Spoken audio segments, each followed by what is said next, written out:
West Point Liggett of Sugar Land Studios, KILT FM HD2 Houston. On Odyssey Sports Station, the Texans play here. Sports Radio 610 presents Seth Payne and Sean Pendergast. We coming to H-time. Let's get the work in, man. Let's go. Great day, great day. Oh, give me some juice, baby. Oh, yeah. Let's do it. Hey, what's happening, everybody? Happy Friday to all of you. Getaway Friday for a lot of you from Memorial Day weekend. So we appreciate you getting up. It's a long weekend this weekend. It's Memorial Day weekend. It is indeed. It is indeed. Looking forward to it. Just realized I made. Okay, damn it. I thought your nothing that concerns any of our listeners. No. I screwed up a big thing in my travel plans. Yeah. I when you sent me some dates, I found them to be a bit curious, but I didn't want to hey, maybe this is all right. Seth wants to do, Yeah. So, but at any rate. It is. Start paying attention to things. Nah, no, it's the charm of the show, man. Come on, you rip a big part of the heart out of the chest of this show if you start paying attention to things. Paying attention to things. Oh, yeah, man, that's a big chunk of our soul on this show is your lack of attention to things. Yes. How you doing this morning? I'm good. Other than finding out that you're traveling on a Sunday on a weekend of blah blah blah. Yeah. So this is the thing. All right? Yeah. We said the Astros' new season started, let's see. We said the EMI's season started May 18th. May 18th, and you had the Astros season starting when they had a chance to win the Twins series on Wednesday morning. But they're at least now... They're 0-1 in your new season. No, I think we started the Astros season at the beginning of the previous series versus the Rangers because that would give them a winning record potentially. Oh, you retroactively went back and started it. That's right. So now they're at 500 since we restarted the Astros season. Right. Yeah, they're 3-3. Which has they're 3-3, which would have them right in the mix in the AL West if this were the whole season. Yeah, all you got to do is take on the mighty A's, The mighty 500 A's. Yeah, that's all you got to do. So they were off yesterday. So how you feeling now? 6 games into the new Seth Payne Astros season. 6 games into the new Astros season, I am inclined to say, hey, it's a long season. We've only played 6 games. Yep. You're 3-3. Yeah. I don't know if a lot of people know this, but you got a 3-day weekend coming up this weekend. True. And you this might be, as I've long looked forward to, the Memorial Day weekend where you can just sit back and watch the Astros take a commanding 6-3 lead over all of your foes. The good news is the Cubs are playing like hot garbage even more than the Astros are right now. Oh, no. The Cubs are ice cold. They've lost 9 of 11, and they've lost 5 in a row, including 3 to their division rival Milwaukee Brewers. Milwaukee retook the North over the weekend. Well, it's really the Central, but they're both up north. The Cubs are playing really bad baseball right now. And this game today... It's a day game, by the way, everybody. It's a Friday afternoon game because that's what they do at Wrigley Field. They still play day baseball on random days during the week, like they used to back in the day when there were no lights there. So it's an afternoon game. It's 1 o'clock here, 12:55, something like that. It's on Apple TV. So it's an Apple TV afternoon game. Yeah. In fact, Seth, we're going to have Heidi Watney on at 8:20 today, the sideline reporter for Apple TV. I can't wait to tell her about Memorial Day. yeah, she's going to be shocked that it's a long weekend this weekend. Yeah. It's on Apple TV. So America gets to bathe in the same pool of tears that we've been bathing in for the... No. we're 3-3. Ever since I restarted the season, the Astros are 3-3. Okay. And Alex Bregman, you might be getting nervous about, oh boy, Alex Bregman knows these pitchers and everything. For whatever it's worth, Alex Bregman is not having a great year. No. He's got a 682 OPS. The people are gushing about what a leader he is in the clubhouse, but that's it. It takes more than just that, Sean. Eventually, you have to get your OPS over 700. If you're making $30 million a year, yes. We've got a great quote coming up in the next segment from Rod Wright, the Texans defensive line coach, where he's gushing about Will Anderson, but he's also making the point that, hey, it's awesome to be a better person than you are a football player.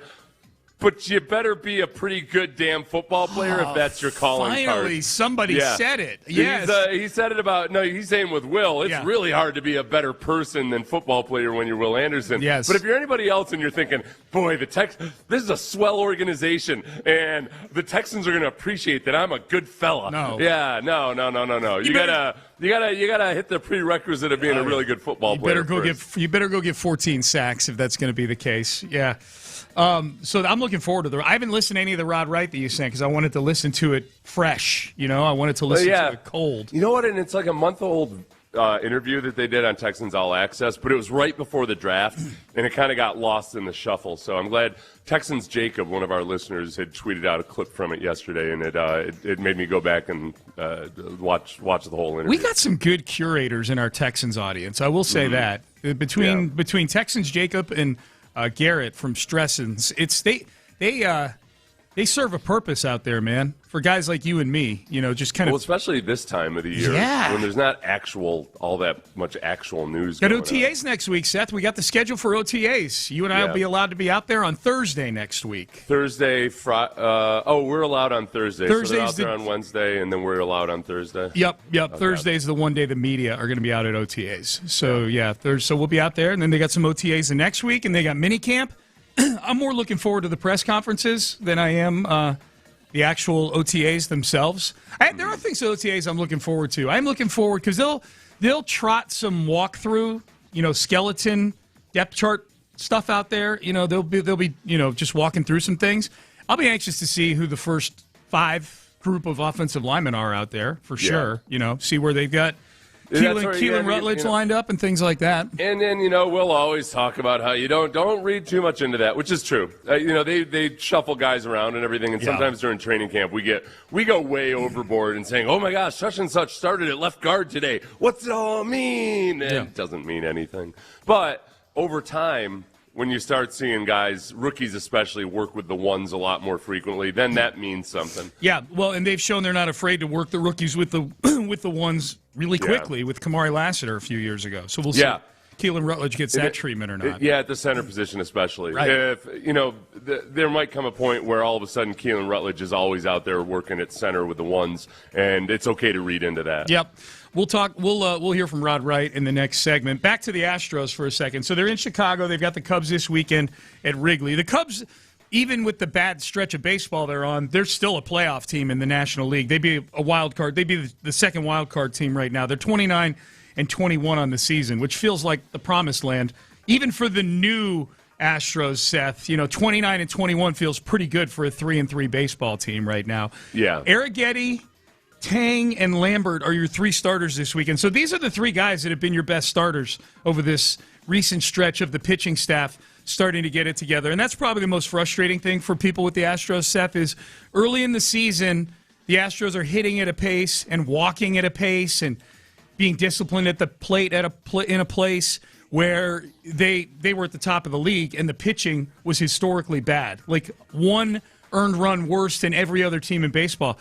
They seem to have figured some things out in the pitching. The pitching's actually been pretty good over the last, couple of weeks, whatever, and they can't hit. Oh, my God. Chandler Rome had some stats. Chandler is the perfect writer to capture futility, I think, because he just comes armed with all sorts of numbers. This might have been the most depressing one that I've read in a long time because it involves Yordan Alvarez. Yordan Alvarez, who during the Astros' horrible start was the best hitter in baseball, and they still couldn't win games. And then the calendar flipped to May, and everything's imploded in May. And so I hesitate to look at compartmentalized numbers for Yordan because his overall numbers are still so good. But in May, his OPS is 694, which by Yordan standards is awful. Yeah, but it's below average. It's below average. It's not horrendously below average, but he's a below average hitter. Averages around 700, so he's slightly below average. But again, if Yordan is slightly below average in this lineup, the lineup is completely unplugged because he is so crucial to the guys that bat ahead of him and bat behind him. Like his presence when he's hitting well is so crucial. The depressing part wasn't that Yordan's OPS in May is 694. I mean, that's depressing. Don't get me wrong. The depressing part is that's the best OPS on the team for any of the qualified hitters right now in May. Yeah. In May, and that's it is interesting because like Braden Shoemake, I guess doesn't qualify, but he played in 19 games. But he's got an 800 OPS in May, and he'd be one of the best guys if he had more at bats. And yet that's the classic. All right, major league pitchers will probably start to get a feel for exactly how they need to pitch Braden Shoemake, 28-year-old guy that they're seeing for the first time. Yeah. It's not like I don't know if this is going to be the summer of Shoemake. If this is that would be awesome though, because it just rolls off the tongue. Which is still the summer of Shoemake, which is where he's a slightly better than average baseball player. If this is who he is, he wouldn't have been available in a trade for another minor leaguer. If we have to make him the guy that it's the summer of, the Astros are not in great shape. No. So that was supremely depressing for me. It was like just a right-hand jab with the 694 OPS, and then a left-handed haymaker with and he's the best of all these guys. Well, no, and the thing with Jordan is it's not like you can sit and say, well, it's been bad luck or this or that. He just doesn't. He looks like a mortal at the plate. He's striking out a lot. Yeah. He looks to the point where you just start to wonder, okay, it's everybody goes through it. It's just now it's a couple years in a row that we've seen Jordan go through it in a way that he almost never had previously in his career. Yeah. And he still got over 1,000 OPS on the season. Yeah. That's how good he was at the beginning of the season. Right. It's just we're definitely not accustomed to see Jordan look so lost at the plate for such extended periods of time. No. Here's a few others from Chandler. Astros have scored 3 or fewer runs in 15 of 19 games this month. Only 2 teams have fewer walks. Only 3 teams have more strikeouts than the Astros. So they're just it's not even they're scoring very few runs and they're not even having good competitive at bats. And it's just so strange because the Astros started off the beginning of the season looking like, this is like the old Astros. Look at the judgment at the plate. Look at how they're making pitchers pitch to them, and now pitchers aren't pitching to them. They're not throwing to the inside plate at all. They're just I don't know how the entire team came into the season with such a good approach and just so much command, and then it's just, the entire squad has lost it. Yeah. Do we blame Victor Rodriguez? We were giving him a lot of giving him a lot of credit beforehand. Yeah. That's the cruelty of the double-edged blade that we wield. Is it hypocritical for us to not take the new hitting coach to task on this god-awful May that the Astros are having? To our credit, intelligent people that we are, people who know and understand that, Memorial Day is this Monday. Right. Ball knowers, ball knowers and calendar knowers. Yes. I think even as we were saying, maybe Victor Rodriguez made that much of a difference. Maybe just they changed the hierarchy too. They used to have co-hitting coaches. Now you've got one voice. Yeah. And that one voice was incredible in the month of April. Yes. But now maybe he's got laryngitis. Yeah. I was going to say, his voice sucks now. It turns out he stinks at singing.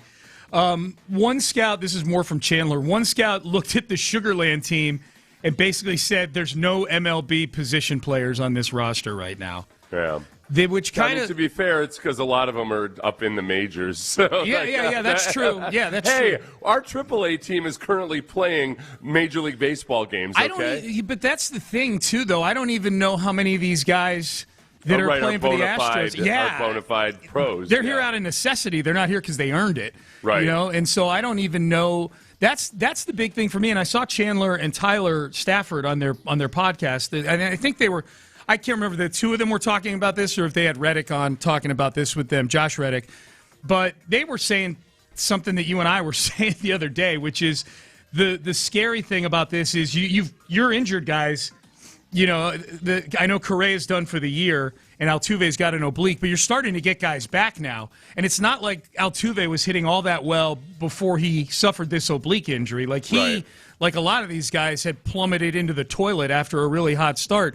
There's no help on the way. There's nothing right now to look forward to. The Astros have some minor leaguers that are crushing it right now. Guys that Dana Brown drafted, they're all an A-ball. Like none of them None of them, by the time they're ready to get here, Dana Brown might not be the guy bringing them up.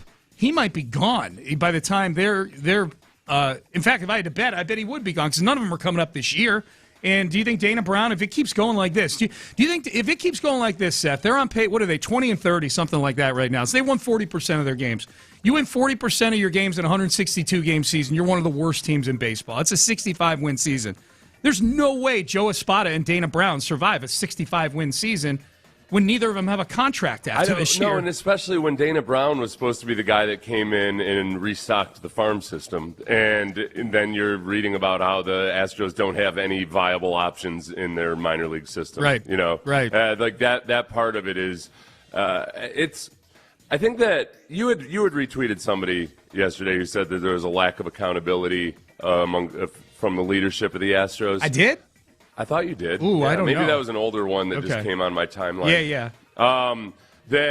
So anyway, I'm going to go check. I'm not saying I didn't. No. I think that we are getting to this point where I do feel it feels like the messaging sometimes is almost like when the manager or the owner or the GM talk, it's almost as if it feels to me like they're talking down their nose at me as a fan. And remember, this is an awesome organization that knows what they're doing. Well, all right. The last couple of years, you haven't been an awesome baseball team. Yep. This is what I read. You're right. I retweeted Clayton Anderson, who's also a good follow for kind of curating things. The part of his tweet that because the only thing I tweeted was totally agree, and he tweeted a long tweet. So, yes, the first sentence of his tweet, it really amazes me at times how non-accountable the Astros leadership is. This is the part I was agreeing with. He says, at this point, I feel like a pitcher could go out, give up 12 runs, 8 walks in 3 innings, and Espada would say something like, well, his velo was really up there today. He did a good job getting us through those 3 innings. Yeah. I really liked how he finished off his final batter with the placement of his sliders. A lot of encouraging signs to build on, end quote. That's the part I agree with, and that's the part that I've stopped getting overly angry about it because Joe Espada is just never going to be a guy who does the Hal McRae, rip his phone out of the wall and flip his desk over and talk about how bad the guys suck. He's just never going to be that guy. But it bothers me, man. It bothers me when it's a pitcher who clearly had a bad performance and Espada's trying to highlight 1 or 2 hitters where something looked good there. Burrows is the classic example because Burrows kills himself with home runs in seemingly every outing that he has.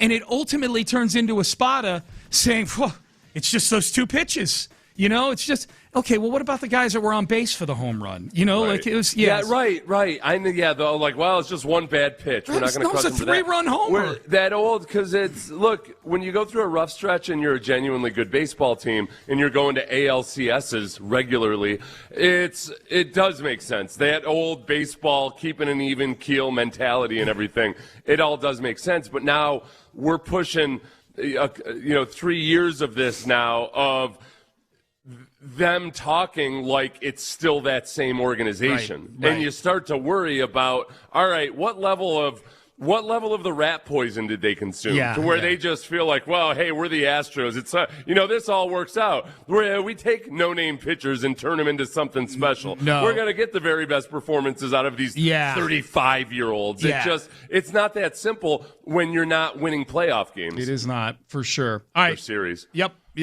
Yeah. Well, 3-3 since the start of the new season here on Payne and Pendergast. We'll see if they can build on that today against the Cubs team that is ice cold right now. We'll talk about that with Heidi Watney at 8:20 on the show today. She'll be on the sidelines for the Apple TV broadcast of the Astros and the Cubs from Wrigley Field. Up next, Rod Wright, defensive line coach with the Texans. This of assistant coaches on the team, this is the one I really, really love listening to. And people are really nervous about something with Rod Wright. Okay, good tease. All right, we'll do that. We'll talk about that coming up next. Stay there. But first, today's my men's tea clinic day. It's Friday. Men's Tea Clinic. I'll be headed there after the show. Get my testosterone.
Sports Radio 610 presents live from the West Point Lincoln and West Point Lincoln of Sugar Land Studios. Here's Payne and Pendergast. All right, let's shift over to the Texans. OTAs next week, Wednesday, Thursday, Friday. So be interesting. We'll, take attendance there and see who's these are purely voluntary, right? They're not mandatory, the OTAs.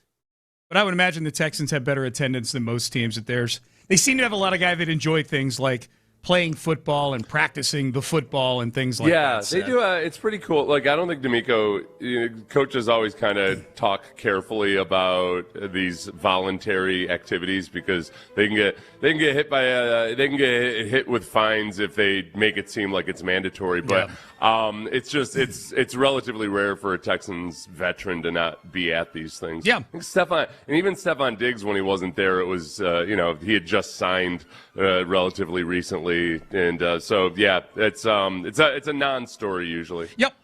So Rod Wright, defensive line coach. Is this the sit-down interview set that he did with Mark and John, or is yeah, a month ago, and it was like right before the draft, so we didn't play any clips from it or anything. But ever since they did the mic'd up of Rod Wright last week at the rookie minicamp or 2 weeks ago, I've a lot of people I've seen say, "Oh man, he's an awesome defensive line coach, and we're going to lose him because somebody's going to hire him to be a defensive coordinator." His star has risen since that video. Yes, this is where I don't worry about that as much with defensive line coaches and offensive line coaches, just because those guys don't as often get pegged as future offensive coordinators because they're not as involved in the passing game. Yeah. Defensive line coaches especially. And Rod Wright's got 1 or 2 years as a defensive coordinator at UTSA.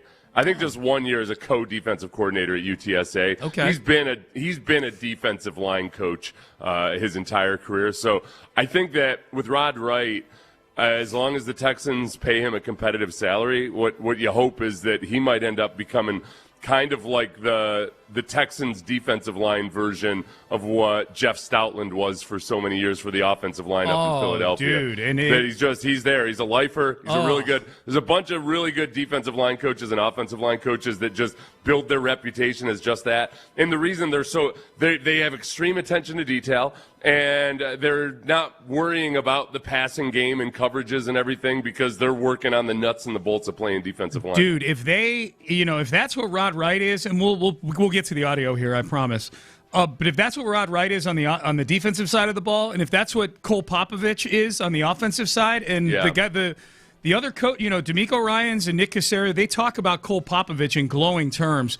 That's I'm not going to say it's as important as a franchise left tackle on offense or a guy like Will Anderson on defense. That would be silly. These guys, we're talking elite, all-pro level players. But it's the next guy after that, probably, right? If you find a 10 or 12 year trenches coach on either side of the ball that's impacting and developing young guys that are allowing you to live on the margins with draft picks on rookie contracts at crucial positions on either side of the ball, that's a huge cheat code. The other thing you have with Rod Wright in terms of keeping him here on the farm is that he went, he's from Houston. He went to Hastings High School. Yeah. And, and a UT guy. So he's kind of got that in common with D'Amico, that he's got a tie to the city that's much bigger than just your run-of-the-mill NFL coach. Yeah, we love that. All right, let's get to the audio, buddy. Let's do this. Okay, so this was, I think it was Mark or John, one of the two, asked him a question about, hey, everybody's pouring and heaping all this love onto the Texans defense. How do you keep these guys level-headed? The kind of humans that we bring in are already, there's not anyone in that locker room that reads their press clippings. Everybody is like reset game after game. Like we hear all the noise, but the beauty of the NFL, you're only one game away from everybody flipping and saying, what happened? You guys were, you know what I'm saying? So guys are pros. The other part of it is our head coach, man, like he does an unbelievable job. Yesterday, the first day of our team, just saying, hey, like, you don't just start back in the divisional round and let's go and New England, let's run it back. Like, no, you got to go all the way back to ground zero. Our D-line room, we got a lot of new faces that are going to be doing this for the first time. So, we have to start back at ground zero. So, Sean, my first lesson in that attitude of, hey, you don't just start back, you don't pick up where you left off. And we hear this from NFL coaches all the time about just Andy Reid wins the Super Bowl and he's just yelling at guys during OTAs and training camp about how you think you're there, or you think we're just going to just run this back and do it. When my rookie year in Jacksonville, in 1997. It was the year after the Jaguars had emerged from nowhere and gone to the AFC Championship game. So people were feeling good. And I remember sitting in the training room, and Rob Johnson, the backup quarterback, was talking to one of the veteran players during training camp and saying something along the lines of like, yeah, so have you been on a team like this where it's so good and it's just, like where everything is all set up like this? And they're having this conversation about it. And I remember kind of thinking like, I don't know, like, is it, I wasn't going to speak up and say anything as a rookie. Right. And I was like, I don't know, you guys had a nice run last year, but are you actually like, are we actually, do we know we're that good? And no, we weren't. We ended up being a first-round exit in the playoffs that year, if I recall, in 1997. Yeah. And so it's you just learn that lesson over and over again, and nobody knows it better than D'Amico. And then also, I think that's the other part of it is you also remind the same way fans will say, it's like, boy, this sure is a whole lot of great PR for a team or a defense. Because we've seen D'Amico and Matt Burke. We've heard stories about how they're kind of holding a high stand for those guys. What did you guys actually accomplish last year? Let's remember, we didn't really accomplish anything as a team last year. We haven't done anything that the organization hasn't done before. Yep. By the way, people are pointing this out. I can't unhear it. He sounds a lot like D'Amico Ryans. Oh, not right. He sounds a lot like just the. Oh, I haven't picked up on that. Just the pacing and the intonation and the level of his voice. It is something that happens. Yeah. Bill Belichick writes about this in his book. Yeah. And by that, I mean he probably dictated it to somebody who then wrote it for him. Yes. But still, he writes about this in his book where over time, coaches do start sounding a lot alike just because you spend 18 hours a day with each other. Yeah. So Rod Wright's starting to sound more like D'Amico. A little bit. Let's play the next. What's the next one here? So this next one is him talking about Will Anderson. This was right after Will Anderson had signed his extension. And he tells a story about an unnamed rookie that I thought was really entertaining. He has been everything that can you we pause, expect. Ben? Yeah, pause, Ben. Sorry, I should have explained the pronouns. At the beginning, he's talking about Will Anderson. Okay, gotcha. He has been everything that we expected and more. The first thing I think about is just the human he is. It's as great as he is as a player. I mean, he's even better as a human.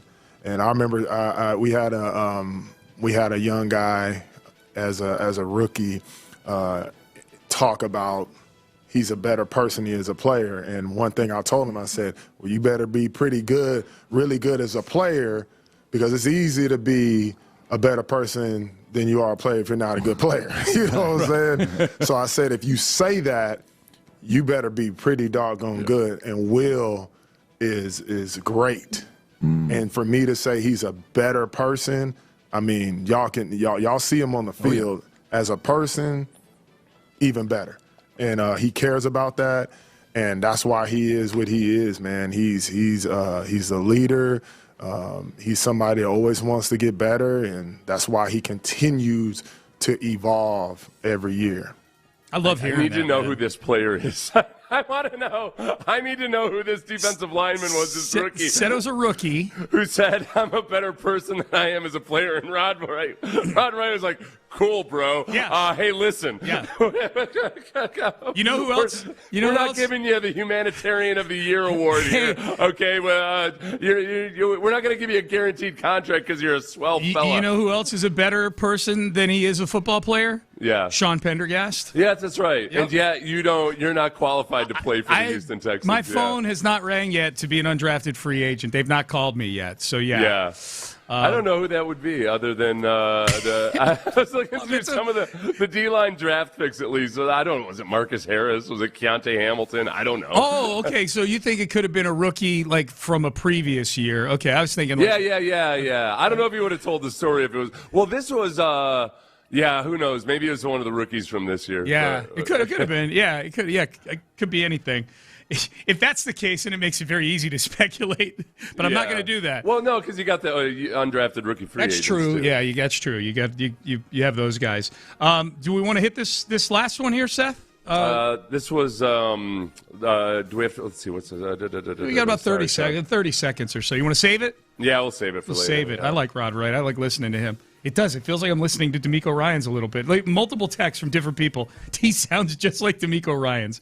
Sounds a lot like I'm ashamed of myself that I didn't pick up on that because I watched that whole interview 3 times yesterday. Yeah. No, well, it's funny. It's probably one of those things that's more acute when all you're doing is listening to it as opposed to watching it. So, yeah, but it's he sounds a lot like him, man. All right, that's good stuff. Let's get to some headlines. Astros in Chicago this weekend. We had NBA playoffs last night. I got a James Harden take that Oh, good. Yeah.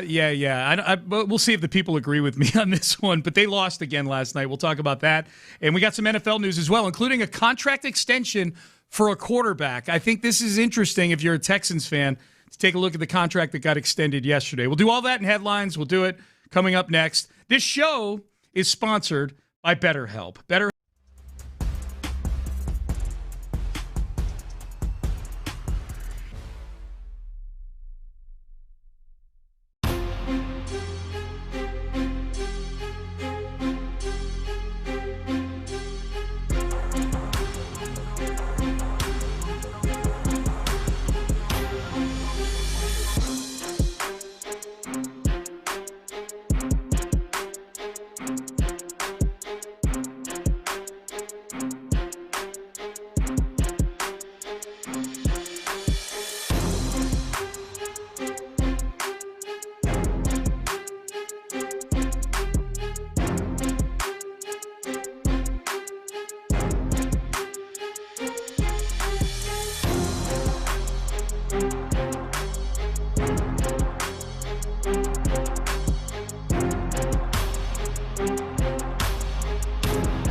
Payne and Pendergast with today's headlines powered by Men's Tea Clinic.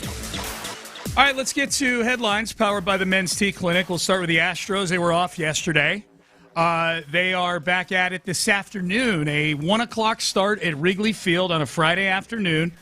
3-day games this weekend in Chicago against the Cubs team that is reeling right now. They've lost 5 in a row. They've lost 9 out of 11. They've lost their lead in the NL Central. And they're still a playoff team in the NL right now. If the season were to end today, they're 29-22. But they're not playing good baseball, and Alex Bregman has not been productive for them this year. I know he's been... As they do everywhere Bregman goes, they gush about his leadership behind the scenes and just what a professional he is. But he's not a good professional hitter right now. His OPS is in the 680s.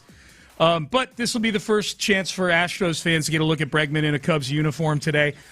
If you're picking 3 pitchers to pitch for the Astros this weekend, Seth, if you're trying to kind of get things going in the right direction here, they've got the right 3 guys pitching: Spencer Arrighetti, Kai-Wei Tang, and Peter Lambert, none of whom were in the 5-man starting rotation at the beginning of the year. Can you imagine if the 5-man starting rotation at the beginning of the year was giving you what you expected out of them at this point? I know.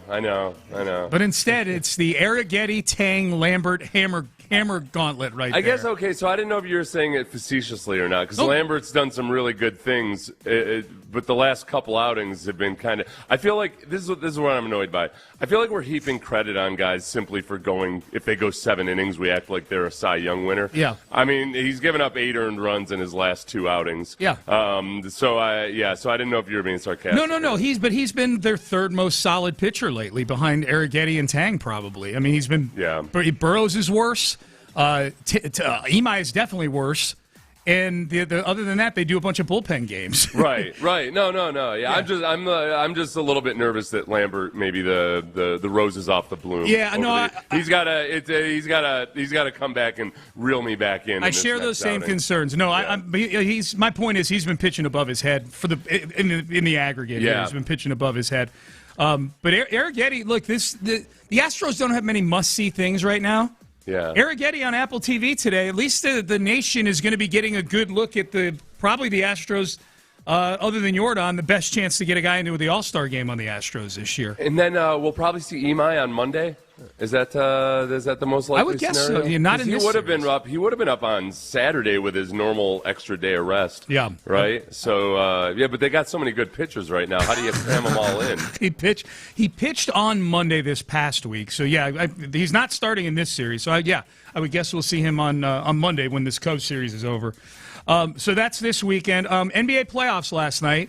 The Knicks beat the Cleveland Cavaliers in New York. Not nearly as difficult a time last night as it was in Game 1. If you recall, in Game 1, the Knicks came back from an historic deficit in the fourth quarter to win that game in overtime. Last night, a little bit easier. They close game at the half. It was a 4-point game at halftime, but then the Knicks dropped an 18-0 run on the Knicks dropped an 18-0 run on the Cavs in the second half of that game and put some distance between them.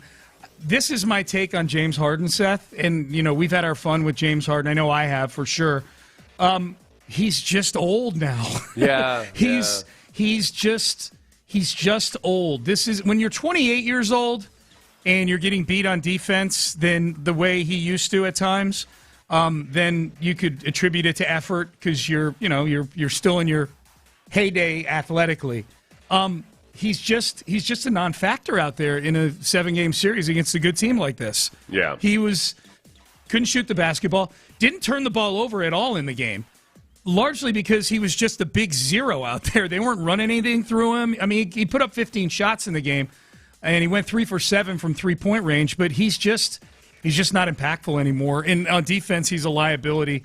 And I say all this to say I feel bad picking on old people, Seth. I don't want to. Oh, really? Yeah, I feel bad. Boy, you didn't have one bit of an issue over the last 48 hours. No. But now it's at the point. You know what? You're at the point I was in Schaub's last season in 2012 where all of a sudden I just started feeling, or 2013, where all of a sudden I just started feeling like, all right, he's just shot. I can't even get mad at him now. I just feel bad for him. Yeah. That it's not in him anymore. Whatever, so with Harden, all of the narratives about whether he just always collapses in the playoffs, which are correct narratives or not, it's almost that's a non-issue. It's just the fact that he's old. He's old. Yeah, he's old. And even last night, he was leading the team in minutes, for the first couple games of the series. He played 32 minutes last night. There were big stretches of basketball. He wasn't even on the floor. So, yeah. Anyway, I just don't want to pick on old people anymore. Sorry, James, if I picked on you, if it made you feel bad. We got to get to this because I teased it. Did you see Matthew Stafford signed a one-year extension yesterday? I thought this was interesting, Seth, and I know Matthew Stafford is an older football player. I know he's 38 years old. They tacked a year on to his existing deal. He's the reigning MVP now. Right. 1 year, $55 million, up to $60 million with incentives. He did not crash through the Dak Prescott AAV ceiling with this contract, in terms of the new money. Yeah, and we talked about that yesterday, where it seems like things have stabilized a little bit in the quarterback salary world. And this comes as we've seen wide receivers get paid a lot more. We've seen defensive ends break through some barriers with how much they're getting paid. Yeah. I think it's good. I think it's good for football fans that you don't have to pin all of your hopes and dreams and a third of your team's salary cap on a quarterback anymore to feel like you have a chance. Yeah. I think that's good for football, and I think this is just more evidence of it. And I know, yes, people are going to say, well, he's old. Of course he's not going to make that right, but it's a one-year extension for the MVP. Yes. So he would have an argument for saying, all right, at least you got to pay me better than all these other jamokes out there. And it's just, $55 million, give or take right now, seems to be where it's at. Yeah, so you thought the same thing I did yesterday when you saw that. I'm like, okay, well, it's still, we're still waiting on somebody to crash through that ceiling. And it doesn't make it feel like, oh, boy, if you don't extend CJ now and he ends up being really good, you're screwed. It's not that same environment anymore. That's the Texans' angle to it. And I'll say this, if they had given him 1 year, $60 million with the chance to make 65, I wouldn't have said that's a stupid deal. Yeah. Because it's Stafford, he's the MVP of the league. I think it's noteworthy that they didn't do that. I think it speaks to the stabilization that I think you're talking about.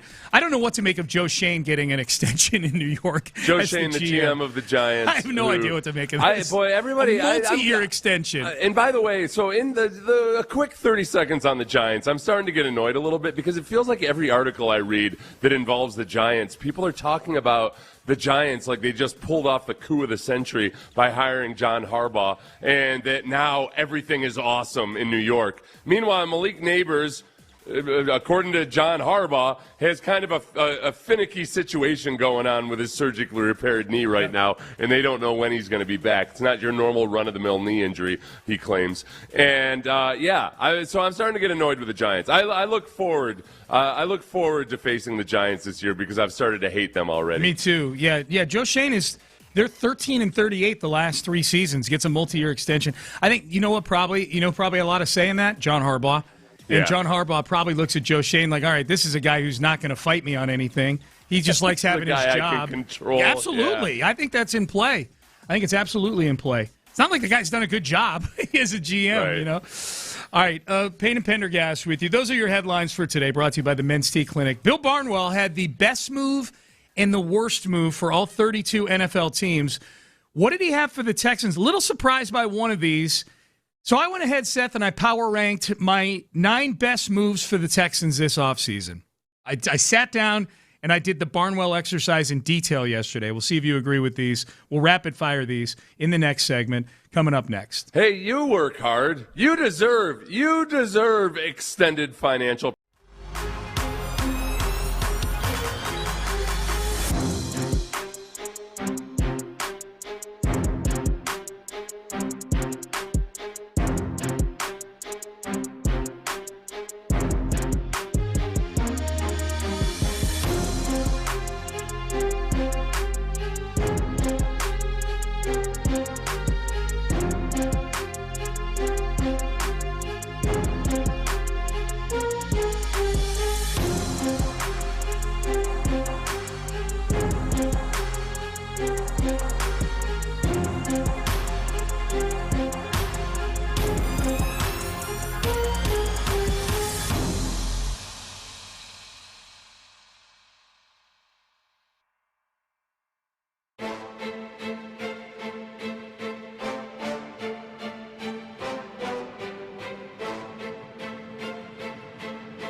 Sports Radio 610 presents Payne and Pendergast. Get to best move, worst move, according to Bill Barnwell of ESPN.com. Couple texts. Looking forward to a solid game from Spencer today and an offensive gem to start this series. Yes. I think Seth is texting the show. I think I'm going to look and see if that's your number, because you started the season over 6 games ago, and you're oozing with optimism today because they're 3-3 in your world right now. I couldn't be more. You know what? I'm going to start spouting off by baseball nerd terms. Yes. And what, a regression to the mean and so forth. So forth, yes. Yes. Yep. That'll convince the people. Good morning, guys. Tuned into the program late today, getting ready to go cheer on the Astros at Wrigley Field today. All right. Bit of a drive from Porter, Texas. Oh, you drove? Did you drive up to Chicago? That's hardcore, man. That's hardcore. Did you know? Be sure you take in the delicacy of Chicago hot dog. Absolutely. That's what they're proud of up there is the Chicago hot dog. I didn't know it was possible to be proud of a hot dog, but apparently you slap some. What do they do that's different? They put like lettuce, tomato, and onion. Yeah, on it ain't great. It's not my favorite. They dump a salad on top of your hot dog. Pretty much what they do. That's a perfect way to put it. It's a Chicago dog. Yeah. Yeah, and it's really weird because when you look around Chicago, it's not one of those cities that you look around and go, boy, these people eat a lot of salads, I tell you.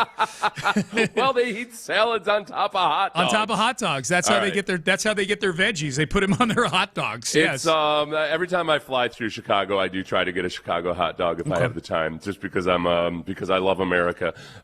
It's an all-beef frankfurter on a poppy seed bun. Yep. Loaded with 7 specific toppings. Okay, can I guess the toppings? I can't even believe how accurate I was in this being a salad on top of a hot dog. Can we play the game where I guess the toppings? Oh my God! Yeah. Yes, dude. Cucumbers. Yeah. Is cucumber on there? It says no. It says pickled short peppers. Okay, that's what I'm visualizing. I can see the hot dog. Okay, so something green. It's a pickle of some sort. It's a cucumber. It's a pickled cucumber. There you go. A pickled cucumber. Yeah, there are tomatoes on it, right? You're thinking of the pickle spear. That's what you're thinking of a cucumber. Okay, so tell me what they are then. Tell me. All right, no. Okay, all right. It's mustard, yellow mustard. Okay. Relish. I like both of those. Chopped onions. Okay. Tomato wedges. Okay, I'm done. A pickle spear. Which is a pickled cucumber. You have relish and a pickle on there. You've got relish, a pickle, and pickled sport peppers, and then celery salt. So it's a salad on top of a hot dog. There's your Chicago dog. Yeah. Can you even taste the hot dog? With all those things? Not really. I see. That's the other thing I don't like about it is usually hot dogs lose their heat incredibly fast. Yeah. It's the opposite of a sweet potato, right, which stays scalding hot for 3 hours. Yes. So, no, I don't like it because it feels like by the time you finish the hot dog, you're eating a cold hot dog out of the fridge. Yeah. Because you got all these you've got this cold salad dumped on top. I would recommend if you're still listening, listener, and you're up there today and you haven't been before, I would recommend if you're looking to get something that's indigenous to Chicago, go to a Portillo's and eat an Italian beef sandwich. Those are delicious. Yes. Is there Portillo's at either of the airports up there? They're you know what? Probably. I want to go. I want to go spend $79 for that sandwich you just described. Last I checked, you know where there's Portillo's now? Where? Houston, Texas. Oh, really? Yeah, they opened. I don't know if they're in Houston, but they're in and I don't know if they're still here. There have been other Chicago things that have tried to make their way down here. Like Gino's East is a huge Chicago pizza joint up there, like a big chain. And they tried to come down here, and they opened a spot in the Woodlands, and now it's just like it's like the way we described the Sears on Shepherd yesterday, Seth, where there's still a sign for it. It just doesn't exist anymore. Mm-hmm. Yeah, so that's... Looks like they're growing in Houston. Good. They've got 3 locations in Houston, Willowbrook, Katy, and Richmond, and then 3 coming soon. Okay, good. Yeah, no, it's good food. The things to get there. Okay, so I can recommend this for and we can also, that's like, and you don't have to pay airport prices. That's so right. I could probably get it for 3 times less if I go to Portillo's. Yep, you can get an Italian beef sandwich and then get either a piece of their chocolate cake or get a chocolate cake shake. That's what you get. They take a piece of cake and plunk it into a chocolate shake and blend it all together. They have sausage sandwiches, too. Yes, they do. See, now this I can get into. Why are they not talking more about this as being the Chicago? Maybe this big beef sandwich. That's why I left. That's why I left Chicago. All they do is talk about their damn hot dogs. I'm like, you got this perfectly good Italian beef sandwich sitting there, and you're talking about the damn hot dogs. Yeah, what are we doing? If I may say, too, the hot dogs at Beck's Prime, delicious. I just want to mention that right there. All right, best move, worst move, according to Bill Barnwell. But I'm going to power rank the moves that the Texans made this offseason. I'll rapid fire that in just a second. But he did it for all 32 teams. If you're interested, it's a classic Barnwell article where there's 20,000 words, but you can click straight to the parts you're most interested in. Do you agree, Seth, that the best move the Texans made this offseason was signing Braden Smith to a 2-year, $20 million contract to play right tackle for this football team? Okay. As far as, yeah, it's funny because the Texans didn't make blockbuster moves or aggressive moves. It was by quantity. Yes, I do. I think partly because I think Braden Smith fits much more the culture of what DeMeco Ryans wants on the offensive line. He is in that category of, okay, he's a tenacious run blocker. He's a physical player. He's not I wouldn't call him better or worse than Titus Howard. He's just a different type of player. Yeah. And that was and they didn't overspend for him. No. So yeah, I would agree with you. I would agree with Barnwell. Yeah, with Barnwell, that's their best move. I don't have it as their best move. I'll tell you where I have it in a second. But this did get me excited about the move. This is some audio we played last week. If you missed it, we'll play it again. This is Max Crosby, all-pro edge rusher, unprompted, bringing up Braden Smith's name as someone who he's had some battles with through the years. And there's some random guys that nobody talks about, and you're like, that motherfucker's low-key cold. And those are the scariest ones. And those are the ones. Like, I'll give, what's his name? I'll give him props. Braden Smith. I've had battles with him. I've been playing him for years now. Doesn't get Pro Bowls, doesn't get a ton of recognition. He just signed with the Texans. And he was with the Colts forever. And he's a big, mean motherfucker, 6'7", huge motherfucker. He doesn't say a word. Blank. Like you're talking to a fucking wall. And a guy like that, he's one of those guys where I'm like, this is going to be a bloodbath. Yeah. We're going to go to war. And we never say a word to each other, and we're pounding, bro. Run, pass, everything. And those are those random matchups where, like, most people wouldn't bring up his name in that conversation. I think he's one of the best tackles in the league. I don't remember that being bleeped as liberally as it was there. Ben didn't do that bleeping, by the way. That was bleeped. It almost last week. it was when the bleeps are short. You still hear the word. As long as you can hear the first consonant. It's FCC compliant, and yet you still in your brain hear the word. Ben dumped it. Yeah, Ben dumped it. So we're good. We got the point, even without all the sailor talk from Max Crosby right there. Not all the sailor talk. He really likes Payne Smith. You know what? Since I think I'm the one that originally edited that, I think I've learned my lesson, which is the F sound. Yeah. If you leave the F sound in and bleep out the rest of the word, it's still your brain hears the word. Yeah. So yeah. You don't need to. I don't know that you were the one that edited that. Oh, really? Okay. Yeah. Yeah. Okay. Yeah. Because I remember I've learned that lesson before, and I thought I was more aggressive with it. Yep. That sounds like there was a bleep added on top of the audio that wasn't removed. You know what I mean? Like instead of removing removing the audio, they just added a bleep, so the swear word was still in there with a bleep on top. Right. of it. Right. No, and it's all good. It got dumped. We know that we get the point. People on the stream still heard it, so you're still heard it. Congratulations. And I think the kids are out of school. Okay, good. So I think so there's that. So as far as I am excited about the overall change in approach and the overall theme of the offseason with the offensive line. Yeah. At the end of the day, there are still questions about just how improved they can be because it's a bunch of potentially new pieces. And also, with some of them aging, Braden Smith and Wyatt Teller both have been injured a fair amount over the last couple of years. Draft picks, are just it's always a dicey proposition with draft picks. But just by sheer quantity, they've been way more aggressive about fixing it. Absolutely. Barnwell, worst move. And I'm going to read some of what Barnwell had to say here. And as I went through the exercise of thinking of how I would rank the moves the Texans made, I'm not sure he's that far off, actually. His worst move, bringing back Ed Ingram for 3 years and $37.5 million. And here's what he says. He says, among the various moves that Caserio made a year ago, one of them was trading a 6th-round pick to the Vikings to get Ed Ingram. And that was a big success last year. Ingram had been a liability in Minnesota. He'd been benched in 2024, but he was able to start 14 games for the Texans, got better as a run blocker, still a liability in pass protection, former 2nd-round pick.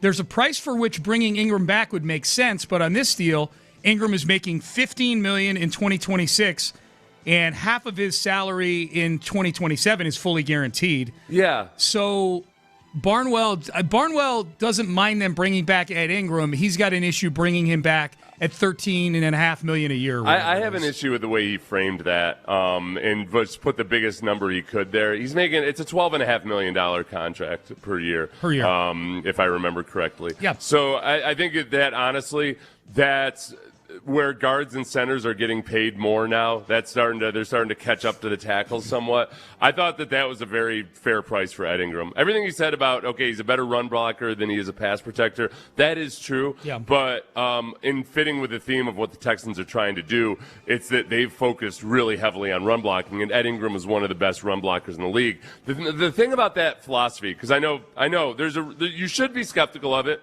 until you see it actually work out, is that by being a better running football team, you automatically make it easier to pass protect.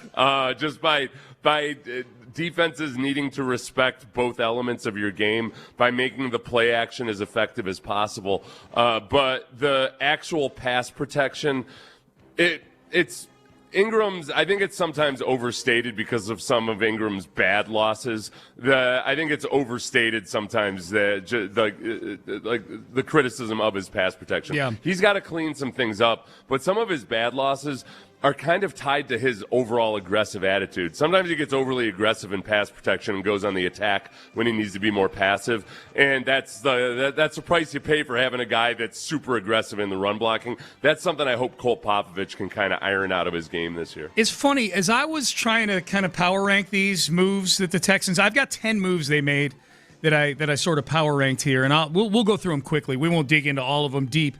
I found myself, Seth, the two signings, or I guess in the case of Ingram, re-signing, that they did at guard, I found myself kind of pushing those down the list just based on them drafting Keelan Rutledge. You know? Yeah. I don't know how fired up to get about Ingram and Wyatt Teller when there's a chance that one of them could lose their job to a guy they drafted in the first round. Mm-hmm. You know? So I found myself kind of pushing those moves. Not that I don't like the moves, and the Wyatt Teller move was fun because of the timing of it. Like, he was the last, they had signed Braden Smith, and at that time, they still hadn't really found a solution for left guard, so we're like, well, he can play right tackle, or maybe he plays left guard, who knows? And they re-signed Ingram, so we knew that. Wyatt Teller was the move where it's like, okay, now it feels like they could trot 5 out there that you feel okay about. And that opened up all the possibilities in the draft, too. Now, they still end up drafting an interior offensive lineman in the first round. But the Wyatt Teller one, the timing of that one made that one very intriguing. The other thing, too, and again, this is where Barnwell's just a tick too nerdy for me sometimes. Because I'm not convinced he actually watches any football at all.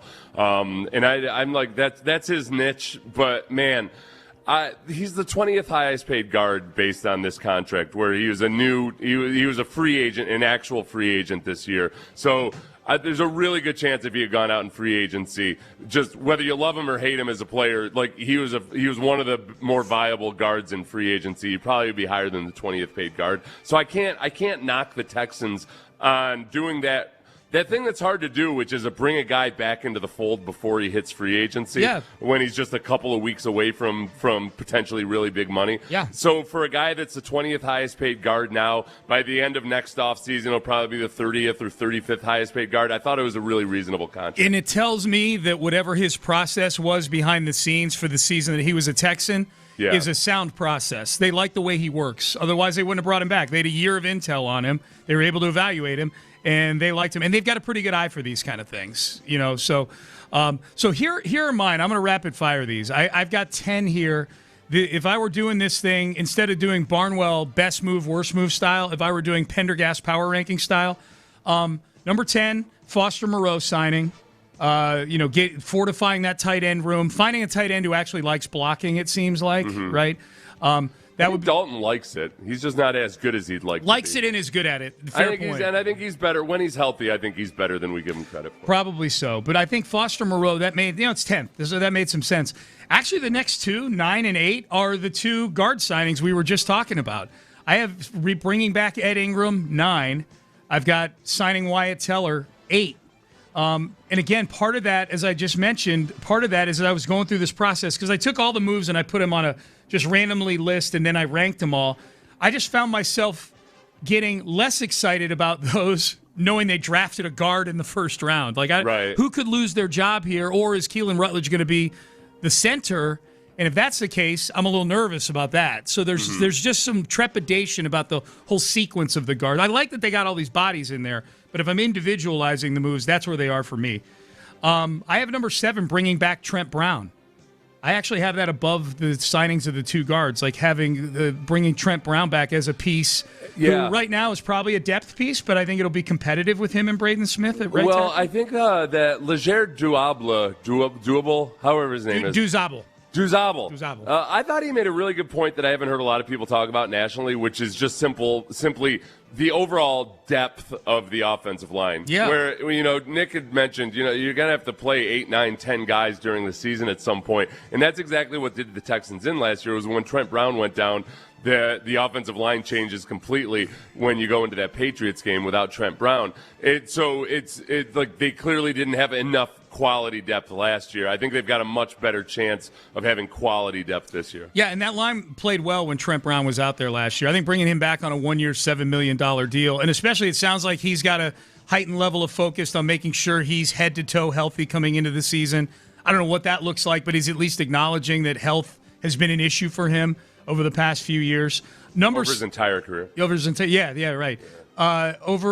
Number 6 on the rankings, I have bringing back Sheldon Rankins on the defensive line, bringing him back at defensive tackle, leader in that room, productive last year. Yeah, really good underrated re-signing. Yeah. That one that got very little traction elsewhere or anywhere, and I'm offended on his behalf. Yeah. I don't know if he's offended by it, but I'm offended. I'm offended that the blowhards on sports radio like Seth Payne didn't talk more about it. Well, at a good price too. Like, I don't think he's not making nearly what he got in Cincinnati on a 2-year deal. The nice thing about what they did with the defensive tackles, because I would actually add into this a guy that's gotten almost no press at all. I really like the Logan Hall signing. Yeah, I'm missing that one. That's one that slipped under the radar for me. It should be on this list somewhere. Hardly anybody has talked about it, and I understand why. But this is a starting caliber interior defensive lineman, but who can also play defensive end. And I think what they have now with their defensive line, and it goes into something D'Amico talked about with Caden McDonald after the draft. There's times where you just really have to stop the run, and sometimes maybe we just need one of these bigger body guys in there. Logan Hall is a guy that there's times where, hey, Sheldon Rankins, I think, is a more impactful player than Logan Hall is probably going to be. But there's times where you'd rather have Logan Hall in there because of his run-stopping ability, or because he can play, a 5-technique defensive end if you need him to. Like, they have more versatility to solve specific problems against specific teams. Yep. They've got different body types and different skill sets now, much more so than they had last year. He should be on my list. That's a major oversight by me right there with Logan Hall. He should be somewhere in that 7 to 10 range. That's a good one. Sheldon Rankins, I have 6. 5 and 4, I've got drafting Rutledge at 5, and I've got drafting Caden McDonald at 4. So picking those 2 guys, they're getting a lot of love, the Texans are, especially for the McDonald pick, getting him where they got him. They're getting I kind of canvassed and tried to figure out what the most criticized moves were of the offseason, and drafting Keelan Rutledge in the first round was one of the most criticized moves. Yep. It's been interesting, though, to kind of watch a lot of the draft people either backpedal a little bit and claim that, that was actually a really good pick. I think the groupthink hadn't caught up to what teams actually thought of Rutledge, because after the draft you start seeing the anonymous scouts and executives say, actually, I had him as one of my 3 best interior offensive linemen in the draft, et cetera, et cetera. So that's one. That was a slow burn on the approval ratings, but it's when I look around now, people approve it a lot more now than they did in the heat of the moment when they're going by draft rankings. If I did this list on the day if I did this list 5 minutes after they drafted Keelan Rutledge, I probably would have had this further down the list because of that dynamic. But the more the more I've seen some of the experts go through the process you're talking about with him, and there's just the more I've watched of him myself and learned about him and watched him operate and seen kind of what his makeup is, at least in terms of how he loves football. We'll see what his makeup is as a player when training camp rolls around and they put pads on. I've liked this pick more and more the more I've gotten to learn about Keelan Rutledge. I don't worry about him being distracted by anything else in the world other than maybe the fact that at some point he has to go to JCPenney and buy a suit. Yes. Because he doesn't currently own a suit or didn't when he was drafted. Yeah. And he showed no interest in wanting to own a suit. But now as an NFL player, there will be times where he has to wear a suit, unfortunately. I did another set of power rankings that we're not going to do on the show today because it's too long, but I ranked the NFL players most likely to go to the Met Gala. Yeah. Keelan Rutledge was 8,456th on that power ranking. So that's number 5 and number 4 for me, just power ranking the offseason moves. All right, we're to the top 3 now. I put this together. I took the Braden Smith thing, Seth, and kind of comboed it in this one. Because Titus Howard played right tackle for this team, and it looks like Braden Smith's going to play right tackle for this team. The sequence of swapping out Titus Howard and bringing in Braden Smith, just sort of the reimagining, if you will, Seth, of the starting right tackle position for this team. Because I think Braden Smith, if he's healthy, is going to start for this team.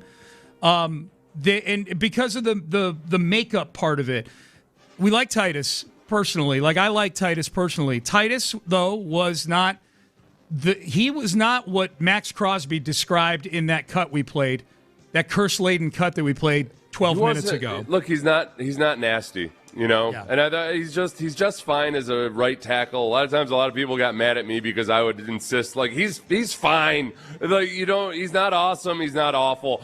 He can be part of a good offensive line, but he's just not as aggressive or effective as a run blocker as a healthy Braden Smith. So it's just an overall change of the mentality of the offensive line is what they're looking for. And Braden Smith is wired a lot more like Ed Ingram is. Yeah. So now you got a couple of guys at right guard and right tackle that are wired the same way and might do some fun bullying type of things on the offensive line. So that's fun. Some of the things they did, honestly, versus the Steelers game, when Trent Brown was still out there, some of the stuff that Ed Ingram and Trent Brown were doing in the run game was really fun to watch. They were just having their way with people. They were resetting the line of scrimmage, and I think they're more capable of doing that now with Braden Smith or Trent Brown if he's playing at some point, whatever it might be. Yep. Okay, now we're to the top 2.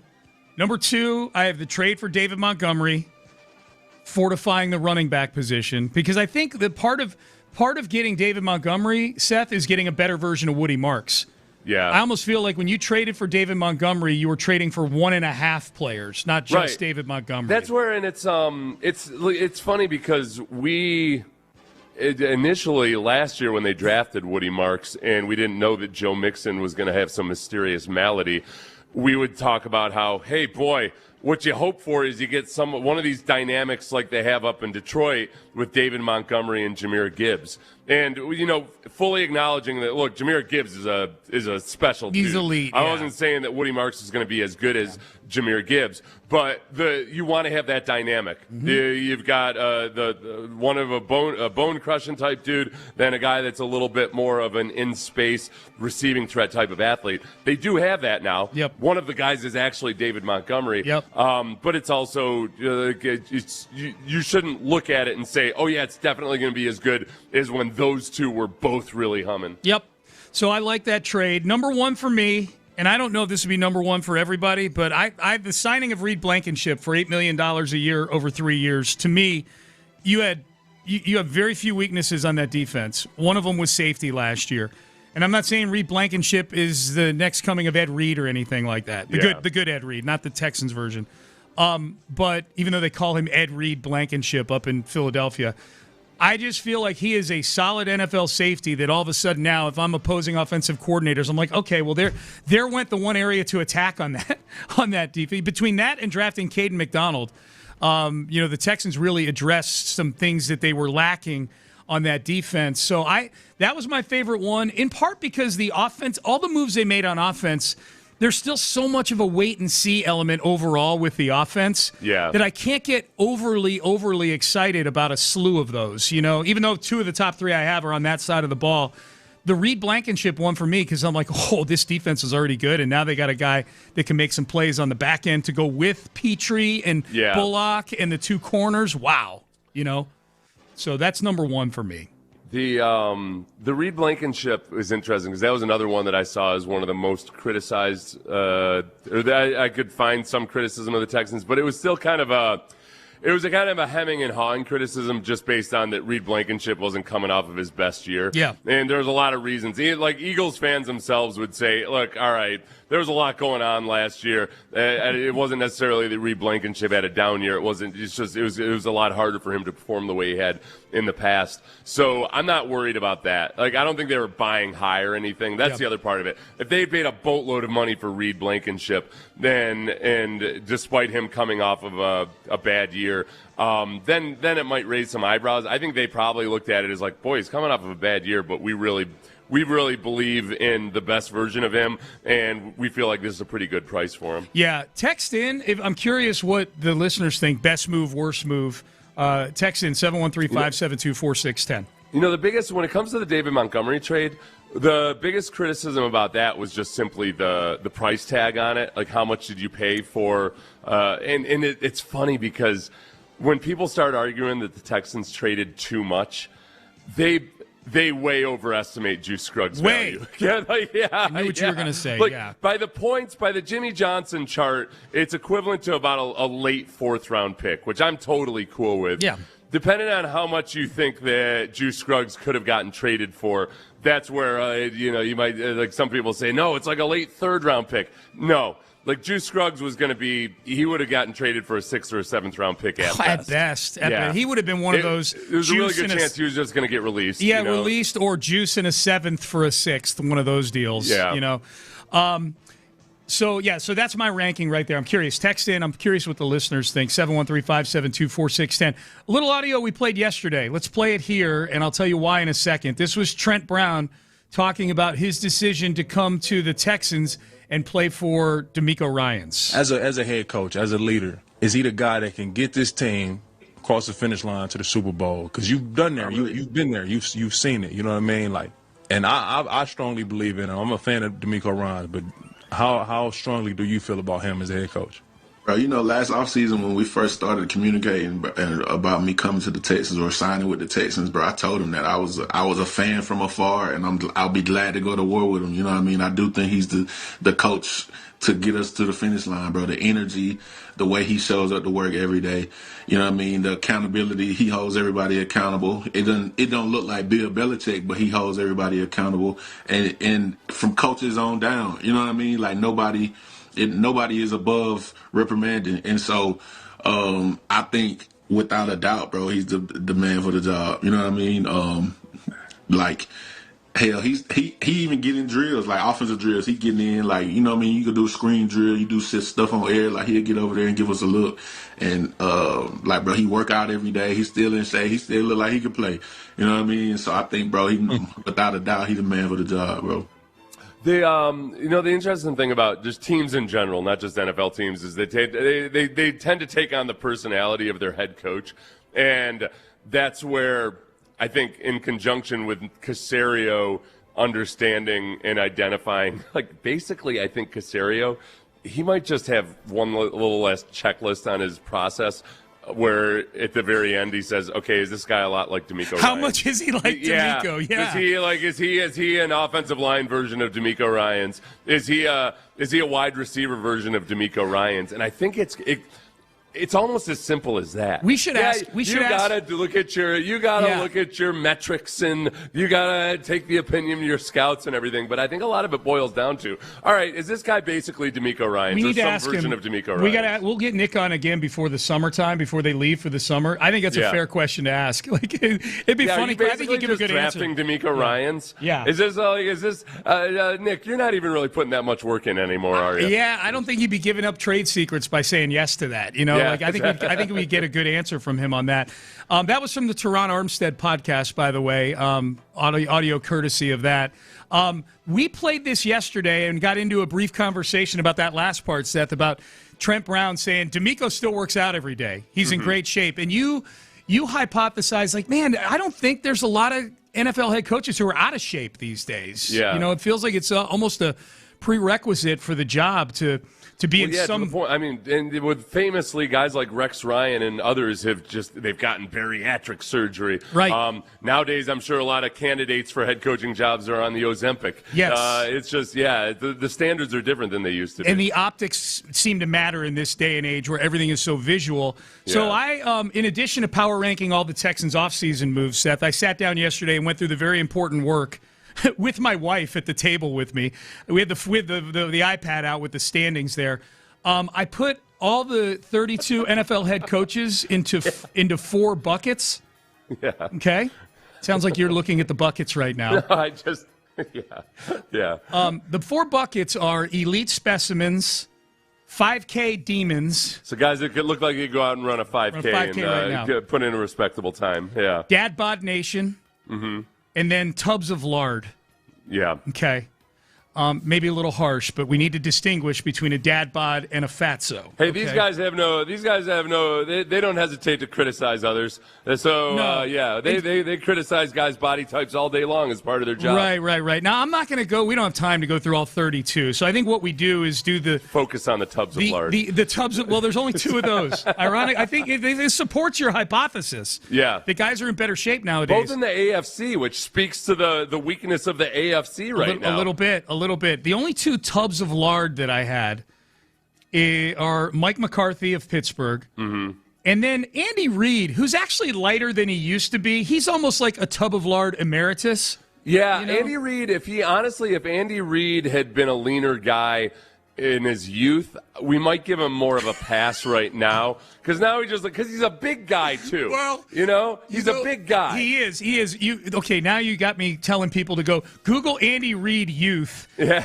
Because the YouTube of the pass, punt, and kick competition when he was like 13 and was the size he is now will pop up. Let's say when he was a younger adult. Yes. But still, at times he's lost some more weight as of late, and but still. Yep. Yeah. So those are the only 2 tubs of lard that I had. Mm-hmm. I have 5 elite speciments. When it comes to the entire NFL. 5 in the entire NFL. Everybody else more in the NFC than in the AFC. Yeah, catching out. There's a trend here. That's why the NFC is a stronger conference right now, probably. Yeah. The 2 in the AFC that I have, and I think nobody will deny either of these. They're going to see each other twice a year. Yeah. They worked together, so they probably worked out together.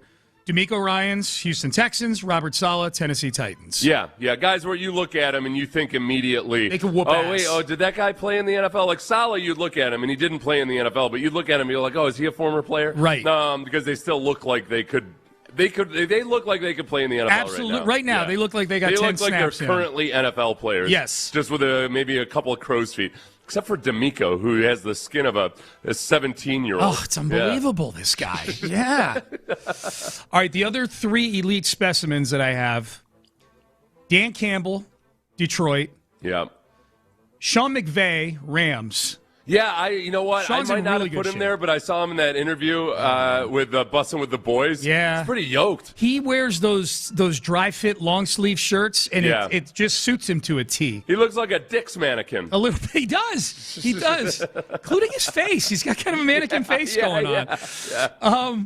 The other one I have, and I knew this one probably would offer up some debate, but similar thing to McVay, where you watch him, you look at him, you go, okay, that guy's he's beyond just being in 5K shape. Like, he looks like he could do something. Dave Canales with Carolina. Oh, that's an interesting one. I put in head-to-toe Google image for all 32 of these coaches. Yeah.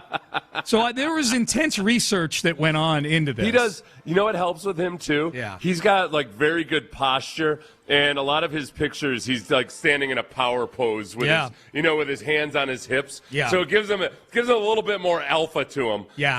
There's almost between his posture and his power poses. And yes, he is very lean, not all that muscular. But yeah, that's more than just a five. He's closer to a CrossFit physique. Yes. Yes. Like a CrossFitter who's more on the endurance side of things. Yeah. Like he's CrossFit, but he's not trying to win the powerlifting stuff. He's trying to do some of the endurance. Probably. Put it this way. I think he would beat. I think there's a chance he could beat any of the 5K demons that I put there in an actual 5K. And you know what? If you showed me his silhouette and you told me he was an NFL receiver or something, I'd be like, oh, okay. Yeah. Sense. So those are the 5 elite specimens. I have 5 elite specimens, 2 tubs of lard, and then 25 guys that are somewhere in between, either dad bod or 5K demon. I'll tell you the one I struggled with the most. Yeah. Kyle Shanahan. Oh, boy, I'll tell you what. He looks. I know we shouldn't bring faces into this, but he looks all of a sudden middle-aged. Beleaguered. He looks weathered. Yes, weathered. Yeah. Weathered's a better word. Yeah, yes. He looks weathered, and that's hard. But I don't think, unlike Canales, I think Shanahan's very fit, lithe, but he's not muscular. Canales got more muscle to him. Like, I wouldn't look at Shanahan and think he was an NFL player. No. My struggle was I actually ended up putting him in Dad Bod Nation because I'm like, he's not like fat. Skinny dad. He's not fat, but and this is pure speculation on me with Kyle Shanahan.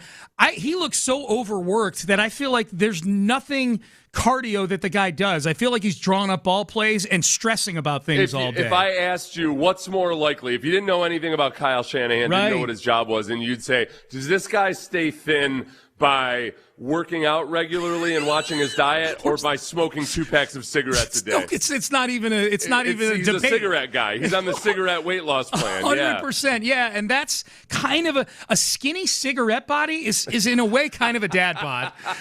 I can't put you in a 5K. Yeah, that's a dad bod. He's a low BMI dad bod. Yes. Which is hard to pull off. Yeah, man. Okay, good.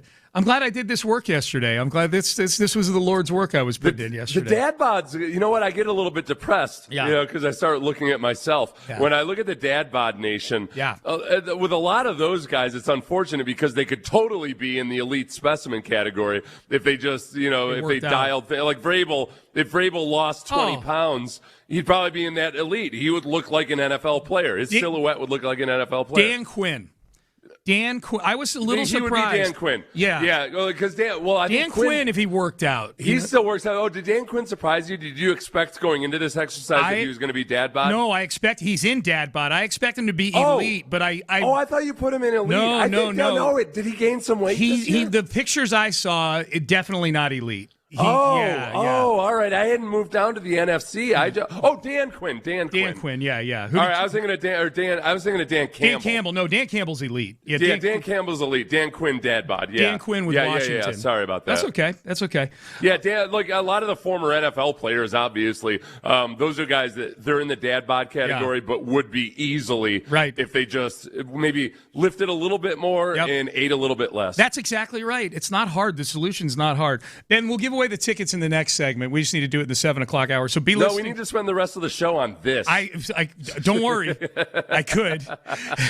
Maybe we'll come back to it. Hey, listen in the next segment. We'll be giving away tickets to Journey on November 18th. Coming up next, one big reason the Jags might backslide in 2026 and reopen the door for the Texans to take their crown back. We'll tell you what it is. Nobody's talking about this. We'll tell you what it is coming up next. All right, boy. Look, this weekend basically marks the beginning of summer.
Sports Radio 610 presents live from the West Point Lincoln and West Point Lincoln of Sugar Land Studios. Here's Payne and Pendergast. All right, Payne and Pendergast with you. We're giving away Journey tickets in this segment, so stick around. You got a chance to win 2 tickets to go see Journey on November the 18th. Heidi Watney, who is the sideline reporter for today's Astros-Cubs game on Apple TV, which is I believe a 12:55 start local time here. She'll join us at 8:20, so we'll talk a little Astros and Cubs, get her thoughts. What's it been like preparing for covering this Astros team, maybe compared to other Astros teams that they've... I'm sure she's heard a boatload of great stuff about Alex Bregman from the Cubs. I'm sure. People just gush about his leadership. Yep. So we'll talk with her about that at 8:20 today, so stick around for that as well. You can text the show 713-572-4610. You brought this up yesterday, and I have not heard anybody bring this up yet. With respect to the Jacksonville Jaguars, they got compliments last year from Robert Saleh. When Saleh was the defensive coordinator for the San Francisco 49ers, he did a press conference where he talked about Liam Cohen kind of being branched off of that Kevin O'Connell, that Vikings tree. Yeah, and when Grant Udinski also, remember their offensive coordinator came from Minnesota. Yep. And they've got a really good system for diagnosing what the defense is doing, based on their pre-snap calls. And Saleh, as they were preparing to play the Jaguars, was giving the Jaguars a genuine compliment, and yet the way he phrased it, it pissed off Liam Cohen. It made it sound like, if you took it a certain way, which Cohen did, it made it sound like they were cheating. Right. Well, yeah. So let's hear how he said it. No. Oh, we don't have that one. Yeah, I don't have that one. Yes. All right. So he said they've got a legal sign stealing. Sign stealing turned into a big kerfuffle after the game. Yeah. Cohen wanted to fight Saleh. Liam Cohen said, "Keep my name out of your mouth." Yep. Basically what it involves is just with the pre-snap motion, which a lot of teams do. You use pre-snap motion, see if somebody is following your slot receiver across the field. You try to figure out if they're in man or zone, et cetera, et cetera. They just have a really good system for kind of stealing either the hand signals or the calls or whatever it is, or the shifts of the defense to figure out exactly what coverage they're in. In a completely legal way, but Cohen didn't take it that way. So Saleh explained himself after the dust-up between the two of them last season. In my heart, I genuinely was trying to give a compliment. And I own the fact that I probably used, it was a wrong choice of words, but however you want to word it, I mean, they're really, really good at putting their players in position to be successful. You know, as coaches, we're always chasing leverage. They're trying to have winning leverage. We're trying to take leverage away. And everyone in the league is trying to find every avenue they can. And as a coach, watching their tape, I recognize the amount of hours that must be spent to be able to build formations and to find every little indicator they can to give their players a chance to be in a successful position. Okay, so he was complimenting them. The reason we're bringing this up is you brought this up yesterday, Seth, and I thought it was something worth digging into, is that the Jags went an unexpected 13-4 last year. They certainly caught a lot of people by surprise. Yeah. Is this something that the league is going to be able to kind of take away from them in 2026? I don't think it's one of those things that's like anything else. It's whether they take it away from them or not, it's just the advantage gets less and less as teams see you do it more and more. That you like when somebody starts doing something and defenses aren't prepared for it or aren't even aware that you're doing it, then you're going to have an outsized advantage. It's like the RPOs, or the zone reads in 2013 or so when zone reads started entering the NFL. It was a huge advantage at first, and then all right, well, defenses started to figure it out. You started to get more college players who had seen it their whole lives in the NFL, and it's still very much a part of the NFL. Like teams are still doing it effectively. It's just not as huge of an advantage it was when they first sprung it on you. Yeah. And I think that over these next couple seasons, teams have seen the Vikings do it. They saw the Seahawks do it. And I watched the Seahawks do it versus the Texans. I watched the Jaguars do it versus the Texans. And you can see how sometimes, the offense catches them and just, or kind of, they know what they know what to expect and they get the right calls. So I don't think it's going to be as big of an advantage. Yeah. And then the other big question about it is, all right, is Trevor Lawrence really smart enough to take full advantage of it? Right. You know, I don't know. Trevor Lawrence has never really never played like a super smart quarterback. That's never been part of his that wasn't even part of his evaluation when people were saying he was a generational prospect back in the day. Like C.J. Stroud's ability to get to his third read is way above and beyond Trevor Lawrence's ability to get to his third read. Yeah. What a system like this does is kind of gives you sometimes the answers to the tests to where you get to your third read pre-snap. Like you understand where the weakness is going to be because of this system. So that's I think that they might end up coming back down to earth a little bit as defenses around the league start catching up to this.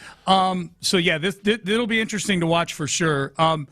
There's a little bit of audio that I wanted to play from your old defensive coordinator back in the day, Vic Fangio. Oh, he. It's a classic old man take, I think. Yeah. We were talking about this a little bit yesterday. I think we were. It reminded me of when we were talking about Josh McCown yesterday, and we were going through kind of what his titles have been since he almost got the head coaching job for the Texans, and now he's some sort of passing game coordinator or whatever.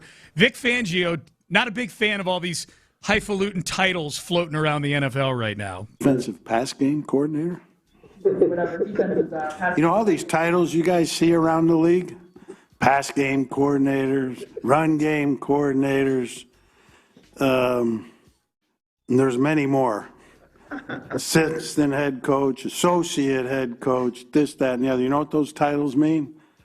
About as much as this bottle of water is going to mean after I finish drinking it. Not a fan of the titles. Yeah, and then he went into a rant about microplastics. Yeah, the water bottle. Well, Robert Saleh's taking on seed oil. Vic Fangio's taking on micro. Oh. We're gonna clean this league up, damn it. We'll get to Saleh and the seed oils. Don't For those worry. who don't know, okay. I think it is funny. This assistant run game coordinator is my favorite one. And they have run game coordinators on defense now too, and pass game coordinators, which I don't like. They feel like superfluous titles that people are just getting so they can have that on their resume. But when everybody starts having them, and it turns into kind of just any other thing that you say that doesn't have a whole lot of meaning to it. Yeah. That could mean sometimes it's just a title, sometimes the guy is actually doing more. But I think it's coaches trying to say, hey, it's the old, we can't give you a pay raise, but what about a promotion? What about a title? Yeah, right. What about associate head coach? It makes it, you know what it's for? It's more for...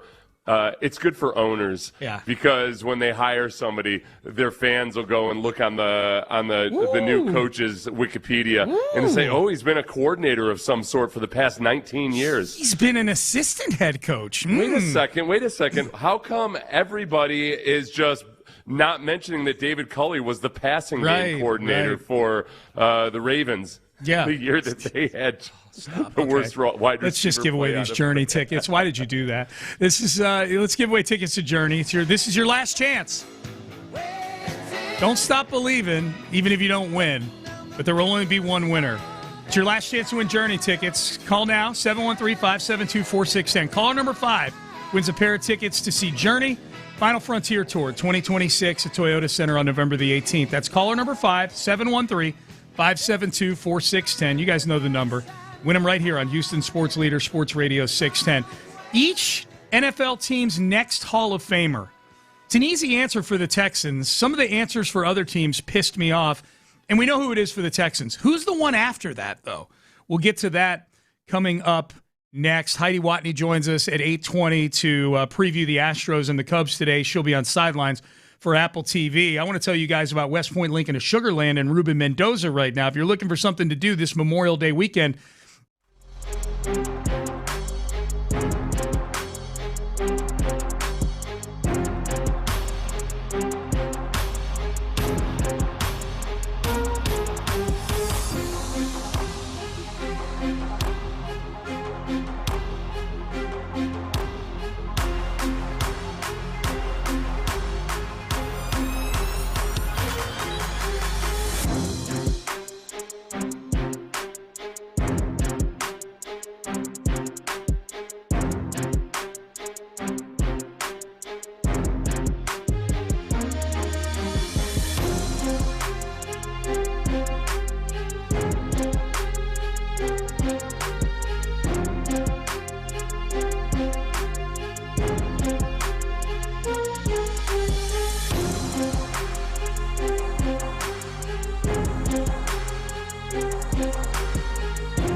The Texans play here.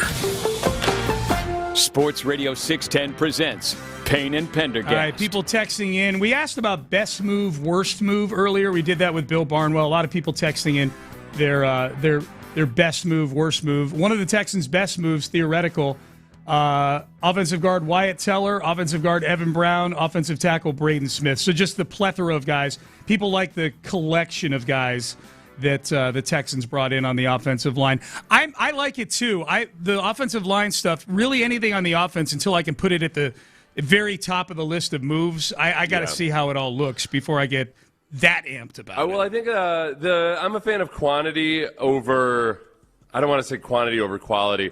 I'd say quantity over pinning all of your hopes and dreams on a couple of super high-priced premium free agents. Same way in the draft where quantity over premium draft pick tends to win out over time. And in addressing the offensive line, look, it's never just one elite player that all of a sudden turns you into a good offensive line. The Texans had an elite player in Laramie Tunsil, and year after year after year, the overall offensive line play was woeful. Yep. Would you, so if they had signed Tyler Linderbaum for near what the Raiders signed, like somewhere over $20 million a year, and the only other move they made in free agency was just bringing Trent Brown back, I'd be really nervous just because you still got you've got a situation at left guard. And then I guess you might still draft Keelan Rutledge at that point too. Are you at that point? And I'd be nervous because you'd be dependent on a rookie to come in and start at left guard, where now you've got a veteran and a rookie that could potentially start there.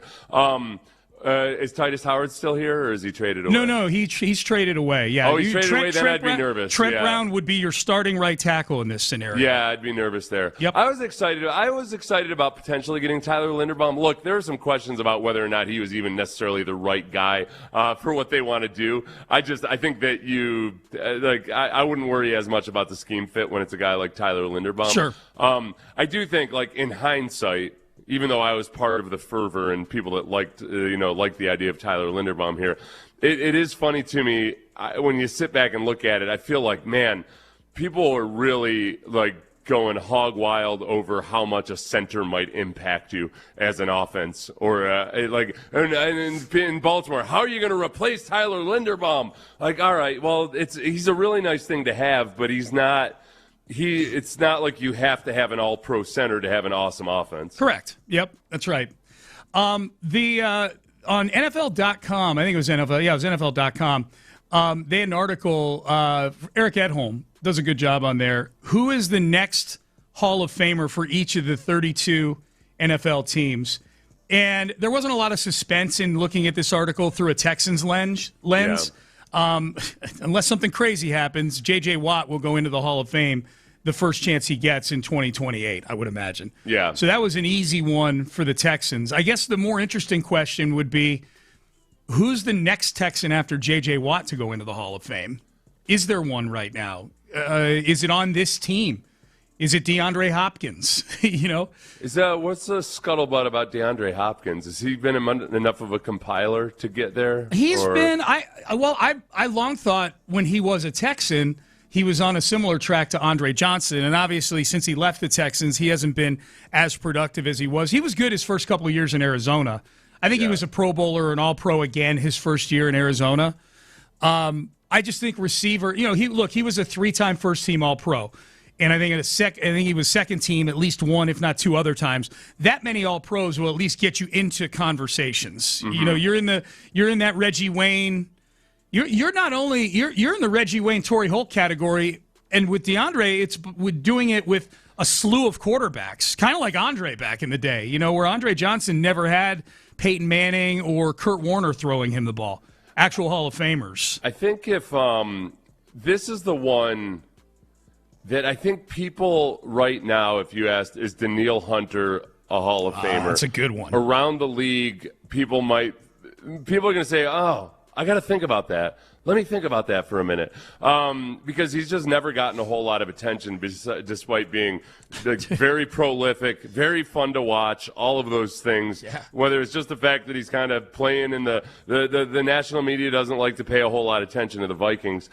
He's quiet too. That doesn't. And he's help. Quiet, doesn't call a lot of attention to himself. But if he were to get 10 sacks this year and 10 sacks next year, which given his health and his fitness and everything else, the fact that he was as good as he was last year, I think that's really reasonable, that he's going to play at least 2 more years. He hasn't missed a game in 4 seasons. Yeah. So if he only got 10 sacks in the last couple of years, in the next 2 years, he would be 18th, 19th on the all-time sack That's list. 9. If he gets at least 10 sacks the next 2 years, that's 9 double-digit sack seasons for him. Every guy above him at that point, if he were that guy, so he would be above John Abraham, and John Abraham was like he's an interesting one because he was never as great a player as he was at getting sacks, and I think there's a style of play element there. That like Simeon Rice back in the day with Tampa. Yeah. But every guy above him at that point is either a current or future Hall of Famer. Yeah. I think because Von Miller, it's the guys who aren't in the Hall of Fame above him. So if he gets 20 sacks over the next 2 years, he would be 19th. And Von Miller, Terrell Suggs, who they're both going in at some point. They're going to be in the Hall of Fame some point. And that's it. Everybody else is in the Hall of Fame, unless I'm reading it wrong. That's a great one, Seth. That's the one. That's the answer to the question right there. It's Danielle Hunter. If I had to put my money on somebody, if I had to bet on somebody, the other one, the other interesting one, to the degree that you take credit for somebody's career, like some of these teams do. We do 5 Reasons I Hate You during the season, and one of the things I've started to do is see which teams take credit for guys going into the Hall of Fame when they played like 2 games for that organization. If Stephon Diggs goes in, do we use those 8 games he played as a Texan as any sort of it's Diggs, obviously. He was a Houston Texan for half a season. Sure. Yeah. I wouldn't do that. Danielle Hunter is obviously way more a Texan than Stephon Diggs is. Danielle Hunter's gotten maybe it's because we're closer to it and we cover him every day.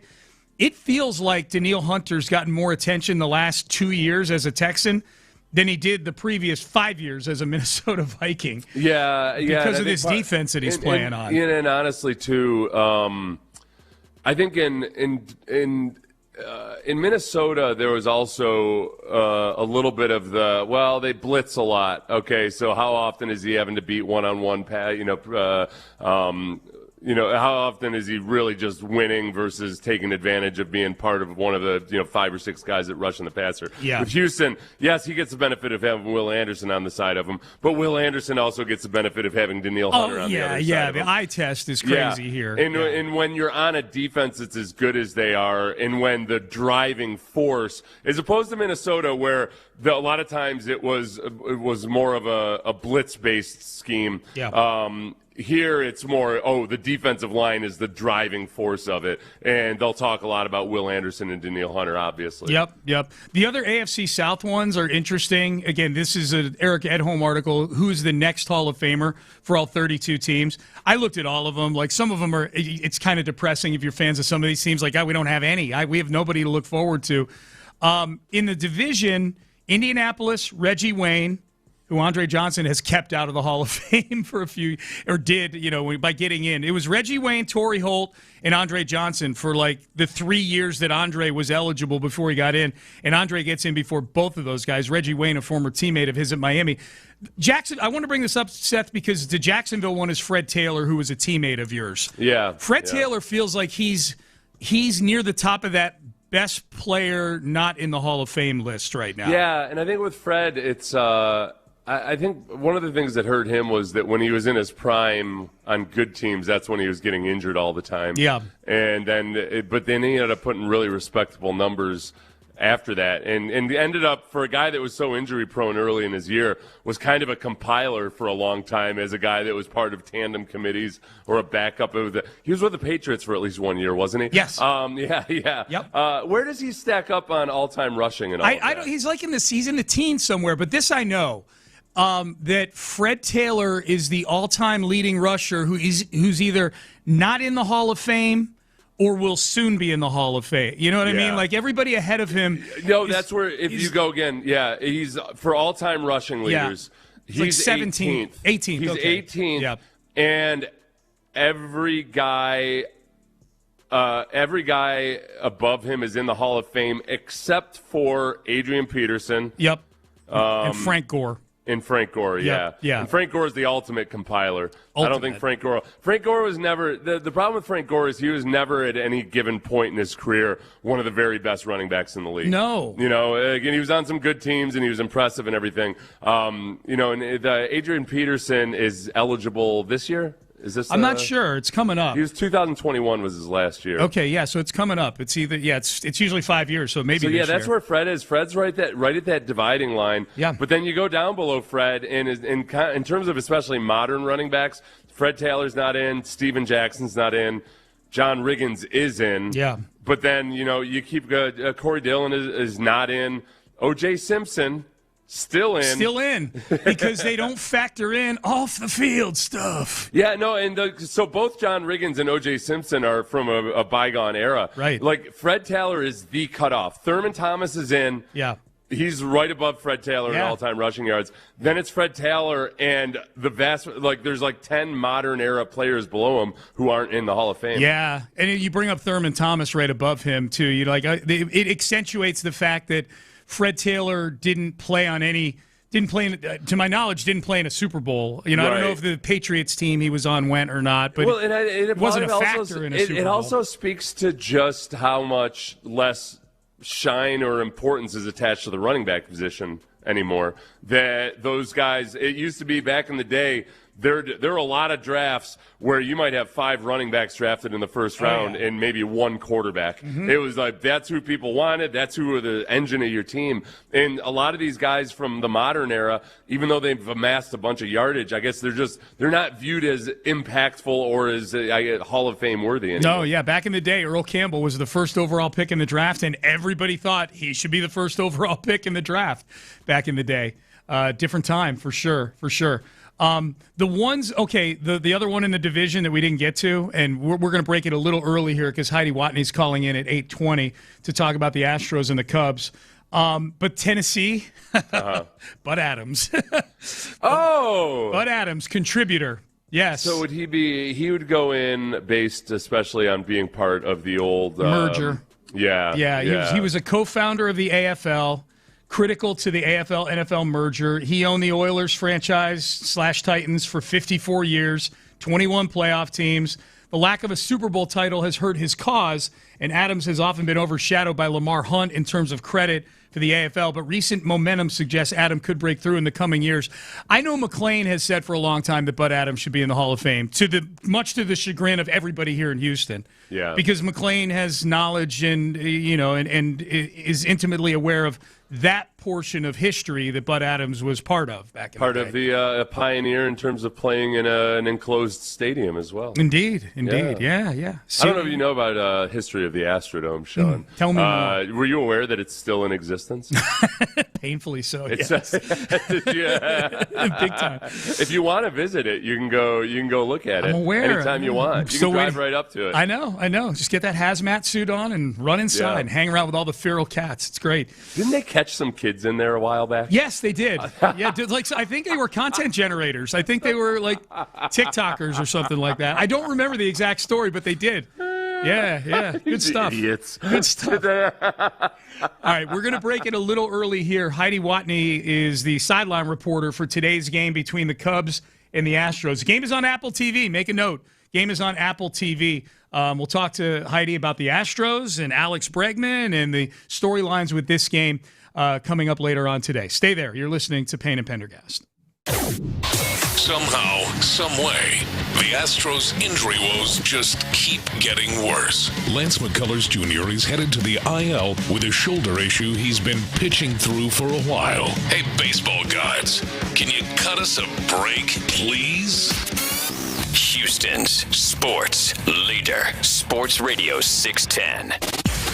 From the Attorney Steve Lee Traffic Center, 713 Recall Lee. This traffic report is brought to you by Blue Cross and Blue Shield of Texas. Still dealing with an accident on 288, the Manish Lane northbound at Omita, Genoa. It is affecting the right shoulder and a left lane. And on the Katy Manish Lane, this is westbound at Bunker Hill, an accident. That one's sitting over to the right shoulder. Partly cloudy this morning, 71 degrees this afternoon, scattered thunderstorms and a high of 86. Amelia Escobar, Sports Radio 610. Blue Cross and Blue Shield of Texas believe in a world of wellness, knowing Blue Cross is lighting the way for your health and wellness journey, always helping your story shine through with a constellation of healthcare support and services where you're always the stars. Download to see if you qualify. Not all customers will qualify. Transfer fees may apply. No Albert subscription required. Albert is not a bank. Albert Instant Loans are issued by FinWise Bank, member FDIC. Not an actual client. Terms apply. Kylie, what's wrong? I just got hit with a car repair bill. I'm behind on rent, and I feel like I can never save any money. Have you tried the Albert app? Albert is your financial assistant, helping you find ways to save and create custom budgets to actually grow your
Astros 610 presents live from the West Point Lincoln and West Point Lincoln of Sugar Land Studios. Here's Payne and Pendergast. Okay, what cannot happen this weekend with the Astros, and we expect to have Heidi Watney of Apple TV on with us here in a couple of minutes to talk about today's matchup between the Cubs and the Astros, which will be on Apple TV, 12:55 p.m.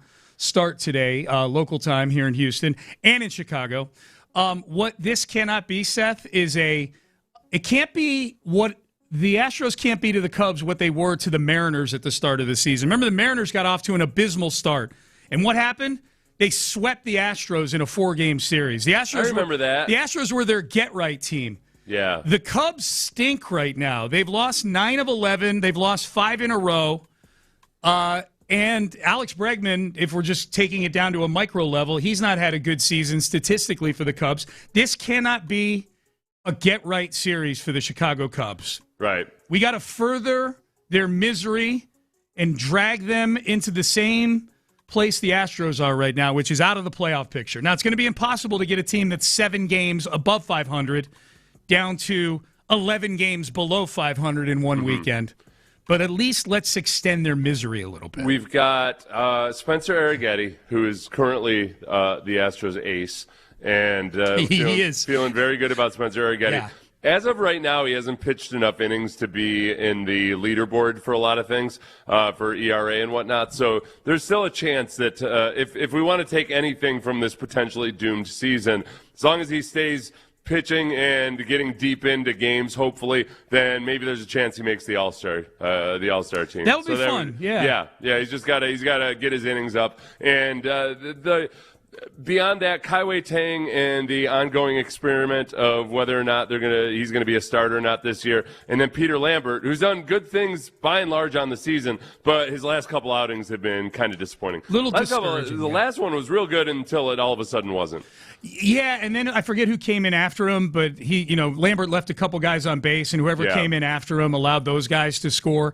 I'll say it was Brian King. Yeah, I don't remember who it was. I just remember.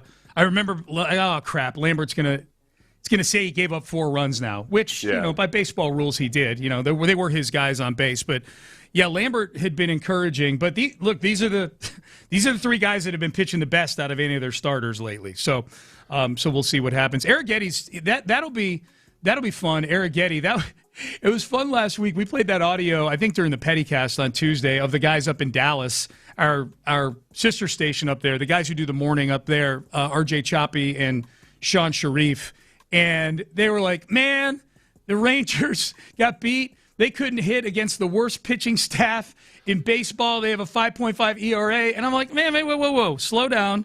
You did on Sunday. You scored 8 runs. One of those games you're going against Spencer freaking Arrighetti, man. Like, it doesn't matter what everybody else's ERA is. His is 1.5. And also, yes, I'm guessing they're still dead last in ERA right now. I haven't bothered checking in a long time, but they have been at least pretty much an average pitching staff over the last month. Yes. So it's just like it was still, even if you're facing an average pitching staff, that lack of output is frustrating, I'm sure. But they're not as bad as they were in the first 6 weeks. No, they were not. In which they were one of the worst pitching staffs in the history of not just baseball, but any sport or legislative body ever. I would suggest that the benchmark that you've provided, Seth, where you started the season over 6 games ago, they're probably damn near elite pitching in this 3-3 stretch. I know this because somehow they won 3 games while scoring almost no runs. So the pitching had to be good. So you guys don't know, I restarted the season for myself psychologically, just for my own. Just for my own mental well-being, I restarted it at the beginning of the Rangers series. Yes. So they're 3-3 since we restarted the Astros season. Yeah. Now, Major League Baseball may end up counting all those other games, but not here. Yeah, I know. They're stuck in the old ways. They're sticklers for that. They don't have an appreciation for the analytics like smart people like myself do. No. All right, so we await Heidi Watney. If we get her, we get her. If we don't, we'll move on. We did a segment earlier in the show where we did body types on all 32 NFL head coaches and determined that there's 5 elite physiques out there, one of which is D'Amico Ryans, and then there were 2 that are the way at the other end, tubs of lard, I called them, and then there's 25 in between. Texter says Diana Rossini throws her coffee at the radio, hearing that Vrabel's not included in the elite specimen category. Yeah. He could be if he worked out, if he... What if it was with Rossini, like she and her husband had hall passes or something? They kind of they had a couple glasses of wine one night, and Diana Rossini kind of casually brings it up as if like she wasn't even thinking about this. She's like, I saw this funny rom-com on Lifetime the other day where somebody had a hall pass. Have you ever heard of such a thing? Right. And they kind of go through, and she's like, I guess, I don't know, maybe Mike Vrabel would be my hall pass. And then she just started using it with impunity. And every time she came home or said anything on a podcast about how hot Mike Vrabel was or what a manly man he was, she just waved her hall pass. Yeah, see, there's got to be hall pass rules. Like the hall pass entitles you just to the physical activity of the hall pass. It doesn't invite you or entitle you to embarrass your significant other on all platforms that you go on. Plus, when you have she's mean. When you have 2 people in a relationship and one of them rubs elbows with celebrities all the time, and the other one doesn't, then it's weighted. It's weighted a little too heavily in favor of Diana Rossini. It is. All right, so we'll take a look at your texts, 713-572-4610. Let's circle back over to a happier topic. Rod Wright, the defensive line coach for the Houston Texans. We didn't get to this one a little bit earlier. Seth, set this one up here. You watched that Rod Wright interview. Okay, so this non-negotiables. I think Mark asked him, what are the non-negotiables in a prospect? Remember, this was before the draft, and so this is when he's still looking at prospects and whatnot. The first thing I look at is effort. And the second thing after that is physicality. The reason effort is number one is if a guy plays with his hair on fire, that tells me that he loves the game or cares enough about it to play 100%, play hard. That tells me that he's not going to take a play off. And when it comes to physicality, I can maybe let's say a guy's not very physical on the point of attack, right? But he plays hard.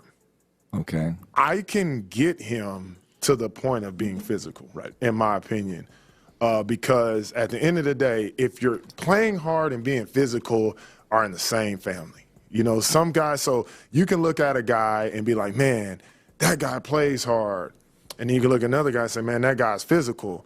Well, in my time, I can know a person is not very physical by nature, but when you watch him play, you're like, man, that's a physical guy. Yeah. And it's like, well, no, this guy is really just going hard and going 100%. At some point, if you run full speed into another human, you give 100% effort. Were you physical or were you just going hard? Yep. I don't know. Both of them look physical to me. That's a really interesting distinction there. Yeah, and I had never thought about it that way. I 100% agree with him in terms of there are a lot of guys who are physical players who don't necessarily have a mean streak or anything. They just go out and they play their butts off, and because they have good technique and everything, you end up looking like a violent player. And I thought of a Danielle Hunter immediately when he was talking about that, because I don't know as far as like the physicality of Danielle Hunter versus the finesse side of him, where he has just all these incredibly acrobatic pass rush moves. I don't think you don't have to worry about making the distinction. And in younger players there too, as he was describing that for younger guys, you'll see guys, man, in college that they have a really impressive highlight reel. They'll just beat the crap out of somebody a few times a game. But when you watch the film and you see that they're not playing all that hard, you wonder, all right, well, what's this guy going to do for me? Great, he'll give me a few good physical plays per game in the NFL. But then also those kinds of guys, they might be physical and capable of it, but when they get tired, they're not nearly as physical, and it doesn't do anything for you. So I like that he even made that distinction. I'd never heard anybody describe it that way. Do you think, and we'll hear from Rod Wright on Will Anderson here in just a second, but do you think, having listened to kind of the lens that Rod Wright looks at defensive linemen through, Do you feel like Caden McDonald would check all these boxes for Rod Wright? When he I think in terms of effort, yeah. And it's tough with bigger guys especially. It's on a sliding scale from a guy that weighs 290 pounds and runs around all over the place. Sure. But I think with Caden McDonald, you see a lot of clips of him, running to the sideline, hoofing it, trying to chase guys down. The motor side and everything of all that, I don't think they would have drafted him if there were concerns about that. No, I wonder too. Like Cole Popovich, you could tell through the offseason had a lot of input on what they were doing personnel-wise on the offensive line. It sounded like he was almost like a consultant for the front office on what to look for in offensive linemen. I got to imagine Rod Wright probably has a voice when it comes to putting the defensive line together too. That he's got that level of respect, among the front office. Yeah, and that's where in Rod Wright in that interview, he was really careful to he would always, whenever they talked about draft or anything, he would always go back to how credit Caserio and the scouts and everything. And I think those guys have done a good job of identifying who the squids are. That if this guy, man, a few flashes every now and then really doesn't do it for me. And I know there's probably people out there right now who are thinking, I know they are, in fact, they're thinking, oh, yeah, you mean like Jadeveon Clowney? Mm-hmm. Like he's a guy that didn't play hard all the time. No, he did. I was never more, frustrated than when people would talk about how Jadeveon Clowney was just a few big plays and that was all he had in college. When you go and you watch him in college, he played his butt off. He just, and we saw it in Houston. On Sundays, he'd be chasing guys 20, 30 yards downfield, tracking wide receivers and making tackles downfield. It was never a concern with him whether he played with a lot of effort or not. He did. I just think that, there was that element of, he wasn't making as many plays and getting as many sacks as you would have preferred from a number one overall draft pick. Yeah. But it wasn't an effort concern with him ever. I was just thinking about Clowney in the previous segment when we were talking about who's the next Hall of Famer for the Texans after J.J. Watt, obviously, and you brought up Danielle Hunter. I think you might end up being right in the end on that one. The Danielle Hunter, it made me think of Clowney because you talked about if he gets double-digit sacks the next couple of years about where he would rank on the overall sack list. That would give him 9 double-digit sack seasons, something Clowney is still striving to get one of. Yeah. It goes to, and Clowney's a good player. That's what it means to me. Like, holy crap, Danielle Hunter. Clowney is he's not a Hall of Famer, obviously, but he's made some Pro Bowls and he's still making money chasing guys down after all these years. Danielle will have done that 9. He's already done it 7. And he had 15 last year. It wasn't like he had 10 and a half. He had 15. He was 4th in the league in sacks at age 30 or 31, whatever he is. Here's one more from Rod Wright. This is, if you want to get excited about Will Anderson or even more excited than you already are about him, this cut will do a pretty good job. He has been everything that we expected and more. The first thing I think about is just the human he is. It's as great as he is as a player. I mean, he's even better as a human. And I remember we had a young guy as a rookie talk about he's a better person than he is a player. And one thing I told him, I said, well, you better be pretty good, really good as a player, because it's easy to be a better person than you are a player if you're not a good player. You know what I'm saying? So I said, if you say that, you better be pretty doggone good. And Will is great. And for me to say he's a better person, I mean, y'all see him on the field as a person, even better. And he cares about that, and that's why he is what he is, man. He's a leader. He's somebody that always wants to get better, and that's why he continues to evolve every year.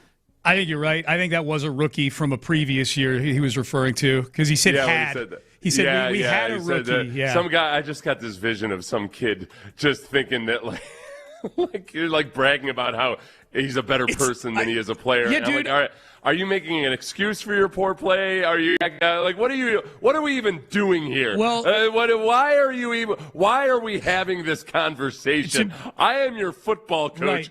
I want you to be a good person, yes. Yeah. But there is not a single part of this game that means, am I supposed to be giving you credit for being a better person than player? Well, you suck. And to be fair to this anonymous former rookie, who we don't know who it is, we don't have the direct quote. We just have Rod Wright's version of it. But let's just pretend that the guy literally said the words, I'm a better person than I am a player.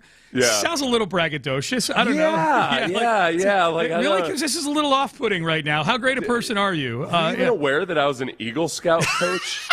Yes. Coach, I know. Listen, you keep harping on me about my hands and hand placement, but why does that even matter? I was a good Samaritan of the year 3 years in a row. Yeah, in man. my junior high. I'm a good person. Everybody told me I was a good person. The Astros, talking about good pitching staffs. Yeah. This Astros team, ever since they started the season at the beginning of the Rangers series, 6 games ago, yeah. where they're Sean, they're 3-3. Yeah. Okay, but it's early. Right. It's early. It is early, yeah. The pitching staff has a 3.46 ERA. Oh, yeah. See, I told you. Yes. In that time. Yeah. These other teams that have idiotically played, many more games than the Astros 6 games they've played. Right. But right now, that would put them as the 5th best pitching staff in baseball. That's what it feels like right now. Mm-hmm. That's what it's felt like the last 6 games, or as we like to call it, the entire season. One thing about this 6-6 season that we're in the middle of that's got me really frustrated is that the Astros bats have been horrendous this early in the season. It's early, though. Usually at the beginning of a season, Seth, the pitching is ahead of the offense. Oh, okay. So at the beginning of a season, like 6 games ago. Yeah. So that's normal. They'll snap out of it, I'm sure.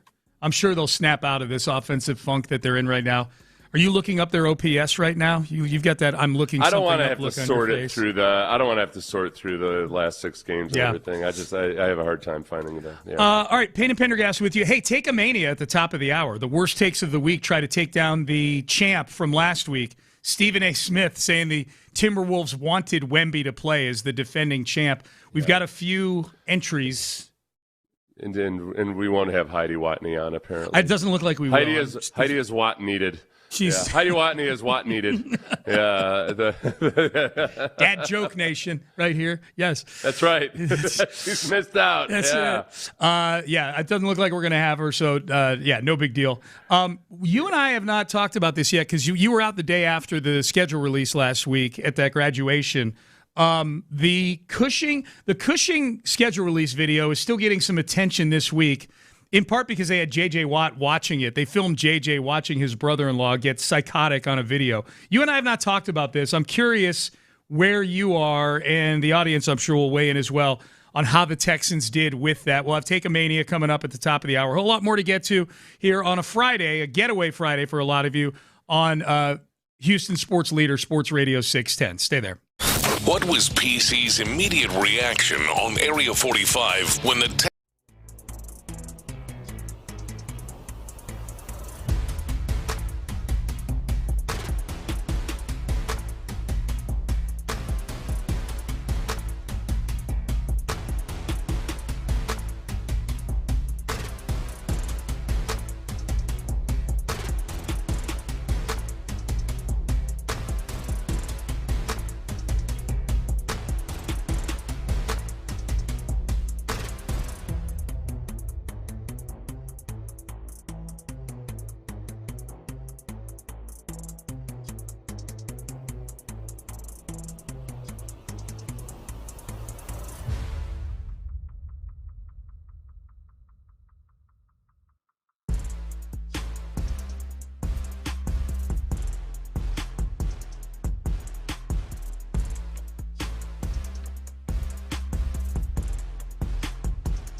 Sports Radio 610 presents live from the West Point Lincoln and West Point Lincoln of Sugar Land Studios. Here's Payne and Pendergast. All right, couple things here in the content realm generated by the Houston Texans. Congrats to their social media team and to Cal McNair, who was the subject of this particular piece of content. We'll get to the schedule release video in a second, but this came down a couple days ago. I meant to put it in headlines, but the high five satire video that they did where Cal had been, after that Chiefs game on Sunday night, the CJ walked past Cal as he had his hand up for a high five. Yeah. And that got a lot of traction on social media. The Texans chose to embrace that and do the best thing you can do with it, which is make fun of it and do funny stuff.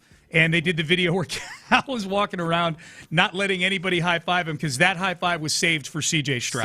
He was walking around the Houston facility still in his overcoat and scarf and hat and everything. The exact same outfit, but in Houston, in the cafeteria, in the hallways and everything, just waiting for his high-five. Waiting for his high-five, which eventually he got, spoiler alert, if you haven't seen the video, he eventually got his high-five from C.J.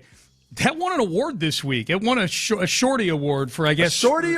They won a Shorty? They won a Shorty, man. The esteemed. Tell me what a Shorty is. I didn't know until they won this thing, but it's for short videos. There's different categories, so it's, Is there an Academy Award? I don't know. There's an Academy. I said it ain't the Academy. I was about to say it ain't the Academy Awards. I don't know if there is an Academy, and I don't know what the voting constituency is. I just know they beat out Jimmy Kimmel. Was one of the. Like, they beat some heavyweights. Really? Yeah. They beat some heavyweights out there, man. Uh-oh. Yeah. Now Cal's in Jimmy Kimmel's sights. Huh? Oh, boy. Now he's in Jimmy Kimmel's sights. Oh, yeah. It's going to be a whole thing. Jimmy ain't afraid to take it to Aaron another Rodgers level. is going to get involved in everything. It's going to be a whole thing, Sean. Oh. You don't know the hornet's nest you're kicking I here, know, okay? I know. So congratulations to the Houston Texans on that. Their social team does a fantastic job. The schedule release video, there's articles out there that rank these schedule releases, Seth, these videos. All 32 teams do them now. I don't know where it all started, but we know they call it the Super Bowl of social media every year, the schedule release video. The ones I've seen have the Texans Brian Cushing video, which we're going to play audio from here in a second, kind of in the middle of the pack. Right? Yeah, The Athletic had him at 19th overall, and basically alluded they said that they would probably, this was probably way more popular in Houston than it's going to be with a general NFL audience because it was Brian Cushing playing off of that iconic photo of him with a bloody face after he'd headbutted an offensive lineman, just for no good reason. And he's in the video. He's auditioning for the schedule release video, and then at the end, we're not going to play the end just because it's not real radio friendly. They have him going from the Texans audition. They didn't hit the record button, and they show him then auditioning for a bunch of other movie roles using AI. But this is what the actual crux of it, the actual schedule release part, sounded like. I'm Brian Cushing. You may remember me from absolutely losing it on Sundays. I'm here to humbly and calmly audition for the 2026 Houston Texans schedule release. Let's begin. Week 1, Buffalo Bills. Hey, Brian, how about just a little bit more intensity? Oh, okay, sure. Week 2, Cincinnati Bengals. Week 3, Indianapolis Colts. Week 4. Wait, what's my motivation here? To release the schedule. Right. Dallas Cowboys. Week 5, Tennessee Titans. Week 6, Jacksonville Jaguars. Week 7, New York Giants. Why did you whisper? I feel like less is more here. Week 8, unfortunately, no Texans football this week. My character would never say that. Week 9, Los Angeles Chargers. Week 10, Cleveland Browns. Week 11, Indianapolis Colts. Week 12, Baltimore Ravens. Week 13, Pittsburgh Steelers. Week 14, Washington Commanders. Week 15, Jacksonville Jaguars. I'd like to explore an alternate line here where I just don't say anything. Let's get one for safety. 16, Eagles. 17, Packers. 18, Titans. I look like a psycho. How was that? We gotta do it one more time because we did not hit record. What? No. All right, gets up, walks out. Yeah, we're good. We're good. So I think this is where I stood on it. Yeah. I thought it was a really good concept. but I was left wanting just because, like so many other teams do so much with that, including just give me something specific about the matchup. Just some kind of allusion to like, it doesn't have to be super, super snarky or whatever, but they didn't, it was basically one joke the whole time. Yeah. And driven by Brian Cushing bashing his helmet with the head and everything, so I like the concept a lot. Yeah. It felt to me like I expected more, and I thought, and I know they're capable of more, and because they didn't do it, it was 1 3-minute long. It was like the same joke for 3 minutes. Yeah, you know yeah. where it's going and everything, and that part of it was cool, but it just wasn't as entertaining. Felt like they might have been working with a budget or something like that. Like let's bring in Cushing. We'll sit him down here. So what are our expenses? Well, we need a suit that we can rip the sleeves off of. Yeah. We need lots of blood paint. Yeah. We need Brian to sign a waiver because he's going to hit himself in the head several times. So probably 1 hour's worth of legal fees or something like that. But I liked it fine. I thought the part that and we're talking about a schedule release video, so I'm not emotional about this at all. The part that was the frustrating part was I didn't get the joke at the end with him auditioning for all those movies because I couldn't tell it was.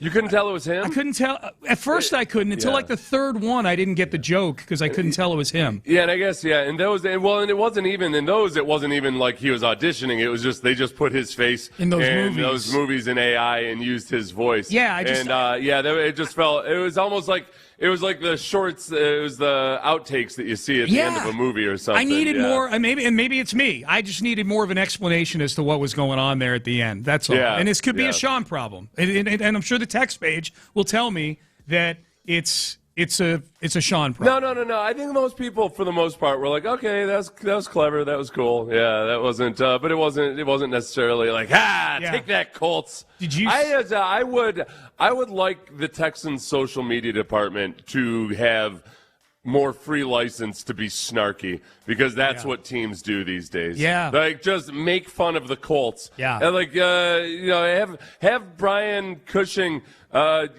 beating up some inbred dude in coveralls with no T-shirt on underneath.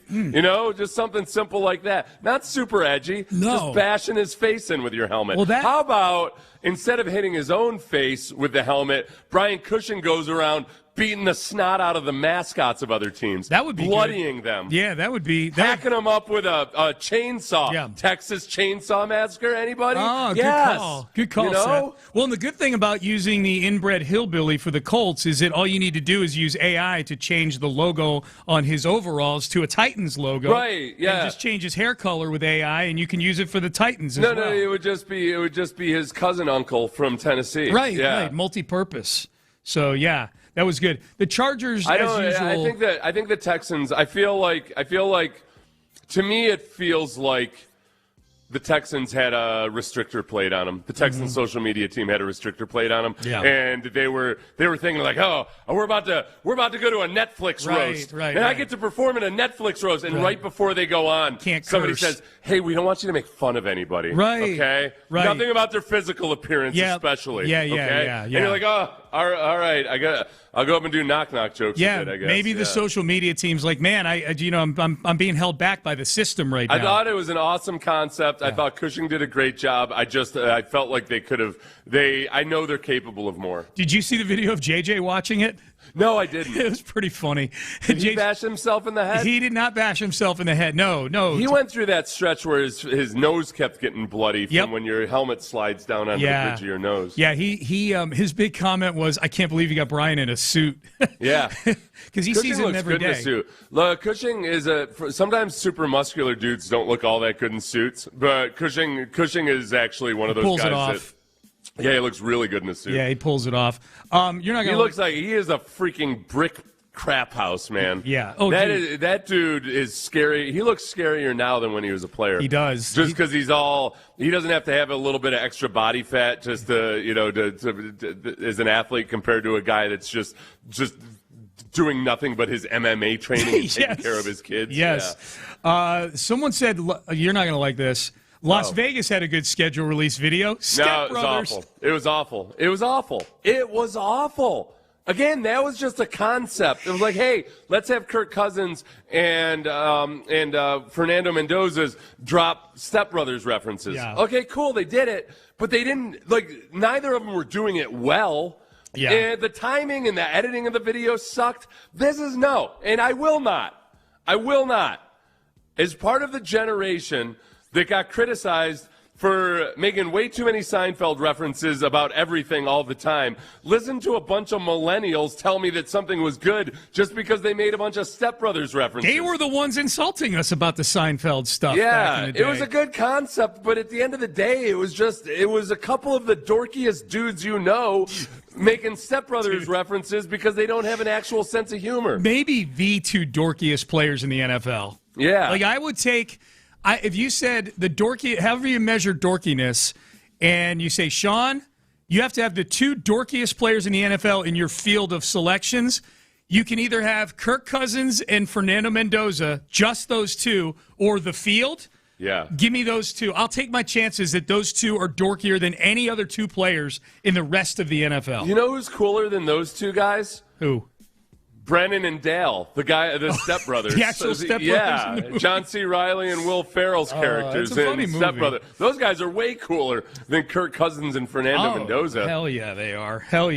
Dale's never going to come in and tell you about how to be great. No. Dale's just going to come in and ask if you've got any peanut butter. Mm-hmm. How about this suggestion? I think if they had Andre Johnson beating the hell out of each of their opponents, Cortland Finnegan style, that would be a good video. Yeah, just a little bit more bloodlust in an already bloody video is what I would have preferred. Bloodlust that's not your own blood. That was blood in that video, but it was all Cushing's blood. That was where when they started doing it, I could see where they're going with it. And I was like, okay, this is going to be cool. But then it's just reeling off the opponents with just zero extra about the opponents. Just needed a little more. Meanwhile, you've got these other teams that have 29 different references for each opponent. Yeah. Yep. Congrats on the shorty, though. They got hard. That was awesome. Yep. That was great. That was great. All right, Take-a-Mania. Takes that are not great. The defending champ is Stephen A. Smith. Do any of these take down Stephen A. Smith? Take-a-Mania. Bad takes of the week coming up next. Oh, I was just talking to our friends from over on Mega out in the hallway. We were actually talking.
West Point Lincoln and West Point Lincoln of Sugar Land Studios. KILT FM HD2 Houston. On Odyssey Sports Station. The Texans play here. Sports Radio 610 presents Payne and Pendergast. Yeah, I like bumping in for Take-a-Mania with that Vince McMahon theme music. That gets me fired up in the last hour of the week. Take-a-Mania, bad takes of the week. Try to take down the champ from the previous week. Seth, you were out last Friday, so I took the liberty of crowning a new champ last week. So Dabo Sweeney is no longer his crybaby ass complaining about NIL and the transfer portal and when he had a bad take. Yeah, Notre Dame they print money there. Got beat by Stephen A. Smith, saying that this goes back to the conference semifinals when Victor Wembanyama got ejected in Game 4. Speculation he could be suspended for Game 5. He was not. Spoiler alert. And the Wolves would go on to lose the series to the Spurs in 6 games. But prior to Game 5, Stephen A. Smith was saying, hey, maybe the Wolves want Wembanyama out there because he's so skinny and they can abuse him. How do you know he don't have a problem with it? How do you know they don't want Wemby on the basketball court tonight? They might want it. Even though he's 7'5", you keep saying 7'7", he's 7'5". But they might want him. They might want him out there. You understand? Especially at Big Perk, especially because again, this is not the Diesel. If it's somebody like Shaquille O'Neal walking around 330, 340, you understand, and dunking on your mug, that would be different. But because of how skinny he is, you know, you might have some cats that might want him out there. As great as he is, they might want him out there just so they can make sure he feels them a little bit tonight. You never know. I love that. Yeah, I mean, and Perk would go on to tell Stephen A. he's crazy. He would have 27 points in Game 5. Yeah, he's like 27 and 17, if I'm not mistaken. 126 to 97. Yeah, they lost by 29 points. What if Minnesota somewhere in Game 5 was like, oh, our strategy of having Wemby out here is not working out the way we thought it was going to work out. We lost by 29, but we got several good elbows in on his skinny little torso. I thought surely with Wemby playing against us, we'd be better this time than we were before when Wemby was playing against us. Right. The previous 3 games, 4 games. So that was a bad take, and it took down the champ. So that is the champ heading into this week. All right, so we'll see. I don't know if any of these are going to be good enough to take down Stephen A. Smith, but let's give it a go. This is the Michelle Beadle's podcast that has Lou Williams on there, Chandler Parsons on there, a couple former Houston Rockets. Nick Wright had a take this week that at no point was Kobe Bryant ever the best player in the world. You know, that early in his career, that he was, by the time Kobe became an all-star, it was Shaq. He wasn't even the best player on his own team. Yeah. And then Shaq aged right into the age of LeBron. And then for the remainder of Kobe's career, LeBron James was the greatest player in the world, which I don't think is a really horrific take. It's a very defendable take. You're saying somebody's not the absolute best at something. They're second best. Like, that doesn't seem crazy to me. Yeah. Boy, they took offense to this on this podcast, man. Beadle and particularly Lou Williams couldn't even speak at the beginning of this I'm thing. going to judge this based on how much virtue signaling there is here based on the fact that Kobe is dead. Okay. You know. All right, yeah, here we go. Who wants to take this first? Lou? Because you're smiling. I'm looking at...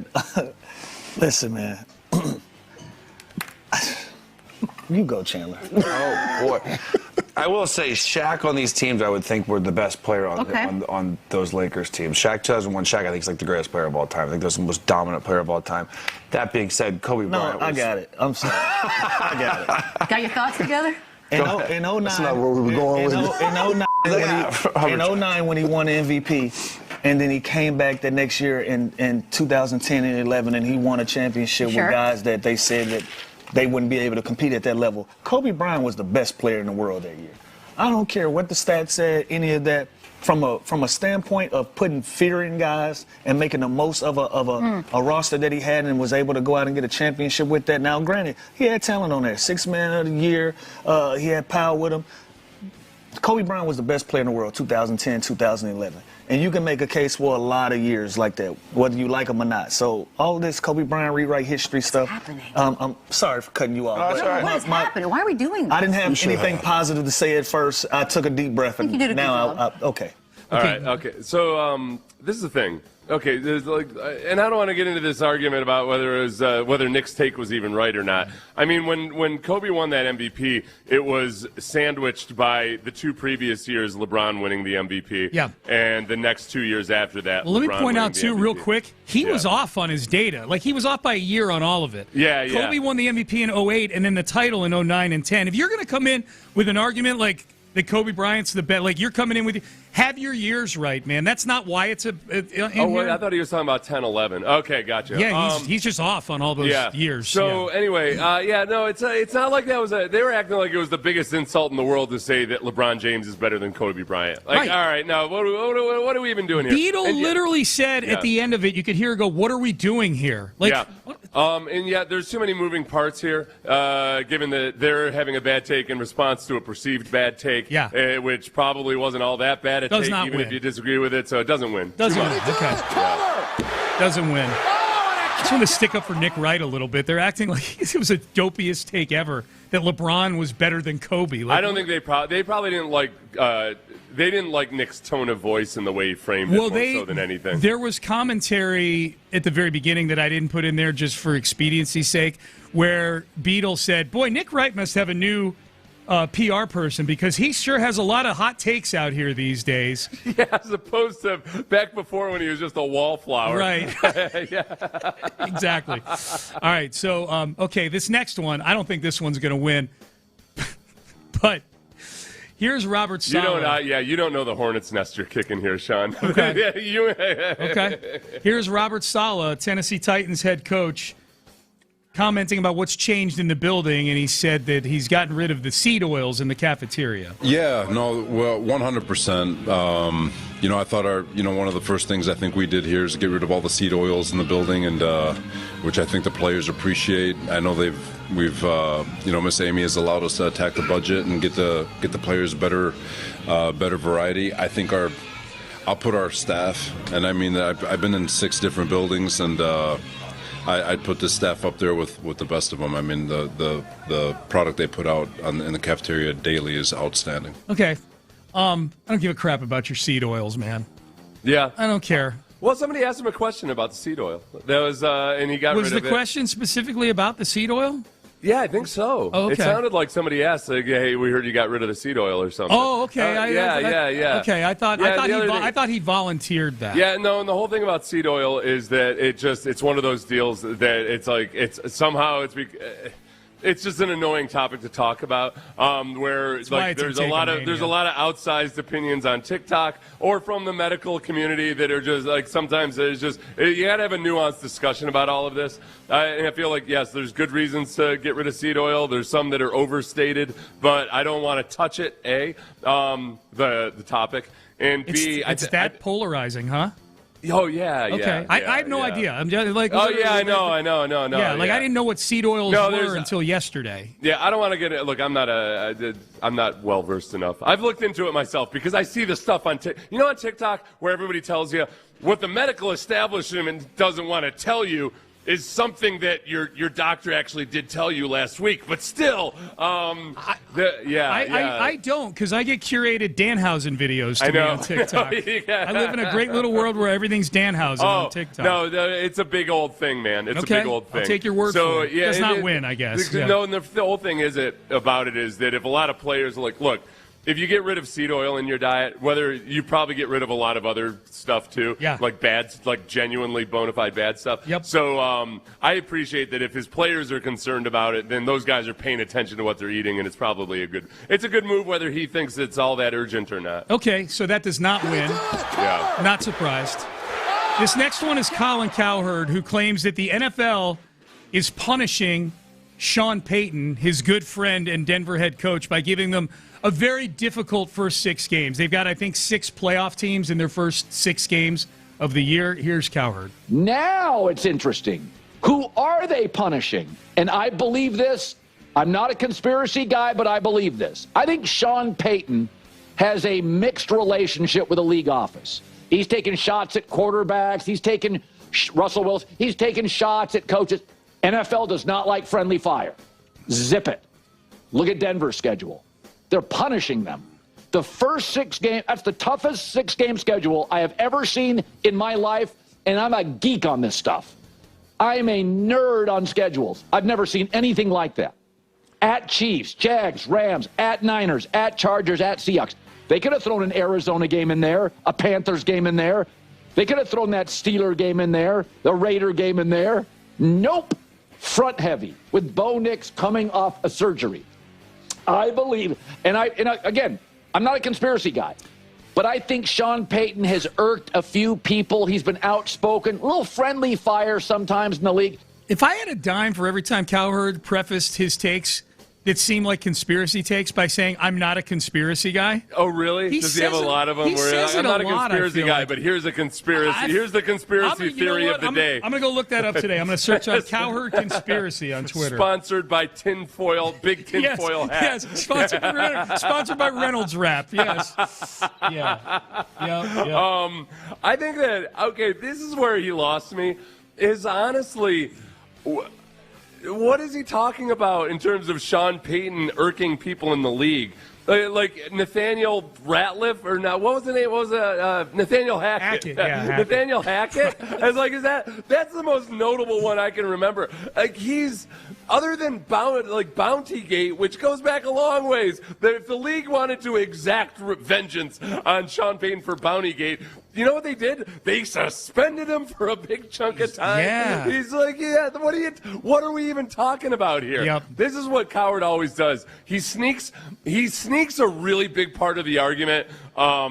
He sneaks it right past you. Yeah. Like so in the beginning, he states a false premise, which is like, Sean Payton has really rankled a bunch of people at the NFL. Well, and in your mind, if you don't object to that, you're like, oh, well, gosh, it does make sense that given that he's rankled so many people in the NFL, that, boy, this might be, but no. He lied to you at the beginning and then built an entire argument around it, and you didn't have time to say, well, hold on a second.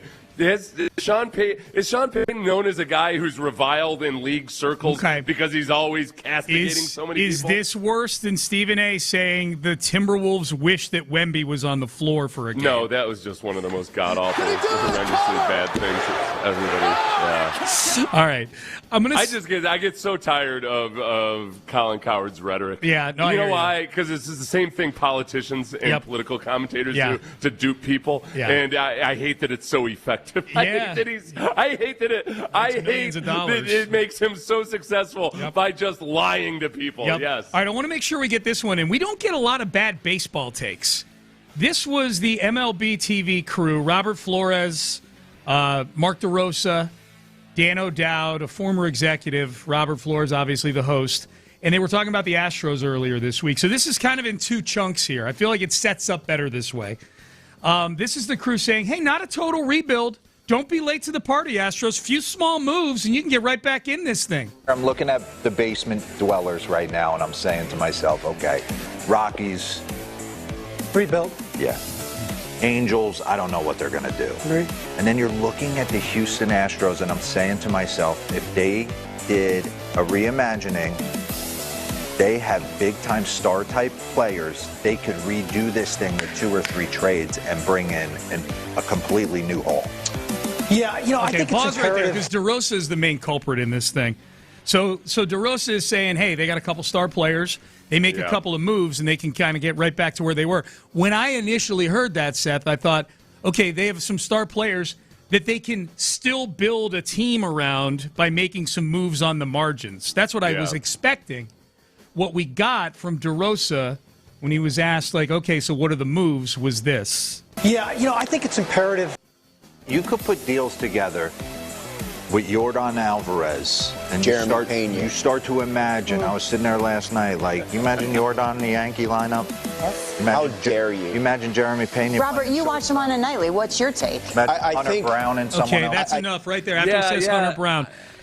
He's reimagining the freaking Yankees lineup. He's not reimagining the Astros. The part is, I was going to maybe bail him out a little bit because he, maybe kind of just talked himself into a corner and was doing that thing where you kind of think your way through a take. So when he's saying it doesn't have to be a complete teardown, he didn't realize what he's getting into. But then he said that he was thinking about it last night. Yeah. And it did. It sounded like he was trying to rebuild. He was trying to make the Yankees even better than they already are. Yeah. That was more his goal in this segment. Yeah.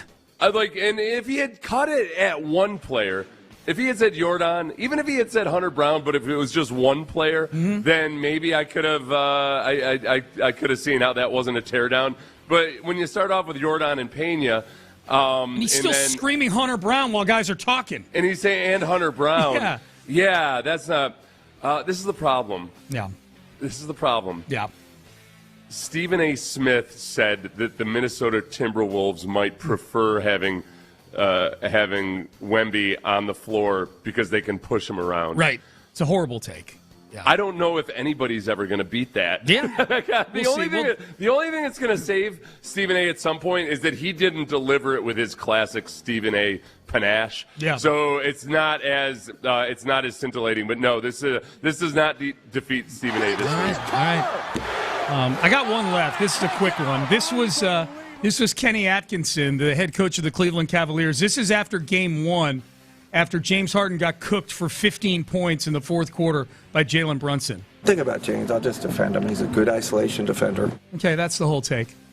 Yeah. Thing is with James, I'm going to defend him. He's a good ISO defender. That's the whole take right there. I'm just throwing that in at the end. I mean, he is that's the problem. He just, but he was doing it after a game in which he just got torched. Is he? He's a good post defender. I've never thought of him to be a good guy. If you got a guy dribbling at James Harden, he's never been great at staying in front of people. Yeah, I guess. Well, the whole thing is, in his Houston years, he was in the 88th percentile defending isolations. Okay.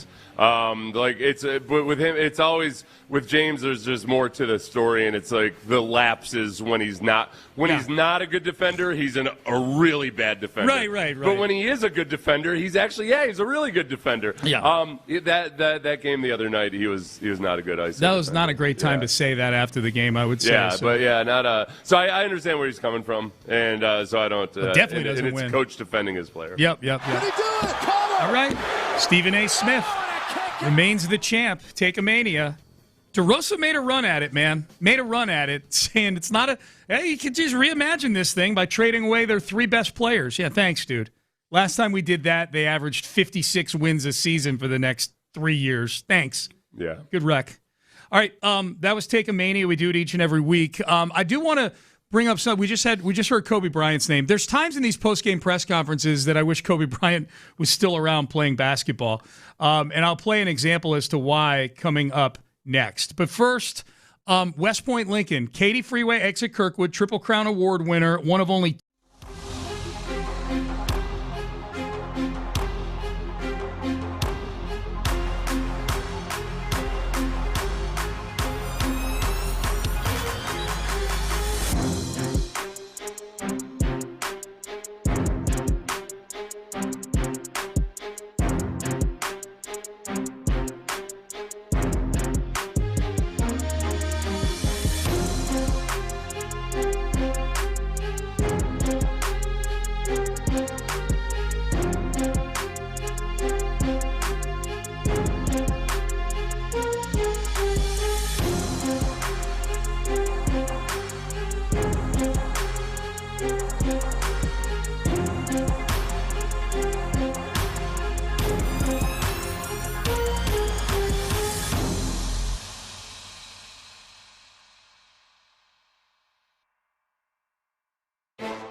Astros 610 presents, live from the West Point Lincoln and West Point Lincoln of Sugar Land Studios, here's Payne and Pendergast. Let's just tell you, something I miss in sports is just good old-fashioned anger after losses, man. This was Donovan Mitchell. Now, keep in mind last night's game between the Knicks and the Cavs. The Knicks ended up winning that game by like 16 points. They dominated the second half of that basketball game. At one point, they had an 18-0 run on the Cavs. And, yeah, the final score was 109-93. They won by 16 points to make that series 2-0. This was Donovan Mitchell after the game last night. We just didn't make shots.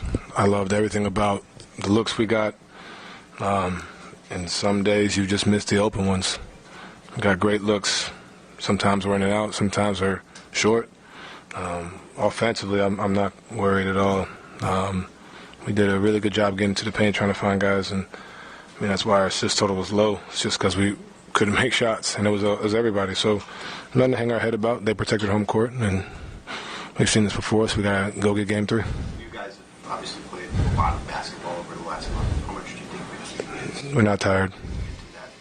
We're not tired. We're ready to go for game 3. Okay, so I mean, I like the fact that he didn't make excuses at the end there. He didn't use fatigue as a reason. Yeah. They've been in 2 bloodbath series so far prior to this Knicks series. They were 7-game series with Toronto, which never should have gone 7 games, and then 7 games with the Pistons, where they had to come from behind down 2-0 in that series to win that series in 7 on the road. So they've had some taxing series. The thing about that, Seth, and it's a similar thing with the Astros for me, actually. Like Joe Espada does this a lot where, and the Texans do too sometimes. You know, Nick Caserio talks about the process over the results sometimes. Like, I miss guys getting angry about the results of things. Yeah, no, you know what? I tell you, everything's great. We just missed a bunch of shots. That's actually, I kind of sometimes half sarcastically miss the days of the poorly adjusted superstar, like the guys that just, I love, one of the reasons I love Bagwell is you hear so many stories about Bagwell and how he would beat himself up. Yeah. Like just how he would always, he thought he sucked. He didn't think he was any good. Like all of these things that I don't think you'd ever really hear stories about with professional athletes anymore, because they're so cultivated from a young age to be using their positive affirmations and everything else that sometimes it does just feel like, can we just be a freaking guy and go out there and bash something, right? Like get angry about something, take offense. It's okay. Admit that you're angry about something somebody said, instead of acting like, because today the biggest crime in the world you can do is to actually show any sensitivity towards an insult. Oh, you must not be confident or something. Who cares? Go hit him. Go punch him. Oh yeah, he insulted you. Go punch him. It's okay man. to be angry about it. That's kind of where I find myself listening to that, is like, I mean, dude, you're down 2-0 in a series where you coughed up a 22-point lead in game 1. And I understand those quotes were after game 2, not game 1. But man, you're in a series now where you're down 2-0. You, Donovan Mitchell, are a reputed playoff choker. Like you've not been a good playoff player in your career.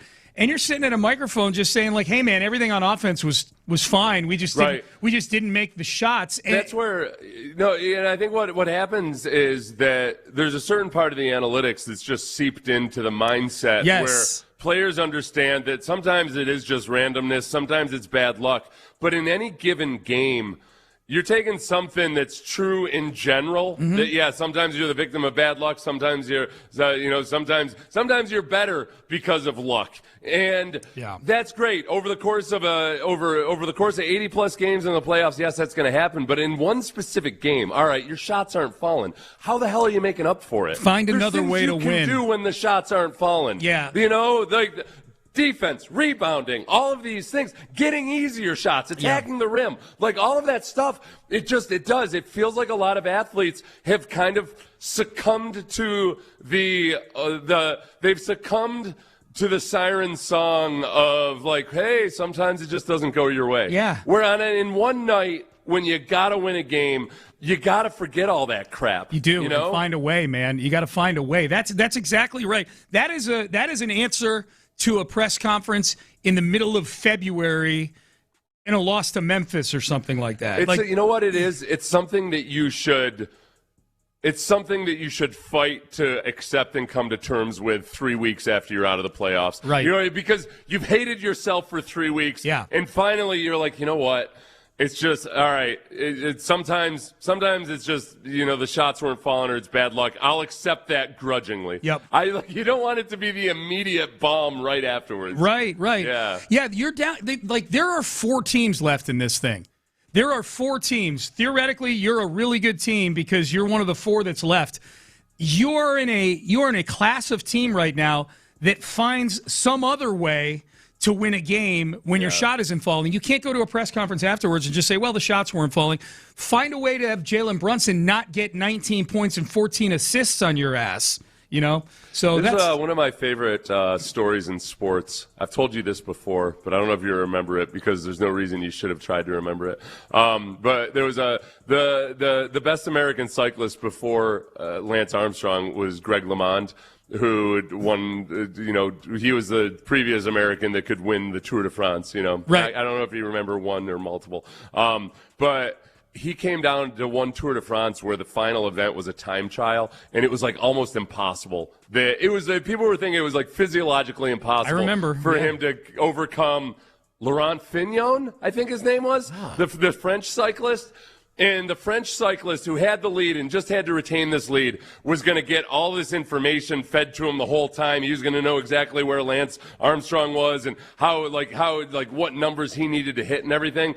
And Greg LeMond went out and said, I don't want nobody telling me nothing. Yeah. And just put his head down and went. Yep. And it was like a crazy, superhuman. Story. You probably didn't, if you had told him that's what he was going to do, he probably wouldn't have believed you himself. But he just put his head down and went and ignored everything. And I think that's the difference between, and it's not like Greg LeMond ignored all the other science and like all the sports science and everything that went into preparing for all of that. It's just that there comes a time for the athlete where you got to just put your head down and go. Mm-hmm. And I feel like a lot of modern athletes have succumbed to almost being too analytical and not knowing when to. You got to tap into your primal side at times and completely forget all the very valuable things that analytics and sports science can do. I agree. That's kind of my overall point. It feels like Donovan Mitchell got snowed under by, we got the ball to the right guy. It's just the thing that's the main thing to do just wasn't happening. No, and Sean, there was never, I never played in a single football game that I lost where I didn't think afterwards, man, including games where I had really good games. Yeah. I would just think that, God, what else could I have done? I should have done this. I should have done that. Yeah. I could have made this play here, and that would have changed everything. Yeah. And so when you're saying the shots just aren't falling, all right, where's your personal honestly, your personal shame. Yeah. And just, all right, what could I have done differently? I gotta, if the shots aren't falling, I gotta make up for it somehow, some way. What can we as a team do? It's just too. It's too enticing of an excuse. Yeah. Because I'm not anti-analytics at all, but there's a danger in giving into it and just accepting the numbers as if they're numbers on a page that aren't fueled by human performance. Well, and you made this point, I think not about the Cavs, but earlier in the show, you said something about teams taking on the personality of their coaches. It was probably when we were doing some of the Rod Wright audio before, talking about D'Amico. And Kenny Atkinson, from what I've seen in this series so far, sounds a lot like Donovan Mitchell did right there. We played Kenny Atkinson. This almost made it into Take-a-Mania, actually. Kenny Atkinson, after the game, just gushing about how his team played after a game where they coughed up a 22-point lead in the fourth quarter. Yeah. I thought we played really well in this game, and it's like, man.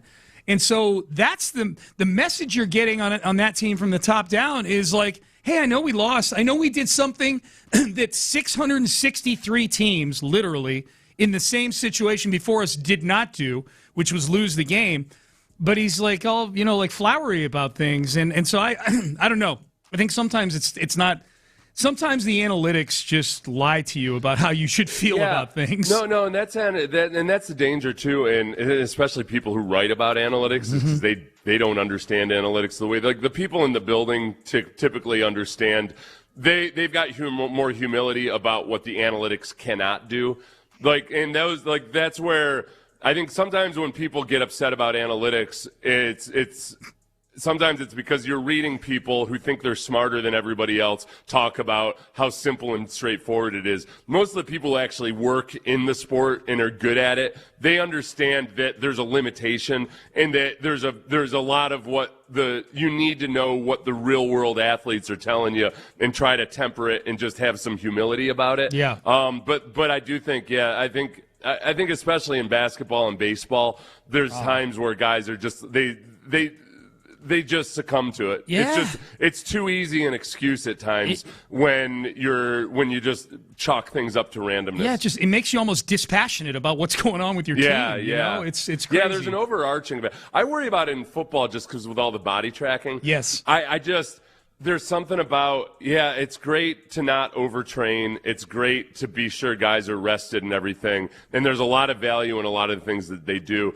I do worry at some point that, man, just the part of learning how to thrive when things suck is living in the suck, and I don't know. I worry sometimes that football teams don't live in the suck enough, and your body your body hardens and responds and reacts to that over time, and if you're constantly being kept in this pristine state, that do you lose something? Yep. And I don't know. I don't know if you can measure that. I'm not saying that that's right or that I'm right or I'm wrong. I just I know some football coaches who are all about analytics do worry about that part of it. Yeah. Just like the overall.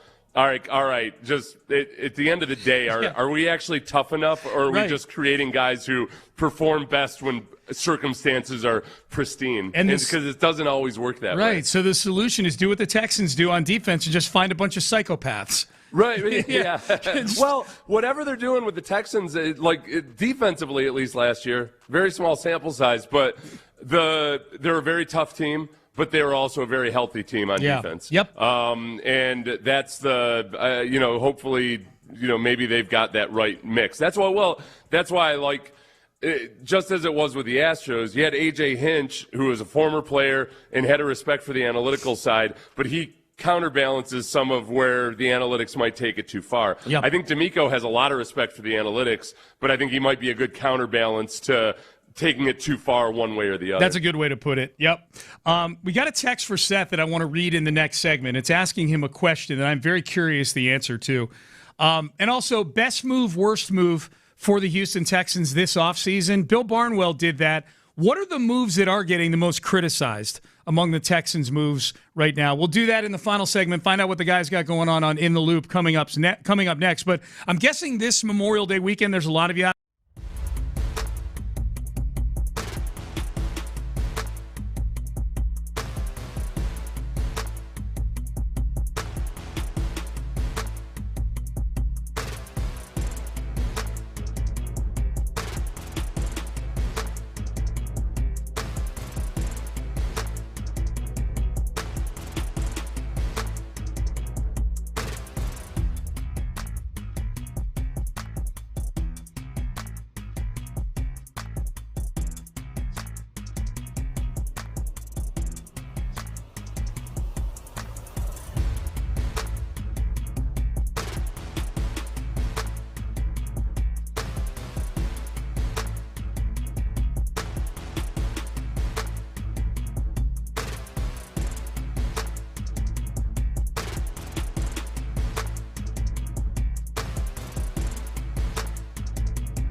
Sports Radio 610 presents live from the West Point Lincoln and West Point Lincoln of Sugar Land Studios. Here's Payne and Pendergast.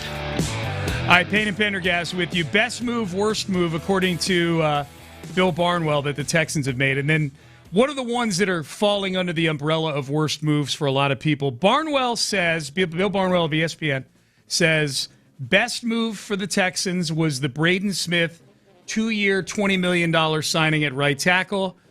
Worst move for the Texans that they made was bringing Ed Ingram back, mostly because of the money. 3 years, $37.5 million. Barnwell admits that there is a price point where bringing Ed Ingram back makes sense.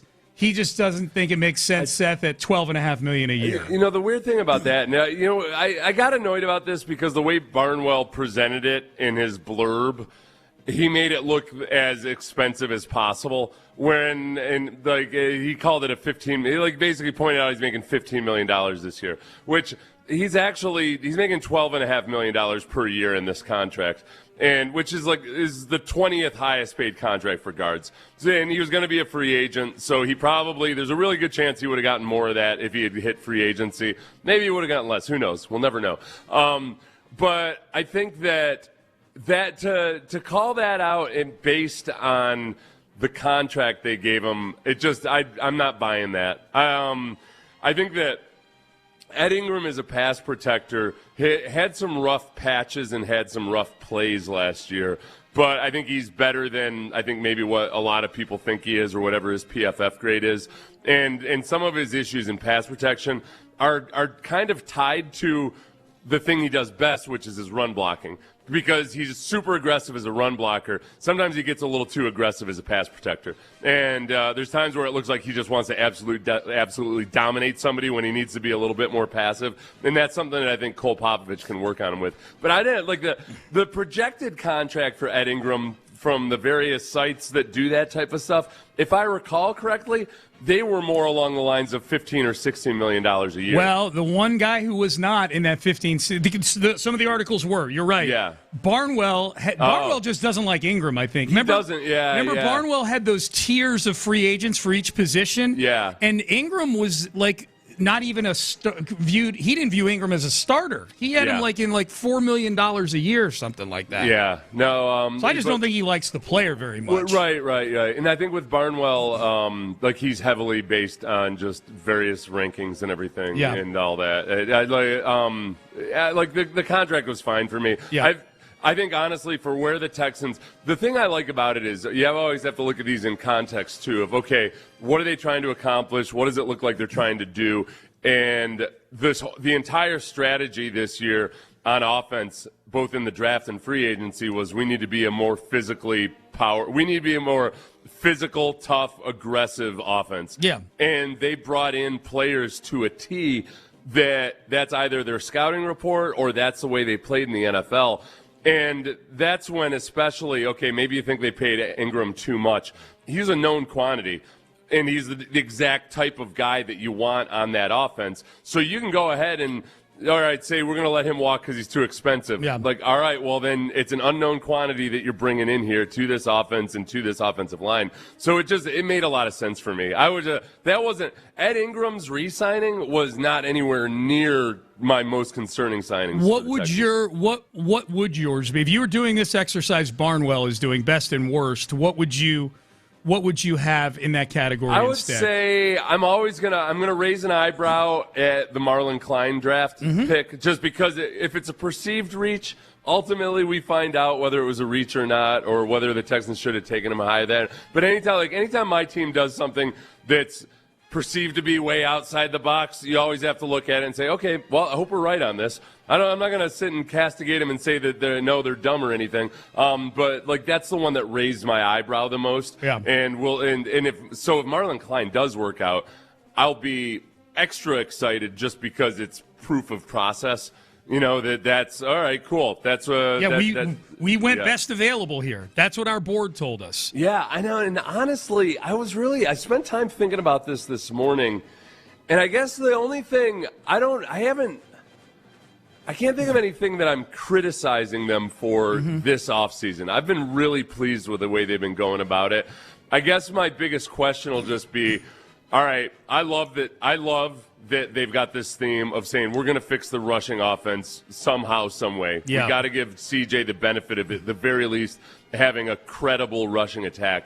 It's that, all right, the question is, in this modern NFL, can you afford to be that concerned about that one specific thing? And did you make the right moves to do it? So I guess it's the overall philosophy of it. I'm for it.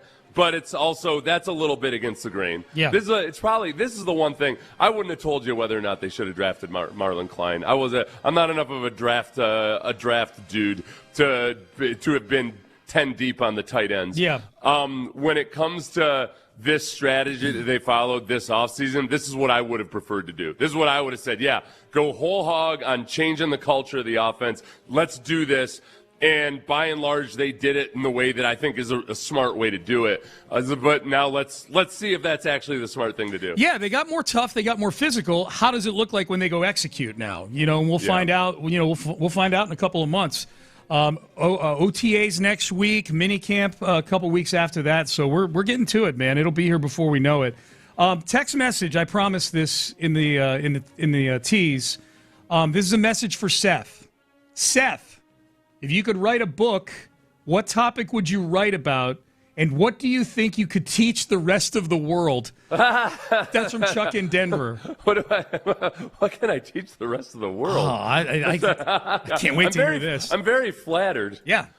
I don't know if I have anything to teach anybody. You've got a light in you, Seth. You've got a light in you, in your soul, that needs to be shared with the world. I was thinking about this the other day while I was on the toilet. I feel like I'm at an age where I hope that I would have been wiser by now. I don't feel like I'm wise. I don't feel like I dispense wisdom. And I don't know what to do about it. The old saying, if you don't have it at 51, you're probably not going to have it. Right. I think for me, I guess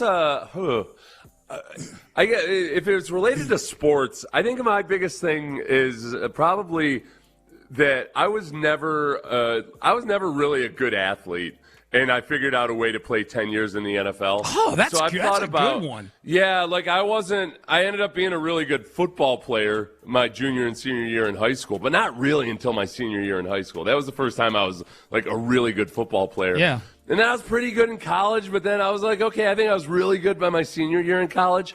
But so I think there's something about just really, for one, like I had a couple of good athletic traits. I was big and I was really strong. Yeah. And that was about it. Yeah. And I think I was able to kind of, I took a lesson from The Usual Suspects. Remember the movie The Usual Suspects? Yeah. Yep. And you remember what the line attributed to Kaiser Sose was? Is that you have to be willing to do what the other guy isn't. Mm-hmm. And now, in the case of Kaiser Sose, that was killing his own family. Right. I didn't take it that literally. No.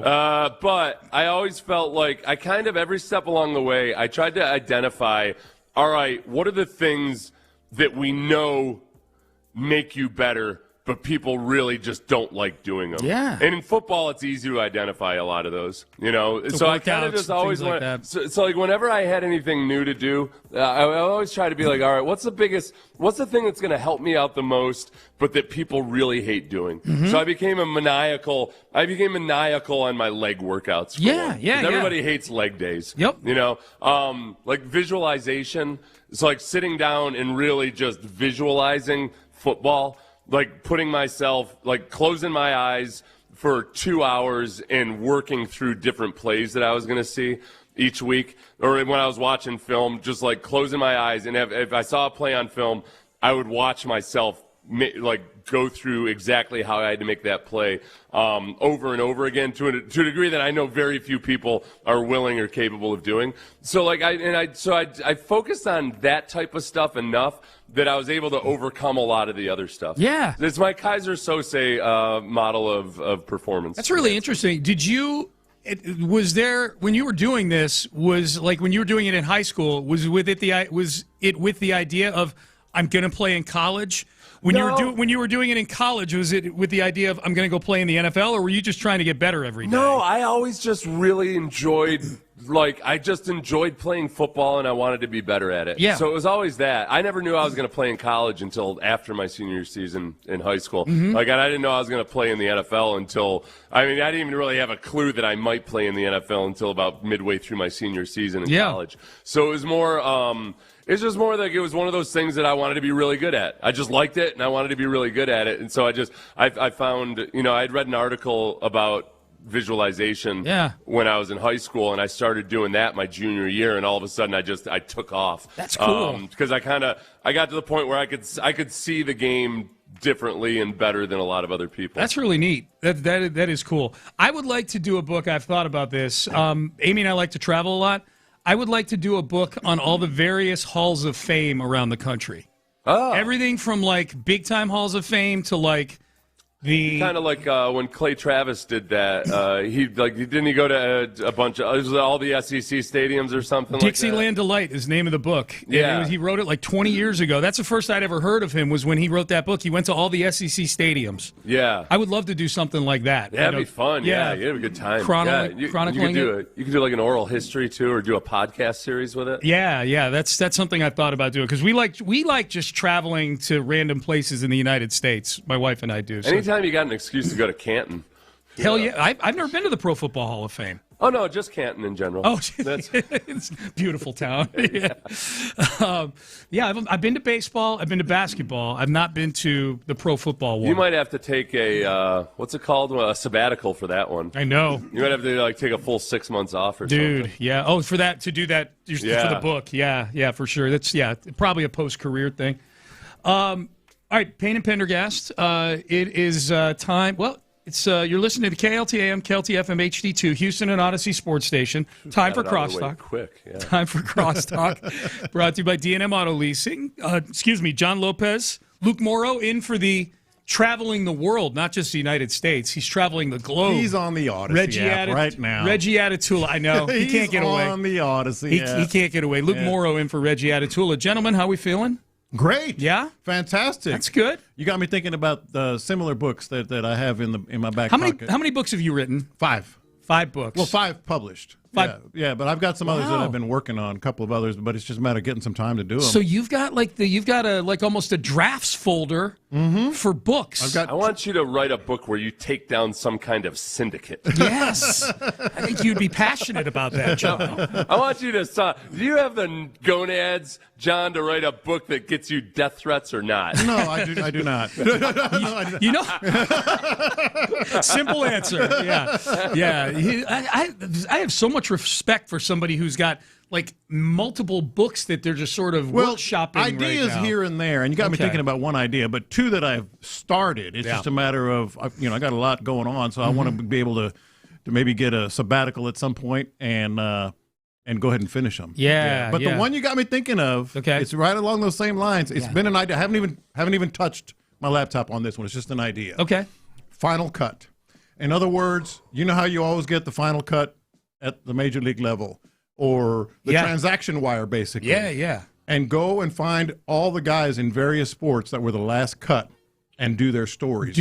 What they were before and what they did after. Did they become successful in another realm? That's really interesting. That's a good one. You know what, John? No, that last part you said there. I think that would be fascinating because you could do all kinds of different. I'm not trying to, tell you what to write here. Please do. It's just an idea. We're workshopping honestly, here. I'm always like, just because we always look. You hear the stories about the great athletes like Jordan and his work ethic and all of that. And the thing I always think about that is that, man, there's so many people in life who have like that equal work ethic, and they were athletes at some point. Yes. But at some point, just Mother Nature tells you that you're not going to be like. So yeah, those people that might have achieved something else in life. But what was it like? What was it like for some billionaire, but that couldn't make the baseball team in college? Right. Like what did he go through when, no matter how hard he worked or anything, like he couldn't make the baseball team? Go find them all. Yeah. See what happens. Yeah. I mean, and probably good and bad. There's probably, and I think it could be inspirational. Yes. You know. Yeah. Because some of them were like, well, that's the best thing that ever happened to me. But at the time, probably broke their hearts. So the last cut, that would be final cut. I think final cut. So you already have the name for it. That's great. And I think another interesting one would be people who had a huge future but had career-ending injuries. What did they do with that? You know, you could almost do a follow-up. That could be part of it, yeah. Because you know who I thought about that with was we interviewed Billy Bean. No, but that's a good one. Yeah. David Pollack, who we had on this show before the draft a month ago or whatever long the draft was. He was a 5th overall pick in the draft who had his career shortened by neck injuries. And he's gone on to have a very successful broadcasting career. You know, seems to be in a great headspace. You know, he himself is writing books also now, and stuff like that. I don't know how I would do with that if I was sitting on a lottery ticket of a second contract and I get gets cut short with neck injury. But look at him. Look at him. That's my point. So that's really good. Yeah. Okay, what books are you writing, Luke? Actually, you know, I nothing like that. Step your game up, man. I know. I have a few drafts from years ago that I wrote back to. I wrote one like short story, and because I thought like it'd be fun to do some writing, and then I did that, and I was like, this kind of stinks. This is a lot of work. It's a lot of work to sit here and write. Man. Did the short story stink or just the process? I mean, I like the short. I thought I did okay. No, the process. I was like, man, and this was only a short story. It's like 40 pages, and it took me so long to just sit there and type it. I was like, scariest thing in the world. I've told college students this. Scariest thing in the world is a blank screen. Yeah. Because you got to just look, okay, now where do I start? Yeah. You know, how do I do this? Yeah. No, I do that every day on a much, much, much smaller scale. But I write an article every day for the Houston Press. Yeah. And there are times, especially this time of year, where it's like, okay, what list can I come up with today? Like the brain food, you know? Yeah. My blank screens are scary because it's usually after I click on a link in an email from somebody I don't know. Yeah. I'm like, oh, great. Then I check my Twitter, and I'm like, oh, there goes Seth again, tweeting about the government. The scariest blank screen is the one where you accidentally deleted everything. Like my gosh, I hate that. Thank God we've all done it. The undo feature was one of the greatest things ever invented. Like, undo, give me back my content. I remember my second book. I had already gotten the advance payment, and they agreed it, signed the contract, and I went, all right.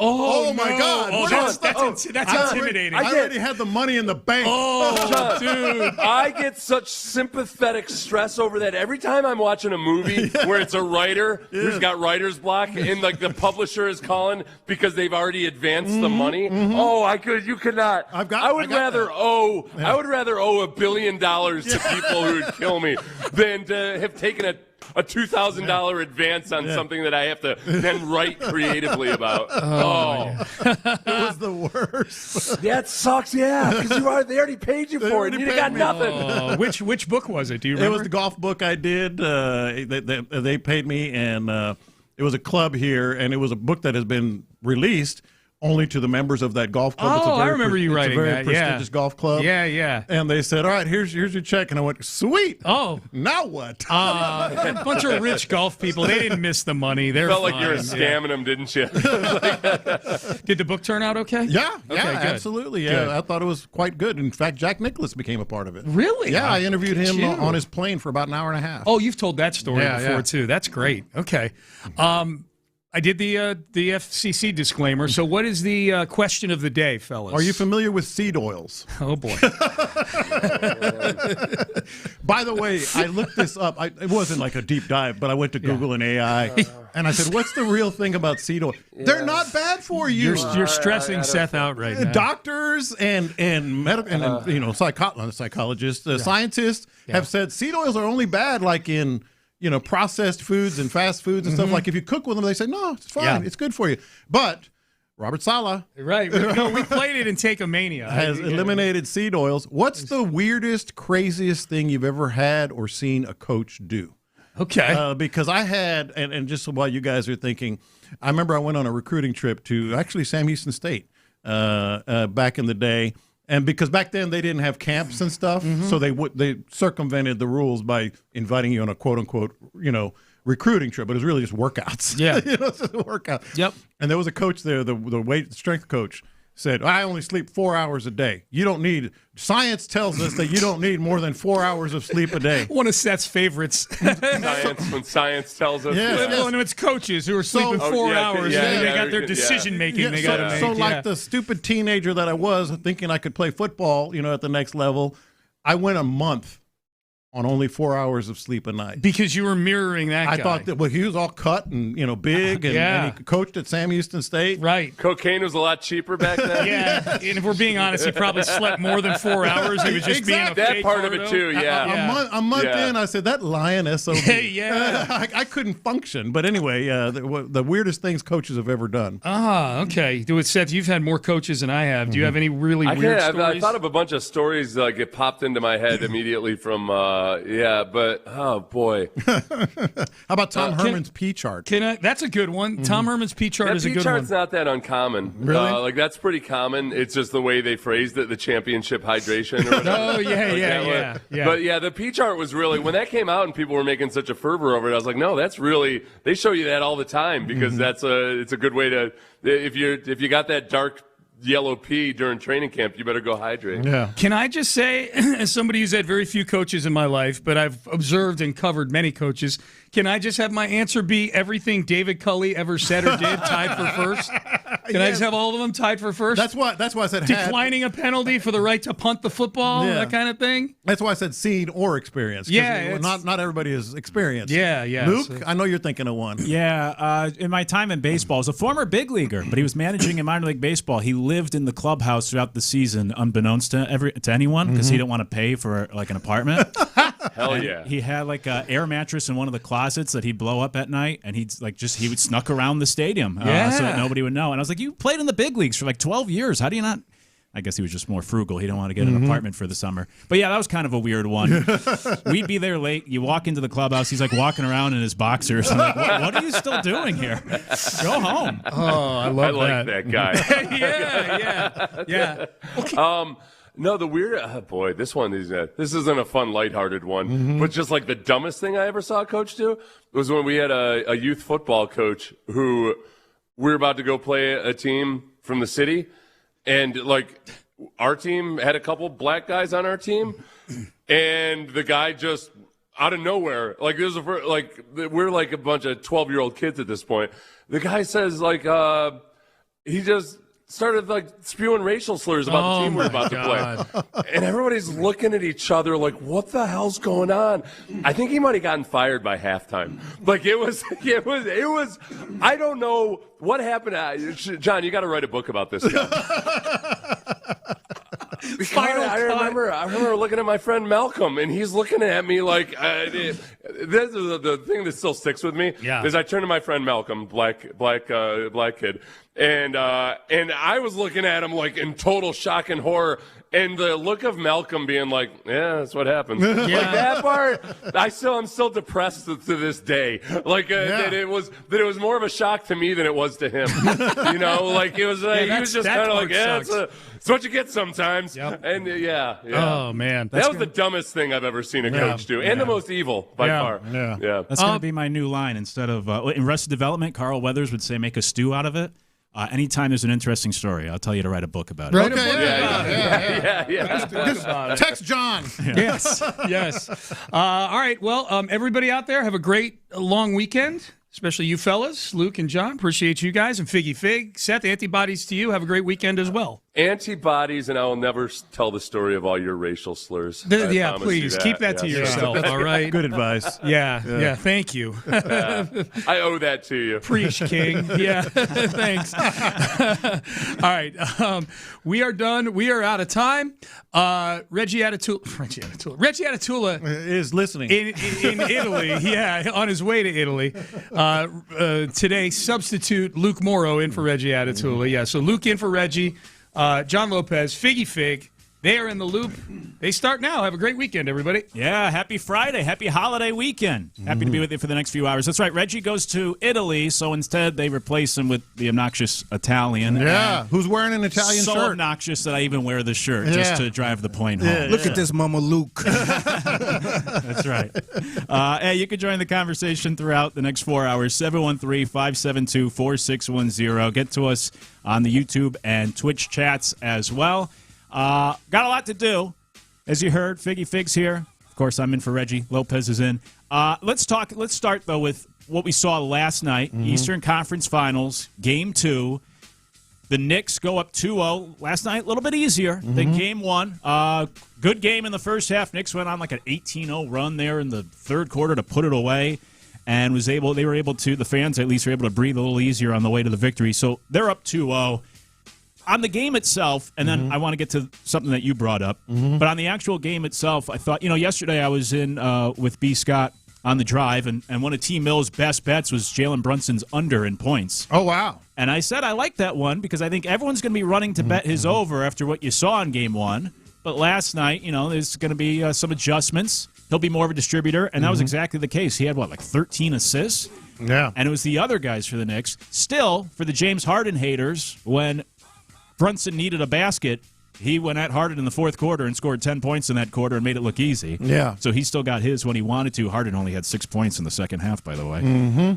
But coming away from that game last night, I know one of the big takeaways for you was the performance of, and I guess even the importance of a guy like Josh Hart for the Knicks and what we've seen with someone like Alex Caruso for the Thunder. Yeah, so I was thinking about, obviously, Alex Caruso has been, maybe their best player in the first 2 games. If you look at both games, clearly, SGA did his thing in Game 2, and then Josh Hart. What did he end up having? 21 points? 26. 26. 26. Wow. Yeah. Career high, career playoff high. Yeah, and by the way, we have to play this audio first of all because I want to get to who's the. Let's localize this as we are wont to do. Alex Caruso, Josh Hart. We won't disagree. Pretty much role players, right? Yeah. But that once you get to the bright lights, become stars. Yeah. Right. Well, Josh Hart made the podium. There was a podium game, as people like to say. Last night, and people were asking him about the analytics and stepping up and all that, and he said this. I just try to go out there and just play my game. I'm never a huge analytics guy. At a certain point, they're a lamppost to a drunk person. You can lean on them, but it won't get you home. So at a certain point, you got to have a good feel for the game. I like that line. They're a lamppost to a drunk person. You can lean on them, but they won't get you home. Yeah. Did you hear that all the way in Italy? Yeah. I'm kidding. Yeah. No, that's the first person I thought of. That's a great quote. He became instantly my all-time favorite Nick above Walt Frazier. Wow. Oh, man. High praise. Which I want to get to the locals. 713-572-4610. Texans, Rockets, Astros. Who is your Alex Caruso or Josh Hart? But I do want to play this as well because Big Cat was sitting right next to him when he was talking about the lamppost, et cetera, and then this happened. Oh, my God, man. I'm not going to lie. That was Gerald Wright, his quote, man. So shout out Jay Wright. Wait, hold up. No, we're not moving on from that. That's a great quote. Oh, my God. Analytics drunk. Lamppost to a drunk person. It ain't gonna get you home. You can lean on it, though. I was with Cal, so I ain't hear that. You ain't even go to college. That's awesome. That is so good. I always love when people try to explain it by just repeating it again. Yeah. No, did you not hear what I said? It was a great line. Drunk person on a lamppost. That's hilarious. Exactly. But it got me thinking, Josh Hart and Alex Caruso, by the way, they play tonight. I believe 7. I think it's a half hour earlier. Maybe not. 7:30, somewhere in there. Who's the Texans? Like, you could see that's the Alex Caruso? Yeah, it's a good question. Because I think the great thing about about Josh Hart is that, like you said, his numbers are better in the postseason than the regular season. And I always have these levels of clutchness. And, it's like the greatest to do it, and they get even better, like Michael Jordan. And then you have great players who become all-time greats, like Kurt Schilling. But then all the way at the bottom, you have these guys who are just like kind of average, like an Eli Manning, but then they play great in the big moments, and that's kind of a Josh Hart. So it's hard. I think it's hard to find somebody truly on that level. I think every championship team needs someone like that. It's like a Draymond Green, but less annoying and maybe a better scorer at this point. Yeah. For the Texans, I've been that whole preamble just so I could try to think of who I would say in the Texans. Yeah. On the Texans, who would be a Alex Caruso or a Josh Hart? I'll go. This might be a out of the box one, or not a popular opinion. I think a guy who could be that, or maybe this is obvious. I don't know. I would say a guy who could be that this year would be a Dalton Schultz. Oh wow, that is a good one. And maybe that's unfair. Maybe he is too much of too big of a person in the offense already. No, he's a role player. I mean, he's a key guy, but elevating becomes all of a sudden. Remember Owen Daniels with the Broncos just took over in the postseason. I think that's what he needs to be, or that's what the Texans need. I'm not saying he's necessarily going to be that, but I'm hoping he could be like a Josh Hart this year. Yeah, I was thinking maybe on a lower scale. I'm just thinking of this person making a big play here and there. I was thinking about Xavier Hutchinson. Oh, you know what? That's not bad. Yeah, somebody that's not always playing, but when it's time for him to play, he will make a big play where he'd be like, whoa, we needed that. Yeah. Or and then somebody else I was thinking about that could be that is Woody Marks. Somebody that's kind of a hard-nosed guy that can, like I said, like Josh Hart, step in. Because remember, he ain't played that much the first game. Yeah. But he played a lot this game and kind of step in and give you a nice little 100-yard game out of nowhere. I think the obvious answer on the defensive side is Azeez Al-Shaair, so I won't say that. I'm going to say Jalen Petrie. Because Petrie, he's had games where he's had 2 and 3 turnovers and big plays and all that. I could see, like, in the postseason, in a big game, where it's conference championship, whatever, Petrie just has one of those days. Rockets was interesting to me. It was kind of enlightening, too, because I think the 2 that immediately came to mind did not play this year. Steven Adams and Fred VanVleet. Yeah. Steven Adams in particular was mine. Yeah, I don't think it's a similar situation. I think it's part of the problem. I don't think the Rockets have a guy like Josh Hart, but I do think Steven Adams is the closest thing, because part of what makes Josh Hart great is that he'll do the little things, and he is scrappy. Like, he scored 26 points last night, but his strength is he doesn't have to score. He'll play good defense, he'll rebound, he'll push guys around, he's physical. He's that role player that we talk about. So I think Steven Adams is the closest fit. But I don't know if Adams is quite on that level. Unfortunately, I think that's part of the issue for the Rockets. They're missing a guy like that. I was gonna go Tari Eason. That's what I had. Yeah, Tari Eason, somebody that can he could give you probably 20-something points. Where you'd be like, whoa, where did this come from? Yeah. But some days he just, he probably scored 4 points. No, I had the same thing, Tari Eason. I think, I could see that comparison too, but I think he's like, what was the comparison yesterday from Nate Tice? I think he's like the Coke Zero of, like he's just not on that level. I'd rather have like Josh a poor Hart. man something. Yeah, exactly. I think Josh Hart is just a more talented player. I'd rather have him. Now, I'm not trolling, I promise. Astros. Who could be the Astros? The right answer is Mauricio Dubon, but he's not here That's what anymore. I was about to say. He's not here anymore. I know. He's doing it for the best team in baseball. Whatever, doctor or team physician they can find in this city to come in here and keep these guys healthy, that'll be Josh Hart. Who on this team? That's a good question. Yeah. Suppose they put some stuff together. Who would be that guy that could elevate? Mine is a cop-out, Figgy. I'll get yours in a second. Mine's a cop-out because he's been AL and World Series MVP, but Jeremy Pena, I guess, would be... Boo. Yeah, it's a cop-out. Don't compare him to Josh Hart. No, I know. I would never expect it, but I'm going to say just based off of potential, I'll go with Cam Smith. That, maybe in a big game he could get, he has the power. Maybe he hits a big home run, or he gets a couple big home runs. He makes a nice catch in the outfield. I would not expect it from him whatsoever. Maybe we can't even call him a role player on this team. But I guess maybe Cam Smith, like if they were to get into the playoffs, maybe he's the guy that comes up with a big hit. I'm going to say Bryce Matthews. I think that's somebody that's either hot or cold.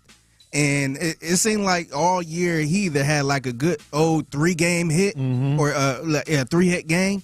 Yeah. And the other games, it's just like he's not even there. Yeah, that's a good one, actually. Shoemake. Shoemake might be a good one. That's the one I did think of earlier. Yeah, Shoemake might one. Of course, the texters are coming in. Somebody said Davis Mills. Get Davis Mills in there. Yeah. He'll light them up. It's interesting because the Astros. Well, we'll get to the Astros a little bit, I'm sure, today. But that would be a tough one. Yeah, someone said Tari Easton all day, twice on Sundays. He's still a growing player. Yeah, maybe, but he's not there yet. And by the way, that's the big thing for the Knicks and Josh Hart. Like they always say, the role players struggle on the road. The Cavs bench last night was 1 for 15 from beyond the arc. And the Cavs have been so much better at home than on the road this postseason because those role players have struggled. But Josh Hart, he typically travels. He plays well no matter where in the playoffs. Yeah. And the Knicks are up 2-0 heading to Cleveland. So the Knicks get the win last night. For those who dislike James Harden, you got to see him lose once again. Coming up, hey, Rod Wright was on Texans All Access recently, and he was terrific on all things defensive line. But there was one thing he said that stood out that made Lopez wonder if he feels better or worse about it. We'll get to that next here.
610. In the Loop is powered by Mokaram Injury Lawyers. Heard in an accident? Call Mokaram Injury Lawyers at 281-222-2222. Figgy, let's hit it big time. Because it's Friday, you ain't got no job, and you ain't got to do.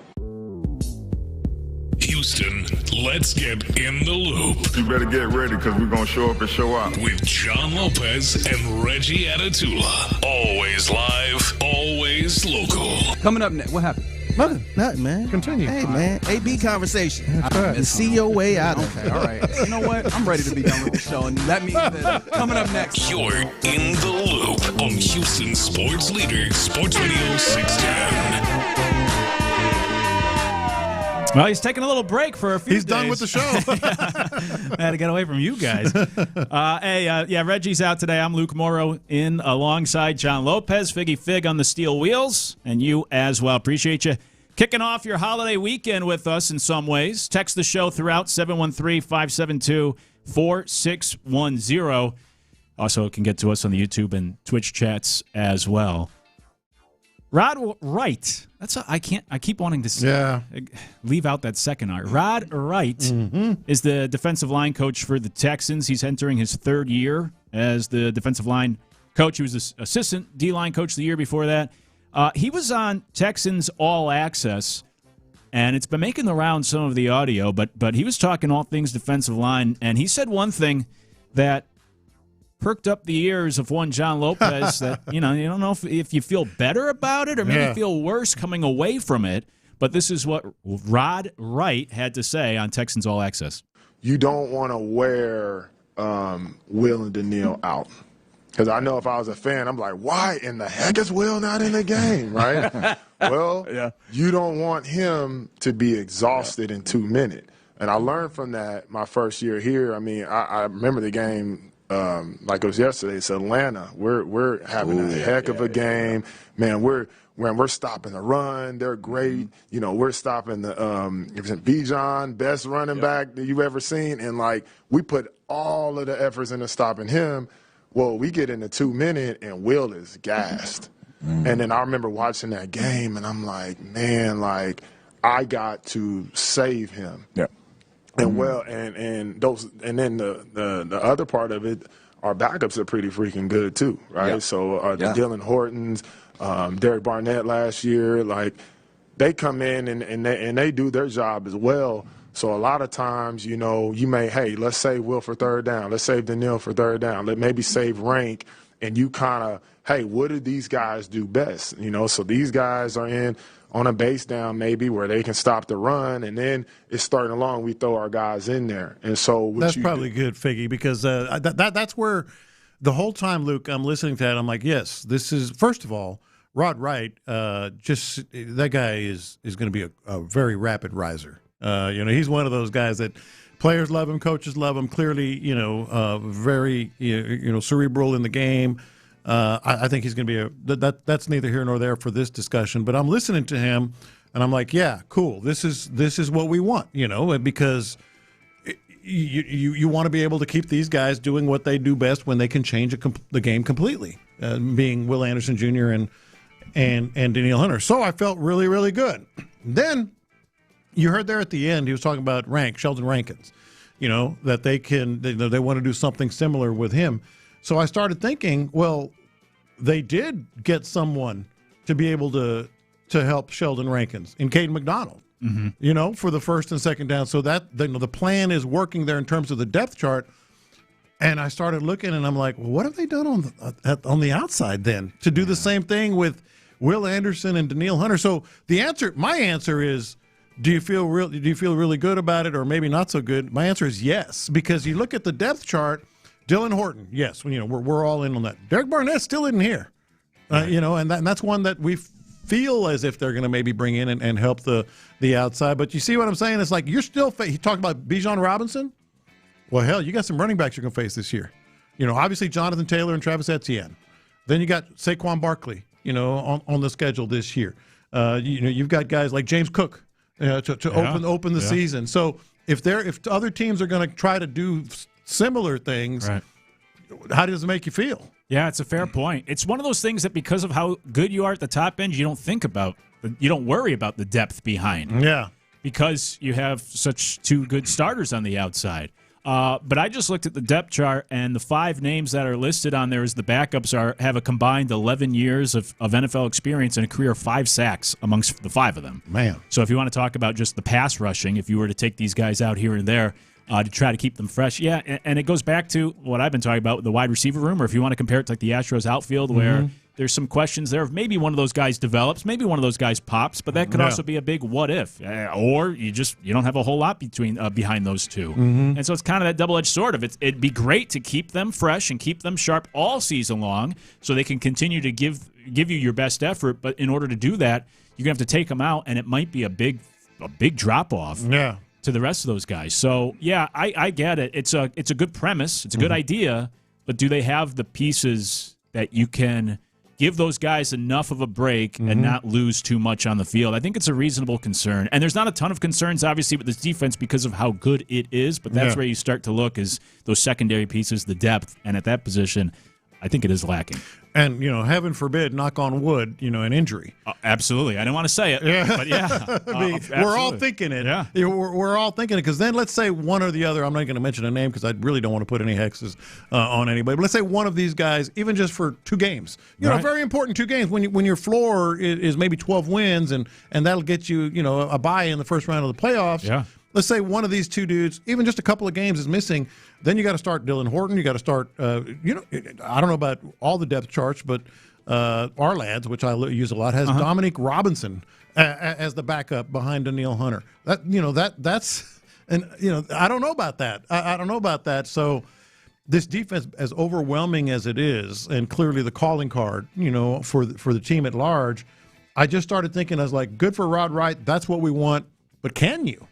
It's what every team wants, in a perfect world. And everyone always points to the Giants, that Giants team that beat the Patriots in the Super Bowl because they had that great defensive line that they rotated like 5 guys, and that's how they were able to get pressure on Brady and teams that whole postseason and keep those guys fresh. Everyone would love that, but very few teams have the depth of the pieces to be able to have that sort of rotation. And obviously, in the case here for the Texans, you're not talking about having a normal an even split. You just have to get Will Anderson and Danielle Hunter off the field every once in a while to keep them fresh. But that's where some of the concerns come. Like I said, depth for me in the wide receiving room. I think they could still use a veteran. And now that we're talking about this, I guess it hasn't really dawned on me. But I think he could use a more trustworthy veteran. One guy. Yeah, even just one guy. He could be that guy that replaces each of them. One here, then one's there, and so on and so forth. Yeah, you just need that one player. It does seem to be a potential weak spot in this great defense. The other thing that's interesting is Will Anderson. I mean, Danielle Hunter's no slouch, but Will Anderson is just a monster against the run. An absolute monster. And he's younger, so maybe that's what they're, maybe just picking their spots with Will Anderson and rotating, in this case, maybe Horton back and forth a little bit. But, you also kind of don't want it. The temptation is wild because you don't want Will Anderson to come off for 1 down. No. But you have to, Yeah, you do to keep these guys fresh. So, there's still, I saw NFL.com had an article of like the 14 or 15 best free agent fits. There's still some guys out there that you could try to go find that piece. But when you talk about the talent of this defense, we know the top end talent is really good, but there's some pieces. I think depth throughout linebacking too. I think the entire defense could benefit still from more depth at all 3 levels, but especially when it comes to those pass rushers. And the other thing is, part of me is like, I don't even worry about it. They're going to bring Derek Barnett in, and that's going to be the answer. He's familiar. He loved it here. He had some big plays here. So, yes, part of me is like, don't even sweat it. But here's the other thing about a street free agent. I'm quite sure, I didn't see your list, but I'm quite sure Derek Barnett was on that list just because, he's one of those guys. But the thing about free agents is they're free agents. Right. There could be another team that just kind of blows their skirt up, so to speak, and they end up not getting Derek Barnett. Yeah, and I think the Chicago Bears, I think, were rumored, right, to Barnett. So, or to have potential interest. Yeah. So, other teams would be interested, too.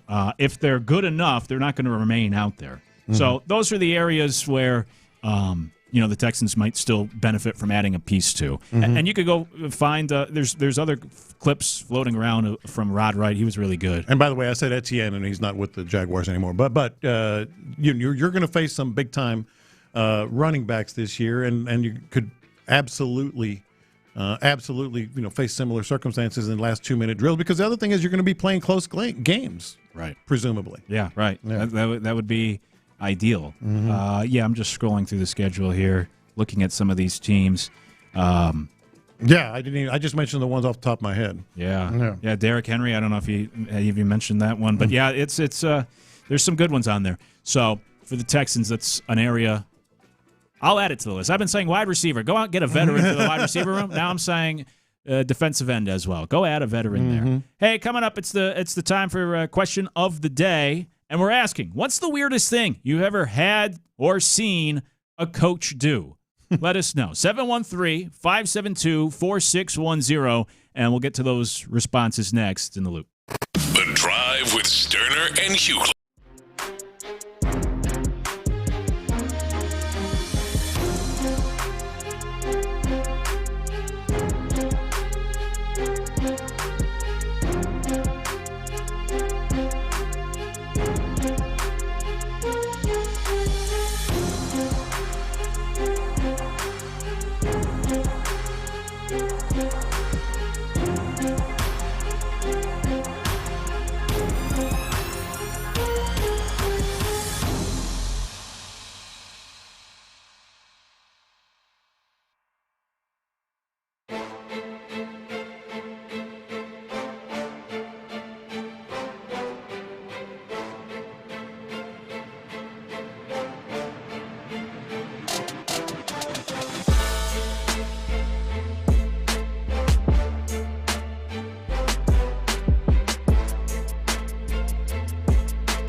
773 Network. That's AmericanEagle.com, 773 Network. Injured? Call Mokaram Injury Lawyers, 281-222-2222. Sports Radio 610 presents live from the West Point Lincoln and West Point Lincoln of Sugar Land Studios. Here's In the Loop with John Lopez and Reggie Atatula. What's the weirdest thing you've ever had or seen a coach do? Let us know, 713-572-4610 on the text line. It's the question of the day. You can also let us know on the YouTube and Twitch chats as well. Reggie's out today. He's out gallivanting, so I'm in. Luke Morrow alongside John Lopez, Figgy Fig as well. Appreciate you hanging with us on this Friday. What is the weirdest thing you've seen or heard a coach do? This stems from new Titans head coach, Robert Saleh, who I just saw the headline. I didn't listen to the clip because I didn't bother, but he's eliminating seed oils? Do we have the clip? We may not. I don't have it right now. Yeah, don't worry about it. But yeah, he basically, was asked about, some of the changes and stuff, and I listened to it, but I don't think I put it on the doc anyway. He was like, yeah, we're this is top-notch facility. I'll put this cafeteria. He's high on the cafeteria too, Figgy. I'll put this cafeteria. I've been in 6 buildings. Look at them trying to be like us against anyone in the league. He says we've already eliminated all seed oils and blah blah blah. And the internet is going like, wait, what? Seed oils? That's the secret. Then Cam Ward comes in. It says, well, I've lost 10 pounds. Yeah, I saw that. Yeah. Well, I don't know if the seed oils necessarily, possibly. I'm not going to say no. But it did prompt me to do the old Google and AI. Or, I think I just did it again just so I would know. Are seed oils really bad for you is what I put in. The misconceptions come from seed oils. Well, first of all, it says seed oils provide essential polyunsaturated fats and vitamin E. Your body cannot make these on your own, and says that they are basically good. But the misconception is seed oils are the primary fat used in ultra-processed packaged foods like chips, cookies, and fast food fries. So seed oils inherently are not bad for you. Apparently they're good for you when you cook with them. But when you go, well, of course, if you eat a bunch of fries, and pizzas and chocolate chip cookies, of course they can be bad. But anyway, that's just I just had to find out. I was like, are they really? I didn't know they were like basically seed oil is like peanut oil, and I'm guessing. I don't even have a list of all of them, but it made me think like this is a coach doing too much. Yeah, it's like the person who starts like running every day, and then they're like, I only drink 3 days a week now. That's how I lost all the weight. It's like, no, maybe it's because you started exercising. Yes, right. It's not the seed oils per se. It's all the bad food that it's part of. Yeah, so I can't wait to hear some of our texters and weighing in 713-572-4610 and also Twitch and YouTube. But I know you guys probably have some. The one I shared earlier, it just almost destroyed me. I had a coach tell me once, you only need, science says you only need 4 hours of sleep a night. And, I was a young teenager, ambitious, wanted to play ball and all that stuff at the next level. And I was like, I'm going to try that. I went a month. I said, I'm going to give myself a month. 4 hours of sleep. I'd go to bed at 10 or 11, wake up at 2 or 3 or whatever, and then just kind of twiddling my thumbs and going out and working out and all this stuff. Dude, I was a absolute mess, an absolute vegetable by the end of that month. Yeah, I bet. And so there was that. But I'm kind of interested in some of these like youth coaches, some of the things they tell people and all that. Yeah, I actually got one from a youth coach when I was playing. I want to say it was like pee-wee football or something like that. And this coach talked about he used to walk around with a little branch in his mouth, like a little stick. Not a toothpick. No, not a toothpick. It was like a branch, like a tiny little branch. Kind of walking around like a toothpick. But it was a tree branch. It was a tiny little tree branch. And he was like, yeah, this how real men do it. You got to get strong and chew on this and all that stuff. So he had us chewing on that. I was like, you're chewing on limbs? Yeah. We're like, this is nasty. Like I didn't go through. I tried it, but I didn't go through with it. But yeah, it was one dude out here just going at it, trying to. I'm about to be a man. Like, man, that was the nastiest thing I ever did in my life. The key to success. I was trying to think because I've been around a lot of coaches, and I mentioned the one earlier, former big leaguer. He spent 10. I looked it up. He spent 10 years in the big leagues, and then he was managing in the minor leagues.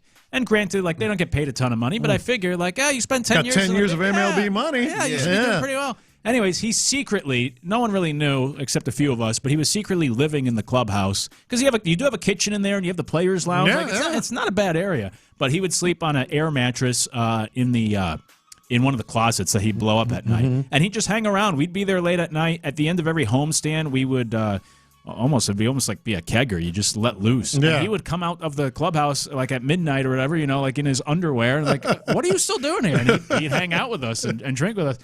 So that one, and then another one, just kind of it's.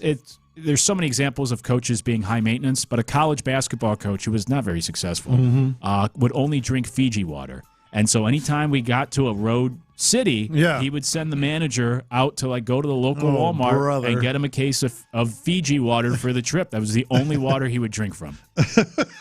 Only Fiji? Yeah, real bougie. Boy, a texter said his high school coach busted his head open jumping out of the back of the bus. Oh, my God. Gave the pregame speech with a jock strap on his head to hold pressure on the wound. What in the world? If only video was available back then. I'm guessing it's been a while. Thank goodness it wasn't. He's got a jock strap on his head. That's a great story. David Culley, we'll get a lot of that. High school. Now, this happened a lot. I had a coach that did this. My high school coach would get so nervous during a game that he pulled out a pack of cigarettes and started smoking, I'm guessing on the sideline or courtside or whatever. Now, I used to have coaches that would, light cigarettes in the locker room before games. And we're just like trying to get out Who was it? Len Dawson, right? In the famous picture of him smoking in the Super Bowl locker room. That's back when you could smoke anywhere. Yeah. But seed oils, I really, somebody did text also about the seed oils that they think it's actually right. But I think it's just the processed foods. And then we got this.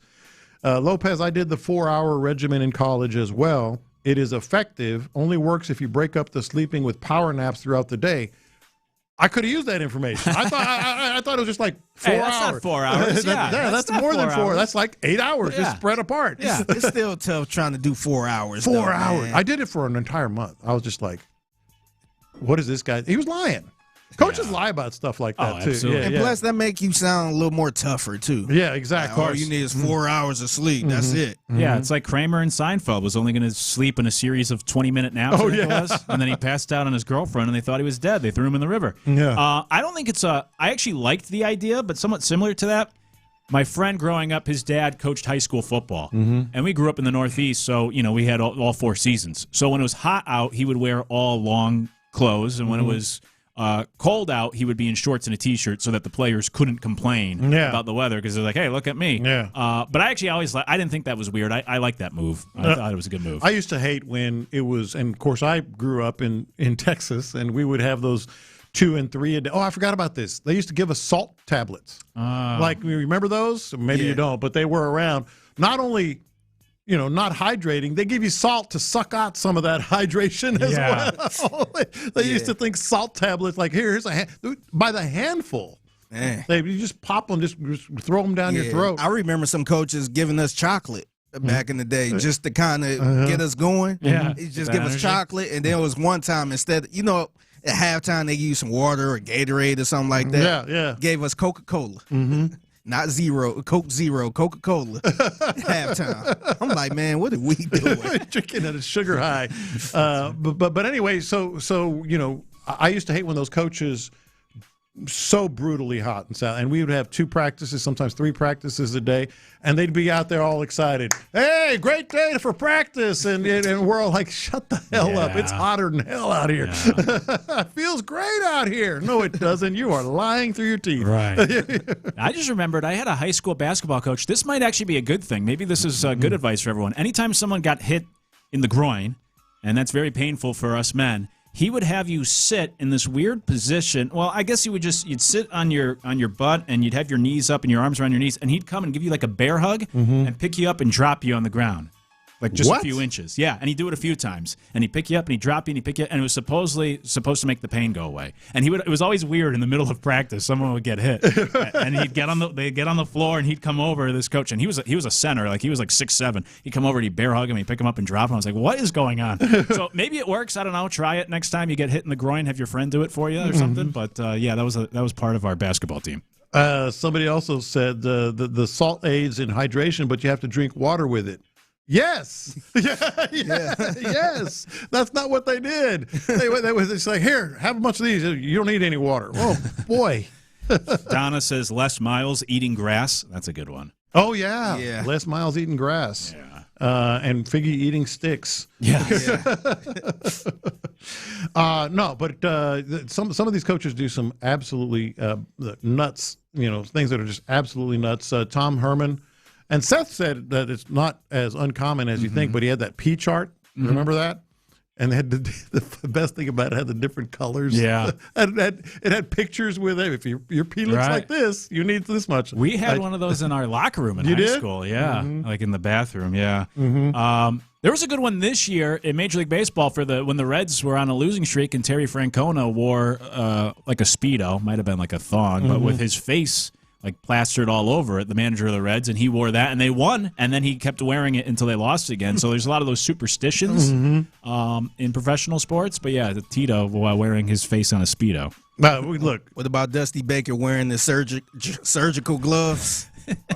That's weird. 2020. Yeah, they would look like barbecue gloves. Exactly. Like a pit mask in between innings. Yeah, he looked like he was going to break apart some pulled pork. Yeah, you want to talk about a twig in the mouth? I always loved Dusty Baker with the toothpick. That was a good look. And he always had the wristbands in the dugout. Like he was going to be sweating in there. Sweatbands, wristbands. Yeah, surgical gloves.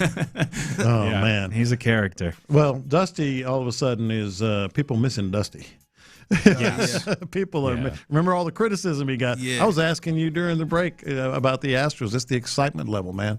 It's just, non-existent. And that's what I always say. That's the real test of how much or how good of a job somebody does is like how much you miss them when they're gone. And if they're easy to replace, it's like, oh, okay, I guess they weren't that great.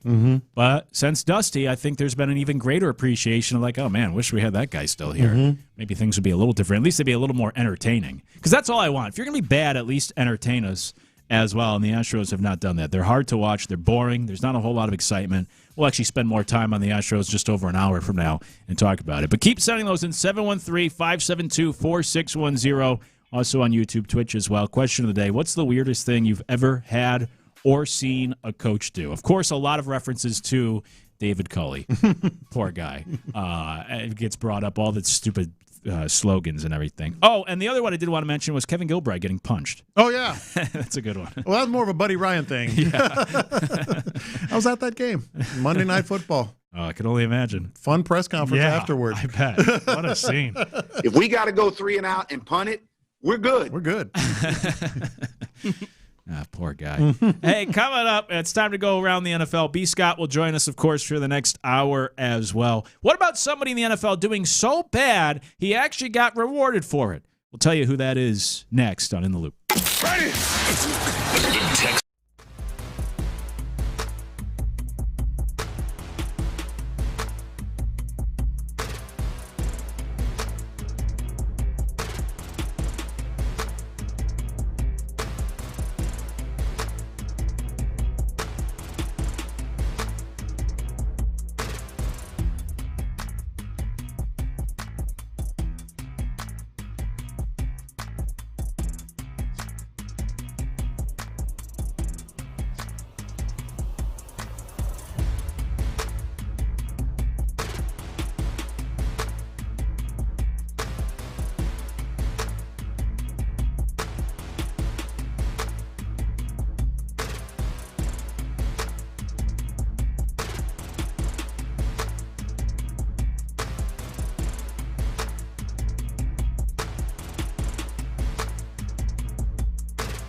West Point Lincoln and West Point Lincoln of Sugarland Studios. KILT FM HD2 Houston. On Odyssey Sports Station. The Texans play here. Let's go around the NFL in the loop style. Why are you smiling? Because I love football. Here's John Lopez and Reggie Adetula. I'm going to tell you all about how much fun you're going to have this season. On Houston Sports Leader, Sports Radio 610. Reggie's out today. I'm Luke Morrow, filling in, along with the rest of the gang. Still time to go around the NFL here on In the Loop. Oh, I did want to, our question of the day was weirdest thing you've ever had seen a coach do, and more texts kept pouring in. Figgy, somebody else said that their coach would have them drink Coca-Cola at halftime as well, and that they would all cramp up by the third quarter. Yeah. So I guess that's not a good. How about the coach that a guy said, a football coach, check them for a hernia twice a week. Yep. Speaking of cramping up, that's called sexual assault. Yeah, sounds like an episode of Different Strokes. Hey, speaking of cramping up, I remember a coach telling us once we was cramping up, he was like, "Yeah, that's that Madden coming out of y'all. Y'all got to keep going. Get that Madden out of you. No, y'all playing that video games. That's why y'all cramping." Did y'all ever have this? Maybe this was bizarre. Maybe it's more common than I thought. Whenever you get cramps, they would pinch your upper lip. No. Do you ever have that? Mm-mm. Yeah, B. Scott's here joining us. They pinch real hard your upper lip. Yeah, I've seen that. And the cramps would go away. That's good to know. No, I've never seen the cramps actually go away. But I have seen people. I've seen people try. Well, you know what? Now that you mention it, I've had cramps here and there, and they pinch my upper lip, and nothing happened. Yeah, they just wanted to pinch your upper lip. That's just like that doctor that was trying to check for your hernia. Yeah, something strange was going on that you couldn't really explain. Maybe they liked my lips. I don't know. Yeah. And Jordan on YouTube said his college offensive line coach taught them that if you ever got hit in the garbanzos, to jump 1 inch off the ground. Like a hop, land on your heels will take the pain away immediately. So maybe my high school basketball coach was on the. Maybe there is something to that. I don't know. So, anyways, I could have used that advice a long time ago. Seriously. Now you tell me. Yeah, right. Try it next time. Let's go around the NFL. Couple extensions yesterday that I did want to bring up, and the first one being Matt Stafford, who got an extension. Just the number popped out to me. It's a 1-year, $55 million guaranteed contract that can go up to $60 million. I'm not saying he doesn't deserve it. Stafford's been great. The Rams are one of the favorites there in the NFC.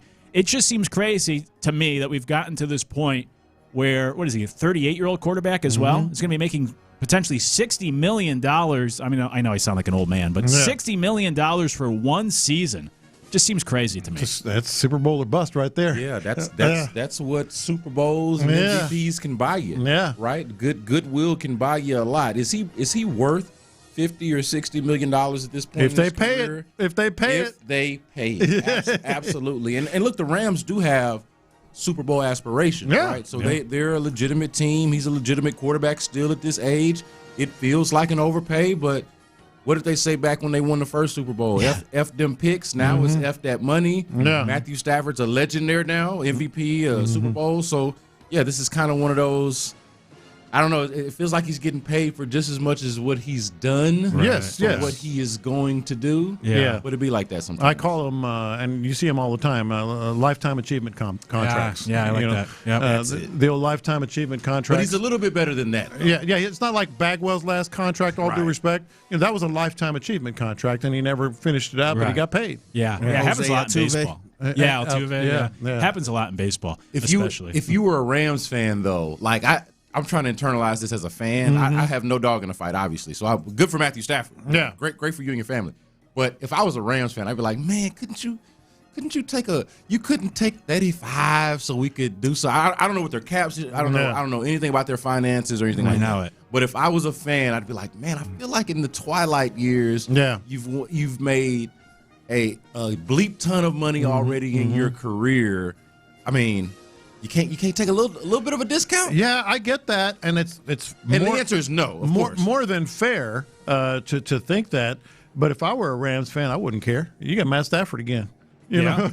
Well, I mean, only as to again, I don't know what their situation is, but if it hurt me from going out and getting a defensive tackle or whatever segments that they're doing in LA about what the Rams' needs are. Oh my gosh, I just looked at his career earnings. Yeah, man. He's made $408 million. That's what I'm saying. 408. Yeah, man. He could buy. Throw another 60 on there. He could buy like a tiny section of a continent. He could buy an island. He could certainly buy an island. Yeah, and don't forget his wife's podcast too. That's right. Stafford. What's interesting about Matt Stafford to me though is like, look, he was good in Detroit. I think he was underappreciated because he was on bad teams and whatnot. But he's had such a great, I guess, like second act that he had a really good. He had a good year last year. He's getting this money. He's almost 40. And it reminds me of other quarterbacks of like a Rich Gannon or a Brad Johnson that just kind of Stafford was better than all those guys. Stafford was a starter. But the idea of this quarterback having that almost renaissance late in their career and now like turning himself into a Hall of Famer because of what he's done here in his mid to late 30s. Yeah, I think that a lot of people are going to either forget that Detroit happened entirely or they're going to remember it a little bit more fondly than they would have before, right? And people, I think, still even debate and argue how good was he really back in Detroit. I remember him being really good, not having much to work with outside of, once Megatron retired, like it was like they were a duo, and then outside of that, they just didn't have a whole hell of a lot. But he's always been, he was an up and down player in Detroit, but the highs were really high. He's Nolan Ryan. With the Angels. And then he comes to Houston and the Rangers, and they were like, yeah, that's what he is. That's interesting. Yeah, that's a good one. Another extension in the NFL. This one was more surprising to me, and it's Joe Shane getting a contract extension with the New York Giants, their GM. 13-38 the last 3 years. Now, of course, he brings in Harbaugh, and there's higher hopes there in New York. But I was surprised by this. I would have thought he would enter this year on the hot seat after the coaching change, that he'd be next, and yet he gets a contract extension for winning 13 games in 3 years, I think are the numbers. Isn't this the same guy that we saw on television trying to explain the Saquon Barkley trade to the owner? And all just being like, I don't know if these guys really know what they're. That was like 2 years ago, 3 years ago or something like that. That's a guy that's got a great relationship with his agent and the owner. And perhaps maybe even Harbaugh too. Because I think that's a big part of it. Because I wonder how, like, I'm not saying Harbaugh's in charge, but you don't bring in a personality, a figure like that without and then extending the general manager after that. You don't do that without the comfort of the guy that you just brought in to kind of run the show. Yeah, or maybe it's going back to that the clip Hard Knocks. It was his son that was in the room, right? That said, told him just draft Jaden Daniels. Yeah, right. Maybe the contract is just to keep his high school son kid. around. Yeah, they can't pay him yet, so they're like, we'll keep you around if it gets us your son making these decisions. Yeah. Hey, skipping ahead because while we're on the topic, John Harbaugh was at a fan event. I have not heard this audio, but I guess he was feeling pretty good talking about the Cowboys. Incredible introduction. That my ninth grade daughter, Katie Harbaugh, would say, "You are a D1 Glazer." That is a compliment. I'm first team, all glaze, all glaze. That was one of them, but the other one is when he said, talking about the Cowboys, he was at the fan event, and he said, he doesn't care about, what happened in the past. He says, I just care about tomorrow, because it gets us one step closer to kicking the Cowboys' ass. And he's been on something over there. Well, look, you got to embrace that rivalry if that's if that's the team that you're going to go to, clearly. And then, right, that's the first game of the year, right? Giants Cowboys. So I get that. I got to have an old man moment too for a second here, since I had a birthday yesterday, and I have not a ninth grade daughter, but a 10th grade daughter. As of now, right? As of now. Well, she's going to go to 11th grade after this year. Oh, she plays her cards right. But no, she's gonna make it to the 11th grade. But I gotta say this, because my younger child, my son, who just turned 11, was I guess I cussed, and he asked her, "Hey, can I say that word?" I was like, "Hell no!" Right? And so, but I also, by the end of that conversation, was like, "Look, you guys don't be asking me for permission to do things that I know you guys already do behind my back anyway." That's exactly right. Right? Yeah. But I do have to say, this is a mini confession, and figure you'll appreciate this, dog. I want to retire the term glazing. Yeah. The slang term glaze. First of all, my children cannot use it. So I'm surprised that Harbaugh lets his daughter use it. Yeah. The implication, well, like what we're kind of really saying here feels inappropriate to be using that type of language with your children around your dad. I'd rather they cuss. Yeah. Than honestly That's fair. Than say glaze. Glazing is disrespectful. Yes, it is. I would. There will be some furniture moving if one of my children come out and say, "Hey, Dad, you're glazing," or so and so was glazing. What? Why are y'all glazing the Houston Texans? Oh my God! It's like, all right, man. We got to get, and I don't want to go all Sean Pendergast. Sean Pendergast has a real thing about slang. He did a whole segment about it, about the words that he can't stand. I was like, man, he's really sounding like he's in his 50s on this one. But this is the one where I'll join him. Retire glaze. That's a good take. Yeah. That's very good. I'm with you. That's what stood out most to me was, his ninth grade daughter was saying that. Yeah. It's like, yo, nah. If they're going to do it with their friends, I can't do nothing about it. Exactly. At school, but you're not coming to the house or to a conversation with dad talking about so-and-so's I think the worst part about it is people say you glazing on something just because you give a compliment. Yeah. So you can say, man, D'Amico Ryans is a really good coach. Why y'all glazing D'Amico Ryans? So, well, it's become he's a good coach. It's become overdone and overused, but also like the nature of it is also inappropriate. So when something inappropriate becomes overdone, then it's real squeamish. I don't know if that's just me being an old man. No. But I'm like, are we just saying this? Everybody's saying it out in public, in the world, in front of everybody? Yeah, jump the shark. By the way, CeeDee Lamb responded to Harbaugh's comments on Instagram by saying, LOL, that's cute. It's on, baby. Yeah. But that's the low-hanging fruit. Kind of as you alluded to, B. Scott. It's almost like at concerts, they're like, hey, what's up, Houston? Or the greatest city in the world. And everyone goes crazy. It's the same idea. Like when you join a rivalry, you have to talk trash about that other team. It immediately puts you in the corner of your fan base. So, and this time of year is low-key one of the best times for sound bites because everybody's doing the circuit, the fan circuit, whether it's an NFL fan event, the coaches. The college coaches are doing their alumni events, and you're getting some really good stuff. Graduations, as in Tom Brady, talking at graduate. Do we have that? I mean, just an absolute. The reality is that all you can do is talk. Yeah. And you get to do it for a long time. Absolute drive-by. Yeah, here was Tom Brady taking a shot. We called the play. It was a little square out to Danny Amendola. Danny went undrafted out of Texas Tech. He was cut by 3 NFL teams. He wasn't the tallest, he wasn't the fastest, but he had a huge heart. And he played his ass off in the biggest moments. And I hope you guys find colleagues like Danny. Having business school friends are great, don't get me wrong, but sometimes you need a kid from a glorified community college who can bail your ass out of any jam. Yikes. Texas Tech is like, hey, man, what did we do? What school was that? Was Texas Tech. Texas Tech. He was at Georgia. He was at Georgetown. At a graduate. He was a speaker at Georgetown graduation. Yeah. I was going to say, if it was like another Texas school, I could get the pandering, but that seems like such an unnecessary, complete unnecessary shot at Texas Tech. I'm not mad at it. I thought it was funny. I was like, I don't know what Texas Tech did to you. I don't know if it's that they used to have the quarterback that's on your heels that's trying to become the GOAT. Yeah. I don't know what it could be. But I kind of appreciate it. Tom Brady ain't got no connection to Texas Tech. No. That's a good one. I think Mahomes, it'd be one thing if you saw about Ohio State or something. I hadn't thought of the Mahomes thing. Yeah, I was going to say, he has a connection now. Yeah. I bet you Texas Tech ain't going to forget it. Well, and this guy isn't involved in the NFL, but I just had to listen to this one, too. I was like, this has been a wild week for Texas Tech because speaking of doing the circuit and coaching of alumni events, did you hear Steve Sarkisian? Yeah. Did you? We did. You'll hear him in a second. Yeah, I don't know. God willing. I don't see no audio. But you know what? Sarkisian talks his talk, too.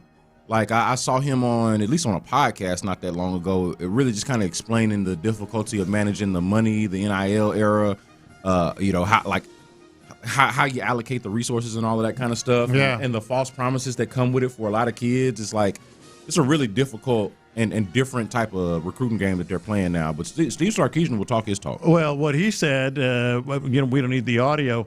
He was talking about the college football playoff, just in general, the expansion and all that stuff and the strength of schedule. And he said, there's a team in our state that plays in another conference that has a schedule that I would argue if I played with our 2s and our 3s, we would go undefeated. And I went, dang, Texas Tech is just taking pot shots everywhere. Because that was clearly about Tech. Yeah. Wow. And he was just in town yesterday, I think. Yeah, that was here. Oh, that was here? Yeah. So, yeah. Texas Steve Tech. likes to talk, man. By the way, was the Brady thing, was that the same one where he talked about Belichick, or is he going to like all these different colleges doing, I don't know about that. Doing different speeches? I think it was. I would hope so. How He many can't be schools doing are- a bunch of Yeah. commencements. He's not like an actual academic. It was or at anything. Georgetown University. Nothing to do with anything. It just said glorified community college. Yeah. Hey, Clint Kubiak says that Fernando Mendoza has, quote, not disappointed. A lot of buzz on him. How much of a jump, though, do you think he could take them if he really is good enough and takes over for Kirk Cousins? What do you think the ceiling is for Fernando Mendoza, or more specifically the Raiders being led by him? Yeah, no, I think Fernando Mendoza can be pretty good. I still don't quite see it yet with the Raiders. I like what they've done the last couple of drafts with Ashton Genty last year, and we saw that up close and personal. I know the Texans won that game, but Ashton Genty is a legitimate player in the NFL already. And then Fernando Mendoza, they got a nice little 1-2 punch at quarterback and running back. Do they have enough around it is the question for me, and that's the part that remains to be seen. Well, when I saw this, I just started sort of like playing the what-if game. Obviously, Kirk Cousins is going to start the season. Well, we assume. Yeah. He's going to start the season. They're paying him. You know, he's got the veteran experience and all that. But I did start thinking, like, what if? You know, what if Fernando can translate all this stuff and does become kind of a next level guy? Yeah. The Raiders, I'm with you. I wouldn't be shaking in my boots, especially in that division. But they're getting pretty dang interesting. I think the Raiders are getting interesting. Yeah, they were more interesting than I wanted them to be when they were here. So. Yeah, and that was without a quarterback. Yeah. Hey, with Clint Kubiak with that offense, maybe that actually is maybe the key. You know, even more. It's hard to say that a coach is going to be more important than the number one overall pick. Yeah, but the number one overall pick gets way more attention and focus. Like, I think the difference between the amount of attention that they're going to have and the impact is a little bit warped here. Yeah, almost in reverse. I think Clint Kubiak and like bringing that system along with the quarterback and having the running back, I think all those things coming together is going to be really good for the Raiders. And then real quick here, lastly, on Around the NFL, I don't know if you guys did you bring this up this week, that the Texans won Best Comedy Video at the 18th Annual I saw that. Shorty Awards for that high five video? Yeah, and the Shorties, well, that sounds weird to say, but the Shorties are actually a pretty significant award in the media landscape. Yeah, they beat Jimmy Kimmel and John Mulaney, two, we didn't mention that, comedians. which is significant. Yeah. And I know. Wait, who did they beat? Jimmy Kimmel, man. and then I guess John Mulaney also was in the category, the comedian. Yeah, no, that's significant. Like I know people that thought it was corny. That thought maybe even Ron. I was one of loved them. it. I think Ron didn't care for it. Yeah, but it's like, hey, you lose on this one. Even the industry says this was pretty good. Yeah, that's a big win for the creative and social people in that in the Texans department. That's a big time. Yeah, and I liked it. It was a good video. Well, he thought that Cal kind of made himself look weak, but it was like, dude, no, it's just a joke. Yeah, man. right. It's a joke, and just his deadpan look the whole time when he's holding his hand up was just perfect. That was the punchline. Yeah, it was good. Coming up, B. Scott's with us. We'll get his thoughts when we come back here on In the Loop. Somehow, some way, the Astros' injury woes just keep getting worse.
live, podcasts, video. It's all at your fingertips 24/7 on the Odyssey app, iHeartRadio app, TuneIn, and wherever you get your podcasts. Houston's sports leader, Sports Radio 610. In the Loop is powered by Mokaram Injury Lawyers. Heard in an accident? Call Mokaram Injury Lawyers at 281-222-2222.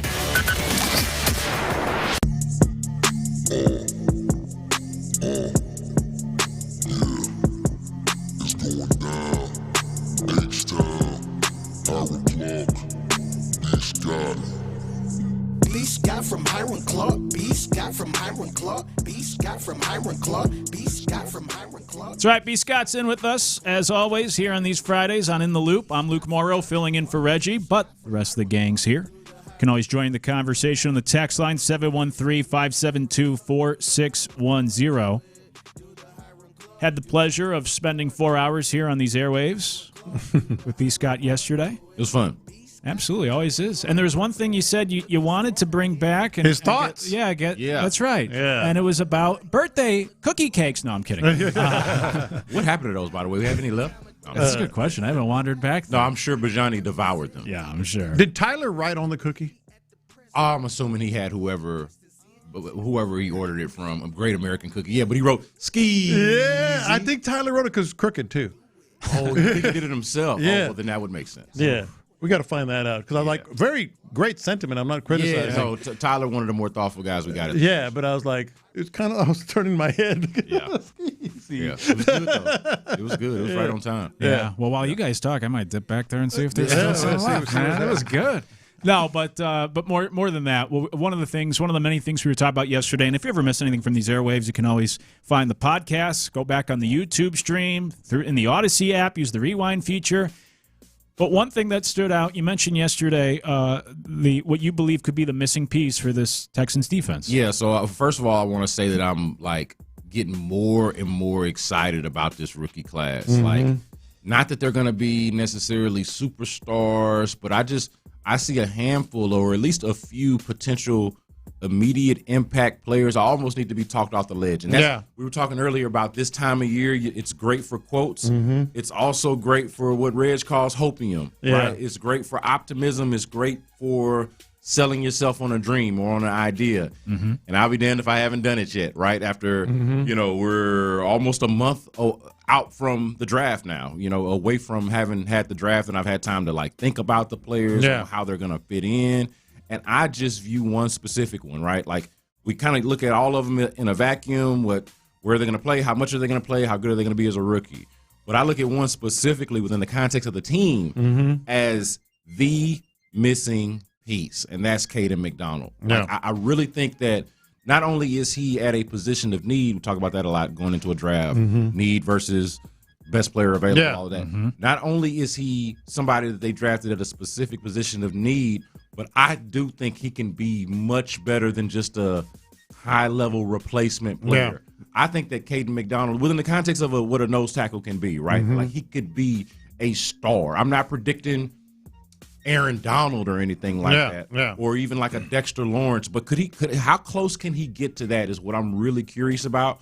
But just as a rookie, having been around him a little bit, I got to meet him over the weekend. So I didn't meet him at rookie minicamp, but I got to spend a little time with him over the weekend. He did an appearance where he signed autographs for Texans fans, some of which we know that listen to the station. Yeah.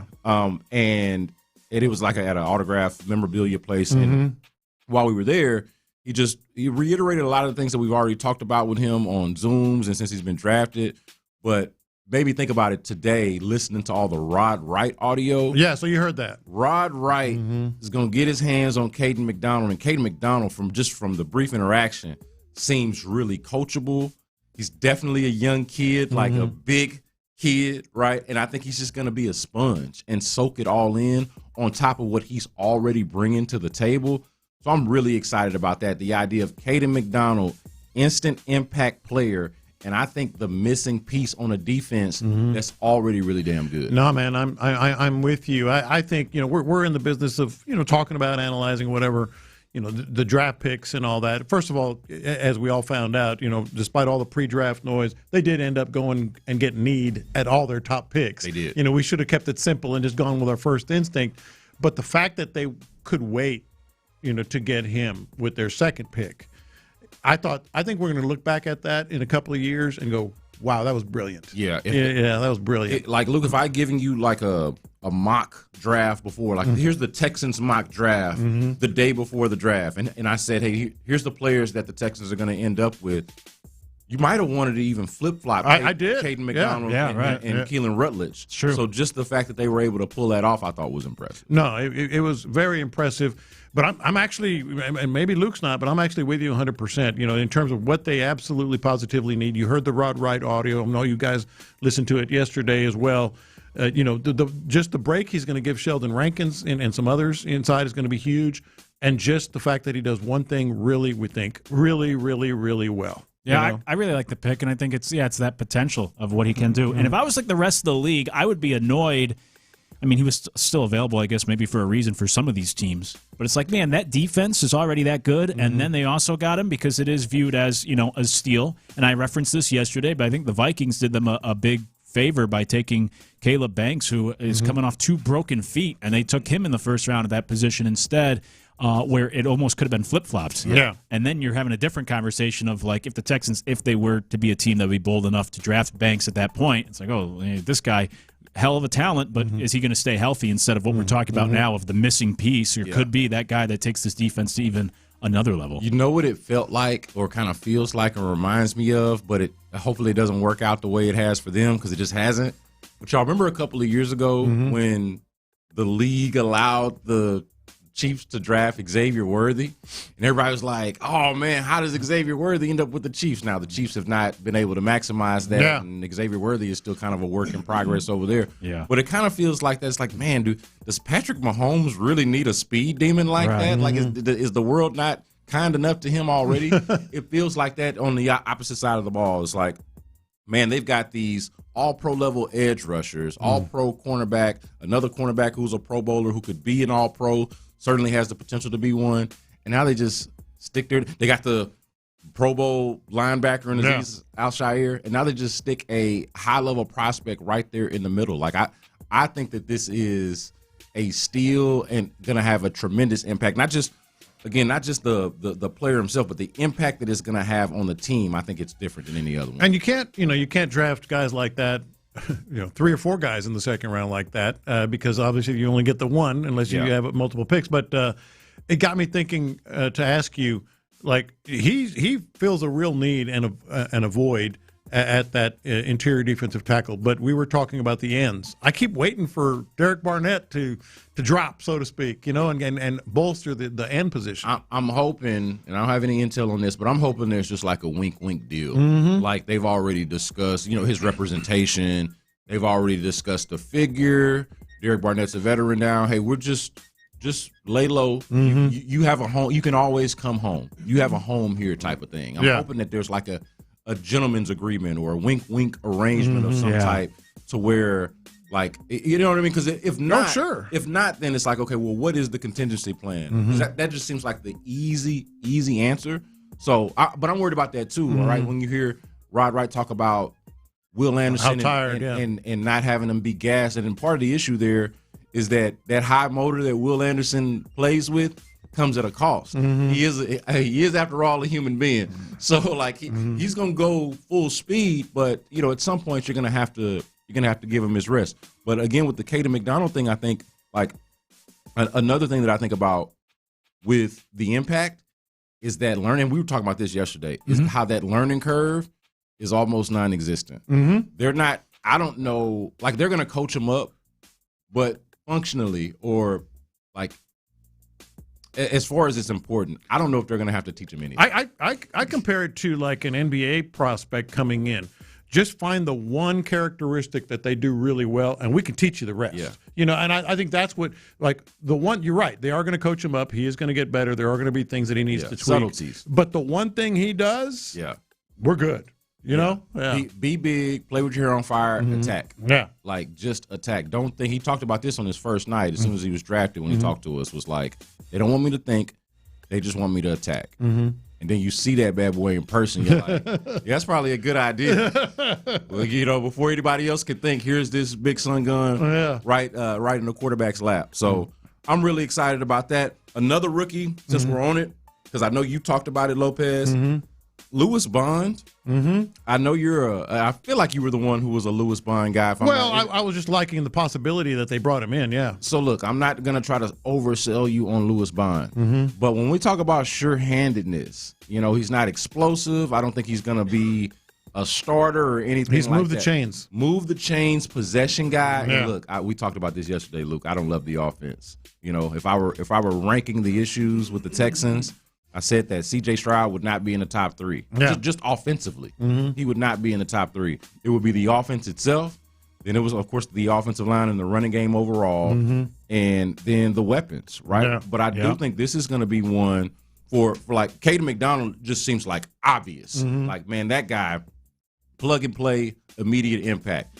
Lewis Bond, one of the last picks that they made, one of the picks where unless you're just like a draft nut, you're almost never expecting anything other late round picks. Yeah. I think the guy is going to make the team in a crowded room, in part because the room isn't all that impressive to begin with. And when we talk about reliability, he does the one thing that I think is going to bode well for him, and that's just simply catch the ball. Be where you're supposed to be reliable, and catch the damn football. So Lewis Bond to me is like an underrated rookie impact type of guy who's not going to, again, he's not going to set the world on fire. He ain't going to the Pro Bowl. Yeah. Y'all ain't buying this jersey probably, but I think he's going to have some really key possession catches for you. Yeah, like you mentioned, as we discussed yesterday, and I've been saying it for months, I am fearful of the lack of pass catchers and playmakers offensively, especially in that wide receiver room. So maybe he's one of the guys that steps up, but they're going to need at least one of these young guys to take a big step forward, and maybe it'll be him, the 6th-round pick. Yeah, but they would benefit from it. They could use it. I mean, ideally, just aside from that, ideally it is Jaden Higgins taking that next step. Yeah. Ideally. But you still need the room. I mean, the room is still like who's going to at the back end. Yeah, exactly. That's what I'm getting at. Yeah, so ideally you need Jaden Higgins to take that next step, like you're saying, Luke. Jalen Noel, clearly, when we talk about having an attribute or a skill that is not replicated throughout the room and being able to do things that the other guys can't necessarily do, he is supposed to be that guy. Now, how reliable is he going to be? How much are they going to trust him? Because it didn't seem like they did so enough outside the kicking game last year. That's going to be something to watch. But I could see, I wouldn't even be surprised to see Lewis Bond, depending on how things go with Noel, at times out there, and people are like, the rookie's out there, where's Jalen Noel? And us having that conversation. but he's got some of that, right? Like as far as what the system requires, be where you're supposed to be, catch the ball. You're not necessarily trying to light up the stat sheet. Before we go, YouTube asks, any interest in a Clowney reunion for the defensive end depth? For depth, yeah, I wouldn't mind it. Like, honestly, at this point, depth, I wouldn't mind it at all. But I don't know exactly what he costs, and I don't know what the appetite is. Well, that would be fun. To have Clowney around. That would be fun. It would be hilarious. You want to talk about quotes. People that you can go and talk to. Yeah. Especially at this an old Clowney. That's how old we are now. We can, one of those guys that say anything. He will say anything. Anything. And also, I think, like, honestly, you need him for 1, 2, 3 plays. Yeah, Yeah, give me a Clowney who should just stay fresh all the time because he's not being asked to do as much as he was in the past. Yeah, no, I'd be down with it. Those are the thoughts of one B. Scott. When we come back, get to what's popping, including who have you been confused for before? You can send those answers in, too, on the text line. Who have you been confused for? 713-572-4610. And we'll get to that next here on In the Loop. What was PC's?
2222. The biggest stories in sports and entertainment. Sports Radio 610 style. In the Loop presents What's Poppin'. That's right. What's poppin'? We'll let you know here on In the Loop. I'm Luke Morrow in for Reggie. The rest of the crew's here, including B. Scott, hanging with us on this Friday, as are you. You can always text the show 713-572-4610 at any time throughout the day.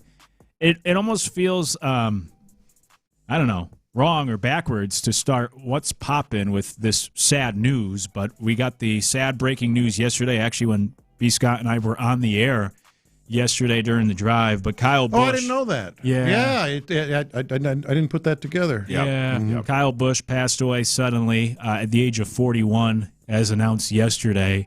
And for me, I'll just speak for myself. Like the scariest part or the saddest part, the weirdest part, obviously he's only 41. He's got young kids. That's terrible. Mm-hmm. And you know, certainly thoughts and prayers go out to the family. But it's just like how sudden it all happened. Yes. He was in the race less than 2 weeks ago. The Cup Series trucks. Yeah. Okay, yeah. He checked into the hospital, I guess earlier this week, but it was just announced yesterday. Mm-hmm. And then 7 hours later, you get the other announcement that he had passed away. And it's like, oh my gosh, that seems all very sudden. From a severe illness as well. It's not like we know heart attacks are sudden, but from a severe illness to happen that quickly, it's like, man, as B. Scott, as you said yesterday, on your birthday nonetheless, like it's just another example of how fleeting everything absolutely. And you got Figgy, I know you know this. I'm not the biggest NASCAR fan. I am a fan. I watch it relatively regularly, especially the big races. I've said for years that was my favorite driver. Yeah, Kyle Busch was my favorite driver just because he's had that edge, man. I mean, he could be controversial, but very, very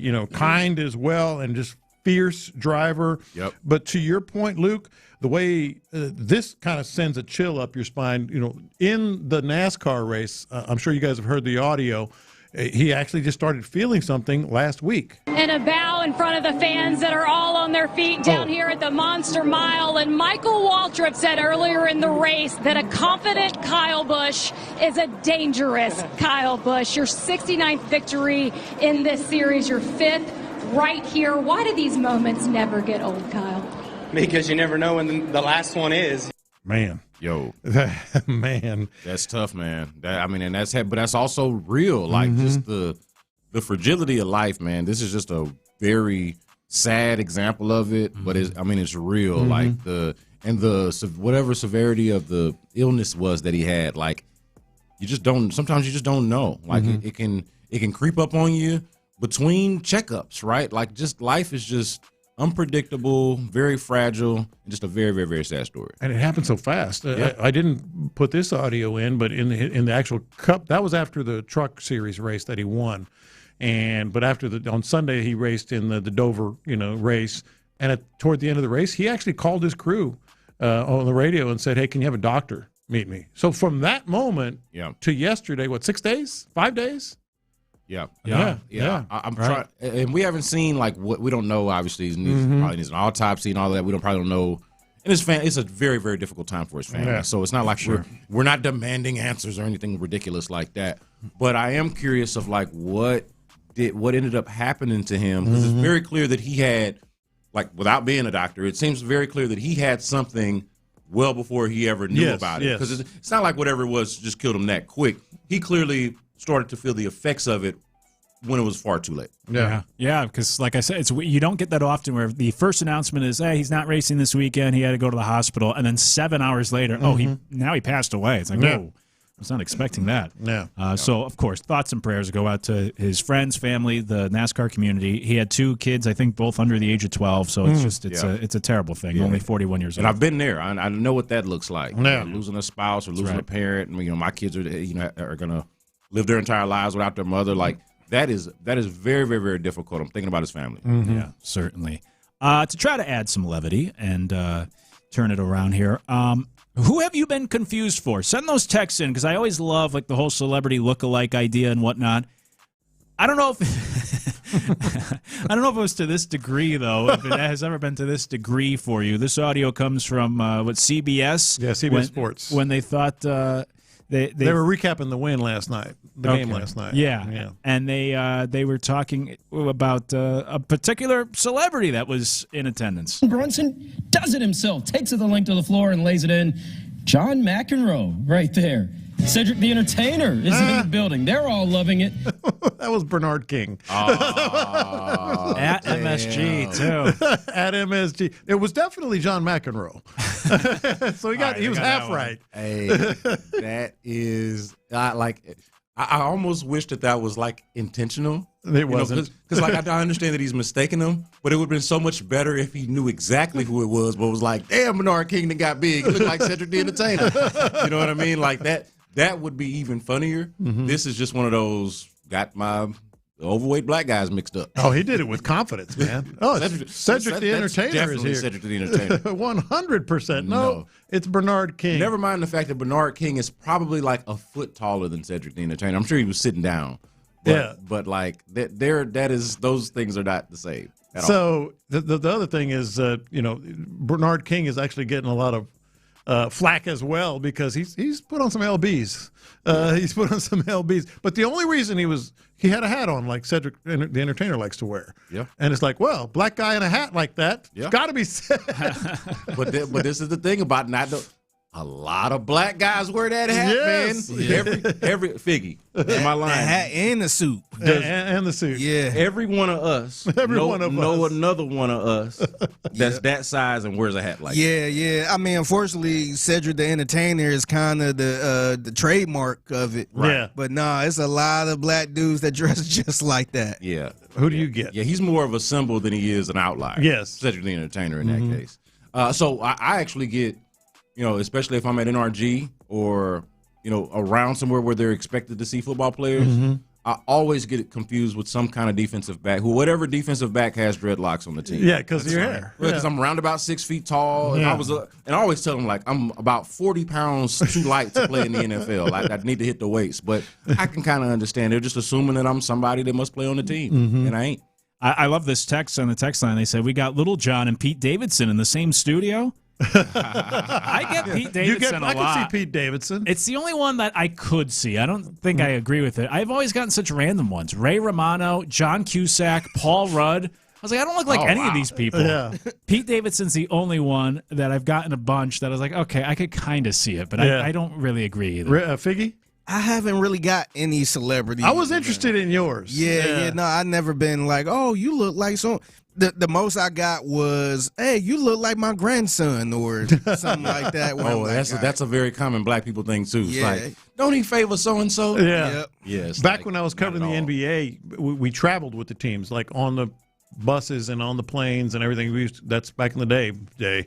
But I would come off the bus a lot of times and there would be, kids asking for autographs. They didn't have any idea. I didn't look like anybody to them. I was just somebody coming off that bus. They just assumed. They just assumed, hey, you're somebody. Sign this. I never did. Well, a couple of times when I knew it was a card collector and they were just in it for the money, I signed it just to ruin the card. I like that. Just to ruin the ball or whatever. That's hilarious. John Lopez. Yeah.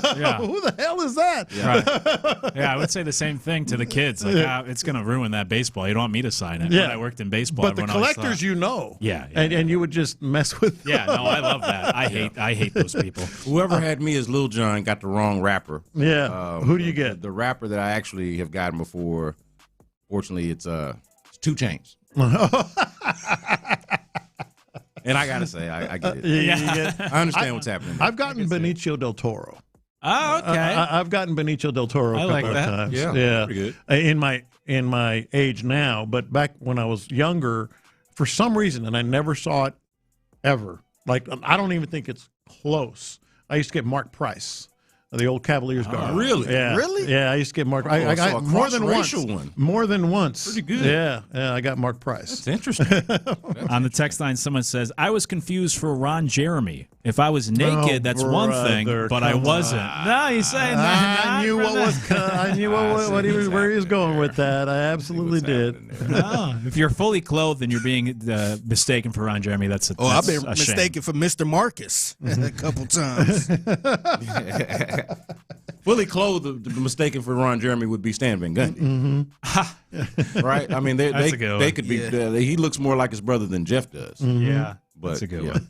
Hey, coming up in a little bit, 1:20 first pitch, Astros at the Cubs. I'll get to see Alex Bregman there with his new team at Wrigley Field. 1:20, like I said. It's on Apple TV, so it's one of those annoying games that if you want to watch it, you got to go. I didn't know they were doing day games like this during the week, but if you want to watch the game, you got to go get Apple TV. I forgot he played it. for the Cubs. Yep. Yeah. Yeah, not having a great year, but we'll see what he does this weekend.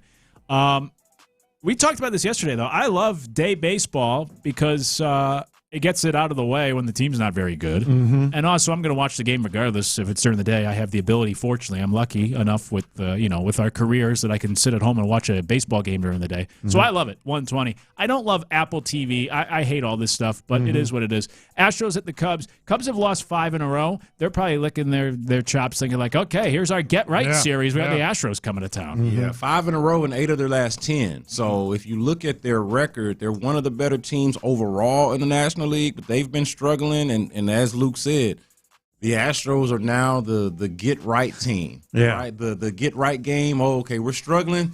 Ooh, at least we got we used to be the city that was like, okay, we're having a rough time. Where are those Angels? Right. Where are those A's at? Where are those Colorado Rockies? Right. And now, unfortunately, that's who the Astros are. The fortunate part for the Astros, at least going into the series, though, Spencer Arrighetti on the mound, right? Unless anything's changed, right? That's who's slated to pitch. So Spencer Arrighetti on the mound, day baseball, looking up, right? Like there's not a lot of things to be positive about with the Astros right now. But to Luke's point, I'll take a day game and I'll take Spencer Arrighetti on the mound. Yeah. Astros also called up their 16th ranked prospect yesterday. Santa is the last name. Alimbear Santa is coming to town. Boy, you know Jeff Blum can't wait. He can't wait till this brother throws what I just did, he's going to do times 10. Oh, wait till this brother throws a strikeout. It's going to be terrible. I read the story on MLB.com today about his promotion, and it was filled with puns. Oh, yeah. 7 months too early. Lefties have been on his naughty list this year. Like, oh, my gosh. Yes. This is going to grow so tiresome. Yep. He has more of a goatee than a beard. Who cares? How tired of it do you think he has to be? Oh, I know. It's however old he is, right? He's an adult. 23. So, yeah, so that's 23, no less than 22 years of being teased by. As soon as he got to daycare, that became a thing. That's right. At some point, you just have to embrace it. Yeah, absolutely. Yeah, sure, Santa. Yeah. Well, it's like the Luke Skywalkers I got growing up. Oh my gosh, so annoying. It might be a reason to be excited about the Astros. You get to see another prospect, 16th ranked prospect in the system. But I do love the headline here for MLB.com is Astros Santa is coming to town and he throws 94! Is this 1994? He throws 94 miles per hour? Okay, so does like everyone else on the roster. Who doesn't? I know, that's not that impressive for a reliever. Yeah. So that's the thing to get excited about for him. Well, that's the headline on MLB.com? Yeah. I hate to do this, but peel the curtain back a little bit. The Astros bullpen, not to get too nerdy, does have some velocity issues. Well, they do. Yeah. I don't know if 94, if it's that bad, but like they had just somebody recently touch 98 for like the first time all year. Nate Pearson, who hadn't pitched yet, comes out there and immediately throws the fastest pitch that anybody in the bullpen had thrown all. Now that still makes it a weird headline, but just kind of a side note. Not a lot of velo. Not a lot of velo in that bullpen. Yeah. So I guess it works for the Astros. But it's like, hey, we're calling up this prospect, and it's like, ooh, what should we be excited about? He throws 94. Oh, well, okay. Presence. Hope he has a great changeup. Not as excited as I was 10 minutes ago. Yeah. Hope he's got a good breaking ball. Right. Anyway, speaking of those Astros coming up, I'm worried about the future of the Astros, and I think it's time, even on a Friday here, to have a serious conversation about them. We'll do that. B. Scott, enjoy the birthday, big weekend holiday for you. Weekend. Yeah. No doubt, man. Got a lot going on. Yeah. We'll talk about the Astros when we come back. It's in the Loop. The Drive with Stoerner and Hughley, H-Town's go-to for Texans.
Radio 610 presents In the Loop with John Lopez and Reggie Atatula.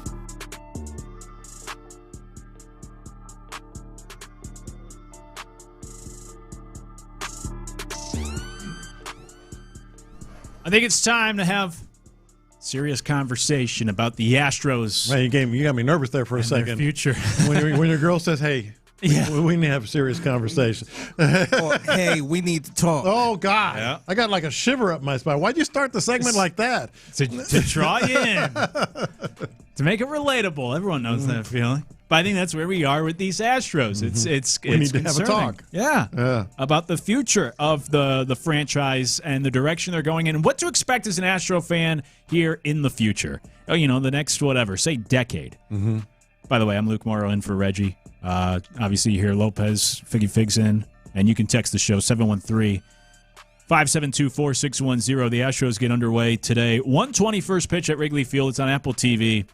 Oh, and before I get to the whole Astros thing, we were talking about the puns with Santa and everything. I thought Rob had a pretty good one on the YouTube chat, where if they ever challenge on the ABS system, they'll say they're checking it twice. That's good. Now that one I can live with. Yeah, that one I can live with. It's a little subtle. It's clever. It's good. Good job, Rob. So yeah, I'm sure we'll get, depending on how long he's in the big leagues, we'll get plenty of puns. You'll be real tired of it. But he's the number 16 prospect. He's coming up. We'll see how it goes. Look, if we talk about the Astros here and now, we know the injuries obviously have played a big role, and the team hasn't been great. But if we look at the outlook of this team, I don't know if there's a whole lot to be excited about for the future. We've seen some of these young names come up. Bryce Matthews, to this point, it's early, hasn't panned out. Even Cam Smith, right? Supposed to be a huge addition. Again, early, although I talked about this with B. Scott yesterday, and it's getting late early for Cam Smith. It really is. Yeah, if you look at the history of players, they usually put up better numbers at this point of their career if they're going to take off. And so that's another guy. So you have this situation here, if you're the Astros, where you have this older group of players that you'd like to hold on to, but that's not how you build a long-term winner. And then you don't really have the younger pieces, and they are ranked as the third worst farm system and have been a bad farm system for years, even after bringing Dana Brown in. So that's the obvious. But then I think if you zoom out, I feel like I feel like the last decade has certainly spoiled Astro fans, no doubt, but has made you almost forget what life is like. It's like Patriots fans I would compare it to, because I grew up in New England. And Patriot fans forgot what it was like before Brady and Belichick, and they forgot what it's like to be a normal NFL team, where typically you're struggling to find a quarterback and you're hoping to make the playoffs, and you don't take playoff appearances for granted. And my point in all this is when you look at the Astros, you know the history, of course. Astro fans know the history. But if you remove this past decade of success, they have only 4 championship series appearances in 57 years as a history. That great period, which is such an outlier in Major League Baseball, it's one of the greatest dynastic runs or runs of success we've seen in Major League Baseball history. It really all stems from one guy in Jeff Luhnow. Yeah. And then Click took over, and he carried it a little bit longer, and then he was fired. But like before that, they couldn't find anybody to build that success here in Houston, and I don't think they can after it. So my point in all this, as this season unfolds, is that I look at it, and it's like, man, obviously, last decade was tremendous. But now it's just kind of back to normal, where you're like any other baseball team or the Astros previously, where every once in a while, 1986, you have a great year, you make it close to the World Series, right? Early 2000s, you get those back-to-back years, 2 years. Then it's back to rebuilding and under 500, and it's the sad reality that I don't know if we want to accept as Astro fans, but like this is now the new normal, that this is what it is. Like you're going to struggle. You're going to have to try to put together a winning team. You're going to have to find the right GM. And the days of the last decade are over. And the reason why this all came to mind this week was because I saw the stat that this was the first time since 2017 that they haven't had a guy from that World Series, from that team on the roster. Like, this is the new chapter, and sadly, this is what it's going to be for the Astros moving forward. Well, I'm really glad you brought this up. We've kind of talked about different things as it pertains to Dana Brown, and is he really just kind of a glorified yes man? For Jim Crane, we've talked about Joe Espada. Fire Joe Espada. What day is it now today on Joe Must Go with the drive? We've talked about all those things, but what we haven't talked about, and I think you're kind of around that topic right now, that subject right now. It's not this easy. No. It's never this easy. it's very rare, let me put it that way, that it was as easy as it has been for the Astros the last 10 years or previous 10 years or whatever, however you want to put it. It's just not. And so to think if you're Jim Crane, hey, as long as I'm the owner, we're always going to be it's not that easy. To think Dana Brown, hey, we've got young arms, it's not that easy. We've seen it. If you're Joe Espada, they have the inner fortitude to just make it happen. No, it's not that easy. It's just not that easy to do these things. And to your point, it really sort of makes you step back and think, and worry, as you put it, about the future of the Astros. Because it's one thing for fans to fall into that rut, and I totally get it. Hey, we win all the time. Right. This is easy. No, I get that the fans can kind of get swept up in that moment. But as an organization, they should know. They should know it's not this easy. And so what are they doing? You start looking at, you said that the third worst. I saw yesterday, and we mentioned it. I think Baseball America has them 29th, which is second worst. But either way, their farm system is bad. Their aging players, are aging. Some of their pitching staff has not just been the injuries have almost been like a cop-out, like a convenient excuse for what the real problem is. They're not finding pitching. Mike Burrows was supposed to be, the answer man, at least to some degree in the rotation. He is awful. Tatsuya Imai, we know the story there. Whether it's mental, emotional, combination, or whatever, he is bad. I know he had a decent enough outing, but if you're hanging your hat on 4 2/3 innings and losing the game, and giving up 3 runs and being the losing pitcher, that ain't great either. So is my question is the organization sort of swept up in this too much? Yeah, I think part of it, certainly, with the pitching. I mean, gone are the days, I don't want to be like a prisoner of the moment, but as you just laid out, gone are the days, it seems, of the whole Astros pitching lab of just, we'll bring in anybody. The pixie dust that I always say, it's not working. And I think part of that might be, maybe that's the preference of Dana Brown from his scouting background. Mm-hmm. Maybe that's the what he was, the rules he was given. Maybe that's, more spending, like a spending edict to not spend as much. But yeah, especially this year, they tried to find these diamonds in the rough, so to speak. I know Ime got a good amount of money, but he was an international player. Even Ryan Weiss, who's been terrible. Guys like that you let Fromberg go, you didn't replace him with another big name that you could count on for 200 innings or 150 these days. And instead, we're going to find those diamonds we're going to find a Mike Burrows, and we're going to let him reach his potential here.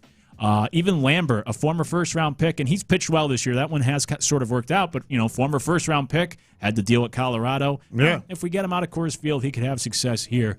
I think that's part of the concern is that if the organization were to get swept up in that. But I think the organization, too, I think Jim Crane is guilty in all of this. And I think so. I've been comparing them to the Red Sox for 2 years, and I think the similarities exist. And look, the Red Sox had their best season in franchise history and won the World Series in 2018. And then about 9 months later, they fired Dave Dombrowski because he was spending too much money. And they hired a GM from the Tampa Bay Rays to try to be more efficient. And it reminds me of firing James Click after his success. Yeah. And then now you bring in Dana Brown to try to be more efficient.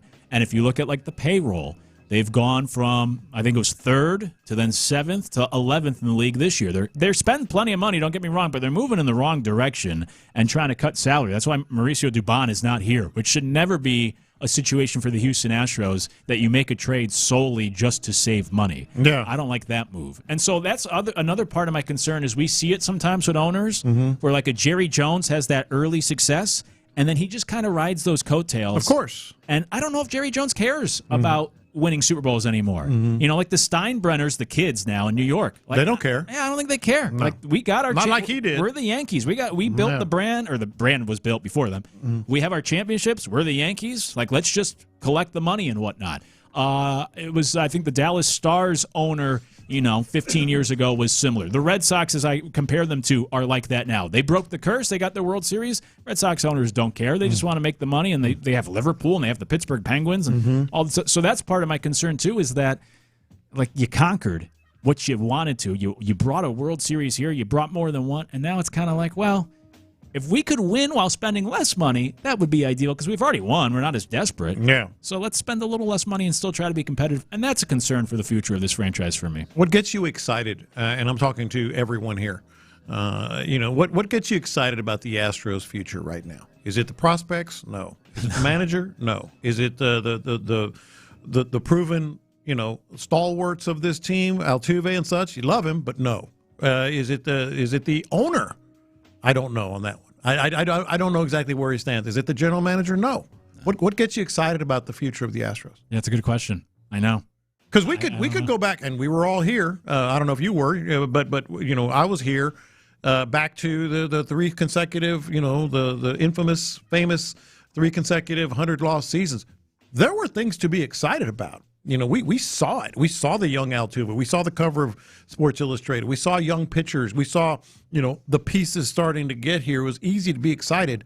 Well, they're gonna lose 100 games this year. They're on pace to lose 100 games this year. That's crazy. What gets you excited? Yeah. That's a good question. There's nothing. I mean, the only thing I would say, and it's not even a good answer, is watching Jordan for the next few years. Yeah. But, we already you don't have want to be Mike Trout. That's true. I know. Yeah. That's not enough. So, yeah, it's a good question. And that's the other thing, is you go back to those years of the 3 straight 100-loss seasons and what it eventually led to. People are talking about, tearing down this team to start over and build it back up, which doesn't work all that often. The Astros are a good example. You could point to the Cubs. You could point to the Braves. This last version of the Braves, not the 90s version. But similar idea. Like the Cubs jumped up for their one World Series, and then they had to rebuild again to get to this point.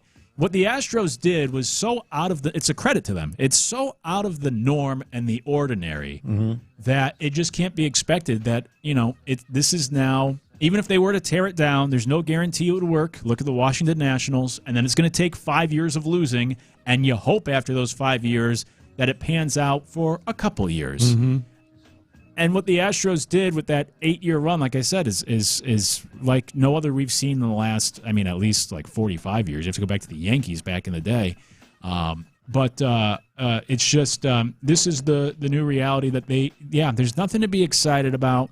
And I also don't know if it's a quick fix. The quickest fix is go out and throw a lot of money to build the roster like the Dodgers do or like the 90s Yankees did to build that dynasty.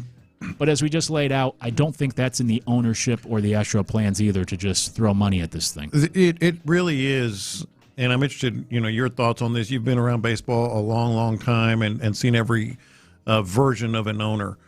It's starting to look more and more like a Jim Crane and Jim Crane alone decision. He is a baseball guy. He's said what I was just talking about earlier. Hey, as long as the window, he needs to step back. Will he? He needs to step back and say, let's do this again. Because the quickest, I feel as if the quickest fix, as you just said, is off the table. He's not going to spend $400 million on a roster. Just not going to happen. And very few can. And very few are. The quickest thing is to sell, to sell at the deadline. The problem with that is they're still in the hunt. They're still in the race. There's one team at 500 in the division, and are you fooling yourself in that case? Yeah, I think you are. We talked about this a little bit yesterday. I know that's the tough part. Is like they have the second worst record in the AL. But they're only 5 games out of the playoffs, and we're still only in May. Okay, so now they're 6.5 as of today. From the division. The A's have won 3 straight. They're 20. They're 2 games over 500. First place.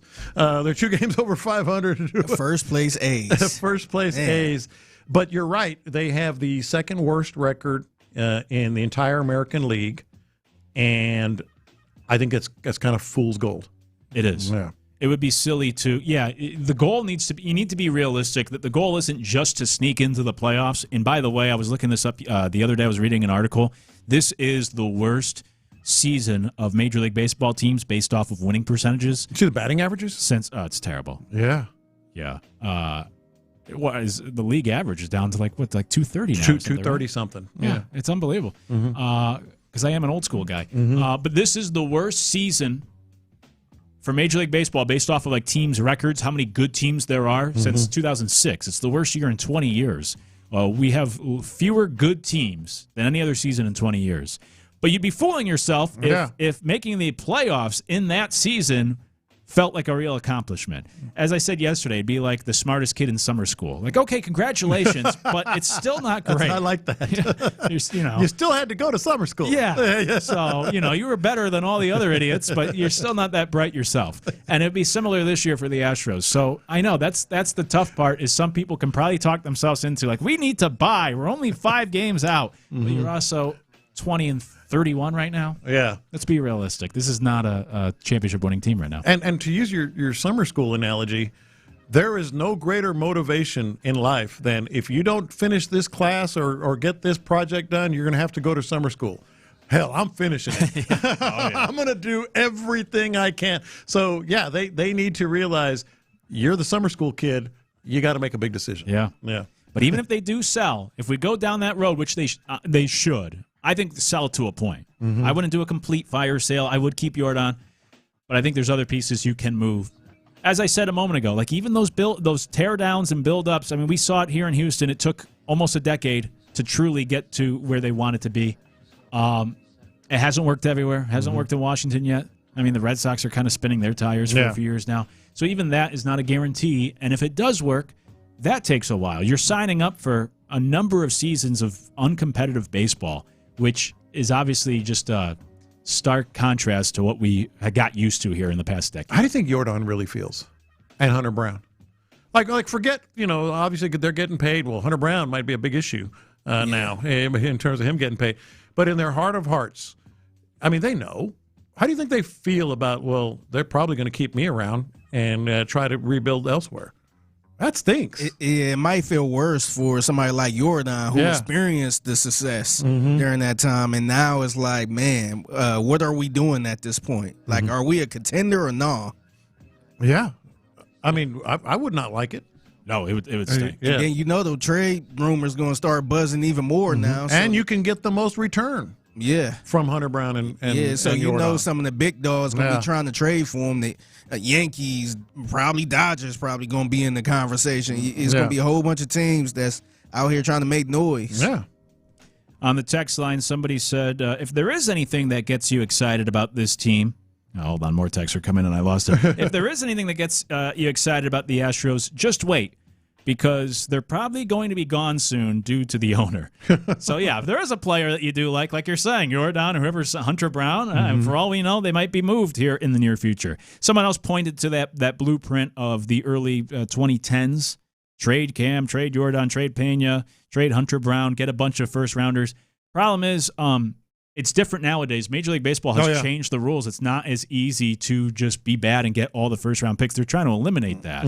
So somebody else said the stands are always full. No, they're not. They're not.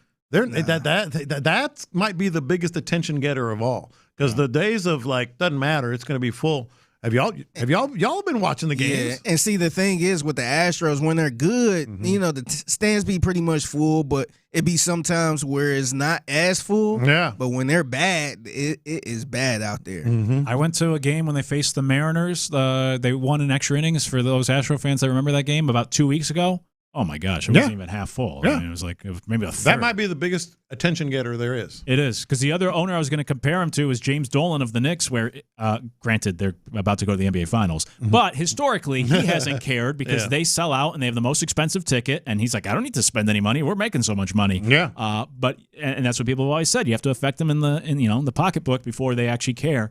Could be the case here in Houston. Coming up, it's time for Lunchtime Confessions presented by the Men's Clinic. We do it this time every day here on In the Loop, and we'll do it next. Ready? The Texans get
Powered by Mokaram Injury Lawyers. Heard in an accident?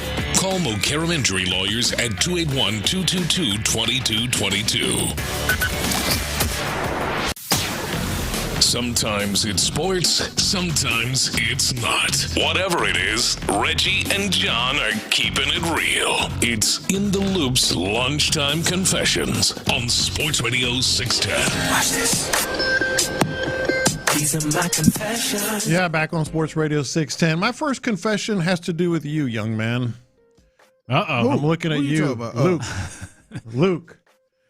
Hating ass Luke. Yeah, that's right. And that's my confession. It's kind of a two-parter. I love that nickname. I think it's a cool nickname. Like if you're going to be, have a nickname in radio or even just in general, hating ass Luke. That it just rolls off the tongue. But my confession is, I don't see it, number one. Luke is like the rest of us. If you have an opinion, you say it, and sometimes it's a strong opinion. And, so I guess it was Show that really kind of gave you the hating-ass Luke name. I thought it was Reggie. Was it Reggie? Reggie came up with the nickname. One of the two of them started the idea of me being a hater. Reggie came up with that nickname. I don't remember which one started it. Reggie might have started the idea of me being a hater. Yeah. too. But I don't see it, number one. And number two, and don't tell. I mean, you can tell me now. I told you earlier, don't tell me because I'm curious. I kind of feel like that you don't like it. Do you like the nickname? I don't know if I like it or dislike it. I'm kind of indifferent because I don't mind it. I don't dislike it. Yeah. Do I like it? I don't know if it applies to your point. I don't think it applies. You just give takes. Yeah, that's what I've always said, and sometimes just when you say something that people disagree with or might be unpopular, you're labeled a hater, but I say what I would call the truth. I just say the truth. Yeah. I had an unpopular opinion yesterday on the airwaves that people didn't seem to like. You were hating ass Luke yesterday? Yeah, that's what people thought. What was it? I was blaming D'Amico Ryans for the offensive issues, not C.J. Stroud. But it's a whole thing. I had a whole rundown. And it was everything. good, trust me. Yeah, it was. Go back and listen. It's podcasted. But yeah, people did not like that. So anyways, to answer your question, I don't dislike it. Like I'm not offended. I don't mind. Yeah. You can call me that. I don't care. But I just don't know if it truly does apply. I don't think I'm a hater. I think I just tell the truth. I don't go as hater, but it'd be something small where you'd be like, oh, yeah, I was listening to this band. I was listening to Billy Idol. It'd be like, oh, he's the most overrated artist. That's like, fair. what? That's fair. I do have, as my better half reminds me, I do have strong opinions, mostly about the smallest stuff. Yeah, well, okay, not always good. But yeah, mostly about the random things. So yeah, like if we're talking food or, bands or whatever, stuff like that, minor things that don't really matter in the day-to-day life. I have strong opinions about that stuff. So yeah. And honestly, some of the stuff that he might say that's overrated, I can kind of see it a little bit. It's like, okay, it's not, it's not that bad, but some people just be hating on anything. Yes. Like, it could be the way somebody walking on TV. You be like, oh, I just hate watching people do. Like, he don't come across like that. As I always say, my genius will be appreciated long after I'm gone. And there was a day where we were all in here, and Ron walked out of the studio because he thought I was being so ridiculous when I said Trent Brown was the bigger addition to the offensive line last offseason for the Texans.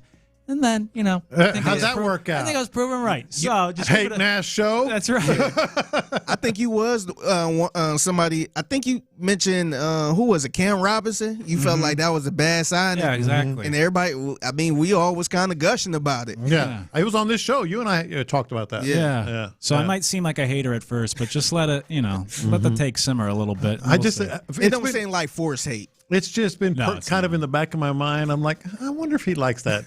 I don't know, because it doesn't really suit him. And not always hating ass, but it's a great nickname. Hating the nickname would probably be on brand. Yeah. That would make me more of a hater. But I don't hate it. I don't dislike it. You can keep calling me it. These are my confessions.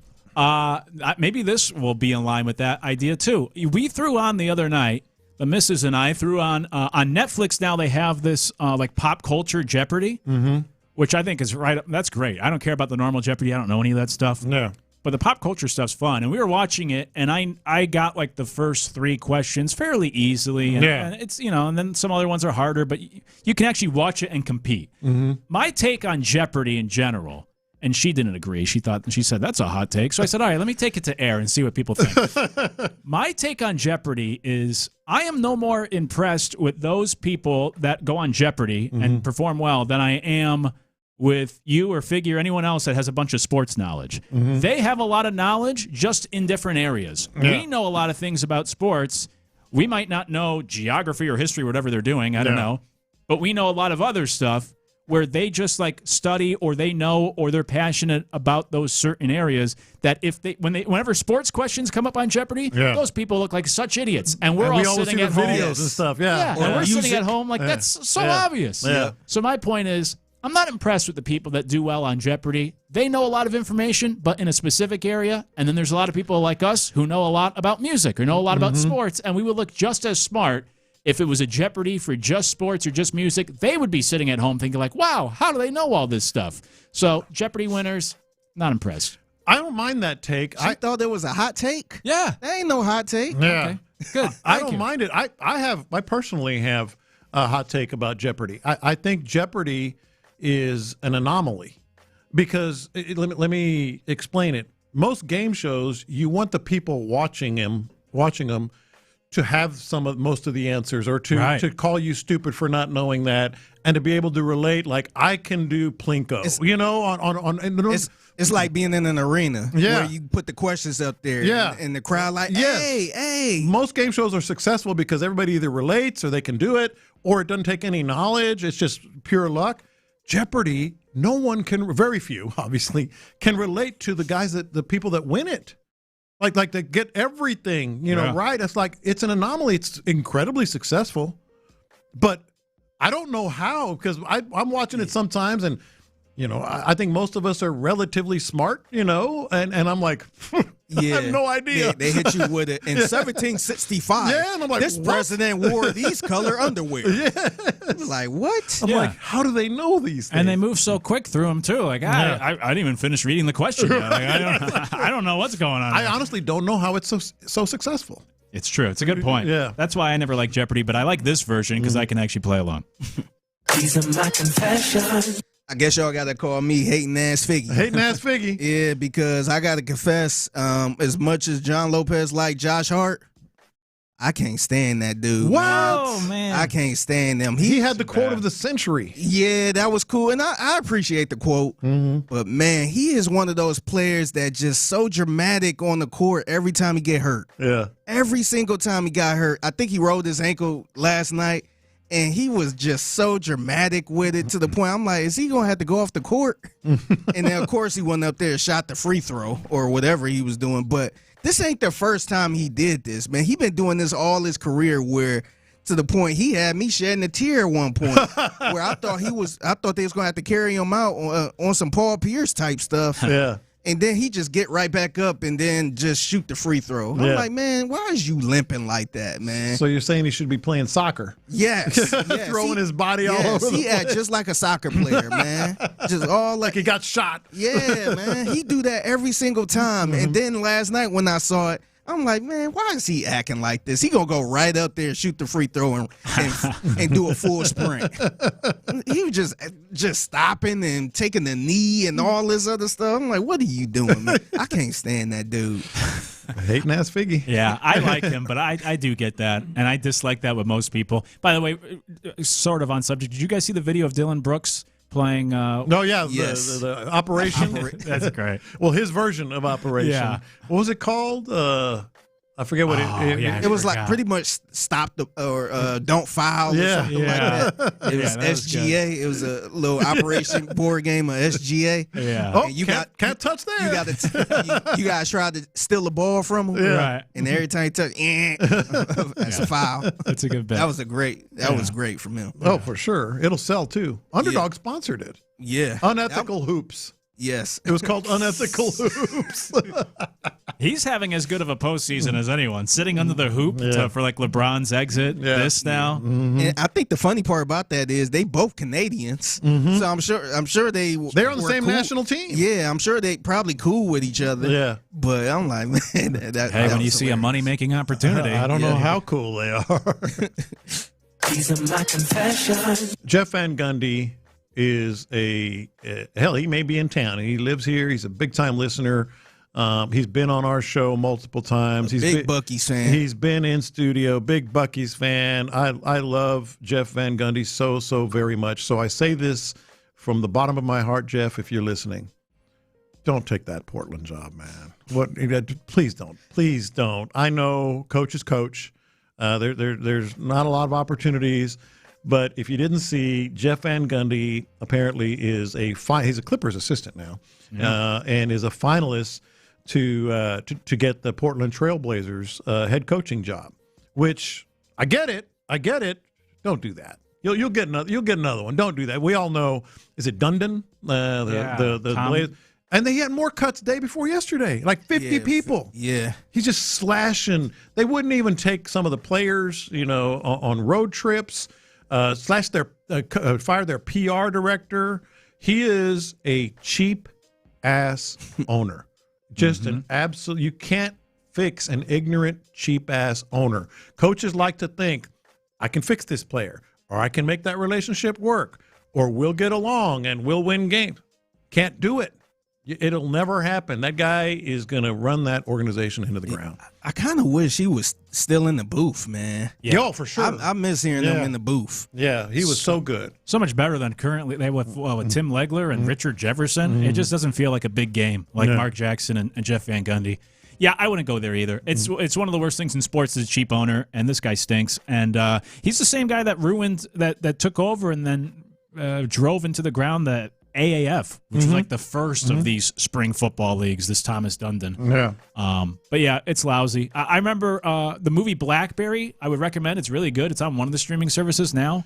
But it's about the guy who created or invented BlackBerry, and he always tried to buy an NHL team, and he came close a few times. But one of the reasons why it never worked out was because they didn't think he had enough money that once you bought the team, like you're going to actually be a good owner. And my point is, like, the NBA, I don't know if he fooled them or what, but like, I'd be embarrassed. He just took over the Trailblazers. This is embarrassing the way he's running this team. It makes them look bad. It makes the league look bad. People shouldn't want to go work or coach for Coaches don't. Yeah. Everything. We'll see if things change, but it's bad to have one team in the league operating like this. It's not a good look. It's bad for everyone. Yeah. So, yeah, Van Gundy, stay away. Hey, those are our confessions for the afternoon. Coming up, we talk about big, important sports issues on these airwaves. And, of course, there's a lot of conflict in the world outside of sports these days. So it's time for us to sit down, roll up our sleeves, and settle one of the biggest issues that we face in today's world. And we'll do that next year on In the Loop. Somehow, someway.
Call Mokaram Injury Lawyers, 281-222-2222. All guests on Sports Radio 610 join us on the Texas Mattress Makers Hotline.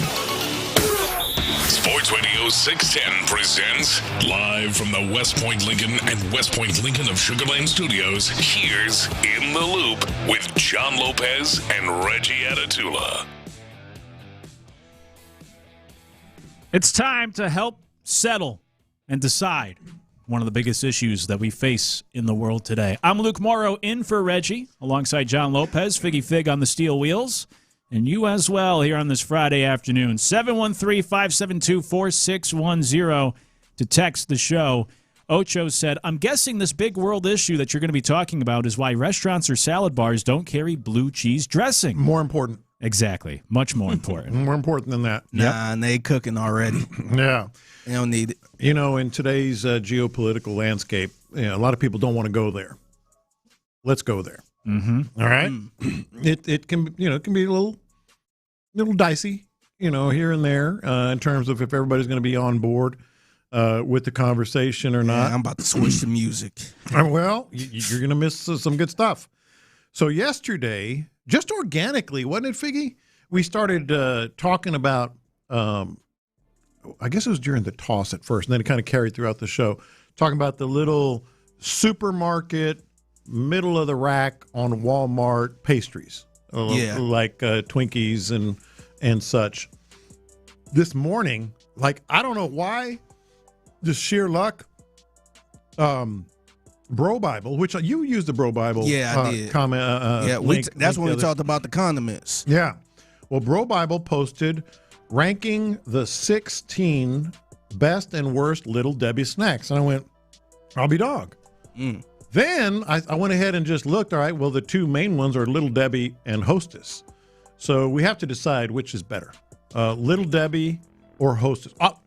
I think the answer is going to surprise you a little bit because immediately in your mind, you probably are leaning one way or the other, right? You're thinking Hostess or you're thinking Little Debbie, right? Figure in your mind without knowing who makes what, you're probably thinking what?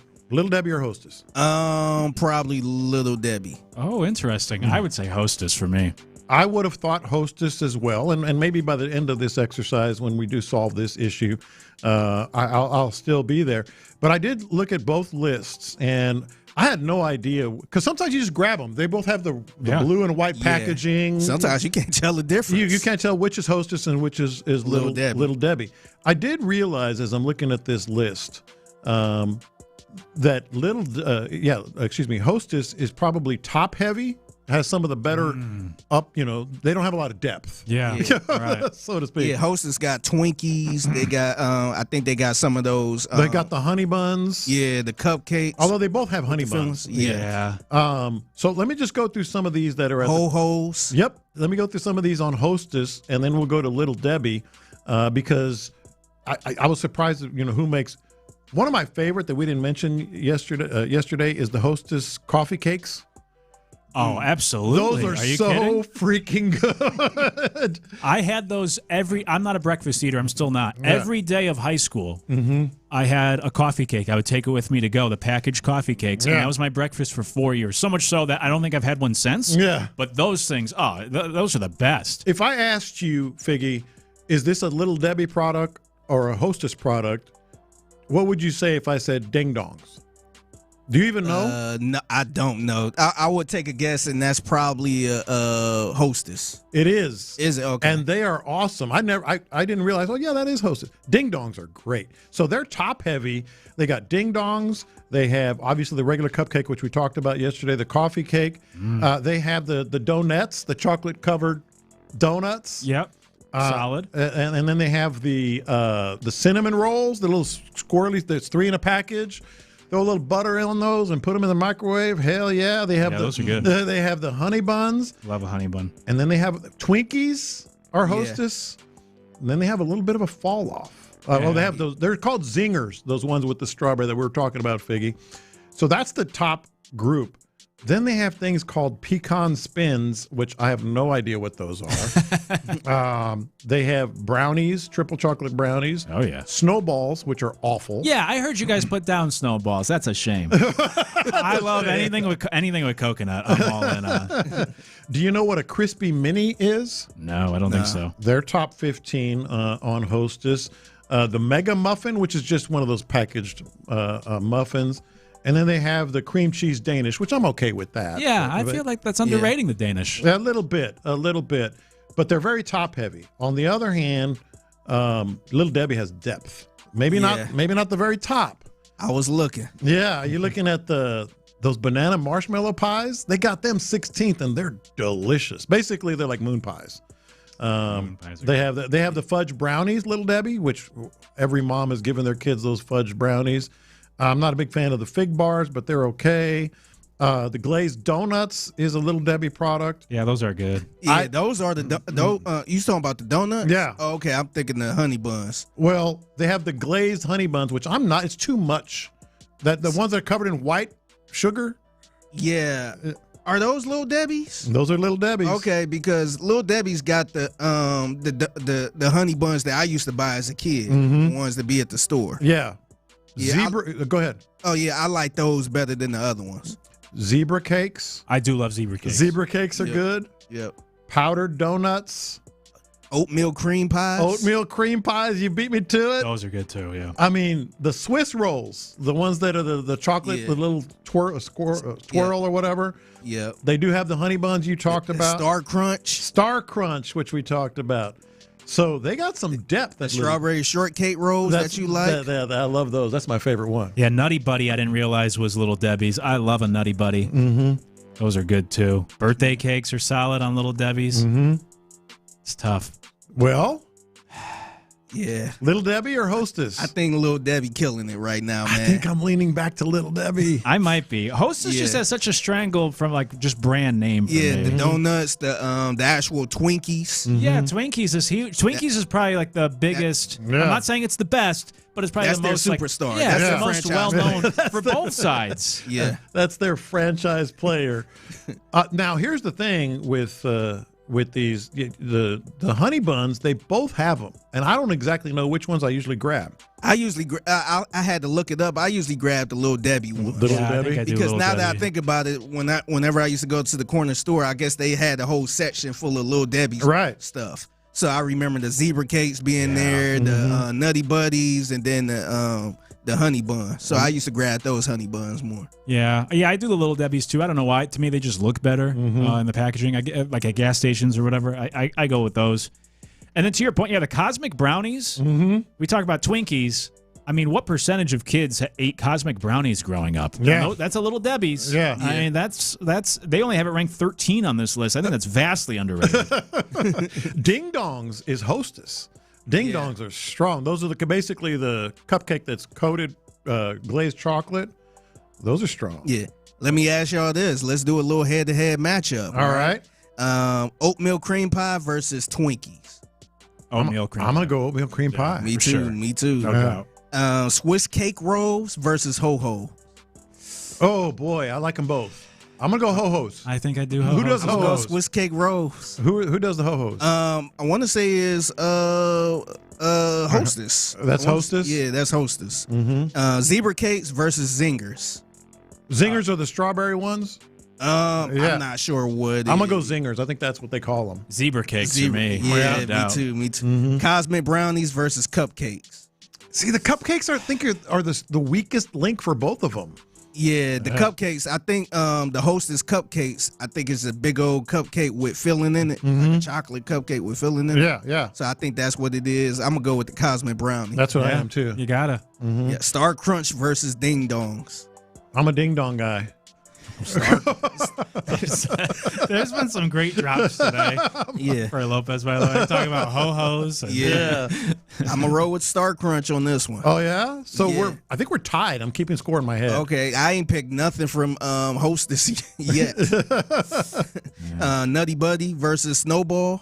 Nutty Buddy all day. I have to say Nutty Buddy as well. Yeah, and then we talked about the honey buns. Which honey? I prefer Little Debbie's honey buns. Strawberry shortcake roll versus fruit pie. Strawberry shortcake roll. Yeah, Little Debbie. Those fruit pies, those are good though, man. I didn't even see those on that list. Yeah. But I'm gonna have to go with that. So Little Debbie for the win? I like Little Debbie for the win, man. I'm going to talk out of both sides of my mouth. I just picked Little Debbie's for all but one on that rundown. But yet there's some. I'm just stuck to a brand. I guess I just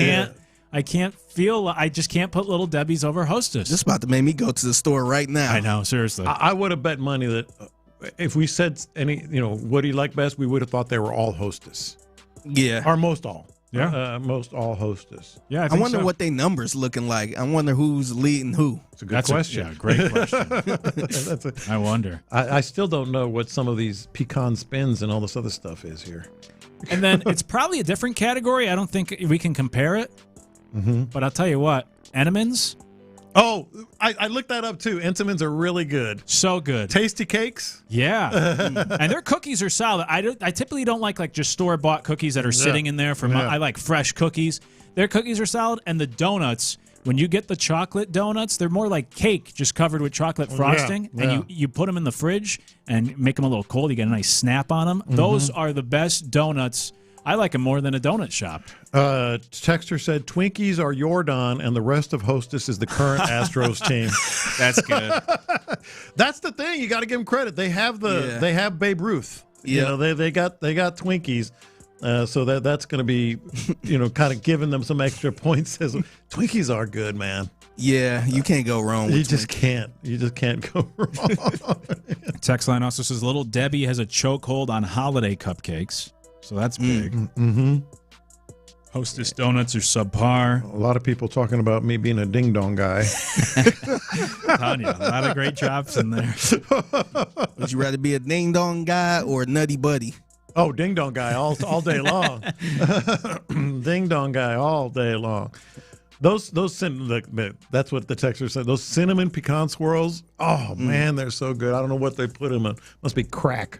Because they're so good. Astronauts take cosmic brownies to space with them. Oh, yeah? Supposedly. I don't know. Or is that just because it sounds cool? Yeah, maybe. Mm-hmm. I don't know. Look, we're getting texts from both sides, but I think if we were taking a poll, I do think Hostess has won the text line. Mm-hmm. I think Hostess has better PR, man. I think that's where we're landing. I think that is a big part of it, for sure. Yeah. Oh, well. Yeah, like even to the honey buns. Little Debbie's winning the honey bun game, but nobody realizes. Yeah. Now they all think it's Hostess. That's right. But without looking at the brands, you're picking up the Little Debbie's one. Yeah. Now you know what I'm doing. Man, I'm about to go to the store right now. Now you know what I'm doing when I get home. I'm going to go, as soon as I finish this show. Okay. What are you getting? I'm going to the Little Debbie. No. What exactly are you getting? I'm going to probably get some honey buns. It's been a minute since I had a honey bun. Mm-hmm. I kind of want to get some Nutty Buddies. Mm-hmm. Yeah. What else? Oh man, I might just. I'm thinking about the zebra cakes. I know. I haven't had zebra cakes in years. Oatmeal pie. Oh, man, you're gonna get everything. Yeah, I might mess around, come out with $30 worth of cookies and cakes. I'm gonna get those cinnamon rolls and some ding dongs. Oh, you know what? I gotta get the strawberry shortcake. Oh yeah, of course, that too. Yeah, we're all gonna be eating I like think pigs. that might be the first thing I get because I ain't had that in a minute. Yeah. Just to give it love, I'm getting the snowballs. Oh, to stick it to you guys. Good luck with that. The cashier gonna look at you crazy. Yeah. We haven't sold one of these in weeks. Look at the expiration date. It's 1987. Yeah, that's right. Yeah. Let us know on the text line. Are you after that rundown? Are you not Bro-Bile? Are you Little Debbie or are you Team Hostess? 713-572-4610 on the text line. Yeah, funny timing. Bro-Bible put out the article on that. And as I always say, Sports Radio 610 makes and the world takes. And that's there you go. There. Coming up, what was the best and worst offseason move for the Houston Texans this year? We'll talk about it next. It's in the loop. What was PC's immediate?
Sports Radio 610 presents In the Loop with John Lopez and Reggie Atatula.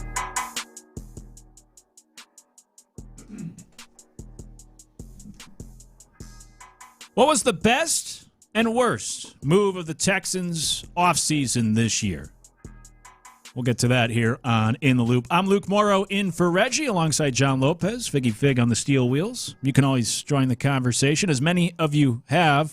A lot. Yeah, and related to our last conversation. Never fails. 713-572-4610 on the text line. Let us know. Hostess or Little Debbie's? Mm-hmm. What side of the aisle are you on? These are the important issues we have to get ironed out. Well, according to the text board, we're getting more text on that than anything else we've talked about. Yeah. That's right. Man, wait till we start talking about Coke or Pepsi. Honestly, it's kind of similar in that Coke has the brand. It happens, I think, a lot of times with this stuff. Coke, I think, has the better branding and everything. But then you go through Pepsi's catalog, and it's yeah, pretty there solid, too.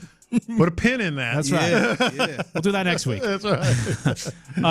What's the best and worst offseason move for the Houston Texans this year? Because I think it was Bill Barnwell did it for ESPN.com, did that article looking at every team in the AFC. Mm-hmm. And he picked his best and his worst move for each team.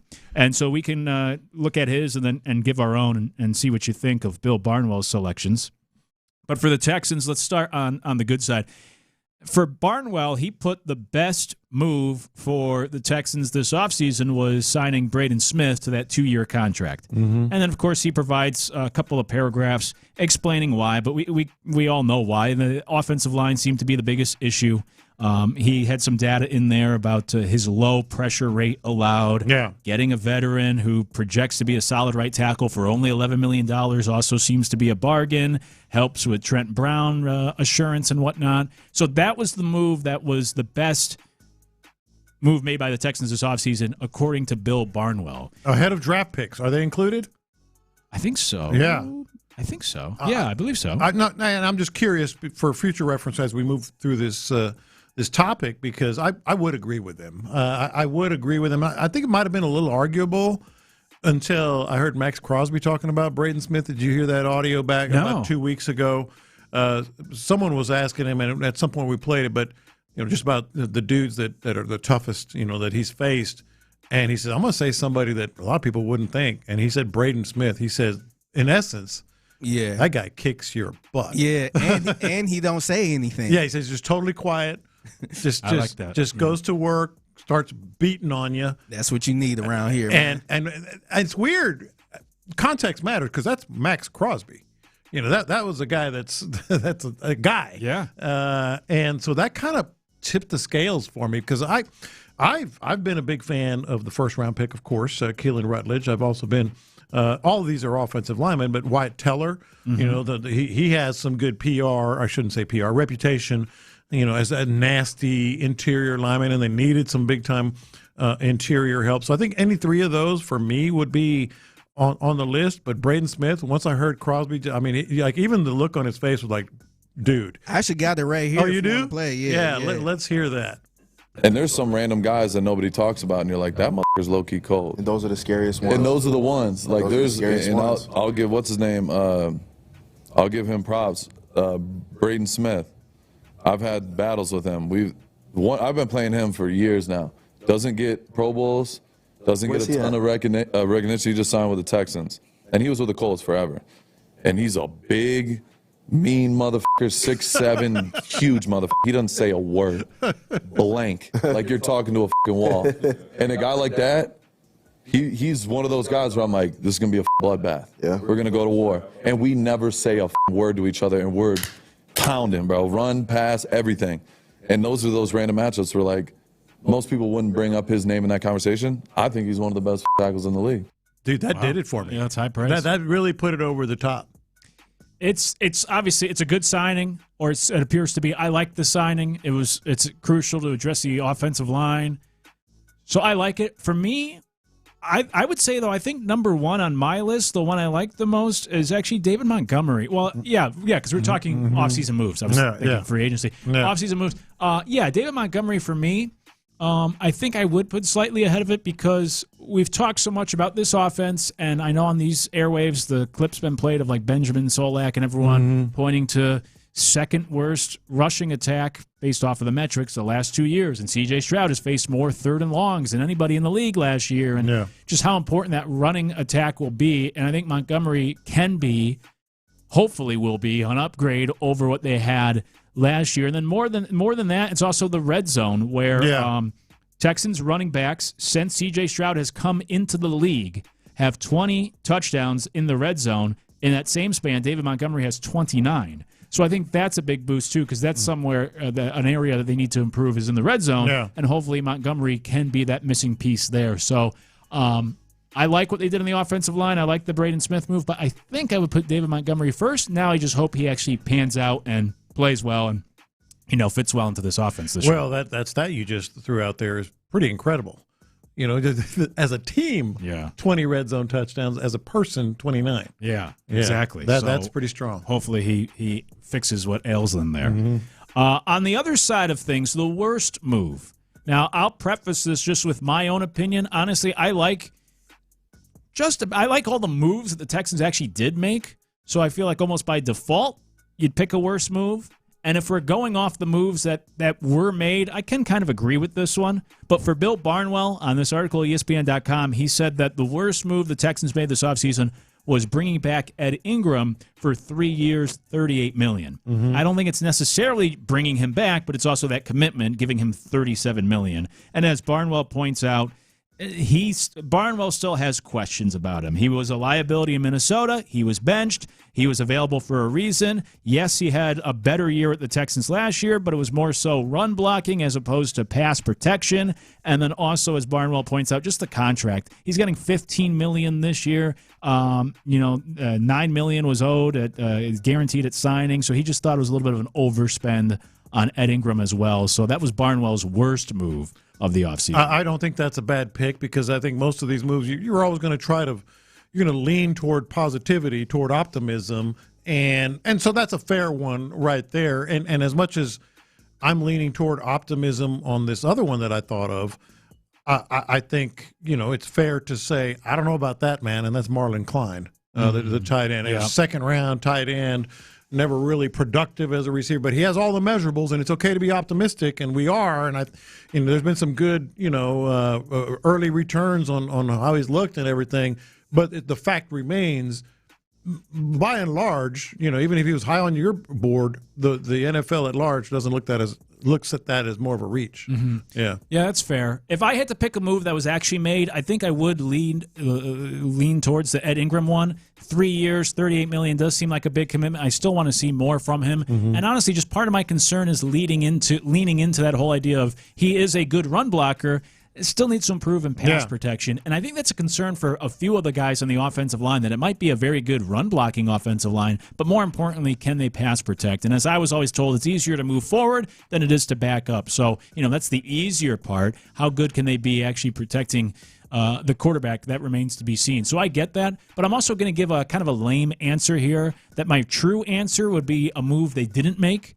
And that would be my complaint or my issue, that I've wanted them all offseason to further address the wide receiving room. And they brought in a veteran 2 years ago in Stephon Diggs. They brought in a veteran last year in Christian Kirk, and we can talk about whether those moves worked out or not. But I like the idea. And I still think this year, we touched on it a little bit earlier with B. Scott, but I still think they need a veteran in the wide receiving room, and they're relying too much on these young guys to take big steps forward, or even like Tank Dell to come back from that gruesome injury. I think there's just too many questions remaining in what could be a very crucial position room for this team's success. No, I think that's fair. And, of course, we touched on maybe another possibility earlier with the depth at defensive end, but that's more of a move they didn't do or haven't done yet. Right. So it's a bit of a cop-out on my part. That's not going to be included here, but if I had to give you an answer of what I have disliked the most from this offseason, it's the lack of a move, ironically. Just looking at the other AFC South teams, for the Colts, the best move was signing Arden Key to a 2-year contract, and the worst move is guaranteeing Daniel Jones $50 million for this year. Boy, yeah, that's that. Well, I mean, that yes. could be a wild card, right? I was going to say yes, but I mean, they didn't have much choice either in terms of what they were trying to get done. But yeah, I agree. It's just tough coming off his injuries. Still, he was very good last year, but I still want to see more before I truly buy in. And we were talking earlier about these big price tags. Like, if you want to give $55 million to Matt Stafford, that's one thing. $50 million guaranteed to Daniel Jones coming off an Achilles injury with still questions. I was like, yeah, he better work out. You're putting a lot of eggs in that basket. Yeah, I can't really argue with that too much. But they did kind of have their hands tied on that because they needed to get the veteran quarterback. Yeah, there's only so many options. Yeah. Better than Anthony Richardson. For the Jaguars, they had Best was replacing Travis Etienne, and I talked about this with B. Scott yesterday. We're going to continue to call him Etienne. All due respect, Travis. You can change your name to whatever you want. H-N. Yeah. Come on. You had a chance to change. We've been calling you Etienne for years and I now. still don't see how it's pronounced H-N, man. I just don't see it, man. Yeah. I don't get it. I covered him when he was in college. He was Etienne. You could have told everyone then that you preferred H-N. You're Etienne. You're Etienne. Yeah. Whether you like it or not. Yeah. You're not going to tell us. We'll tell you. But best move, I was actually surprised by this, was replacing him with Chris Rodriguez Jr. Mm-hmm. I guess maybe just the idea of Chris Rodriguez Jr. being the best replacement as opposed to letting Etienne walk first and then getting Chris Rodriguez, because I'd rather have Travis Etienne on the roster. But I guess Barnwell feels like they found a pretty good replacement for him. Mm-hmm. Worst move is just the draft. The Jaguars had one of those drafts that they strayed so far away from the consensus big board. And like any genius, they could either turn out to be really smart down the road because they think differently than everybody else, or like every idiot, they can turn out to be very dumb from everybody else compared to everyone else. They could be very dumb because they were thinking so differently from the rest of the group. It remains to be seen, but for Barnwell, he puts the Jaguars' draft of constantly overdrafting as their worst move of the offseason. This is going to be one of the biggest stories of the year, and certainly of the next couple, 2-3 years, because they clearly think they're the smartest people in the room. Yeah. They know better than everyone. Every single pick they had, and I know you saw this, was an overdraft based on compared to the consensus. Nate Berkshire, Gig'em, obviously, hope you do well. He was way down, and they drafted him second round. So that was interesting. But just every pick they made. I'm going to go somewhere else with what I think might be their worst. And it does tie in with them being so smart. Or at least thinking they're so smart. And to be fair, they were last year. Like they were really doing things the right way last year and looked like the smartest people in the room. So who are we to criticize their draft picks? But I do think this ties in with that as well. Doubling down on Travis Hunter going both ways. There was a rumor or a report or something about he's just going to do defense. And I'm like, okay, at least they swallowed their pride and they're going to try to get the most out of him. And then they came out, I think it was Gladstone actually, and said, no, the plan is still for him to go, offense and defense. That's a big ask, man, and it's almost an impossible ask. Yeah, it is. Yeah. It was a disappointment last year. I'm with you on that of not liking that. Honestly, if I had to pick something for the Jaguars, maybe this is just me being a hater or biased or something. I think the whole offseason hasn't been good for them. The draft is questionable. We'll see how that plays out. They also signed the fewest free agents in the league, so they didn't make a lot of changes this year or bring in other pieces, and they lost Travis Etienne, which I think is a big loss for them. Yeah. And then, as I always say, there's just that coaches always sprout up that first year. They catch people off guard, catch them by surprise. Brian Daboll's an easy example. They went to the playoffs. They won a playoff game in year one. And then they were terrible the rest of his tenure in New York, and he got fired. Yeah. And so I referenced this on air yesterday. Bill James in baseball, they call it the plexiglass principle, where a team really jumps up in year one. They'll take a step back in year two. And so I'm expecting natural regression for the Jaguars. Yeah. I don't really like anything they did this offseason. A lot of questions around that offseason approach. And to your point, they have that whole persona of smartest guy in the room. Yeah. It's either going to pan out and they are going to be those geniuses, or it's going to be there's no middle ground. Yeah. It's going to be the complete opposite, and they're going to fall flat. We'll see how it goes. For the Titans, best move was signing Cordell Flott to a 3-year deal. Worst move was paying a premium for secondary options on offense. They gave Dan Moore a 4-year, $82 million contract to take over at left tackle. And then they point to Wan'Dale Robinson, Daniel Bellinger, giving him a 3-year contract. Guys that Brian Daboll actually brought with him to Tennessee from New York. They have that connection. And so It's easy to bring them in, but Barnwell felt like they overpaid for some middle-of-the-road type of talent there on offense. So that's his worst move. They have a rough row to hoe there, man. Some of these things and the moves they're making, but hey, Robert Saleh, maybe the seed oil. Yeah, it seemed like they had to overpay to get people to even play. Yeah, and sometimes you do. Yeah, sometimes that's the only. That's way how I kind of looked at it. Yeah, and they did have the most money to spend, so they could be kind of silly with it, throw some money around because they had it to spend. I think. Look, I'm not going to say that the Titans are going to be the Patriots this year. That would be crazy. But I did lay this out with Seth one morning months ago about how they are checking all of the boxes that the Patriots checked a year ago, whether it's hiring the retread defensive head coach, getting an experienced coordinator to help the young quarterback, having a quarterback in that same season as Drake May was, having the easier schedule, going from last place to first, all that sort of stuff. I do think the Titans will be improved this year. By how much, I'm not sure. Yeah. Well, they're putting a lot of assets and resources on the defensive side, that's for sure. And then I think the Colts, by the way, I didn't really touch on them. I think the Colts take a step back, too. I follow I think Vegas is a good tell, even if you're not a gambler. I think it's a good indication. And the Texans have the highest win total in the division at only 9.5. Yeah. So Vegas expects the Jaguars to take a pretty big step back and the Colts to actually be under 500. And I think the Colts didn't have a great offseason. I know people like their draft, but they didn't have a first-round pick. But I thought they lost a lot of guys in free agency that they didn't replace. So I think the Colts got worse. I think the Jaguars just naturally will be worse. And obviously those will boost the Texans. That, to me, at minimum, the Texans have plateaued. I like their offseason. I think at worst, they're the same as they were last year. I don't think they got worse. No, I think take the over based on that. Yeah, right. I do agree with... Again, the Jaguars are just a wild card. We'll see. We'll see if you're as smart as you think you are. Yep, absolutely. Best move on the text line. Best move was the trenches. Worst move was the schedule video for the Texans. So, there you go. Hey, you can keep texting the show, 713-572-4610. But we have reached that time each and every day where it's time to hand things over to Figgy.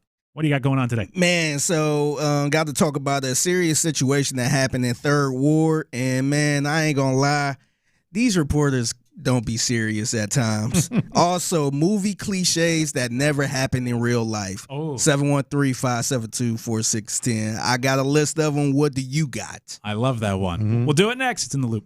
The Drive with Stoerner and Hughley.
Radio 610.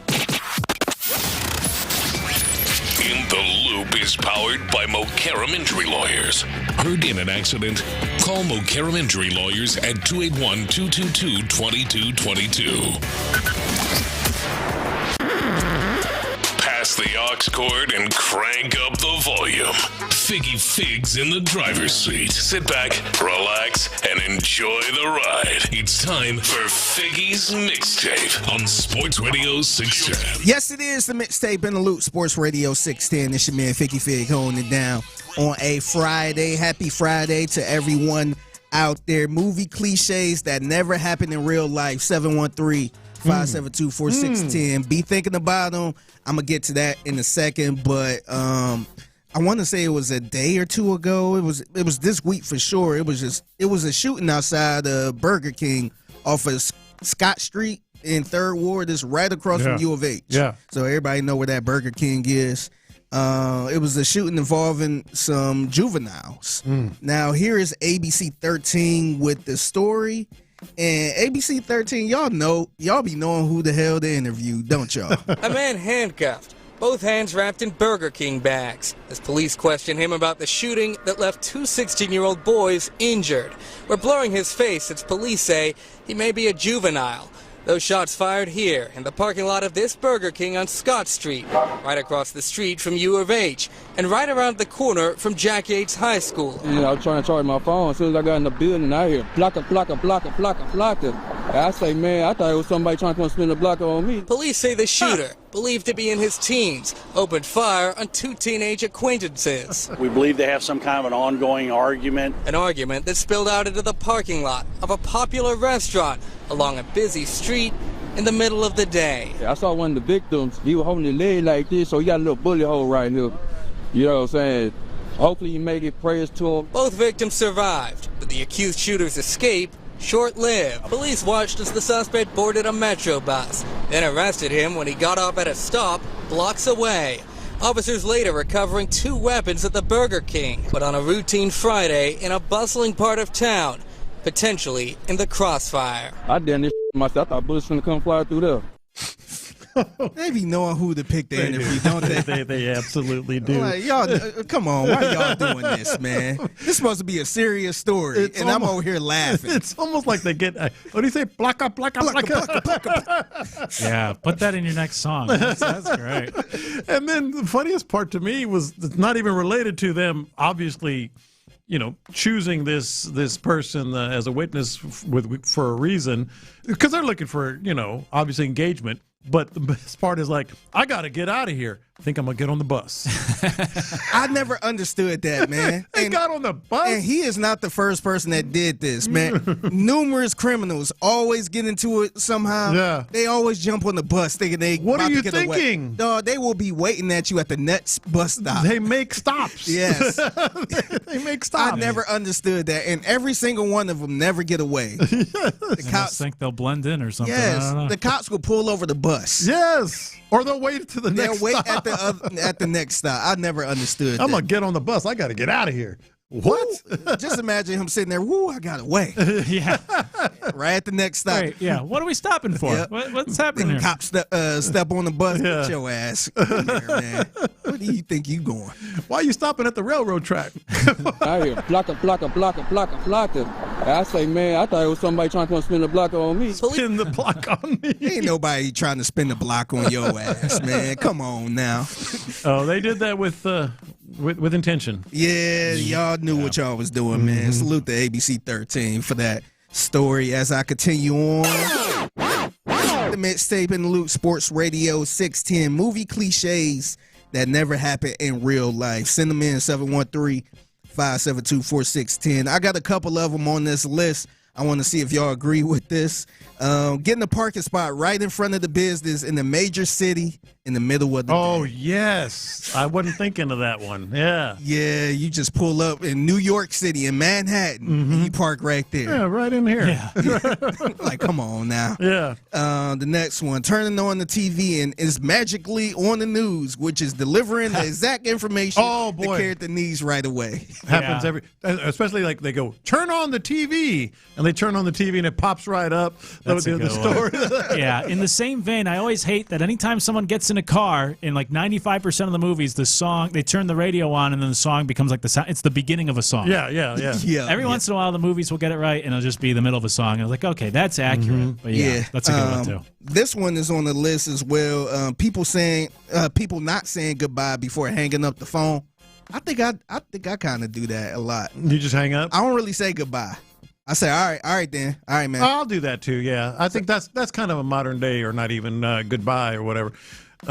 Give me some more. A couple are popping into my head. I want to see if you have them. Stealing someone's uniform and having it fit perfect. Oh, yeah. That one. Or the waiter uniform. You get the waiter. Oh, I got to get into the restaurant. Yeah. Or they knock the security guard out. Yeah. Oh, yeah, that's true. That's true. I never thought about that. Yeah, they put on the security stuff. Always fits perfectly. Yes. That's a good one. Like, come on, you got the shoes on too? Come on now, man. This one, I think y'all probably agree with me on this one. Somebody guessing someone else's password in just a few tries. Oh, yeah. That one gets on my nerves, and I know it. And this is the thing. I know it's a movie, so I know it can't just be a dead end. Yeah. But it's just like, oh, it was that easy. His computer is right here. Yeah. Let me see. Blink, blink, wrong. Blink, blink, wrong. Blink, blink. Oh, that was I got it. Yeah, how about that? Like, come on, man. Sometimes that just drives me nuts. Yeah. Just seeing that type of stuff. What about this one? Getting up in the morning and walking into the kitchen to a full breakfast and then eating a piece of toast and saying you got to leave for work. Oh, yeah. That's true. Oh, I'm late. I got so much work. I'm sorry. I'll just take this toast. See you later, Mom. Yeah. And then the other thing is, whoever cooked that food got to be pissed. Like, that would never happen in real life. I can't come downstairs and my wife made a big old breakfast. And I'm like, oh, sorry, I'm running so late. I'll take this toast. Thank you. And shout out to those who do. But how many moms or dads make full breakfasts anymore, like on school days? I know. Yeah, I'm about to say school day. You get a Pop-Tart or you get cereal. bagel or some cereal. Yeah. I say that every time I see it. Who's getting up that early to prepare this whole meal? Yeah, Billy's going to school. Got to make him a 3-course breakfast. Yeah, or especially the people that do it before work. Hey, that's even worse to me. You might get it on Saturday. No, for sure. Saturday is kind of our breakfast thing. Yeah, you might get that. You might get that on Saturday. No, we like to do that. Yeah. Saturdays and Sundays. Boy, there's some cereal in there. Yeah. Better get some cereal. Yeah. The next one is people hiding from bullets. I guess hiding from the bullets when shooting happening behind things that a bullet will go right through. Yeah, a little telephone pole or something. Sitting there behind the trash can. Yeah. And like, whoo, man. Like, come on, man. Them bullets would have tore that thing up. Another one, immediately getting in the shower after turning the water on without checking the temperature. I hadn't even thought of that. Just cut the shower on. Because I hate getting in the shower when it's still cold. Yeah, that one. And this is more, I guess, maybe an action movie type deal, but jumping from a significant height into bags of garbage. And or the tarp, there's a tarp like an awning. Yeah. There happens to be an awning right there. It did just be like a soft landing. Right. Man, if you jump on that, you will break something. Of course. Like, there's no way you could just jump from a high-story building into a dumpster. That's why just be fine. The Other Guys is great, where The Rock and Samuel L. Jackson jump off the roof, and you think they're the main characters of the movie, and then they just splat on the sidewalk. Oh, yeah, I forgot. Yeah, it's like a twist in a comedy movie. It's like, wait, I thought the movie was about them. Yeah. So send them in 713-572. So the ones I was thinking of, the big, climactic, romantic ending in the movie, it's always either rainy or foggy. That's true. Always either rainy or foggy to bring some more, luster to the images. I was like, how come it's always just so perfectly, and it's not like a thunderstorm where you got a hurricane's coming, a tornado's coming or something. It's like just a beautiful, nice little rain or foggy, all romantic and all that. That's true. That's a good point. Along those lines, the one I thought of is, it's in every rom-com, but like these meet cutes. I don't think that happens in real life. I think people are just meeting on apps now. You're not meeting someone while you're squeezing avocados in the grocery store. Like all these little, we just bumped into. It doesn't happen that way. No. Yeah. I wonder when the last time somebody actually got on with somebody like that, just in the grocery store. Oh, sorry about. Yeah. Hey, our eyes are meeting. Let me pick this up for you. Yeah. What's your name? Yeah, right. It doesn't happen. Yeah, you lucky you get a hey, how you doing from somebody. It's the mixtape in the Loop, Sports Radio 610. Here's a guy by the name of Aiden, who's a realtor in Cleveland, Ohio. He actually have a page. I want to say Aiden Realtor is on Instagram. And he was talking about how he bought three homes in Cleveland. And he was doing little videos and stuff like that. And then this happened. I just bought 3 houses in Cleveland, Ohio for $60,000 each. Well, kind of. This property is a triplex, meaning 3 apartments all under one roof, which I honestly prefer.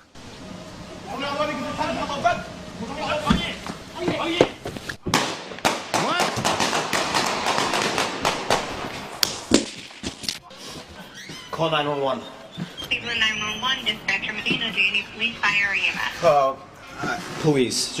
So he was doing a video, and down the street, I guess it was a shootout going on. That was a major shootout. Yeah, so he ran in the house as the video was still recording, and then he got on his other phone, called the police, and that's what happened when you buy a $60,000 house That's right. in Cleveland, Ohio. Not exactly an advertisement. For Yeah. And that was a white dude too. Dang. Yeah. That was major, man. That sounded major. Yeah, that was a little scary. He was just doing. If you look at his page, he got all type of Instagram videos like, "Hey, look at this house I bought for only $50,000." Plaka. Pretty much. Hey, don't let that guy from Houston tell you what. How would he describe it? Plaka. I thought they were trying to spin the block on me. Yeah, nothing like trying to show off your new property and then having that happen. There's a shooting. That's a hell of an endorsement. Yeah, you can live there. That's fine. Yeah. All right, I got to give a couple shout outs and salutes to a couple people. Salute to the small town by the name of Folkville, and this is in Alabama, and they made history at their 140 years. One vote is all it took to end 140 years of history in one small Alabama town. Falkville going wet after a single vote decided an alcohol referendum. 116 to 115. Mayor Ken Winkles here tells me this is a great example as to why voting is so important. Mayor Winkles says he doesn't see this new ordinance changing much for the town, but he does expect it will create opportunities for growth, like more restaurants and maybe even a grocery store coming to town. Courtney Hargrove and her father own a gas station here, and they are excited for the change. They are already planning to expand and open up Falkville's first liquor store, but they want to keep in mind and respect the 115 people who voted no. The Falkville Council will meet next Tuesday to certify the vote, and the mayor says we could see alcohol on the shelves here as early as this fall. So it was dry city. Yep. And then one vote determined it. You know, there's still some dry counties in Texas. Oh wow, Texas. Yeah. I think is West still a dry county in Texas? Because I had a buddy that went to school there, and they would have to drive. I think West is the wet. It was another one. What is it? Hillsboro. I think it's Hillsboro. Yeah. So it's kind of wild. There's still a lot of those. Yeah, you wouldn't think there are. They pass by the skin of their teeth, man. Yeah, imagine like the one person who didn't show up to vote or something. I'm like, oh man. Yeah, or the one person that did show up. Yeah. Like, oh yeah, sorry, I'm last minute. Let me vote yes on this. So they got to put up a statue for that one guy that got the deciding vote. It's true. Yeah. No, in that case, voting do matter. Yeah, sometimes. Yeah. So what was it, Mayor Wrinkle? Well, I think it was Winkle, right? Winkle? Yeah, I don't know. Falkville, Alabama, Mayor Winkle. It all just sounds like something out of fake. Yeah, it sounds like something out of Sound a TV like a show. movie cliche. That's right. Also, salute to Houston tennis legend Zena Garrison. So she'll be headlining the HPARD Tennis Exclusive Coaching Summit this Saturday in Houston. This is at the Judson Robertson Jr. Community Center. And if you ain't doing nothing tomorrow, man. Stop on by, man. Get the chance to meet not Judson, but meet Zena. Mm-hmm. And they got a lot of cool activities going on. So if you free Saturday morning, check it out. And also, if you ain't got nothing else to do tomorrow, I'll be at District 249 from like 12 to 2, somewhere around there. Come out and hang with me. They doing the Michelob Ultra Soccer Shootout Challenge, which is a chance to win FIFA World Cup tickets. Nice. So come on out. Wait, you can win World Cup tickets? Yeah. Courtesy of Michelob Ultra. Dang. Yep. So so if you in the area that's out in Tomball, make sure you stop by. And just come hang with your boy. You've been up there before, haven't you? I've never been there before. I thought you had. I've been over in that area. I've never been to District 249. Yeah. So super excited about that. And then also shout out to the Houston Gamblers. They got their final home game is tomorrow as well at Shell Energy Stadium. And they doing the Jim Kelly bobblehead. Look at that, the original. Yeah. This actually look pretty cool. I might have to take this one. Yeah, if you're looking on YouTube, Figgy's showing it right now. Yeah. So that's a full pack Saturday if you ain't got nothing to do. Absolutely. Well, that takes us to how we'll finish up the afternoon by drafting the weekend. That was Figgy's mixtape. By the way, Astros-Cubs underway. Astros wasted a leadoff single in the top of the first, but then Spencer Arrighetti stranded 2 in scoring position in the bottom of the first. So all right. No score, top of the second. It's on Apple TV. So if you were looking for it, you can't find it. That's why it's on Apple TV. Hopefully you have the app or find a free subscription, free trial. We'll draft the weekend and put a bow on this Friday here next in the Loop. Ready? The Texans schedule is out.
Radio 610 presents live from the West Point Lincoln and West Point Lincoln of Sugar Land Studios. Here's In the Loop with John Lopez and Reggie Atatula.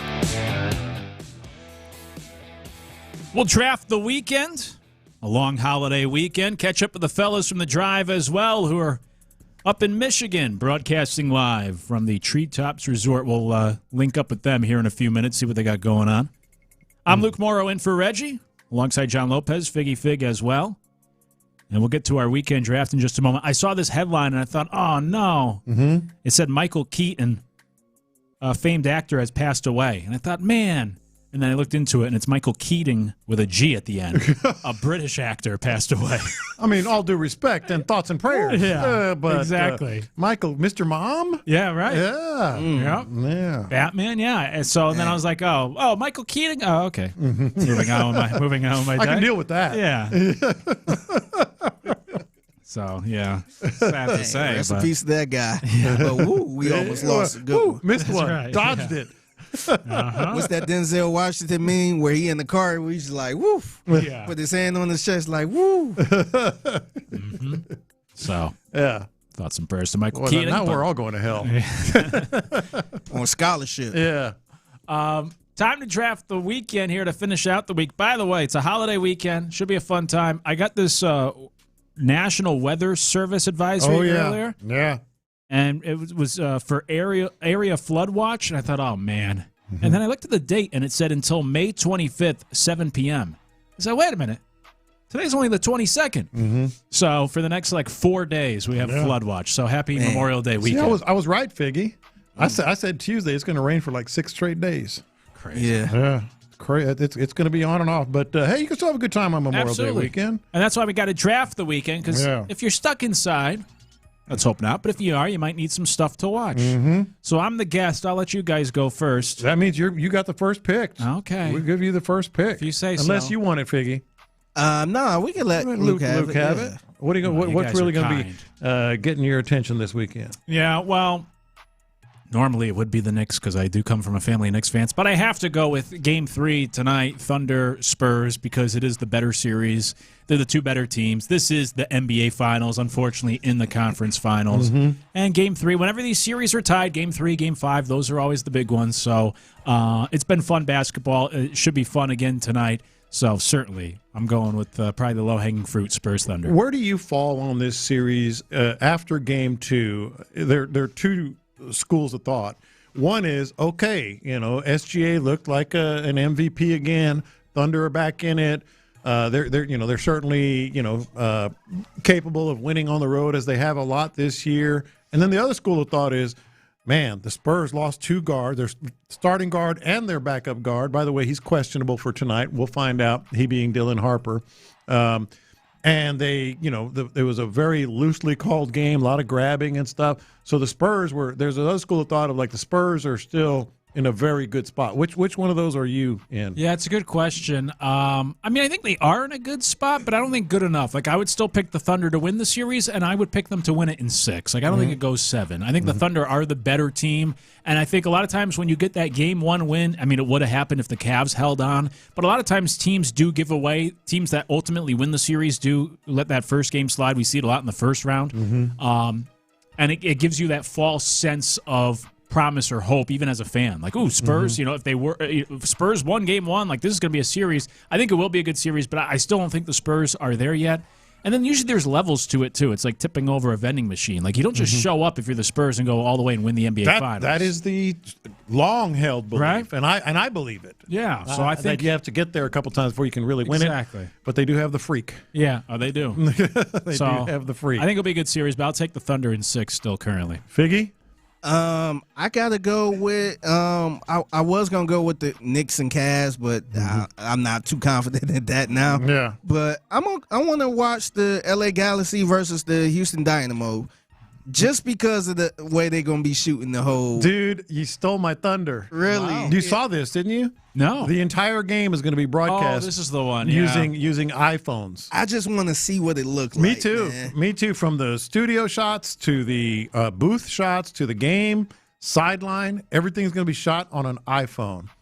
That I'm with you. I'm definitely going to plug in a little bit.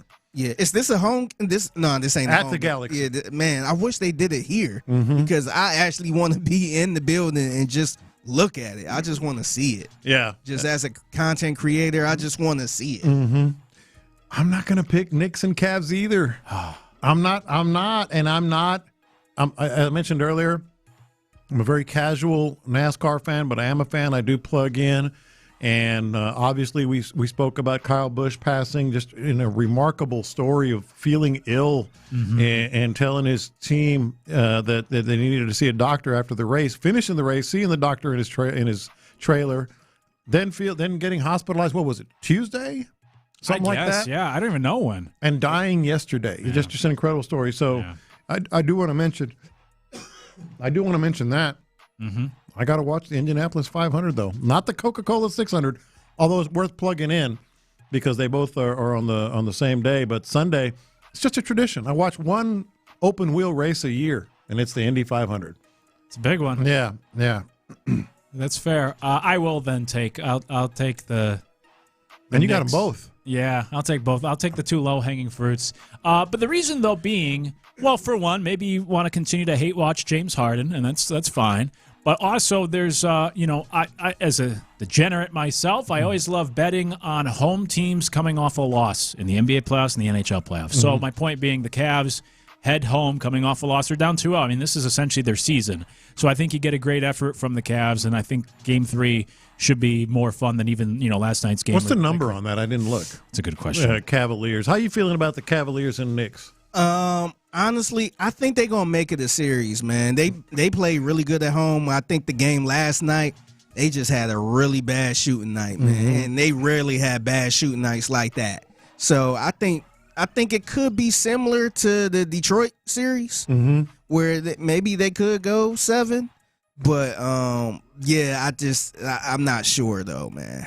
Cavs are favored by 2.5 tomorrow night. Ooh, well, I mean that hook is going to get you. Yeah, good. Spurs tonight, by the way, favored by 1.5 at home against the Thunder. So yeah, on paper, should be 2 good games. That has to do with the backcourt. Yeah, right. We'll see what the number changes to. It's true. If Dylan Harper plays. As a family, your family is Knicks fans.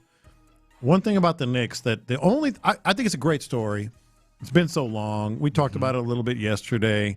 But, man, when the Knicks get good, it is completely insufferable. It's worse than the Cowboys. Yeah, probably is. It's worse than and it's awesome. It's the Mecca. I love watching games there. I've been to several games at the Garden. It's unbelievable. But when they're good, it is completely insufferable.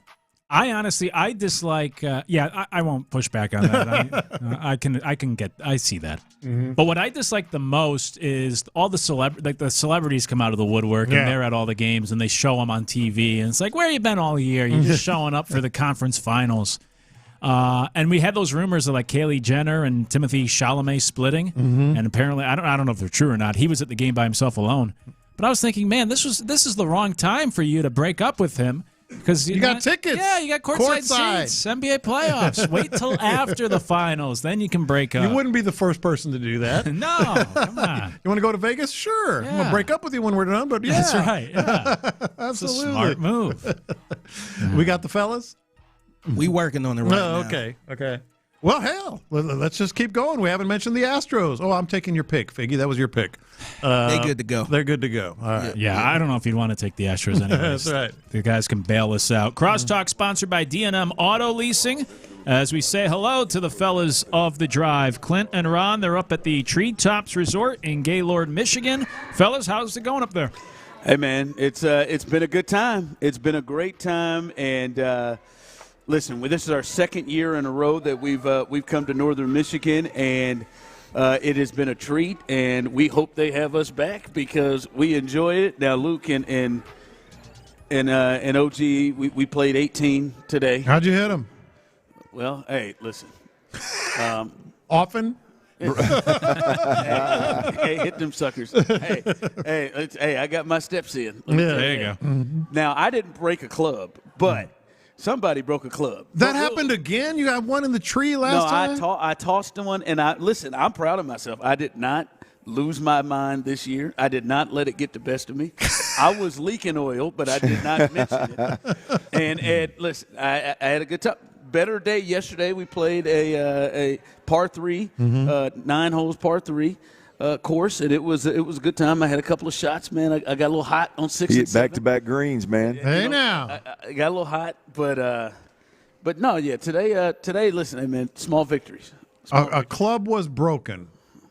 Well, I mean, a club broke. I do not take responsibility. I do not take responsibility. Luckily, boys. See, I'm an iron guy off the box most of the time, which I showed Ron exactly why today. Mm-hmm. The couple of times I pulled out the driver, I played that hole out of the rough pretty much all the way to the green. It was rough. So I typically really like. I use a 4-iron typically. I can hit it a little bit longer than a lot of folks. So my length, I can club down and be okay with it.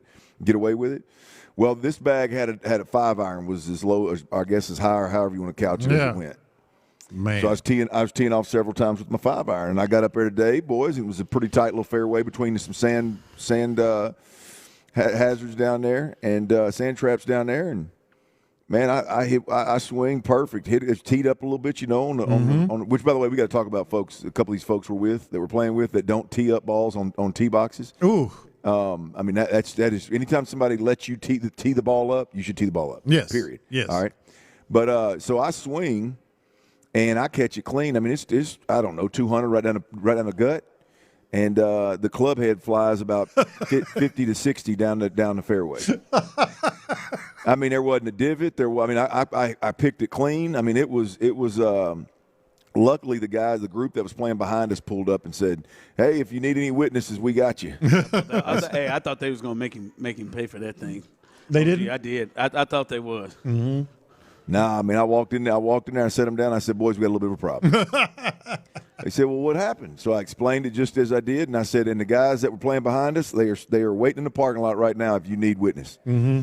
And they said, "Man, don't worry about that. We'll get it fixed. No big deal." Wow. There you have it, baby. Wow. There you have it. Needless to say, I had to play the rest without my 5-iron, which just meant more driver, which meant more rough, and got a little sideways a few times. I'll tell you what. There's so many courses out here. They're all different. I mean, it's absolutely beautiful every course you go to. Mm-hmm. Absolutely beautiful, right? But this one, John, I'm telling you, I don't know that I've ever played a course with greens as challenging as this one. Oh yeah.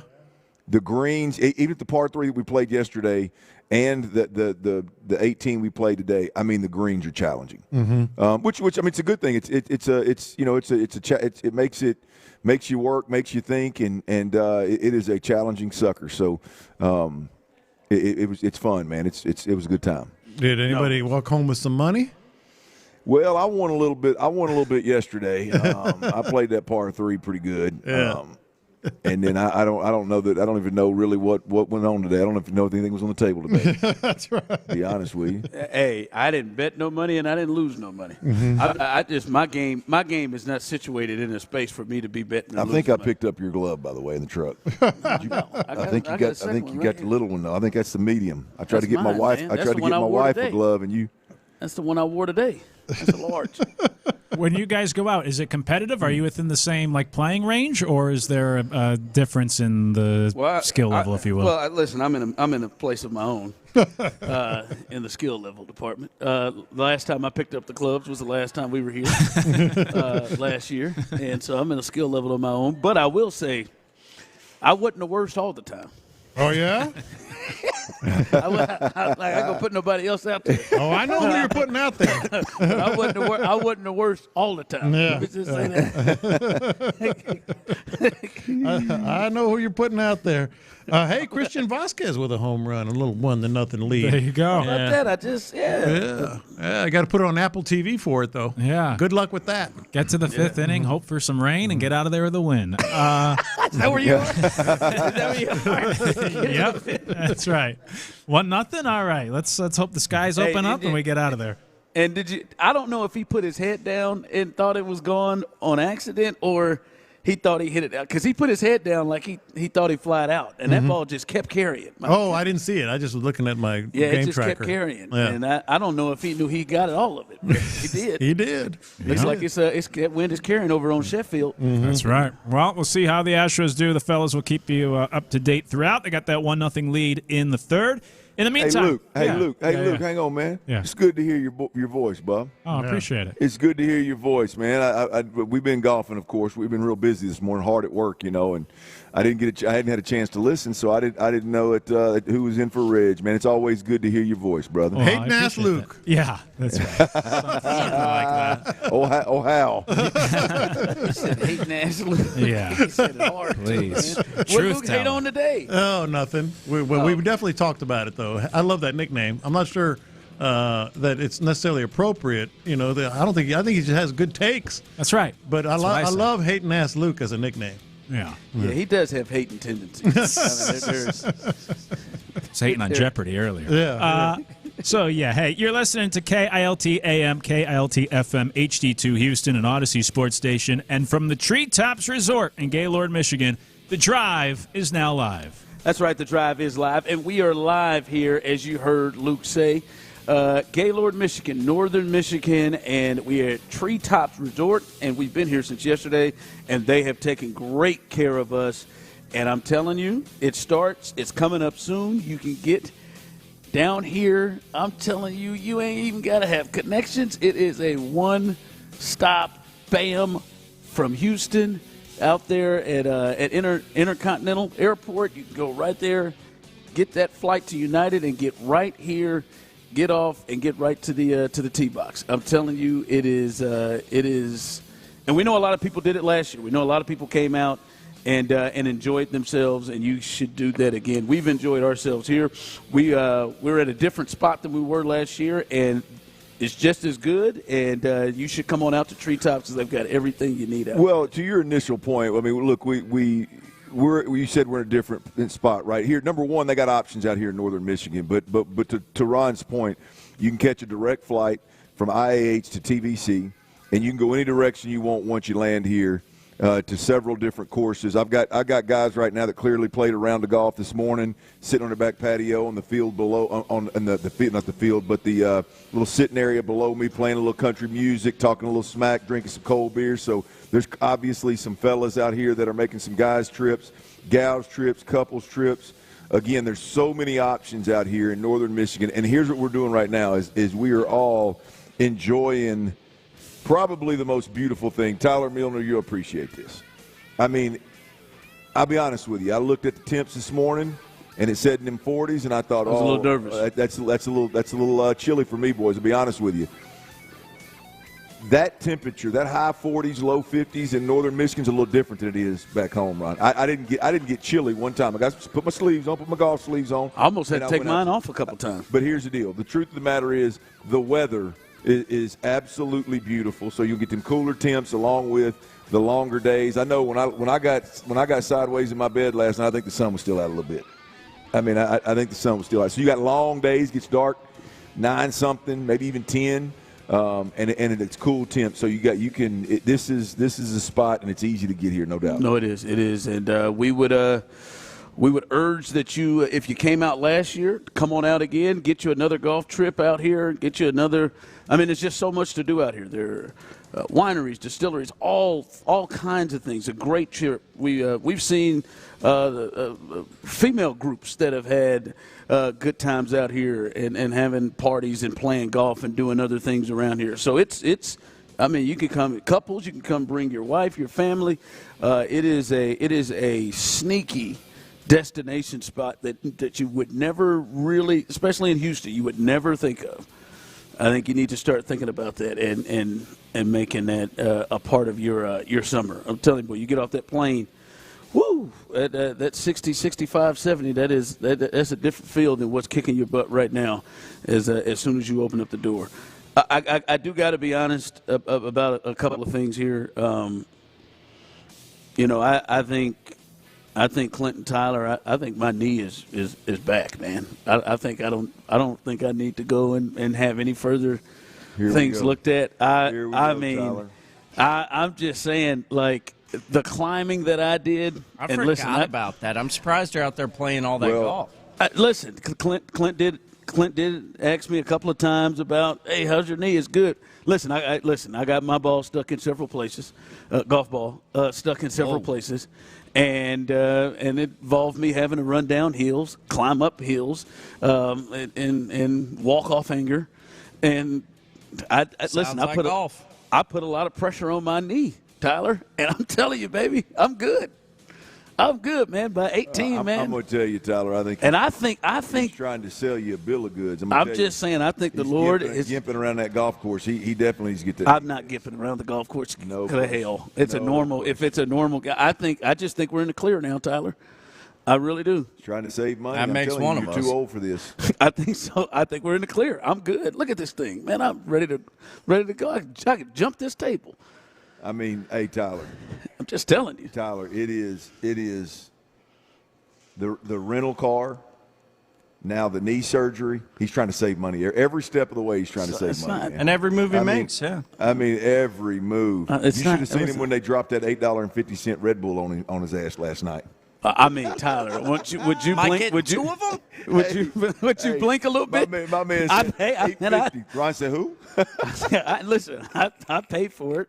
I mean, but I'm sorry that $8.50 on the Red Bull caught me off guard. It's regular size. All right, that caught me off guard. And listen, I will say this: I know that Clint broke a 5-iron today, Tyler, and he did. He broke that thing right off. Wait, what? Yeah, he broke a club. The head came on purpose, I assume. On accident. No, okay. You hit the ball and then the head of your. No, I actually hit it right down the fairway. I actually didn't tee. It was a 5-iron off the box. I had it teed up. Oh, why not? And I hit it 200 right on the gut, and the damn head went about 50. Huh? Didn't touch the ground with it. I teed it up off the box. Well, defective club, man. Hey, look, defective club, man. They took care of it in the clubhouse. No big deal. Listen, I'm not gonna lie to you, Tyler. I've watched him play now a couple of times. Now I will reserve because I have not seen you play yet, Tyler. I don't know, man. I'm a little concerned for you. I know that you're snickering and laughing, and I know you're the proud member of your high school. Swing. Of your high school, that thing was nice. Of your high school team. Now Rangers. He got in a little trouble. I know you. I know you're. I think a Letterman, but I'm just saying, Tyler. I don't know, man. Varsity sophomore year. I think he might give you some trouble, man. And you seem to be very confident. And I'll be honest with you. I'm sorry, Clint. I'll just be honest. For years, I've leaned towards Tyler. Now I've watched you play, Tyler. I don't know. I think you might be in a little trouble, Tyler. In all seriousness, I have no doubt, and I've seen enough videos and clips. You can tell Clint can hit the golf ball around the links. He can get it done. He can probably play some golf to where you're not frustrated paired with somebody all day playing golf. But like me, I've also seen in those videos Clint swing, and he's got that typical football player, stiff upper body, kind of trying to find that flow of a good golf swing because he's too used to hitting people and getting hit. So don't worry about it, man. It's going to be slight work if it ever happens. That was a great description of the swing. It feels that way. It feels that way too, Bob. But it's coming along. It's coming along. Hey, at least you're swinging. I ain't out there with this knee. Well, here's the deal. I have as little movement and as short a back swing as I can have. That's it. I'm an amateur. I'm a casual golfer. The longer my swing gets, the more my weight sways, the less likely I'm going to get back to center. So I've got to limit things. And I don't know that I'm built typically in this fashion of most golfers. Oh, that really is a part of it. Like you football guys, you big fellas, you bigger bodied guys than skinny old me over here. Like that's part of it for sure. Yeah. I bet you wrap that damn club around your neck like Daly. I'm just a little bit more concerned. I'm just a little bit. He should be. A little bit more concerned. Then I'm gonna be able to get in his head a little bit. I'm going to whoop his ass. You can keep saying all this, Ron. You're going to make this dude's head even bigger than it is already. I reserve judgment. I've not seen you play. I'm just saying.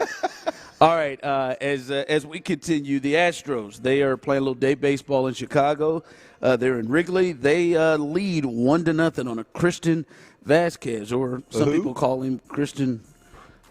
Vasquez on a solo bomb. It is 1-0. Spencer Ragetti, this team's he's their ace at this moment. Right now, he is pitching today. Right now, he's going through 2 scoreless innings. We will keep you updated on what's going on there, as Alex Bregman is actually up to the plate, and looks like Arrigetti's in a little trouble. We'll keep you updated on what's going on there. I would just say this with the Astros.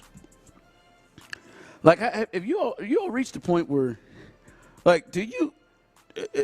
Because it feels like to me people have thrown in the towel right now. It feels like most fans, and maybe Clint's one of the ones that are still holding out just for a little bit, but it feels like most fans have reached a point where they either have given up or have very low feels of this team turning this thing around. It's a long season, y'all. Yeah, I know it. Like, at this point, would you even be moved by moves? Like, would you be moved by them making a move at the manager spot? Would you be moved by them making a move at the general manager spot? Would you be moved by them making a move and trading any of these assets? Is it like, do you even care at this point right now because of where the Astros are? Well, I don't. It's too early in the season for me to even worry about that part of it. And I'm not. That doesn't mean that because it's a long season we can just kind of dilly-dally around with the decisions that we're going to make. I just.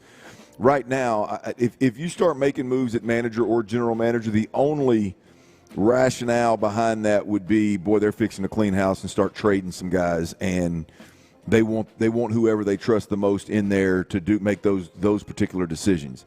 Right now, I think you got to move forward. You got to take into account the just rash of injuries, and probably more importantly, this could end up being something that hurts what we're talking about in terms of a decision being made and a direction being moved towards for the Astros. Is the division so bad that I don't know that anybody feels like they're out. Yeah. You know what I mean? I don't know that you should ever feel like you're out of this division. I mean, are the A's still atop the division? Are they even above 500? Yeah, I think they are. I mean, it's you got a division leader hovering around 500. 2 games above 500. 26 and 24. So, yeah. I mean, so you got if you're the Astros, you got to look like, hey, man, I mean, you get some guys healthy and you get hot at the right time, you could very easily be back in the thick of things, not just in the wild card, but you could be back in the thick of things in the division. So, I mean, I just right now it's the situation the Astros are in. It's hard for me to get to a place where I'm like, yeah, make some big sweeping moves. Now, to your point of would it move me? I mean, I don't think these 2 guys that are in charge of the Astros are going to move this organization in a more in a World Series direction. Yeah. Whether they keep the guys and keep building, or they clean house and start rebuilding. I don't think that Joe Espada and Dana Brown are the 2 guys that are going to get that done. So would I be beside myself if they decided to make those moves? Nah, I'd be all right with it. Yeah, a couple of texts in from the text line 713-572-4610. YouTube and Twitch. You can also be a part of the show that way. A couple of texts in. The only way that I will ever be moved if they do something with Jose or with Joe Espada. And then another person texting in, the only way I'll be moved is if they do something with the owner and Jose Altuve is no longer on the team. Well, that is an interesting text to come in. It feels like just a space of who cares.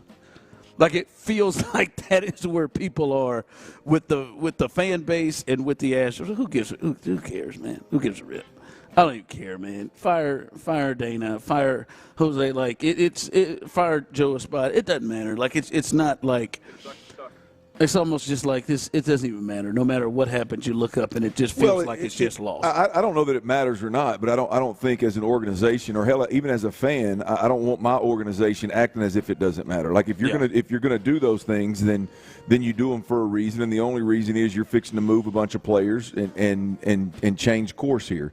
If not, there's no reason in doing it right this second. Until you decide which direction that you want to go. So, I agree. It probably doesn't really matter, but I don't want my organization operating at this point in time like it doesn't really matter. Listen, it is the Astros are coming up end of May. They're 20-31, 6.5 games back of the A's in the West, all of those injuries, and they're in a really tough spot and an unusual spot for this organization. By the way, Spencer Getty is looks like Ime has jumped into his jersey today in this inning. Walking a few guys? Well, he walked the first guy. Base was stolen. Then he hit two hitters in a row to load the bases up. So. Make this thing interesting, Spencer. Make this thing interesting. Some fun, huh? Have some fun. We'll keep you updated throughout what's going on with the Astros as they're taking on the Cubs.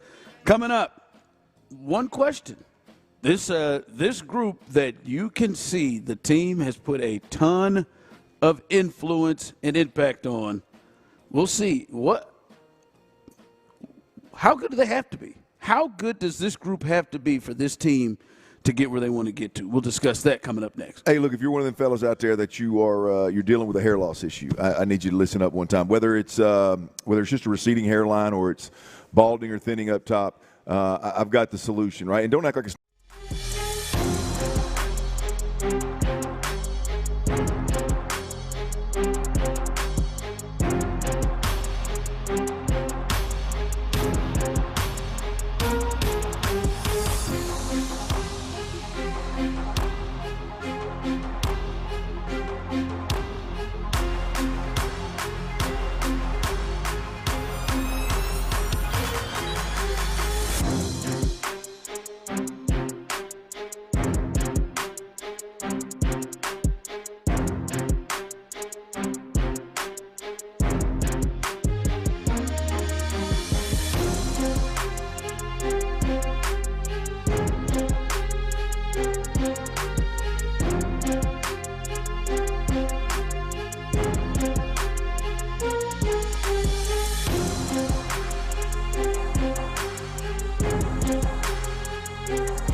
or call 1-800-526-7736. The best sports talk around, anytime, anywhere. Hear your favorite Sports Radio 610 hosts wherever you go. Live, podcasts, video. It's all at your fingertips 24/7 on the Odyssey app, iHeartRadio app, TuneIn, and wherever you get your podcasts. Houston's sports leader, Sports Radio 610. The Drive is powered by Mokaram Injury Lawyers. Heard in an accident? Call Mokaram Injury Lawyers at 281-222-2222. Sports Radio 610 presents live from the Treetops Resort in Gaylord, Michigan. Here's The Drive with Stoerner and Hughley. That's right. We are back here, and we are live, and The Drive is live on the road. We are in Gaylord, Michigan, and we are having a great time here. Treetops Resort, and I promise you, you get that direct flight, nice little scenic views on the drive in, and you could be out here and you can play some of the best golf that you could play with the best temperatures, the best weather. It is a beautiful, beautiful time here, and we are having a great time here as we did last year, and you will have a great time here as well. So take a look at that. Check out that United flight straight here from Houston right to TVC, and you can get right here to Gaylord and play here at Treetop. Cool temps, long days. It is. Ooh, a lot of golf. A lot of golf. I tell you, we hit the beach at the lake last year. A lot of hiking. We did. Yeah, we did. It was somebody around these parts did a little biking, mountain biking. I think yesterday was it mountain biking or street biking? Trail biking. Mm-hmm. So I was 0 for 2, but luckily there's 3 strikes in the game. So there you go. A little trail. So it is great to get up here. A lot of families. It's a great family getaway. My wife has got into golf, and so she came last year. I can't wait to bring her back up here and be able to just relax and play golf. Yeah. If I can keep her out of that spa, there's spas at all these different places too. I don't know if I can keep her out of that spa long enough though. See, I gotta check keep the old credit card in my pocket. Yes, they've got everything you need here. All right, Clint. I think I'm gonna get me a massage. By the way. Are you? Yeah, I think so. I'll do it, man. I think so. Yes. Oh, this is money right here. This is on time. Yes, right indeed. No couples massage, Parker. I don't want a couples massage with you, man. Parker wanted one. Lay next to you over breaking wind and stuff while I'm trying to enjoy my massage, man. You nasty sucker. Yeah, and Parker want to relax those shoulders a little bit right there with you next to you. That's all right, man. Get them relaxed. All right, Nate Tice. He is one of the guys that a lot of people, and I think he does really good commentary in his covering of the NFL. He talked a little bit about the Texans, and in particular, I would say that the group that was retooled and affected the most in the offseason by Nick Caserio and DeMeco Ryans and the Texans. They clearly wanted to change that group, and they have absolutely changed that group. Here is Nate Tice, Yahoo Sports. And this is a guy who's got a background in offensive line work, especially his dad, Mike Tice, who was a coach in the league for years and an offensive line coach. Good enough offensive line coach, he became a head coach. He did with the Vikings. Here's his son, Nate Tice, talking about the Texans. I think that they improved enough with the O-line, and I think they improved enough with the skill players. I actually kind of like some, like Merlin Klein. I actually like that pick more than most people because he can play in line, can help him out at tight end. I think their receiver room's really interesting. Even just the two guys, of course, Collins is excellent, but just the 2 rookies they got from Iowa State last year, Higgins and Jalen Knoll, maybe seeing more from Knoll this year than, Christian Kirkin trotted out there and body catching everything. But then also other auxiliary guys that they have there. If Tank Dell comes back healthy, I think the O-line improved too. It's not great, but I think that O-line will be average. The O-line improved a lot last year, and I like some of the pieces they have. Maybe overdrafted Rutledge a little bit, but he's going to play center. He's got some versatility. All right, there he is talking about this group. But he mentioned, Clint, the word average. Not great, average. And 713-572-4610, you can jump in this on the text line, YouTube, and Twitch.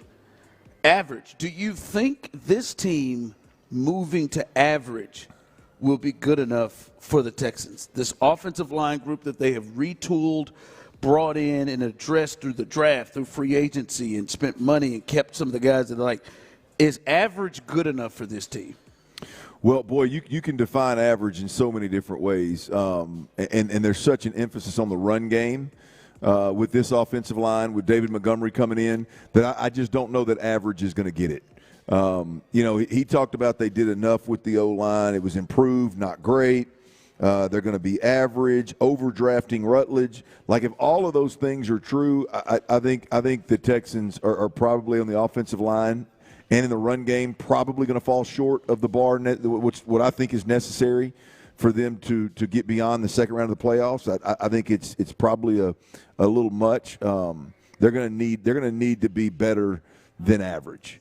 They're going to need to be better than just we did enough. They're going to need to be better than just improved. As we said last year, like anytime if we're talking about the Texans and we want to talk about the offensive line and talk about the offense, like the bar was so low last year, I don't need you to compare to what was going on last year. You know what I mean? Like the reality of it is this team has to be good in the run game is not going to get it. Now, I don't think you have to be the most explosive offense in football given who your defense is. But if you're going to take the approach where the defensive-minded approach is going to bleed over into how you play offensive football, you got to do those things really, really well. You got to control the ball. Your quarterback's got to throw for a high completion percentage. You cannot turn the football over. You've got to be great inside the 5-yard line running the ball. You got to be great in 3rd and 4th down running the football. If not, it's all for none. And so, again, I agree. I think when you talk about Nate Tice, I think he's a really, really good up-and-coming offensive mind that has the O-line, I think, DNA in him. And so I trust what he says. I just don't know that average or they did enough is gonna be what we're looking for here in Houston. Yeah, good enough. I think them being average is good enough for them to win their division. I think average is good enough for them to get into the playoffs. I think average is good enough for them to be very similar to what they've been in the playoffs. Yeah. I don't know if average, their offensive line just being average and not being at least a good offensive line is something that can propel them to winning really, really big, like AFC Championship game and Super Bowls, just because it feels like they are a major part of their identity is going to be using the offensive line. I think the one space where Nate Tice, speaking directly about this audio, where I think he's off, obviously people that listen to this show know, where I think he's off is, I don't think they did enough with their weapons. He's talking about the improvement of the overall unit, and he's talking about Jalen Noel, who we have no idea. We've never seen him do it in any extended period of time. He's talking about Klein, the tight end that we just drafted, who I like and I'm high on, but I don't know that that's going to be one of my go-tos when I'm talking about the offense out of the gate. And then he talked about, again, Rutledge, who he thinks they overdrafted. So, that the one part I disagree with is that weapons part of it. I think that puts me in a spot where I don't think they just need to be good on the offensive line and running the ball. I think they got to be great. I think they got to be they've got to be the top. Yeah, if they're going to run it like it seems like they want to run it, I think they've got to be really good. Look, the story's going to be C.J. Stroud. No matter what they do, no matter what their scheme is, no matter what the coaches preach, no matter what the outcome is, good, bad, or indifferent, the story's going to be C.J. Stroud. But the reality of it is, the 2026 story about the Houston Texans on the offensive side of the football has to be about a dominant, not a good, but a dominant run game. You cannot build a team the way they've built this football team and make priority what they've made priority and then go out there and just be good. Just be good. Like you can't just good get you middle of the pack. You can't. That cannot be the thing. They built this thing across the board with their draft picks last year and this year, along with re-signing their starting offensive line as well as their backup offensive line. The draft pick, the second-round draft pick, and the Klein kid. They did all of that to do what? Run the football. That's what I'm saying. Because someone just texted and said, we can look at a lot of teams who just have average offensive lines that win championships. Yeah, but that's generally not the hallmark of what their team is. Yeah, but their offense is. Look, the whole we can look at other teams and look at that. To me, that's just we're wasting our time. Sure, Joe Burrow and Zach Taylor, along with Jamar Chase and T. Higgins, and they have the ability to overcome a leaky protection in a way that C.J. Stroud and Bobby Slowick and now Nick Caley just couldn't do. Right? Pat Mahomes and Andy Reid have the ability to do some things and overcome some deficiencies in a way that this particular coaching staff and quarterback have not proven to be able to consistently do. And so if you want to start talking about, other teams this, other teams that, that's fine. The reality of it is this team is built to be great on defense and well above average and just good on offense. You know what I mean? Like that's just the reality of it. So average ain't gonna get it, boys. They got to be. I just believe you got to be top 10. I think you got to be really, really, really good to great in running the football, dominant in running the football. When that's your calling card, like you can't be average at it. Right? If you want to throw the football around the park, you probably don't want to be average in terms of pass catchers and throwers of the football. All right, coming up, we'll give you an update on the Astros and the Cubs as, they're playing well. Spencer Arrighetti got out of a bases-loaded jam with nobody out, and the Astros add to their lead. We'll tell you exactly what happened as we continue coming up next. What was PC's immediate reaction on Area 45 when the Texans schedule officially dropped? The thing I like about the schedule, there's no game on here where I look at and I go, man, there's no way in hell the Texans are winning that game. We've had games like that in the last couple of years. Insider access, exclusive content. Sports Radio 610. The Texans play here.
does. So this isn't a I'll get around to it situation. Right now is the right time. QC Kinetics, better starts here. Schedule a free consultation today, 713-913-5285, 713-913-5285. They're in Sugar Land, the Woodlands, the Heights, and in Cypress. Sports Radio 610 presents live from the Treetops Resort in Gaylord, Michigan. Here's The Drive with Stoerner and Hughley.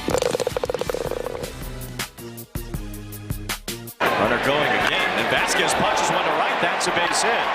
Shoemaker scores. Cole goes to third base. And thrown in toward first as Christian Vasquez from the number 9 spot has driven in 2 today, and it's 3-0 Astros. There it is, the Astros. They are leading in Wrigley 3-0, and Christian Vasquez out here bringing it today. Quezzy out here. And he's feeling it, man. With the 3 RBIs, baby. That's right, man. A solo bomb and a deep single. Yeah. Thought could have been a double, but a deep single. Hey, look, he ain't no fool.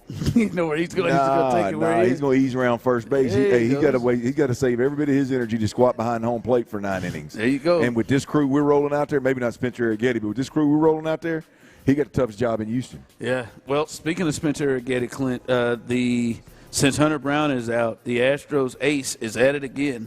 4 innings pitched. 2 hits, no earned runs, 4 strikeouts, 2 walks. He does also have 2 hit batters. And he shook himself loose, Clint, out of a huge jam. Bases-loaded jam? Yeah, bases-loaded jam where he gave up a walk, a steal, and then back-to-back hit by pitches. Then he struck out Ian Happ and then got a pop-out and got a ground-out. So he goes and gets 3 straight outs to get the Astros out of that. And they are up they're up 3-0, and it is. You got us, Tess? You guys there? Check. You got us? Yeah, got you. Yeah, there we go. Sorry about that. 3-0, and the Astros are trying to go and get this dub behind Spencer Arrighetti, who is like, again, fellas, this is starting to become like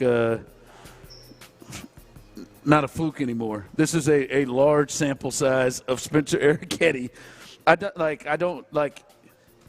What's his worst start? What is his worst start? This is like 5-6 outings straight, Clint, and maybe even more, that Spencer Arrighetti is coming out and not only giving this team a chance to win, but pitching really, really well. Right? Yeah, he's been really good when we need it the most, to be honest with you. I mean, you talk about, hell, maybe they ought to start half the team in Sugar Land or something if they're going to be this motivated when they do get moved up. They feel disrespected, so when they come up, all of a sudden, they're lights out. So, but when we needed it the most, man. I mean, this and I don't know. Look, I like Spencer Arrighetti, and I was always intrigued to see more from Spencer Arrighetti and kind of see this season where he would land and kind of where he would settle and what spot in a lineup, in a starting rotation, where can he really settle in? And he's been better than expected, right? I mean, I think Spencer's probably a 3-starter in a championship or let's say at least a rotation, a healthy rotation that you feel like you got a good chance to make a run in the playoffs. That's what you feel right now. I feel like he's a 3. Well, he's pitching right now like he could push the number 1, right? So, this is good to see from Spencer. Now, as we get guys healthy, hopefully, the starting rotation could be a difference maker. This is his 7th start. You have it probably. It's what you're getting to. I was going to tell you his worst start. Go ahead. This is his 7th start, and if he is able to get through another inning, he's gone 5 innings at least in all 7 starts since he's been in. His ERA is at 1.35. Right, like this is big time from him right now, and more than just Pete Lambert. There's a little bit with Pete Lambert. There's a little bit of all right. Let's see how long this is with Pete. Yeah, with Spencer, we've seen him have success before he went out there and got hit playing catch because he wasn't looking. Yeah, and he'd be a terror, boy. I mean, whoever's hitting ball must have been like me at the tee, where you think it's going to go one way and it hits Spencer. But outside of what happened last year was just basically a lost season. He has the stuff, and you're starting to see him put it together. So, this doesn't feel like just a fluke. Well, no, we've seen enough. Look, Pete Lambert, he's still got that old puppy that can run. Look, you know what I mean? Just, boy, you got a good one. You got that young horse that can roll out a little bit. You don't know whether he wants to lead the pack from start to finish, or is he a horse that likes just to lag back and then push down that last runway? What kind of horse do you have in Pete? I mean, that's still young and wet behind the ears, but I think when you look at Spencer Arrighetti, man, I think we've seen enough of him to again feel comfortable that he's a middle of a rotation type of guy. Yep, and when he's really dealing, which he appears to be right now, then he is a guy that could again be potentially a 2 in a starting rotation. So this is it's good to see, man. By the way, shout out to our guy Derwin, who is a big time listener. In our last conversation we were having, as he talked about the O-line, average needs to be the floor, not the ceiling, like the past. Yeah, that's how I view this team. Like they should have that average with what they've done, and Cole Popovich showed that he can improve a group. He improved the group from the previous year. Average should be the floor, and them trying to go above that. We're at a point. Look, Cole Popovich. I mean, we're still, for me personally, we're still at a point where you say, is Cole Popovich the offensive line coach? Is he responsible for the improvement that you've seen? Now, obviously, he's a coach. You know that he's got some degree of responsibility. But is he responsible, and how good of a coach he is, and his X's and O's and his techniques and mechanics and all that kind of jive? Is that why we saw the improvement late? Or was it just the decision, which was clearly above his head, to quit shuffling 2 guys that weren't even going to be on the team at the end of the year at left guard, right? Is that more to credit for it? Or is it that Nick Caserio and D'Amico Ryans got out of the Laramie Tunsil business and they started trying to kind of changing the makeup of that room? Like, we're still at a point where Cole's getting a lot of love. Cole's getting stroked a lot for an offensive line that you had to go out and make a bunch of moves with to make them hopefully better, right? And I'm not saying Cole's not a good coach. I'm just saying we're still in a point with this offensive line where you go, there's several factors that are playing into it. Now, if the coach is as good as everybody thinks the coach is, then you come in there and now all of a sudden this offensive line with better players takes off and you become great in short yardage situations. You become great in goal line situations.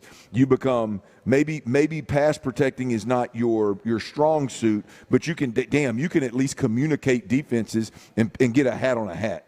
You know what I mean? So I think we got to pump the brakes a little bit on Cole Popovich. And see what he can do with a formidable group, because right now I think in the last year you've seen some significant moves made that could which I'm sure all of the moves, are part of why they got better. But we'll see in the long haul how good Cole Popovich is. Yeah, no, I just there was improvements, and as you said, this is a more. Should be a more veteran, formidable group. Well, and what is in that the floor should be that they are average. Yeah. That should be the floor. And here, by the way, I left the things that could make the offensive line better. C.J. Stroud played a different brand of quarterback, and obviously you can throw Davis Mills in there for a couple of games as well, playing a different brand of quarterback, which I've said from jump for 2 or 3 years now. The quarterback play and the play calling is just as responsible for sacks and pressures as the actual offensive line, right? But the quarterback changed and the play caller was better and the offensive line got better. So there's several factors that could help, the offensive line. The key thing, if I'm Cole Popovich, what keeps me up at night is, and I'm not saying that this stat keeps him up at night, but these kinds of things, right?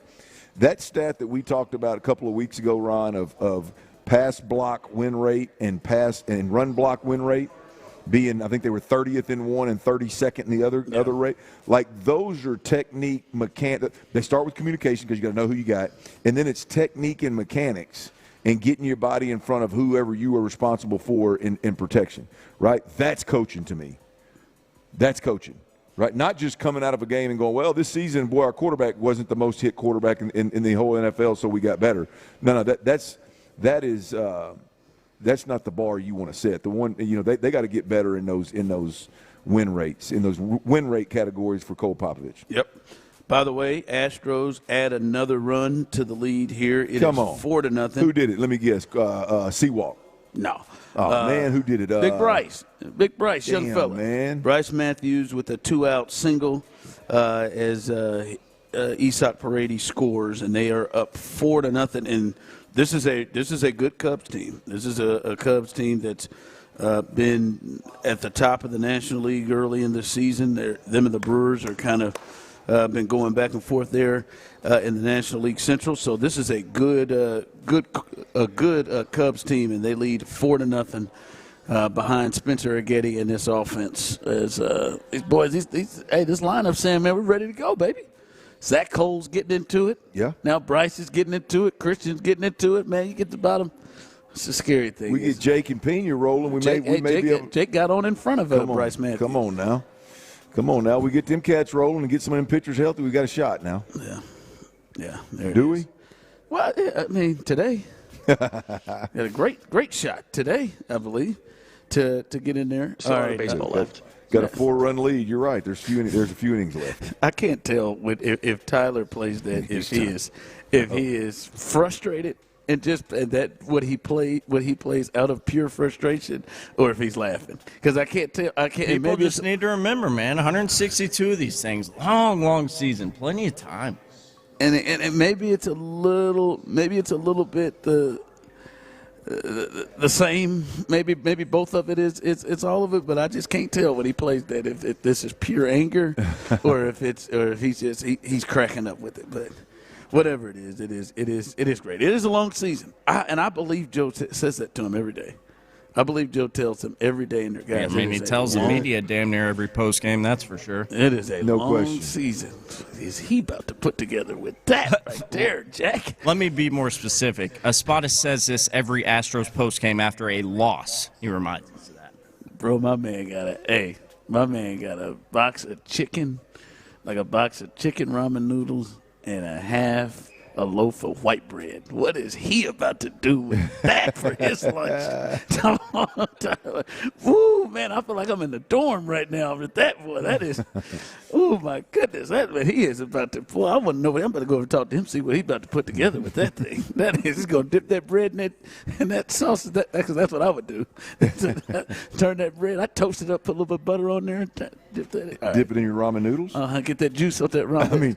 I mean, a loaf of bread and ramen noodles has got Ron beside himself. It felt real college. That felt real college. Oh man, right there, that was it right there. All right, coming up as we continue, right here live from Gaylord, Michigan, at Treetops Resort.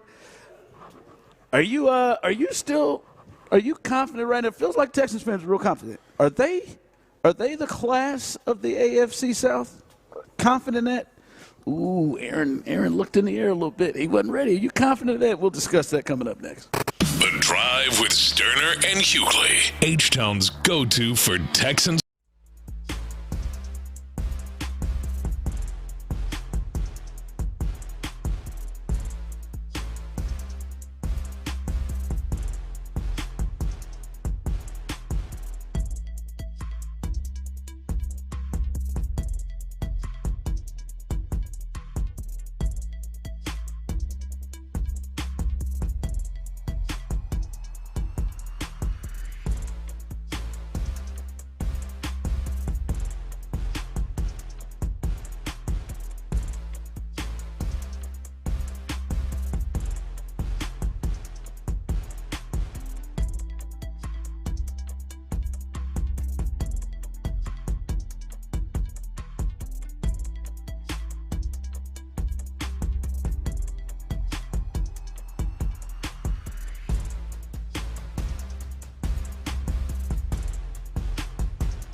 up today and you could win a VIP experience with Chumba Casino and WWE for SummerSlam. So what are you waiting for? Play Chumba Casino and enter for your chance to win. Let's Chumba. Yeah. Sponsored by VGW Group. No purchase necessary. See terms at ChumbaCasino.com. Must be over 21 and present in a state where it's legal to play. From the West Point Lincoln and West Point Lincoln of Sugar Land Studios, KILT FM HD2 Houston.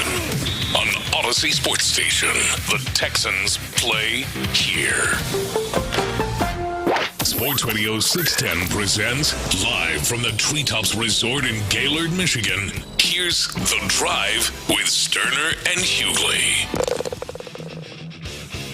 Pretty cool to wear that uniform for him, and he has a pinch hit RBI to give the Astros a 4-0 lead. Matthews drives in Paredes. It's a 2-out hit, and the Astros getting the hits with men in scoring position that the Cubs are not. God. Bryce Matthews, there it is, adding to the Astros lead. I just got nervous. I'm trying to figure out, Tyler, why Braden Shoemake had to come out of the game. Not the Aggie. Oh, I thought you were getting nervous. I'm getting nervous because Aaron sat down at the desk. I was like, you thought he was going to pick the mic up? And no, I'm not nervous about that. It's just yet another injury. What did old Braden do? Why is Braden coming out after one at bat today? I'd have to figure this out. We know the Astros are clearly in some sort of curse right now. Got to be an oblique. Probably an oblique. Yep. Can't go to the batting cages without getting injured for the season. Can't step on home plate. Can't step on second base. Can't run out to the field.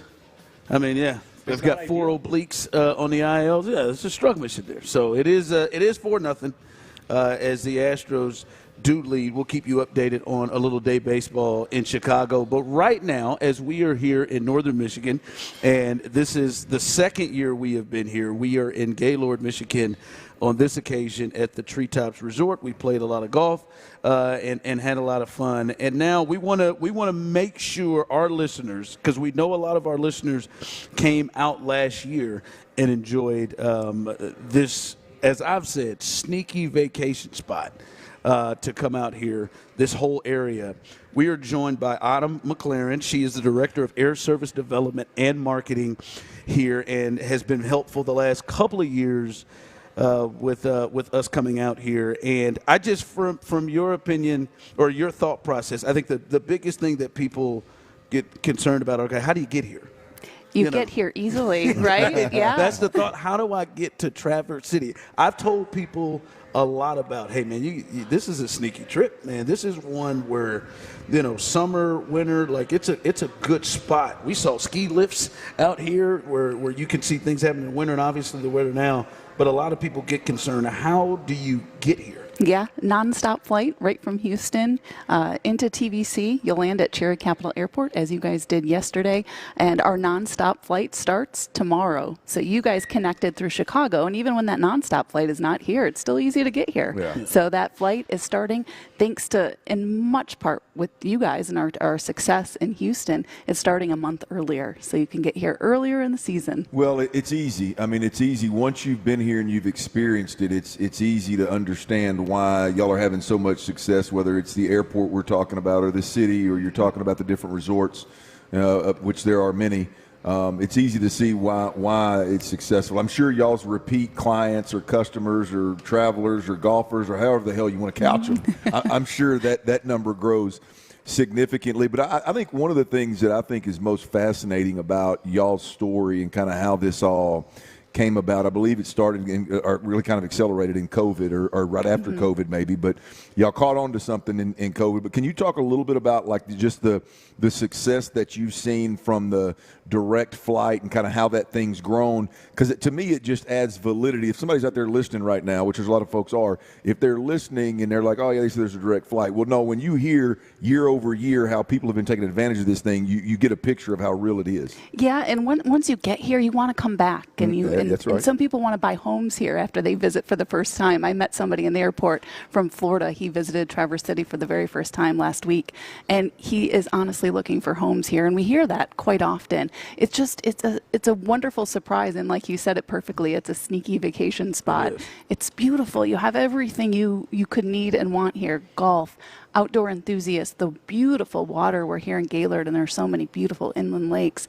You're in Traverse City like you guys were last summer, and it looks like an ocean out there, the turquoise blue waters, and we're just so lucky, and the success has been because those nonstop flights, we've grown. We now have 19 nonstop destinations. More parts of the country can experience this beautiful northern Michigan. But Autumn, what I don't mean to cut you off, but what does I don't mean to cut you off, but I will. No. Apologize as I do. Just take a sip of your wine. Where you guys kind of how this thing started though is, and maybe you were getting there and I cut you off too early. My wife accuses me that all the time, but the thing that y'all started with, hey, you took a real gamble, and United took a real gamble. United Airlines of, hey, we're going to do it for, I think it started like 6 weeks. Yeah, 6-week period and on a Saturday only. Yes. And then so that was 2 summers ago. Last year it went to daily, and this year it's starting a month earlier and it's ending a month later. So you went from Saturdays only for 6 weeks to every day, daily, and now you're going to do it daily, and it's going to start a month earlier and go a month longer. Yeah, exactly. And that's what's happened with so many nonstop routes. The airlines, it takes so much work. So as the air service director, it takes a lot of work to convince an airline to come to your city, right? Yeah. There's so many airports in so many parts of the world that are trying to get that aircraft, and with aircraft shortages and pilot shortages. So we share data with them. We keep the lines of communication open, and once we finally convince them that northern Michigan, they can put that aircraft here and it can be successful, they see it, and they see it time and time again, and they grow and they continue to invest in our region, and we're so lucky. What a powerful story, just from the perspective of, like, I mean, if anybody out there is a golfer, or you're looking for a family vacation, or you like to just visit new spots, and you're like, well, what is that place all about? Northern Michigan. I'm from Houston. It doesn't really ring a bell. But then you go, okay, well, I mean, obviously United bought in. Obviously they continue to build more. Clearly people are coming up here and loving what they do while they're here, or the numbers wouldn't be growing. Exactly. They're making money. And it's because of our community, too. Our community is also taking advantage and visiting, flying out, visiting those beautiful places. But really, truly, the gem is getting here. Yeah. And Dallas as well with American. That's been a huge success for us. We're really growing on the East Coast as well. I'm sure you guys have listeners streaming right now, so they're in different parts of the country, and it's easy to get here from the East Coast, from the West Coast, and those Florida markets with Allegiant. Those are really successful as well. As we're live here, Gaylord, Michigan, here at Treetops Resort, we're talking to Autumn McLaren. She is the Director of Air Service Development and Marketing, and I think the big thing that we're learning here on this trip, this is our second year, and you've said it repeatedly, is it's northern Michigan, right? This expands from there is a lot of land to cover in different places. This is the second time we've been here in the second part of northern Michigan to have seen. So this is not just like isolated in one place. This is the entire almost northern region of Michigan. Truly. That's a part of this little sneaky vacation. Yeah. So you guys were in Traverse City last summer. We had so much fun. Yes. You got some hiking, biking, and we went to the wineries. Right. We were able to have wine with your lovely wife, Lauren, and we had so much fun out at Maury. It's like a little slice of Europe over there, right? In the beautiful waters. And then you come inland here to Gaylord, the rolling hills, the beautiful golf courses that we have. And then you're going to experience Charlevoix tomorrow. And I can't wait for you guys to experience Charlevoix as well. It's just a beautiful small town. And that's just a small slice of northern Michigan. There's Petoskey, there's Harbor Springs, there's Mackinac. I could go on and on, Fishtown and Leland. And so we have these beautiful places throughout the region, and all connected by Traverse City Airport. And you got how many wineries and how many distilleries? We have 50-plus wineries, Come on. Several distilleries and breweries. Did you guys make it to a distillery last year? No, I did not. I wanted to, but Parker, our boss, did. He found it. I knew those two would.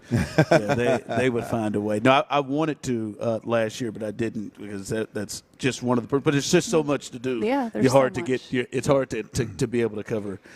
Everything. It's a great place, and we're just so lucky. So tell our listeners, if everybody, now that we've piqued their interest and got them good and turned on, like where do they need to go to make this happen? Yeah, go to tbcairport.com. You can see all of our nonstop flights. If you're listening from Houston, you can book with United, and that flight starts tomorrow, the 23rd, and it runs until October, so the fall season, you can capture that as well. Fall, you got to come back sometime in the fall. It's my personal favorite. That's what I've heard. Yeah. Yeah, it's stunning. And if you got anybody up there in that Dallas area that you like whooping their ass on that golf course, I think it's American. American Airlines. It's American Airlines from there. So call them and say, man, you can hop American and come down here and just take this whooping with a direct flight. So.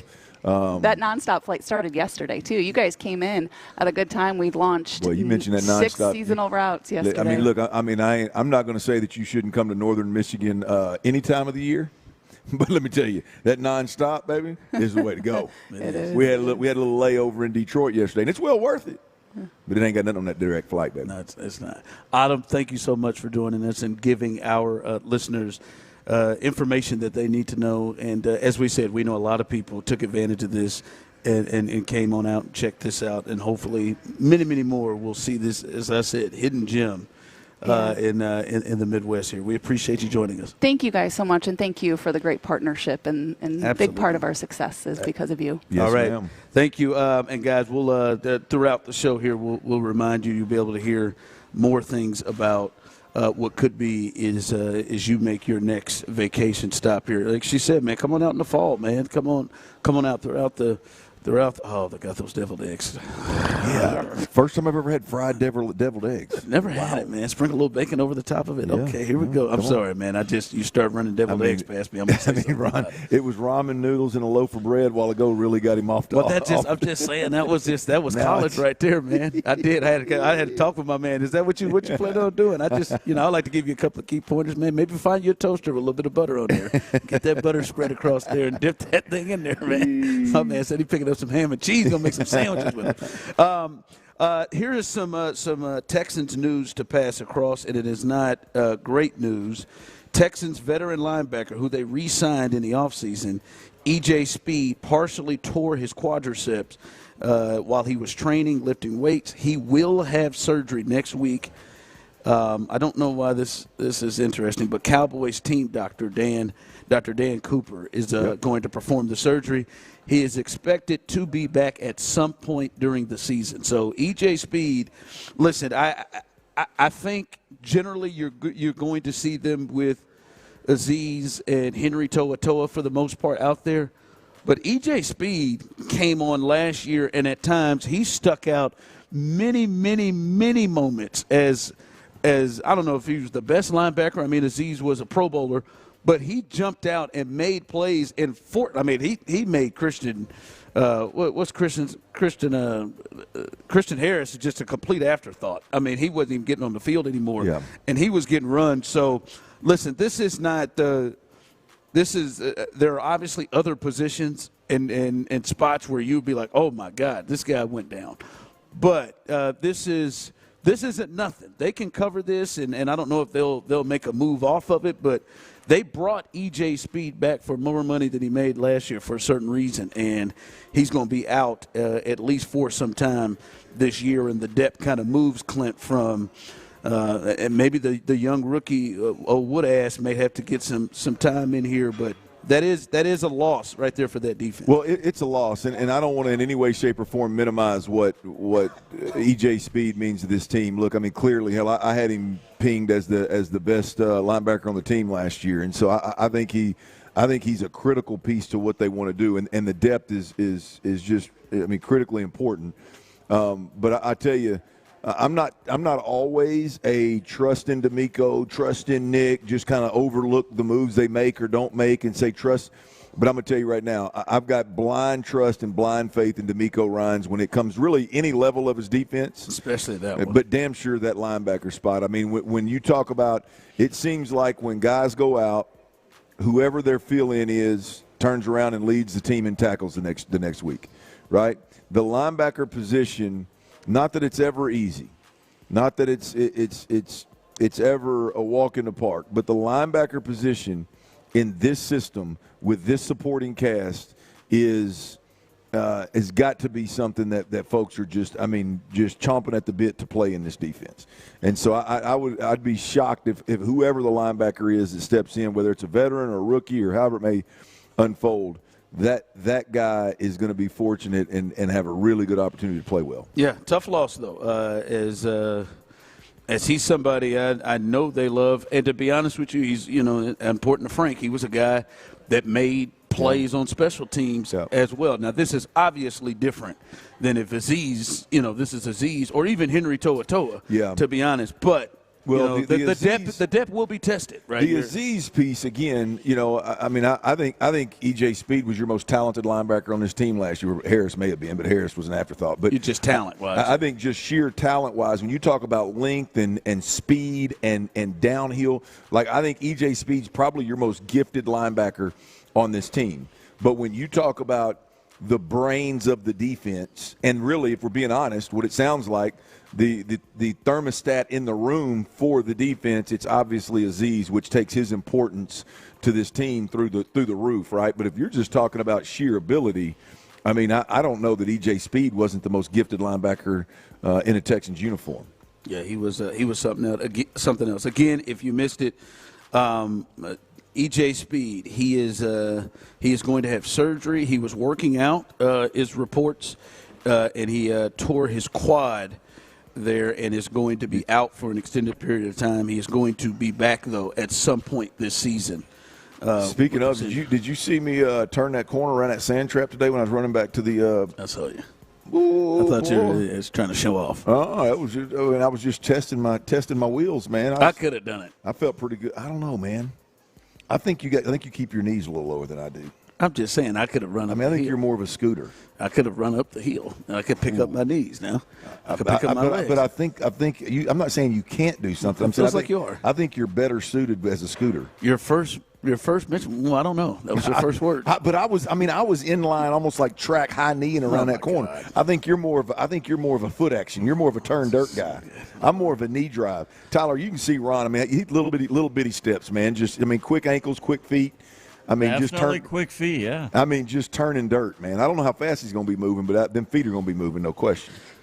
We're going to turn the corner on them sand traps before you leave. Yeah, I don't know if I want to. I hope the guys behind me, we had backed them up a little bit. The guys behind me may have been bearing down on us, so I just wanted to pick up the pace. Is that what you did? Everybody, two people were still hitting, so that was you were just trying to show off for some reason. All right, coming up. See, that's what I'm saying. You're going to be a good 68-year-old. There you go. All right, coming up. As we continue right here live from Gaylord, Michigan, here at Treetops Resort.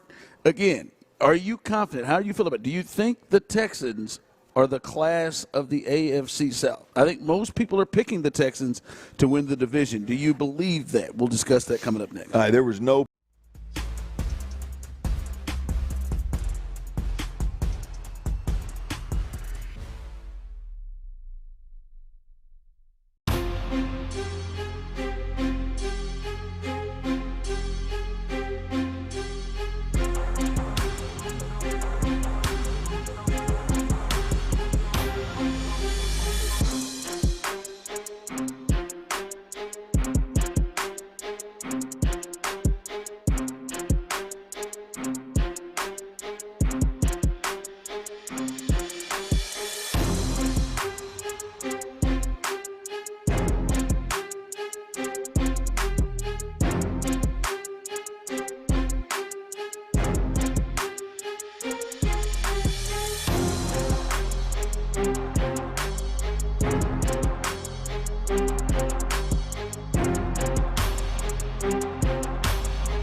281-222-2222.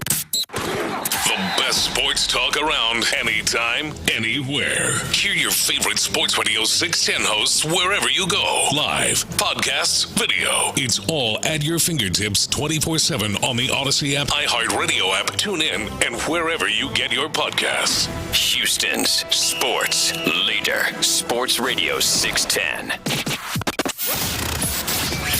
The Drive is powered by Mokaram Injury Lawyers. Heard in an accident? Call Mokaram Injury Lawyers at 281-222-2222. Sports Radio 610 presents live from the Treetops Resort in Gaylord, Michigan. Here's The Drive with Stoerner and Hughley. Faces the lefty Oker, and he drills one out toward right. That one is going a long way. It is gone. Pete Crow Armstrong brings the Cubs fans to their feet. A lefty homer to make it a 4-2 game. Come on, Tyler and Clint. That man didn't have to say that. Whoever's the analyst didn't have to say, uh-oh. As soon as contact was made, uh-oh. That didn't have to come out there as the Astros, who were leading 4-0, that lead has been cut in half thanks to Tyler Milner. Well, I guess not to Tyler Milner, but Pete Crow. Don't you put that evil on me. Pete Crow Armstrong going deep. Now, I don't know if he cussed out anybody in the outfield seats, but I hate that he had to apologize for that, but that was. If anybody's going to hit a home run, and everything. If anybody's going to hit a home run, I guess I want it to be him. 4-2, Tyler. Does that mean Spencer Arrighetti got out of the start obviously unscathed? Yep. But did he? How far did he make it, man? Yeah, 5 innings. Five innings, huh? Yep. And you know what, Tyler? I don't know if you were in there watching the game. Probably not. Obviously, with all the work you got to do, probably not able to keep a close eye on it. I know Rob on YouTube has been watching the game as I see him saying this bullpen is absolute trash. But anybody out there, thanks, Cardi. 713-572-4610. Anybody out there is watching this? We're keeping you abreast. If anybody's watching this, what I just want to know is, did Spencer Arrighetti have to come out? This is 5 innings and 89 pitches. Oh. Right? Like if we're going to push it one more time, like with him, that's to me the next step, right? Like 5 innings. Now, I don't know how he was pitching. Maybe he was struggling to fight through it. I know he had 4 walks and 2 hit batters, so that's 6 free passes, and maybe there was a thought there where he couldn't go. But, I mean, like, that was a no-brainer for me. Yeah, I know, Joe. I think the next step is to maybe pushing him a little bit, to trying to see, hey, man, can you get us through? Can you get us one more inning? Can you get us to 6?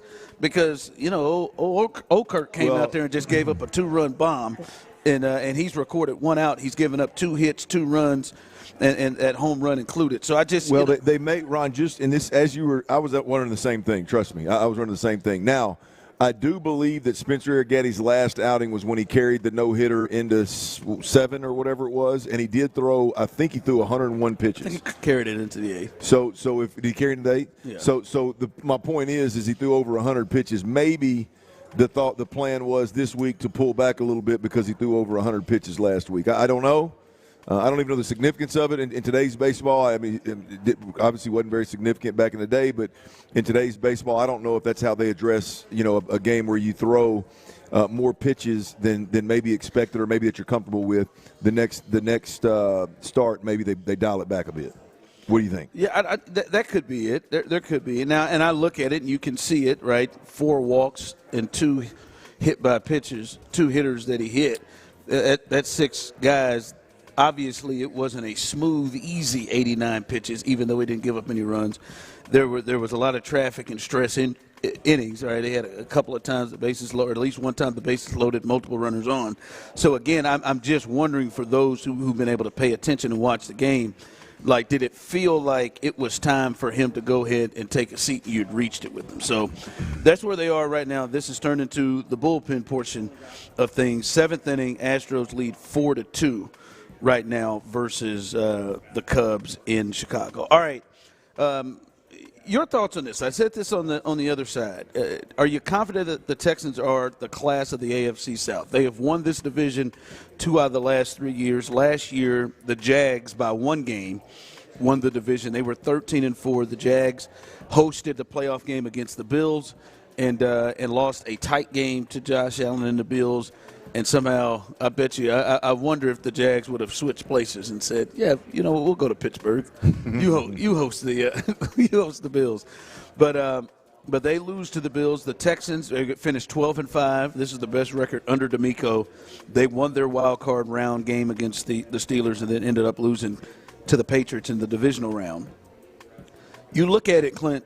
A lot of the pieces for the Jags have changed this year. Like, kind of their mantra this year is they kind of made a priority of keeping some of their guys, a lot of their guys, instead of really adding. They also let go of several guys. They let go of Travis Etienne. Devin Lloyd, who had a big season last year at the interior linebacker spot, they let him go. They let some pieces go. Those are two major pieces for them last year. And obviously we know what the Texans have done with the changes across the offensive line, what they've done, some of the draft stuff. Do you think this is a year that the Texans come back and win this division and they're the class of the South? Well, I think those are two different things. Do I think the Texans can win the division? Yeah, I think the Texans can win the division, given who's out there and given the way they're built, I think winning this division should probably, let's be honest with you, should be an expectation for this team. I mean, you won 12 games last year. Everybody across the sun thinks that you got significantly better, and if that's the case, then you should be able to get over Jacksonville and win the division. So I think two things can be true here. Should they win the division? Yes, I think they can win the division.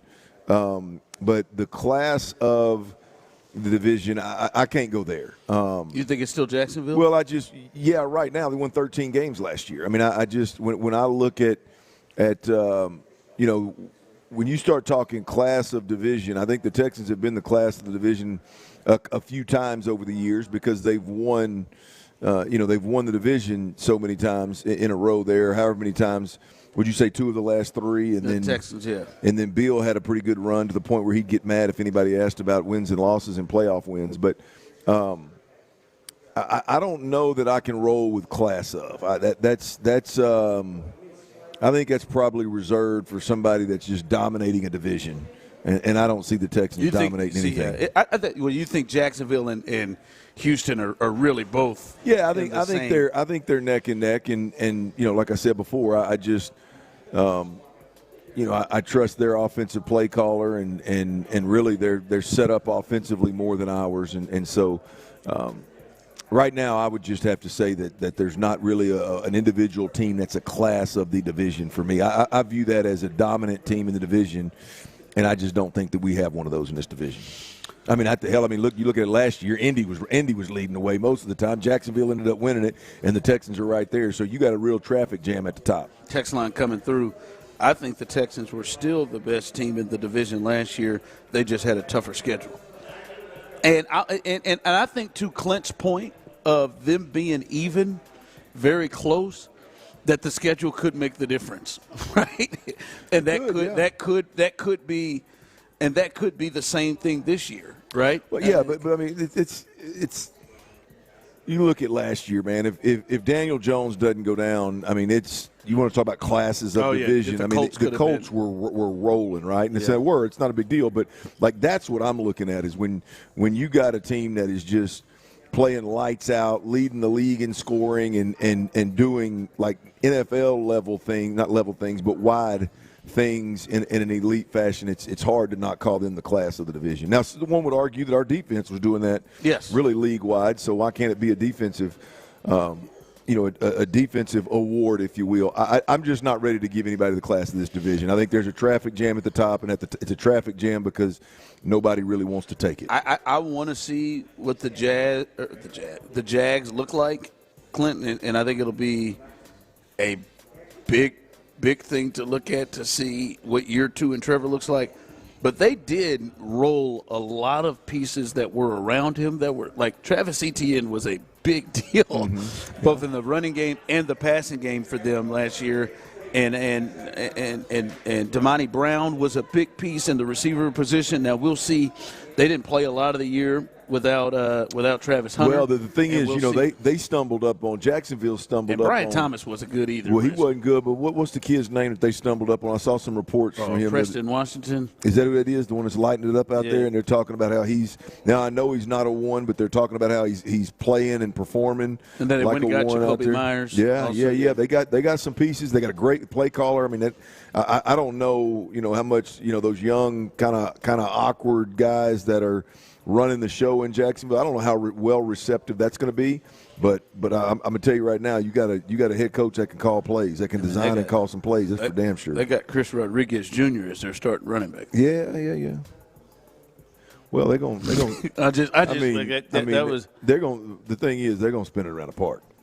Yeah, and again, we'll see. That, you said their offense it seems to be a deal with Liam that's not really going anywhere. We'll see, though. We'll see how Trevor performs losing some of his guys. All right, as we continue here, the drive is live. We're live here in Gaylord, Michigan at Treetops Resort. This could be your next destination, as I'm telling you, you will not be disappointed if you make a trip out here. Any season would be a great time to come on out, but especially during the summer to get out of that heat. And there's a starting tomorrow, a direct flight coming from Houston, straight from Houston, right here to Northern Michigan, and you do not want to miss that. All right, do the Rockets just need to address the problem? Yes. And a lot, yes. Oh, I'm sorry. And a lot of people may think this ain't the problem. Some of you do, but think this ain't the problem. But maybe they just need to address this problem. We'll discuss that coming up next. Well, while they're addressing that problem, I want to tell you about something that's beautiful. We're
Stop by. Grainger, for the ones who get it done.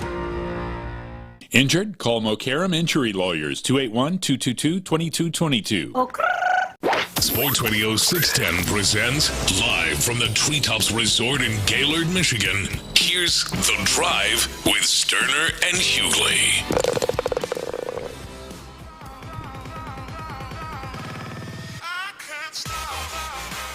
I can't stop either, Tyler. As we are live here in Northern Michigan, loving it, and I promise you will too. As we are live here at Gaylord, Michigan, as we arrived here at Traverse City and then took the drive here, and we've enjoyed ourselves, played some golf. We're going to get some good dinner tonight. Apparently, Clint and Parker, Tyler, are getting couples massages, and I am getting one after them. That's on weird. A single. Yeah, I think you guys are supposed to be in the same room or something. No, there's zero chance. I'm going to tell you right now. Would you walk? I'm going to tell you right now, I am really looking forward to my massage in the morning. You and Parker together. I mean, it just keeps getting better and better and better every time I come to Northern Michigan. I mean, I am really looking forward to it. I will walk my ass smooth up out of that room if there are two beds in there and I'm next to Parker. What? Immediately. Parker's feet hanging off the edge of that I'll bed. be honest with you. I love my wife as much as you could love another human being. I don't. I mean, unless it's on our honeymoon or something, or it's like some kind of like special occasion, and we're getting away from the kids, and we need some real adult time, and it's going to lead to something maybe later in the afternoon. I don't want a couples massage with my old lady, much less with Parker. I'm getting one next week. Couples with your old lady. Yeah, when we're in California for our anniversary. Yeah. We'll see California anniversary. Knock it out, baby. No, y'all, in your case, you don't have any of them four-legged kids y'all got to deal with. You don't have any trees falling in your pool. You're out in California, which I hear is a little safer these days than Texas A&M. I saw something about them being the most dangerous campus in the country. But that list was so stupid. I know. That's what I thought. Pisses you smooth off. Damn, man. How did it really doesn't. It's just dumb. Just like, a little. I thought the same thing. I thought, boy, these college campuses must be safe these days if A&M's number one. But nonetheless, I'm gonna tell you, man, California with your old lady, hey man, get you them couples massages and then handle your business. But Parker at this resort, no, thank you. No, man, overlook that. It's just I'm not overlooking it. Like when we say couple, when we say couples massage, we're not saying that you guys are together. I know what you're saying. You're laying down. You're just in there at the same time. I know exactly what you're talking about. I think they're sharing tables, Tyler. What the problem is, I don't think y'all are hearing what I'm saying. I mean, I don't care if we're on two opposite sides of a huge room. I'm not laying there with another man while I get a massage. Nope, because I plan on getting bucket naked and laying down on that. So does he, and that's fine. Nope. Lacking a little self-confidence. I see. I would have done it. I'd done it without a problem. Now, fortunately, I'm going by myself, but I would have done it without a problem. I'm not doing it with you either. Come on, Clint. 7 years, man. I mean, I love you like a brother, but I'm not getting couples massages with you. We sat together in the cart. We get close, man. We did. That's way closer than you'd be in couples massage. Yeah, I'm just telling you. I mean, I can hear Parker, but yeah. Oh, yeah. Oh, can you get a little lower? Text line. Oh, right there, just right there. He does feel like a lower boy, back I tell you, man, I played golf. I played 27. I played 36 holes in the last 3 days, man. You think he would take it up from 27? My lower back's a little sore. Oh, yeah, right there. You think I want to hear him moaning and groaning over on that table? No, you don't have to. I mean, focus on your own thing. Text line coming in. Ronnie, it's Ron. Did I hear you say you and Clint are getting couples massages? No, you did not. Our boss, Parker and Clint, are getting Tyler, couple don't you play into this. That's not just what I'm keeping my lips sealed, bro. That's what Susan said. That's what she said. I won't tell anybody, but you got another couples massage with a guy. Susan knows better. I'm comfortable. I'd do it with you, Tyler. All right. You wouldn't even take me to go see Devore's product. I just needed that time for myself, man. I just wanted some personal time, man. Speaking of, you know how many people after you announced that on a radio show said, I was listening to y'all the other day, did Ron really go to the movies by himself at 11 o'clock in the morning? It's a lovely thing. No, 10:35. 10:35. I said, yeah. I said, I think he did. Don't knock it until you try it. I'm telling you, man, go in there by yourself. Go in, go to the gas station, buy your king-size M&Ms or whatever snacks that you want to buy so you don't have to just get hosed over by those prices. Put them in your pockets. And then, hey, you want to get a popcorn. Get your popcorn. Put your M&Ms or maybe your Reese's, whatever you like. Put them in there. Eat a gummy or two. Yeah. All right. Okay. I mean, that's not really my deal, but all right. Yeah, cool. Whatever floats your boat. Whatever floats your boat. Yeah, put your gummies in there, man. Bottle caps, whatever. Look at him. He is ready for it tomorrow. Look at him. He is ready. Yeah. All right. Listen, Tyler, the crosstalk earlier this week, again, I think Clint was absolutely out of his mind nuts. And I'm not even going to make Clint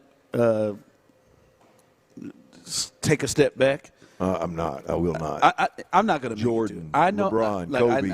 I know you don't mean this, but and I know that you have dug. 100%. And I know that you have dug your feet in. Dead ass. I know you are. I know you dug your feet in, and you want to go there, but that's fine. The other day, I still think he is crazy when he said that he does not believe if you put prime LeBron, prime Kobe, prime Jordan, prime Olajuwon, I believe were the four he said, on this current Houston Rockets team that, has Kevin Durant on it. To be clear, I was talking about one of those individuals, not all four of them. But just one of them. Yeah, put one of them to go with this Rockets team that they wouldn't compete for a championship. They would not. Again, I didn't get in on this, but my eyebrows raised. Yeah, I think he's completely out of his mind, and I don't believe he believes it. They would, but I think he's dug in the way that Dan Orlowski was dug in on Carson Wentz for 4 years. They'd force Michael Jordan to retire. They'd force LeBron to put a super team together somewhere else. I'm just telling you, they would not. Zero chance. I just think Kevin Durant and one of those guys can pull this thing together. No chance. But I think chance. Anyway, Tyler. But we want to get off. Watching these other teams play? I think we want to get off of this. All right. But I think I understand the point that he was trying to make, and I think the point he was trying to make is the real problem is even if you bring superstars in, which they're talking from Giannis, I think Jaylen Brown is maybe starting to become more and more of an option every time he does a Twitch episode. Like you start talking about bringing in stars, the real problem is, you can say in your mind, "Ooh, Jaylen Brown and Kevin Durant with Amin Thompson you could Jabari Smith, you could put this together. You bring in Giannis with Kevin Durant." The thought is, but what is Udoka and this staff going to do with them? Like, what is Udoka in this? And you name players where you can just kind of let people get out of the way, and they can become the system and can help out poor coaching. But I think the point was, even if those players come here, the coaching and the game plan and the offense and the adjustments and all of that will not allow those players to look and be as good as we have known them to be. Kevin Durant had a spectacular season. For him, in terms of his age and what he did, he probably has a better season if they've got a better offensive game plan and a thought process. And I think that was your overall point anyway, and that just leads me to they need to address the problem. Is really the problem like Udoka and the staff and their inability to get the best out of players, especially from an offensive standpoint, to the point where how much does it matter if you bring in these stars? Because Jaylen Brown may not look like the guy who was a top 5, top 6 MVP candidate if he's playing in whatever this offense they run. Look, you literally had analysts, former player analysts, Hall of Fame, top 50 all-time type analysts, asking during games and post games, does this team even practice? Yeah. If you're a coach and you've got Shaq, Kenny, Charles Barkley, all these guys, and they ain't trying to be funny. Their analysis of playoff games at halftime they could not solve Kevin Durant being double teamed for 2 or 3 months. Correct. Do they even practice? Not, hey man, we're struggling with second half adjustments and we did, but no. Do they even practice? Like that's just walking up and slapping them dead in the face. Dead in the face. And then on top of that, you look at kind of how, in a series, like game to game in a series, he would go from this defensive lineup which he rode the majority of the season, which I believe stunted the growth to some degree of like a Reed Shepherd type player, or just because of the way he chose. He is the coach decided to play once that Fred VanVleet went out. Like it never, none of the dice that he rolled ever worked out. It never worked out. None of it ever worked out. His players, the young core that you had to keep together, they all regressed. You bring in a superstar, and the team that went to that at least took Golden State to 7 last year and looked like there was some promise, was a 2 seed, they regressed. And so, yeah, I just don't. I think there is, to your point, the whole point in bringing this up, the overall issue in Houston is not, well, you got some young guys out there, or man, you just need one more superstar, or no, man. I mean, it is a mess. It is a mess across the board in Houston, and they're nowhere even remotely close to the class. Talk about class, to the class of the West. And the reason why I disagree with you is I think it takes guys like Steph or LeBron or Jordan or Olajuwon, guys who can just, their presence and what they do and how they affect everybody around them can overcome, coaching issues, can overcome a lackluster offense. Yeah, look, I think and I don't know that, but you got players coming in that's going to be able to do that. But to me, Ron, you got to define overcome. Like, I think KD overcame it this year and had a year that nobody could believe he had it. Overcome right? a little bit better. No, I agree. I agree because to the overall, like, I think LeBron James would take the lack of coaching and the lack of direction from Ime Udoka, and I think LeBron James would say, shoot, this is an opportunity for me to run the show. Yeah, I mean, he did it with David Blatt. He did it with some. So I think, and I think in that certain, the team would be better. Do I think they'd win a championship? No. He's not going to cure Amen Thompson's inability to shoot the ball. He's not going to cure Şengün's regression this year. And like you said, the what'd you call him, 16-6 or 6, whatever the hell you were calling him? Like, yeah, he had about a 2-month run. They're not gonna. He wouldn't fix the fact that Şengün is just a below the rim player that I think has a low ceiling, right? I mean, Tari Eason running around like he's lost on the floor. I mean, maybe LeBron or Jordan and Kobe could probably help a little bit. That maybe. J.R. Smith, yeah. But I don't think it's to the tune to win a championship. I'm dead ass. I just don't think they could. No. All right. I'm not minimizing those guys. What I'm doing is emphasizing the problem in Houston. I know what you're emphasizing, but you're dead wrong. But anyway, go ahead. What you got coming up? Oh yeah, that's easy, man. One of kind of an up and coming analyst, son of one of the best offensive line coaches in the league. He's got some audio out there talking about the supporting cast for C.J. Stroud, and I want to let y'all hear it and see if you agree, disagree with what he has to say. It's very, very fascinating on a couple of fronts, the O-line and the wide receiver room in particular. Nate Tice, we'll hear from him next right here on Sports Radio 610. Baytown Badass. Yeah, baby. Yeah. You my dog. What was PC?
the door.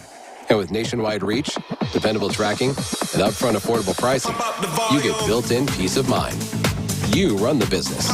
We run the routes. Visit USPS.com/groundadvantage to learn more. From the West Point Lincoln and West Point Lincoln of Sugar Land Studios, KILT FM HD2 Houston. On Odyssey Sports Station, the Texans play here. Dive into the mind of former NFL quarterback Clint Stoerner.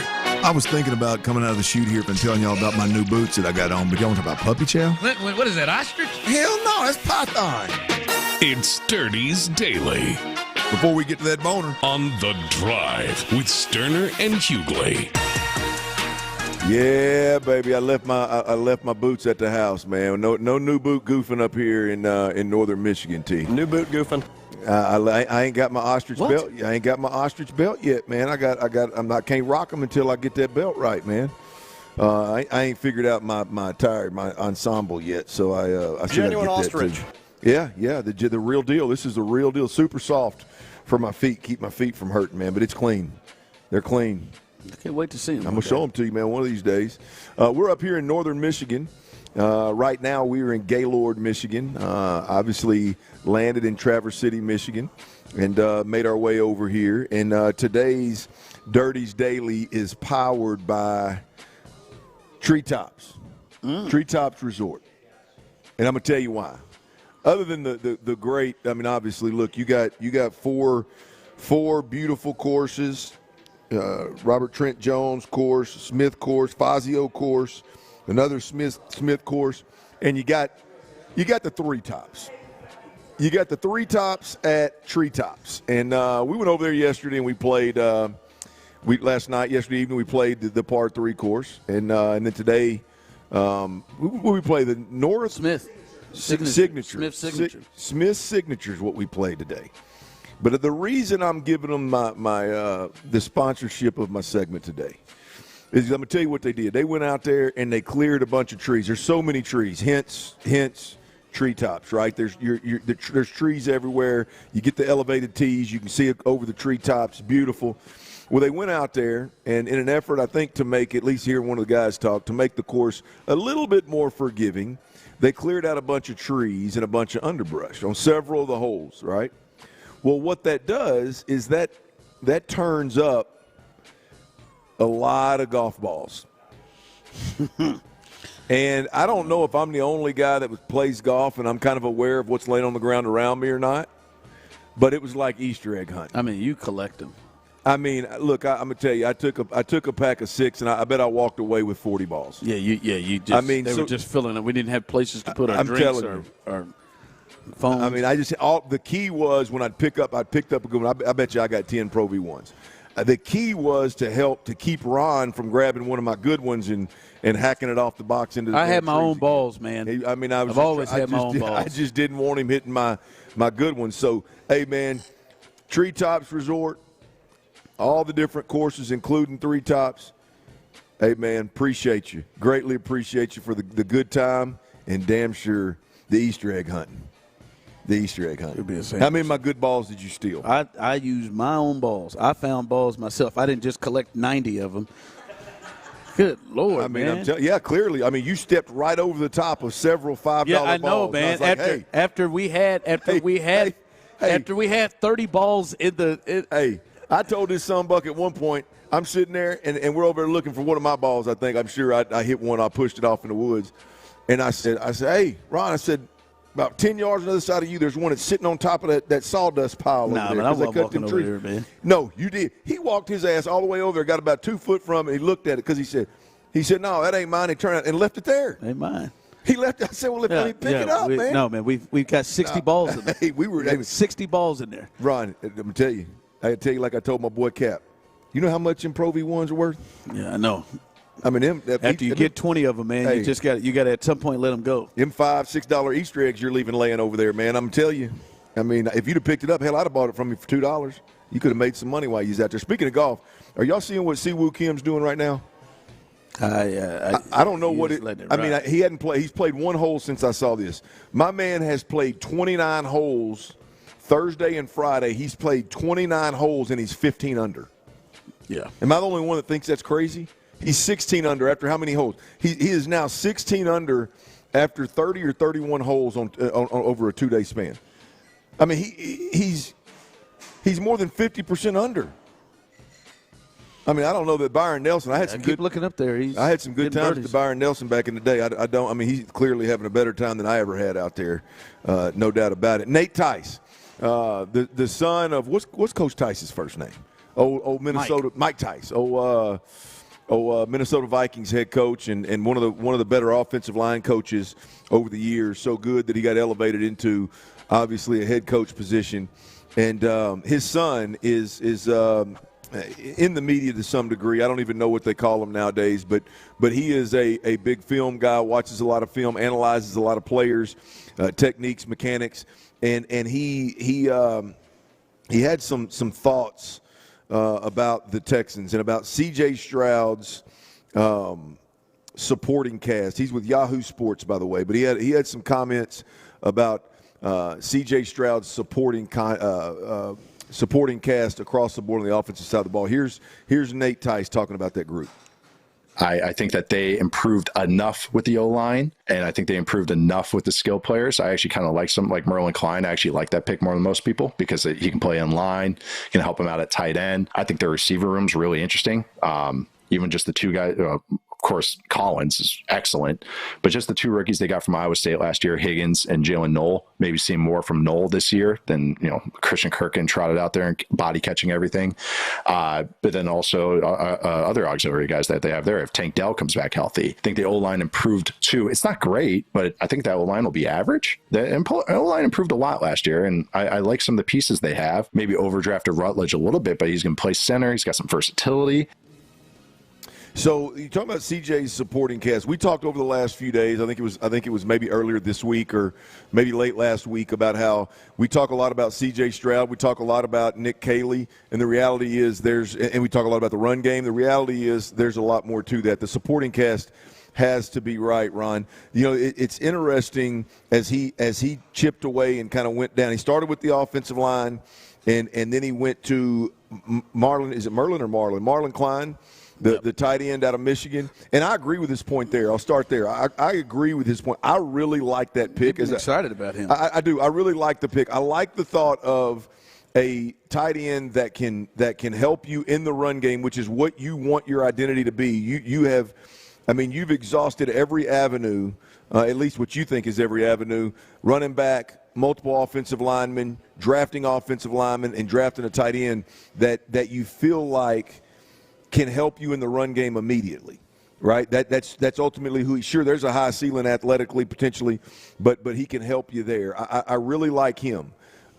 He moved into the weapons aspect of this thing. I disagree with the weapons. Yes, I like Nico Collins, just like everybody at this point likes Nico Collins.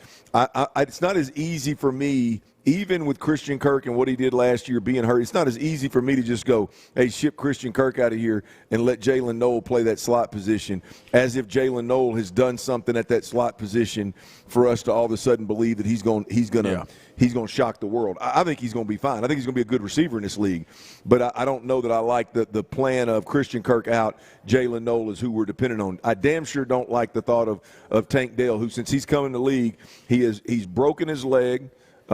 He has dislocated his knee and he's been shot in the ass in about 3 years. I don't like banking on. I don't think he was shot in the ass. Was he not shot? Where was he shot? It was in the leg. It was shot. Was it in the leg? Yeah, lower leg. I thought it was in the glute. Yeah, not in the ass. It was in the lower leg. Yeah, lower leg. Are you sure it wasn't glute? Yeah, he got shot in the leg, not the ass. You wasn't top of his leg, like the very top of his leg? Like lower part of it. Okay, I'll have to go back and look at that. I promise you, though, it was not his ass. I thought it was a glute. Okay. Nope. Either way, he's been shot in the leg. I believe you know that. He's been shot. I believe you know. I don't know if I love the thought of, like, that's where you go to when you talk about the supporting cast for C.J. Stroud. But the key piece here, the one that I think is probably going to get the most run, is when he got to the offensive line the second time, he said they're going to be average. Yeah. Right? I believe they overdrafted Keelan Rutledge. I think they've improved. They've gotten better. Like, Ron, that piece right there with the Texans as they are constructed right now, I don't know if average. I don't know if got better. I don't know if they've improved. I don't know if that's enough for this team to take the next step that they expect to take this next season. That's the key part is, like, can they be average and be better? Sure. But when you take the fact that it appears that they're building this offense around running the football. We want to be smash mouth. We want to run the football. We went out and got a running back that fits that. Even though I know you don't love his size and how Woody would look like throughout a season, and how we saw him get injured as hard as he runs, but he runs as hard as they want, and they like that as a backup. With David Montgomery, they are showing that they want to build themselves into a team that's their identity, and that's how they win on offense. Right? That's what they want to do.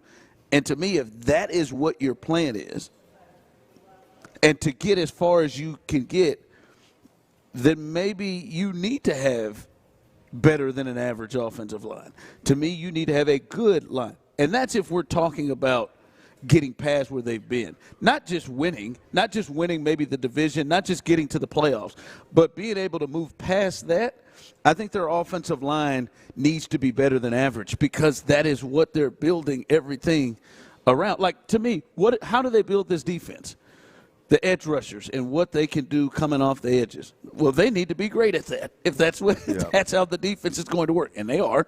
They're maybe the best in the league at that. So I think the offensive line needs to be better than average for them to get where they want to get to. Well, I think it's just really good food for thought from Nate Tice for our fan base, right? At the end of the day, if you think good is going to be enough for this team to win games, cool. I'm not going to tell you you're wrong. I personally believe that when you build a team the way that they've built the team, which if you think Tank Dell's going to come back and be the Tank Dell that we've seen in flashes, the greatness, then that you can, I don't necessarily agree. I hope it's the case. I'm not going to bank on it.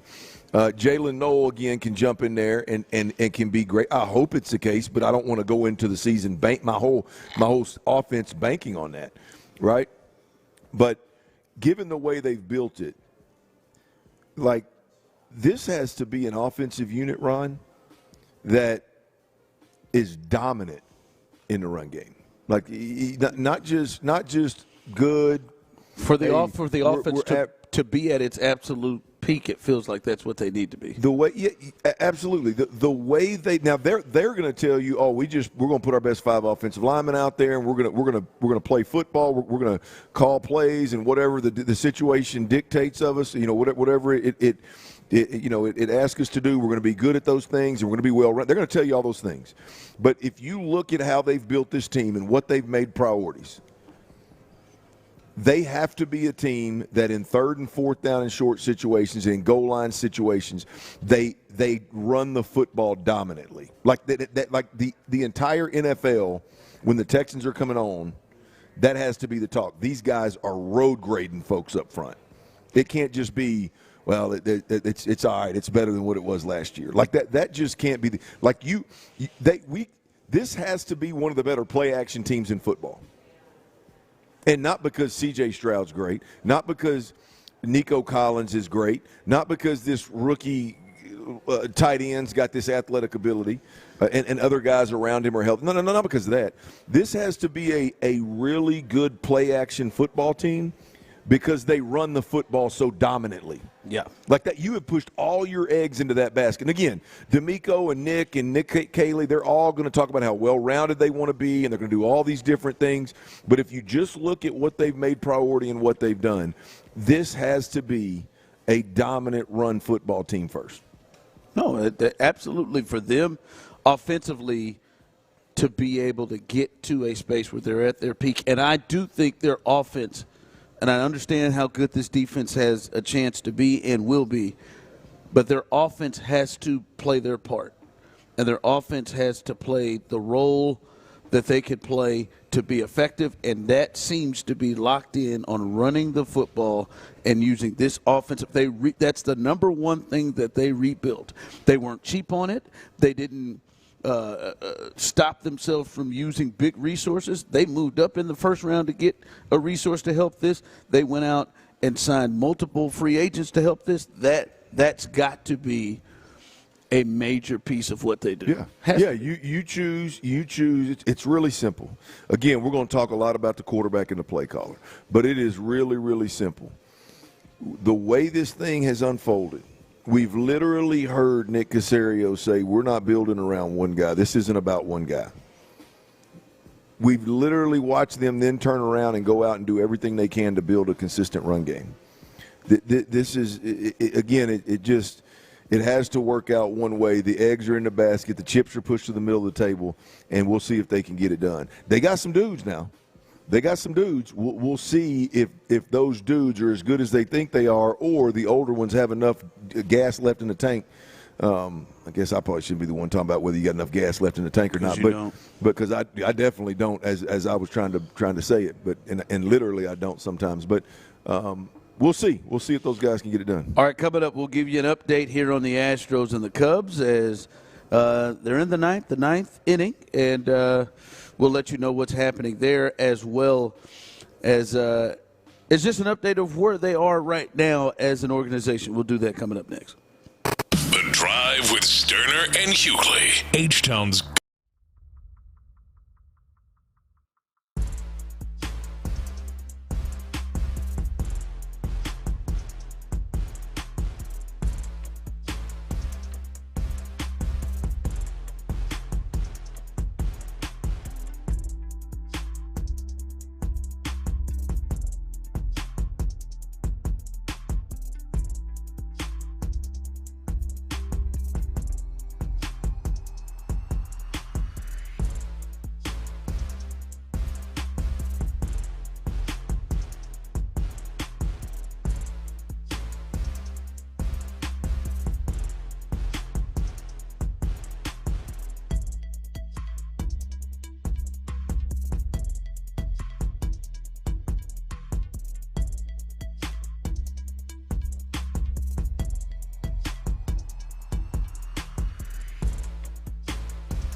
EPI. Creon is a prescription medicine used to treat people who can't digest food normally because their pancreas doesn't make enough enzymes. Creon may increase your chance of fibrosing colonopathy, a rare bowel disorder. Tell your doctor if you have a history of intestinal blockage or scarring or thickening of your bowel wall, if you are allergic to pork, or if you have gout, kidney problems, or worsening of painful swollen joints. Call your doctor if you have any unusual or severe gastrointestinal symptoms or allergic reactions. Take Creon as directed by your doctor and always with food. Do not chew capsules as this may cause mouth irritation. Other side effects may include blood sugar changes, gas, dizziness, sore throat, and cough. These are not all the side effects of Creon. Call 800-633-9110 or visit creoninfo.com to learn more. That's creoninfo.com. I'm asking my doctor about EPI and if Creon could help.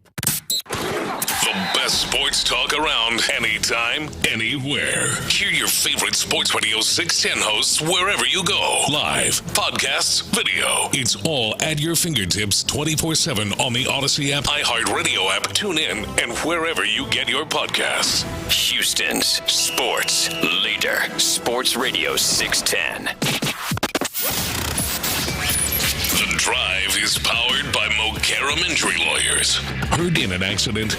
Call Mokaram Injury Lawyers at 281-222-2222. Sports Radio 610 presents live from the Treetops Resort in Gaylord, Michigan. Here's The Drive with Stoerner and Hughley. Fly ball on the infield. Walker is there, and the Houston Astros come to Wrigley and hand the Cubs their 6th consecutive loss. The Astro bullpen holds up. Just 2 runs allowed over the final 4 innings. Brian King gets the last 4 outs, and the Astros beat the Cubs 4-2. Yeah, turn that music up, T. And for only the 3rd time, and I think the 2nd time with all of us together, the Astros won a day game and allowed us to play a little celebration music. Been a rough year around these parts, boys. Been a rough year around these parts. There you go, man. We've done a lot of celebrating in the past, but they're struggling right now, so we're gonna take this one. So those of you coming in Astros, they complete that win. It was a little shaky. You thought there they win 4-2 over the Cubs in Wrigley as they take care of game 1, a little day baseball on a Friday. So Spencer Eric, thanks, Linda. Spencer Arrighetti, he gets that's Clint's mom. Yeah, it is. Spencer Arrighetti, he gets the dub as he continues his run, 7 straight starts with at least 5 innings pitched, and he didn't allow any earned runs at all. Came from the bullpen today, outside of a Pete Crow Armstrong home run. The Astros kind of took advantage of this game early, led 3-0, and then coasted to a 4-2 victory. All right, as we are live here in Gaylord, Michigan, we've enjoyed ourselves. We've been in here. We've been here since Thursday. Really enjoyed ourselves and gotten to know this area much better. We are here with 2 of our guys, all right? There's Paul Beach now. He is the executive director at Gaylord Area Convention Tourism and Bureau. And then also our guy who's the GM here at Treetops Resorts, Barry Owens, is with us. And Paul, we've had some fun. Paul is, he's fighting it. He can understand how it feels as the Astros are struggling. Yes. His Michigan State Spartans, they've not been paying a lot of celebration music at all. Thanks, Ron. Thank you. I just wanted to. Can we transition to the Tigers right now? Can we transition to the Tigers? Somehow Scooble is some sort of Wolverine, and he's already throwing bullpen sessions after surgery that he had 15 minutes ago. But let's let the people know a little bit about this great area. We've enjoyed it. This is the first time we've actually been in the Gaylord area. Let people know, our listeners who really had a good time going out to Traverse City, what makes this different and unique, this area. Yeah, well, thank you so much for being here, guys. Really appreciate it. We're struggling to hear him, fellas. Yeah, thanks there for we go. thank you for being here and coming up to Northern Michigan. Gaylord is the center part of Northern Michigan. As you found out, very rolling terrain. We've got a lot of lakes. We've got over 90 inland lakes, 5 major river systems, and I hope you guys are enjoying just beautiful spring temperatures. I think our high temperature today was 65 or 68. It's going to warm up a little bit more, but start out in the morning with a sweatshirt. By early afternoon, you can take that off. It just a beautiful, beautiful area. We're really proud of it, and we're renowned for our golf courses because such of the diversity of our terrain here. All of our courses are all within about 30 minutes. We have 16 member courses. They're all 18-hole championship And this courses. is different than Traverse City, correct? This is different than Traverse City. Traverse City is about an hour and 15 minutes from Gaylord. Of course, you fly in there. It's a really beautiful drive over here. But all of our courses are really close. It's really easy to play 36 in a day if you want. As you're finding out, it's light even right now in late May until 9:30 at night. And you come here in late June, it's light until 10:30. I mean, you can tee off late in the afternoon and finish your round. But beautiful temperatures, beautiful terrain. We've got some of the best designers in the United States, maybe in the world, that have designed courses in this region. Just there's so much to work with if you're a designer here. We have really kind of sandy soil, so we have great drainage. You know, you can get a thunderstorm and be playing out, back out there in another half hour. Everything drains really nicely, and it's just a great experience. We all work together really well. Treetops, of course, our premier resort here in Gaylord with award-winning. Come on now. Four amazing 18-hole courses and 3 tops, of course. But we also, we all work together in other lodging facilities, can book rounds at Treetops, and, if Treetops can book rounds at some of our other courses. But Reese Jones has built course here. We've got Tom Fazio, Robert Trent Jones, Gary Koch designed a course called the Tribute at Otsego Resort, which you came by here. They have 2 golf courses. So, I mean, if you're looking to just really golf your brains out, this is the place to do it. Well, I want you to mention, when you first sat down, we were talking about it. How many? I know you said it once already. I did hear you. I was listening. But I want to really emphasize how many courses within 30 minutes of where we're sitting right now. There are 16 courses that are members. We have some courses that are not members, so there's more like 22 courses. But we have 16 of our local courses that are members. But this is just a golf crazy destination for sure. I mean, 16 courses within 30 minutes. And that's being generous. There's actually more. And you talk about the ease of playing 36 holes in a day. I mean, like literally it's easier. The temperature makes it easier. It's absolutely beautiful. You can play longer. You can play more. And then, as you mentioned, the longer days, being daylight to 9:30 or 10:30, up to 10:30, depending on what time you come, you can literally get 36 in easier here in northern Michigan than you damn near can anywhere. Yeah, and it's easy, as you guys have found. It's easy to get around. We don't have a lot of traffic jams. Yeah. When you play that course, the beautiful thing about northern Michigan, you can really enjoy that course and that golf hole that you're on with your buddies. We don't have any crossing freeways or highways, and you get out on the course and you can really enjoy each of those holes and the time that you're there with your friends and in a great challenge. Yeah. And we're just used to working with groups, and anyone in town knows we are the golf mecca. We're used to working with golfers. We love having golfers here. It's very easy to tell when you're downtown. You see 4 guys together or 8 guys together. Everyone knows they're here playing golf, and that happens all the time. We are here live, Gaylord, Michigan, here talking to our guy Paul and the very modest Barry Owens, who you don't know me well yet. He receives awards, but doesn't want anyone to know about it. We just heard Paul talk about all of the golf, 16 courses around here, but he also said that Treetops is the premier resort. Why are you guys such the perfect complement to all of the golf, all of the things that you could do in this area? Why is this the place to be?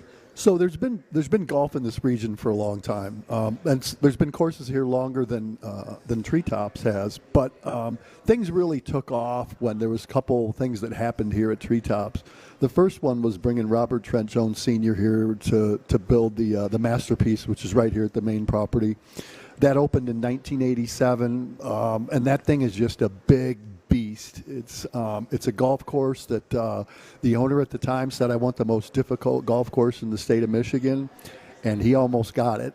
So when you go out there, it's like our rangers and starters will give you warning on what set of tees to play, because it's very playable. But if you get back too far in the yardage, and then as the property developed, there was an event that took place here that was the shootout, which became an event that opened in 1999 on the par 3 course. And it's funny, par 3 courses are really in vogue today. We're like the OG of par 3 courses. And so the shootout happened in 99. And so the participants over the years have been people like Jack Nicklaus, Arnold Palmer, Fred Couples, Lee Trevino, Phil Mickelson, Lee Jansen, Andy North, et cetera, et cetera. And this thing took place for 7 years here. One of the highlights was Lee Trevino made a hole-in-one on the 7th hole. I read that yesterday. For $1 million. In fact, he donated half of it to St. Jude's Children's Hospital. But crazy stat, too, Andy North came here and was in two of these events and won more money in these 2 events that he did, in one event than he did for both of his U.S. Opens. Wow. That's how golf has changed, over the years. But the golf is, you guys have seen it, tremendous elevation change. The designers obviously took advantage of that. Designers love variety in terrain, and it's worked out really well. The people that come here, too, up at that north property, we do this little gimmick out there, too, that people take advantage of called man versus golf. And you get to play. You have to figure it out, but you can play. People play all 3 18s in the par 3 in one day. And we'll get people who will play. They'll easily play 45 holes as a group. They'll go up because here shortly you can start teeing off at 6:30, and as Paul mentioned, you'll be able to go to almost 10 o'clock in the evening. Barry, I also don't want to get past this place where we're staying is a great spot to be in, and I did see those cabins out there, and I feel like there's some versatility of different options that you have out here. I think that is a big spot. If you're going to go to all these places to play rounds, this is a great place to come in and feel kind of top notch. Yeah, I appreciate that. It's neat. We've got 2 different hotels which have a choice of rooms in there, rooms and suites, and a couple presidentials, and then the chalets that have a putting green right in front of them. It's so funny. Guys will be talking. I'll be like, "How'd you play yesterday?" "I played great, but I lost $1,000 on the putting green last night with all my buddies." But then we have these homes. We call them the Jones Cottage, 4-bedroom homes, 4 baths. Guys or couples or whatever can spread out in them. So yeah, there's a variety of places to stay. Hey, I want you to talk a little bit more about the course itself. In particular, the ones that we played. We played the signature, and we played the three tops, right? But in playing those, I think one thing that I enjoy, it's challenging, which I think most golfers appreciate. But I think it's kind of unique to hear, at least in my golf adventures, is you mentioned the elevation change. The elevation change is it's difficult sometimes to know because you hadn't necessarily done it. Maybe I don't have the right technology, but I don't, because you're hitting so far downhill or you're hitting so far uphill, or it's challenging, but it's fun and it's like no other place that I've been. Right, the elevation change you mentioned, and the other thing I want to talk to you about is these damn greens, boy. The thought of with these greens, in a sense of, I've never been on greens that are more rolling. It's a big green, so I can hit it, but then all of a sudden I get up there and I'm like, this thing's going to lean this way, and so that part of it's challenging. Those 2 pieces right there, obviously you did it on purpose, but those 2 pieces right there, how unique are they to this place? So it's one of the things that stands out. The golf here is just it's like a yardstick for people. They really come in here, and if they can master these courses, if they're really good players and want to step all the way back on both of them, the signature course, and Rick Smith designed the signature, the tradition, and the par 3, and his first design of 18 holes was a signature. And it gets rated above Robert Trent Jones' course and Tom Fazio, and he was literally an unknown designer at that point. But if you noticed when you were out there, there's 18 holes, tremendous elevation, and you're only going uphill on 2 of them. That's right. Every hole, and he loves the fun part of the game. So he would take everybody from the green, go back up a hill to a tee box, and who doesn't love to hit downhill? Right. But that course really starts at the greens, and people look at it and they say, this course is short, I should play back farther. Well, then if you don't pay attention, you're maybe on the 3rd or 4th hole and you realize, well, hell, this thing's only par 70.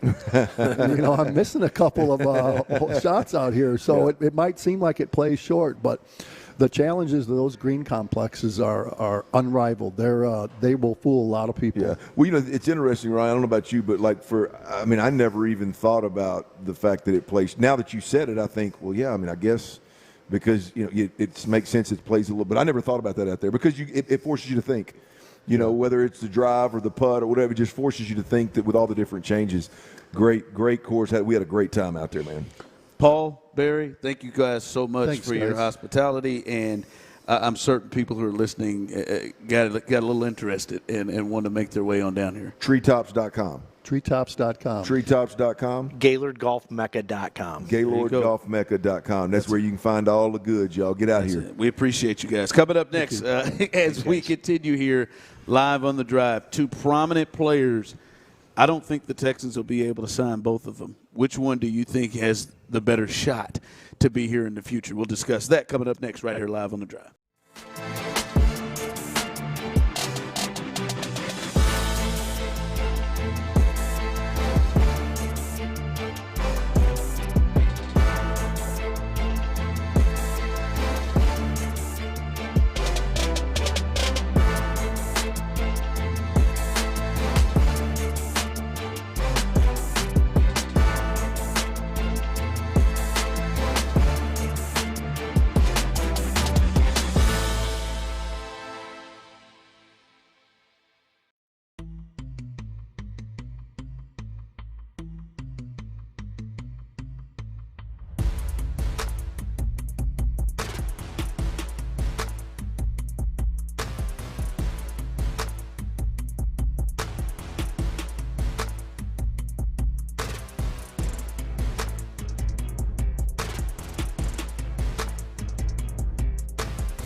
for adults with active psoriatic arthritis. Serious allergic reactions and increased risk of infections and liver problems may occur. Before treatment, your doctor should check you for infections and tuberculosis. Tell your doctor if you have an infection, flu-like symptoms, or if you need a vaccine. Imagine being a million miles away. Explore what's possible. Ask your doctor about Tremfya. Visit Tremfya.com or call 1-800-526-7736.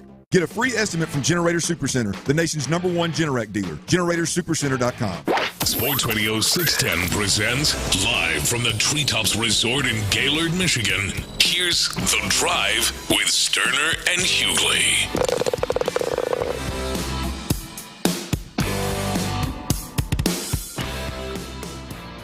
All right, welcome back in as we are live here in Gaylord, Michigan, enjoying ourselves here. Hopefully you plan a trip with your folks and your people to come on out here and enjoy yourself as well. We're also, hey, you got to take them when you can. The Astros won a day game, folks. We've seen a lot, and I think as Tyler said, all combined, this is maybe the third or fourth time they've won a day game. And they've been struggling, at least, yeah. At least on our show. They've been struggling, and they pull it out 4-2 today in Wrigley against the Cubs. So, hey, fun times. Way to go into the weekend with a big dub. There you go. See if we can't keep this thing rolling, man. I mean, it's they got their aces going this week. Well, look, I mean, you got Spencer Aggetti, dealing again. That's nice to keep him in a groove. I mean, we're going to need that when we get Hunter Brown back. We're going to need that power move, so hopefully Spencer can still be rolling when he gets back, and then he can get on track, and we may be able to make a little noise here in the division. Yeah, Tang going tomorrow. K-Way Tang going to do his deal tomorrow. What did he give us, about 5 or 6 innings last time? 5 innings. Five innings last time. You're thinking maybe 5 innings last time. Come on, man. So yeah, man, he pitched his tail off. Hunter Brown, by the way, is going to make a start in Corpus coming up on Sunday. Is that right? Yep. Josh Hader will also pitch in that game as well. So Josh Hader, I bet them old them ticket prices there, boy. Them old hooks. I bet they just sold some tickets to that game. When is it? Tomorrow? Sunday. Yep. Yeah, down in Corpus, man. A nice little Sunday afternoon, and watch Hunter Brown and Josh Hader. And Taylor Trammell. He'll also play in that game too. Okay. I don't know how many people are going there to see TT, but he'll also play in that game. All right, let me ask you guys this, because 713-572-4610, YouTube and Twitch, you can jump in on this. I don't think that the Texans are going to be able to give contracts to these two players and give fair contracts to these two players and keep both of them. I think in some form or fashion, if they sign one, it makes it really difficult for them to keep the other without making, some other major move. So I feel like these two players are ones that will potentially have deals come up, and it seems like the Texans may have to make a major decision around it. Who would you feel like is more likely? Who is more likely to sign long-term with the Texans? Their quarterback, C.J. Stroud, or their cornerback, Kamari Lassiter, who is going to be, both of them, up for extension soon? Oh, that's easy. I mean, it's a layup, man. You just teed this thing up there and let me hit it out of the park. There's zero doubt about it, Kamari Lassiter. Zero doubt that he is more likely over C.J. Stroud, the quarterback, to get a contract. Absolutely. I don't know. I mean, like I said before, I think there's obviously – Azeez Al-Shaair is on a whole other planet from, I think, everybody with D'Amico. But if you're talking about that top tier, I think you got Azeez Al-Shaair, you got Will Anderson. Those two guys are nose to toes, inside and out, exactly what D'Amico Ryans wants his team to look like and sound like and feel like. And, I mean, they are it. And I think Kamari Lassiter is on that tier with them. I think it's Will on that front line. I think it's Azeez at the second level, and I think it's Kamari Lassiter at the third level. I don't believe that any of those guys are leaving Houston. We know two of them ain't. Hell, they've already been re-upped. I don't think there is a chance in hell that that Kamari Lassiter in a Texans uniform in his second contract. So you think he's just already one that is they forget about it. If they could do it right now, they would. I guess they could. Yeah. No, yeah. I mean, he's a second-round pick. So after this year, they don't have to. Yeah. But yeah, no. Look, I don't think there is any chance. I'll be honest with you. I don't know. You're about to say. Are you about to say something in regards to Derek Stingley? Yes. Okay. Yeah, I don't know that if you asked me if it came down to it and they had to decide which corner they wanted to keep, I don't know that they don't pick Kamari Lassiter over Derek Stingley Jr. And I'm not in any way shape. I think Derek Stingley Jr. is physical. Well, he's special. He is a different player. But it's the same thing we talk about with Will. When you have the ability to authentically, genuinely, sincerely, within your own personality, lead, and you're vocal and you're animated and you play the game a certain way, not just be good, but you play the game a certain way that really fits your head coach and your defensive-minded head coach. I just think that carries a ton of weight in the building. I don't think in just any defense out there that obviously Derek Stingley Jr. can play anywhere, anytime he wants to, and be one of the best corners in the league. Yep, you can feel comfortable putting him on anybody. On anybody. I don't believe that Kamari Lassiter has that ability. I don't. That would scare me. However, in this system, built the way it is right now, if it came down to it and you said, all right, you can't keep them both. It feels like you're telling me, like in most organizations, between CJ, DJ, and when I say DJ, Derek Stingley, CJ, and Kamari, in most places, like they would probably lean towards the quarterback and the overly talented corner who has shown you to be a two-time All-Pro under the age of 25. Most would choose that, but you think specifically for the Texans, they go a different direction and choose maybe the lesser player because of the way they go about their business. Yep. Sure enough do. I may be wrong. I just think that the way that they operate here in Houston, it's same thing with the quarterback position, but you're dealing with a different animal there.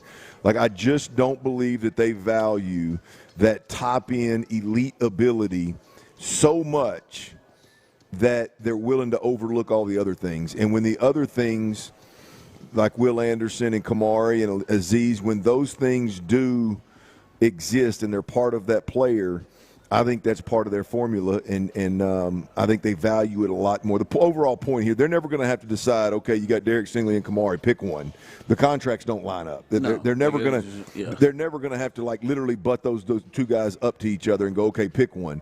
But the point is I think Kamari Lassiter is a guy that DeMeco Ryans looks at and says, can't lose him. Got to have him. Got to have him. And you don't think the other two fit into the can't lose them. I'll tell you what. Now I'm not putting these guys. I think Derek Stingley should. I think Derek Stingley is individually a great player. I don't believe that there's anything that Derek Stingley does other than make plays, which is obviously the big part here. Yeah. I don't think he does. I doubt inside the locker room or anywhere else. He's an introverted guy. He's super quiet. He doesn't say much. He's not animated. He plays. He plays the game in a similar fashion to the way like I play. Like I never celebrated, never. Now he does. He just doesn't do it because he's quiet. I was never good enough. But the point is like when you have the ability to do things the way that Kamari Lassiter does and react, and then everybody reacts to it, it's extremely valuable. And so I just don't think the other two guys in the equation impact the team around them outside just playing well. And Kamari Lassiter does. All right, coming up a little 5 o'clock fire as we'll get you caught up on exactly how the Astros were able to win Game 1 of this series versus the Cubs. There is some news, an injured player who will miss the start of the season for the Texans. We'll tell you about that. We'll get you prepared for a little NBA playoffs. Last night, the Knicks, they go up 2-0 as Tyler celebrated the demise of James Harden potentially, and tonight Thunder Spurs. And there is something that is happening for the first time in a long time in that game. We'll discuss with that and talk about all of that coming up a little 5 o'clock fire right here live on the Drive. Somehow.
Legal to play. Get in the zone, AutoZone. Welcome to Markdowns for Miles at AutoZone. Thanks. Is oil marked down?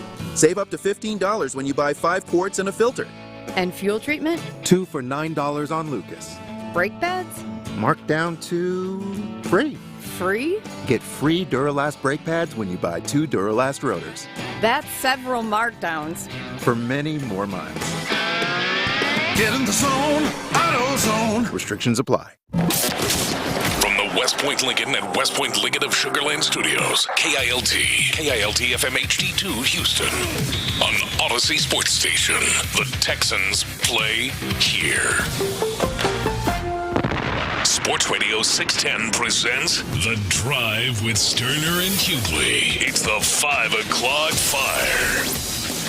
Fly ball on the infield. Walker is there, and the Houston Astros come to Wrigley and hand the Cubs their 6th consecutive loss. The Astro bullpen holds up. Just 2 runs allowed over the final 4 innings. Brian King gets the last 4 outs, and the Astros beat the Cubs 4-2. It is 5 o'clock. Congratulations. Hopefully you're off work. Luckily for you, Old Dirty Show, T-Mill, a.k.a. Psycho T, have the latest. And the latest, a couple of things, as you heard there, the Astros, they get it done today as the bats gave them just enough right behind Spencer Arrighetti as they win 4-2 over the Cubs, a little day baseball. We'll get to that here in just a second. But before that, just want to let you know, as we are live here, the Drive's on the road, and we are in Gaylord, Michigan, as we are at Treetops Resort, and we have had a great time here, and we're trying to get you to have a great time here. We talked about Traverse City last year, and a lot of people took advantage of that. This year we are here in Gaylord, and it is a great time here. As if you heard earlier, 16 different golf courses within 30 minutes, and that doesn't include Traverse City, and so many things to do. A sneaky, great vacation spot. We've enjoyed it. You can enjoy it too. So you can enjoy that direct flight that you can get from Houston right here to Traverse City to come and enjoy northern Michigan. And it starts actually tomorrow. It starts tomorrow. So we've had a great time here, and I would absolutely recommend that you look into it as well. Treetops.com or GaylordGolfMecca.com to make your plans to visit northern Michigan. Longer days, cooler temps, and all the golf little old hands and feet can handle. That's right. Come on out and make it happen. Yep. I mean, look, your golf game's probably a little more forgiving on your feet than Ron's. Ron's feet got a real good workout today. That's right. A lot of steps. Yep. I think his watch died about halfway on the round. Mine did not. It was tired of counting steps. My watch did not die, and I took all of my clubs back in my bag back to the to the clubhouse. You did not. That is 5 o'clock fire. I did. You did not. I mean, I center punched a green with a 5-iron right in the middle of that fairway, and the club head popped off that right thing and went about 50 yards. That's right. Hey, that's right. It's all right, man. It happens. It's a hell of a shot, man. They took care of us here. My second shot was from the fairway, bub. They always take care of us. I'm getting a massage tomorrow. Yeah, me too. You're getting one with Parker. Come. All right, let's look at it here. Astros, they get a dub as Spencer Arrighetti goes 5 innings, no earned runs, 5 Ks, 2 hits, 4 walks. He did hit 2 batters, so it was a choppy 5 innings. It was not a just easy time out there. But they get the win. Christian Vasquez had a big performance where he drove in 3 of the 4 runs.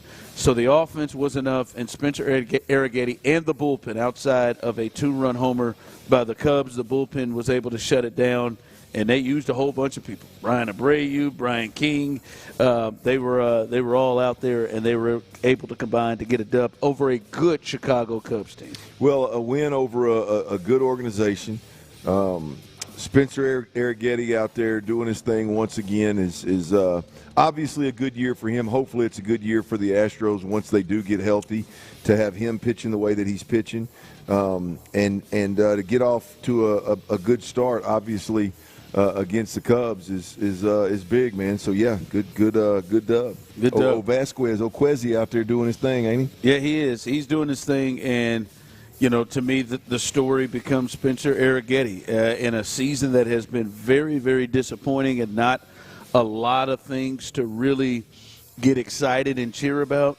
Spencer Arrighetti is something that is not just good right now, but this is a guy that you look that could be the future and part of the future for you. And this is becoming a more clear sample size. This is his 7th start, all of them over 5 innings, and his ERA has dropped even more. He's got an ERA well under 2. So this is a 1.32 to be exact. This is one of the shining lights of the Astros early season right now, Spencer Arrighetti. And to me, a fun thing, like if you want to go to the ballpark, I would like to go to the Spencer Arrighetti starts. I mean, because that is something to truly root for now and in the future. Yeah, it is. I mean, right now it's well, you go on the wrong night, you might be leaving early.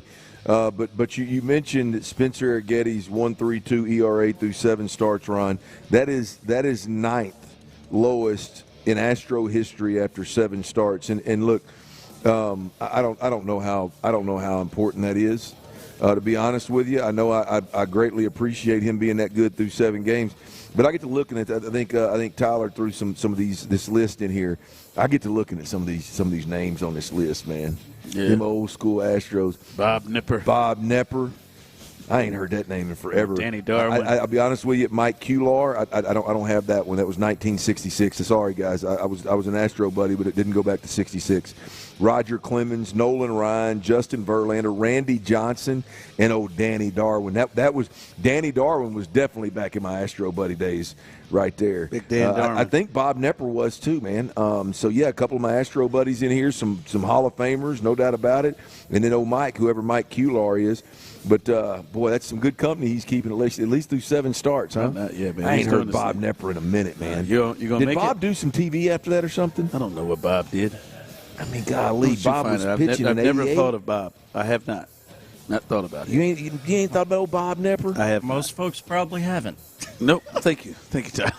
You're the only one who. He was clearly. Look, he only got off to some great starts. I don't know how he finished, but he got off some great starts. As a show, Tyler, we're going to move on from Bob. Please, next quiz. 5 o'clock fire. Completely unnecessary, Tyler. That was just to take a shot at me. That was unnecessary. Okay. What'd you do? He keeps playing fast. I had my mouse already over the button. I didn't. Yeah, my mouse over the button. All right, news from the Texans, and I would like to gauge, Clint, how big a news this is for you. EJ Speed, they brought him back. They signed him on a 1-year deal for cheap last year, and he actually had to started off the year just really being a contributor on special teams, but then as the year moved on with some injuries and things like that, he was more of a prominent role in that linebacking core and getting a lot of minutes and a lot of time as the season moved on.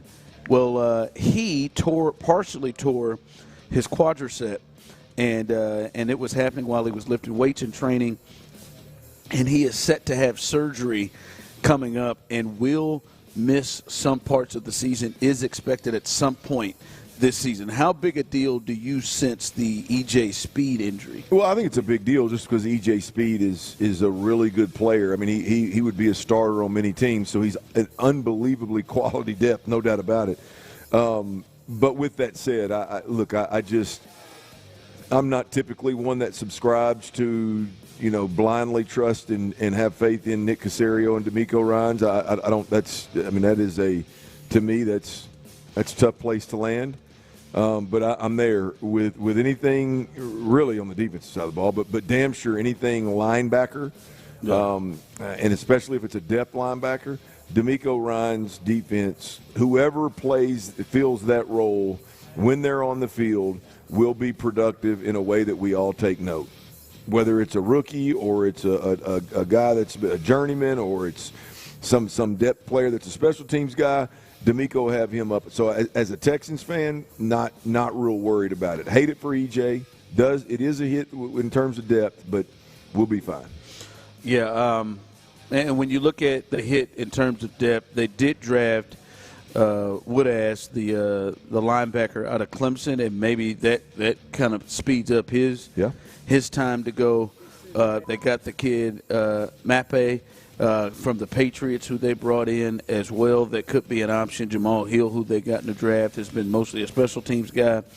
Could be an option, but they will mostly be with with Azeez Al-Shire and Henry To'oTo'o. But the concern becomes a deal of, well, what happens if there is a potential issue with one of those guys, and now the depth is a thing. But as you said, you feel like D'Amico will have that part prepared, that group prepared to be able to move through. So it would be like, it was not like in 1980 if you'd lost Bob Nepper. I mean, it's let's pump your brakes. It's not that serious.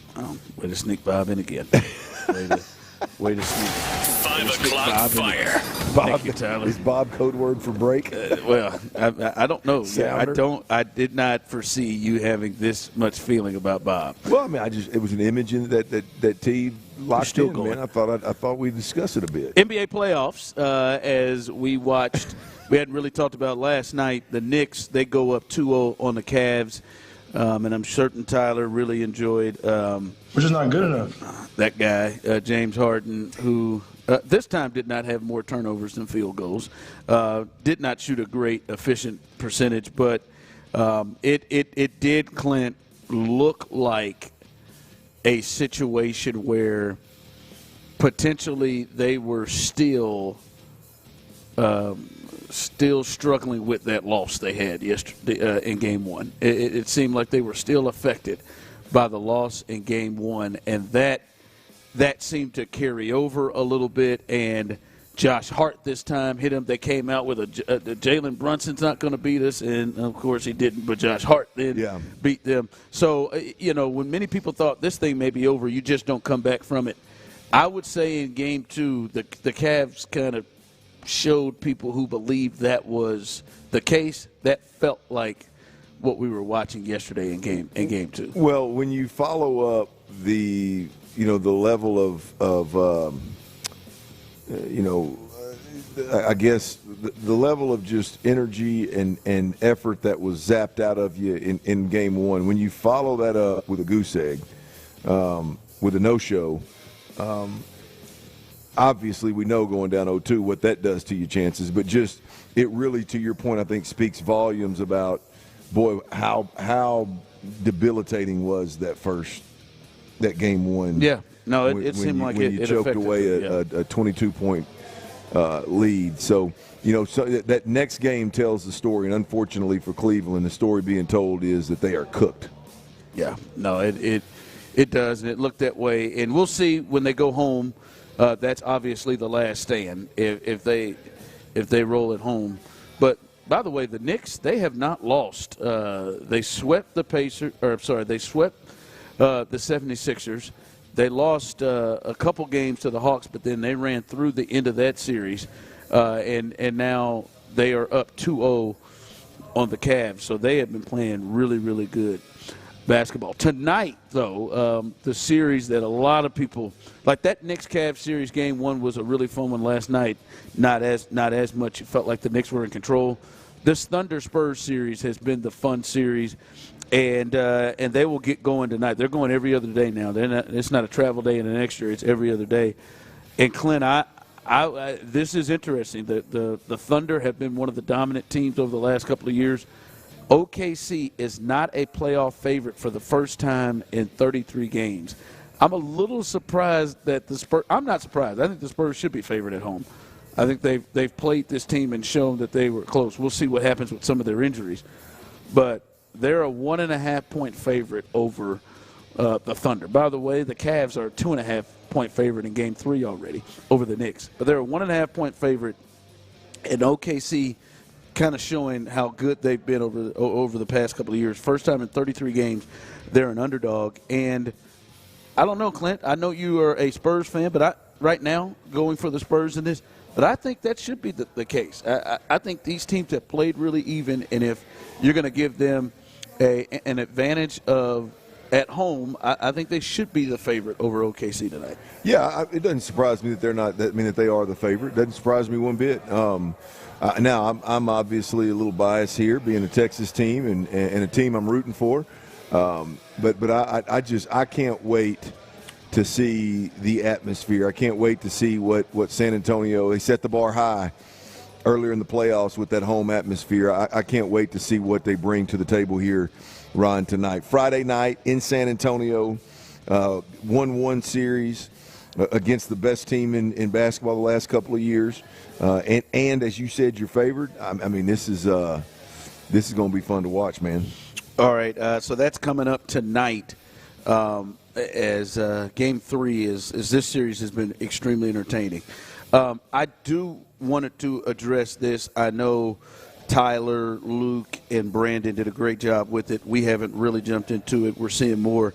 That the death, we saw it when we were on the course last night, the death of NASCAR driver Kyle Busch as he passed away. We're starting to get more details from that. There was a 911 call that's come out that he had shortness of breath, coughing up blood in a bathroom the day before. Just a really awful, sad situation where it feels like more information is going to come out, but just crazy, man. He's 41. He's younger than both of us. And he passed away. And I mean, right, I'm off, Tyler. He just raced last week, didn't he? Yeah. There's so that viral clip right now after the race in which he said, you never know when your next win, when that's going to happen or if it will. And it's just eerie, man. It's so sad. From us, our condolences to the Bush family and everybody who's affected by this, but just a really sad situation. Yeah, man, super sad situation. Prayers up to his family, wife, and kids. I remember seeing a picture. I don't remember exactly how many he had, but I saw a picture of his family. I mean, prayers up, man. That is unexpectedly at 41 years old in the prime. I mean, just one of those happenings, Ron, where you just it makes you think about what are you dealing with, and do you need to make sure you're taking care of yourself? And because I mean I don't even know how true all of it is, but I think we were talking a little bit earlier about how how apparently he's been dealing with some health issues, over and kind of keeping them under wraps over the last few weeks or so.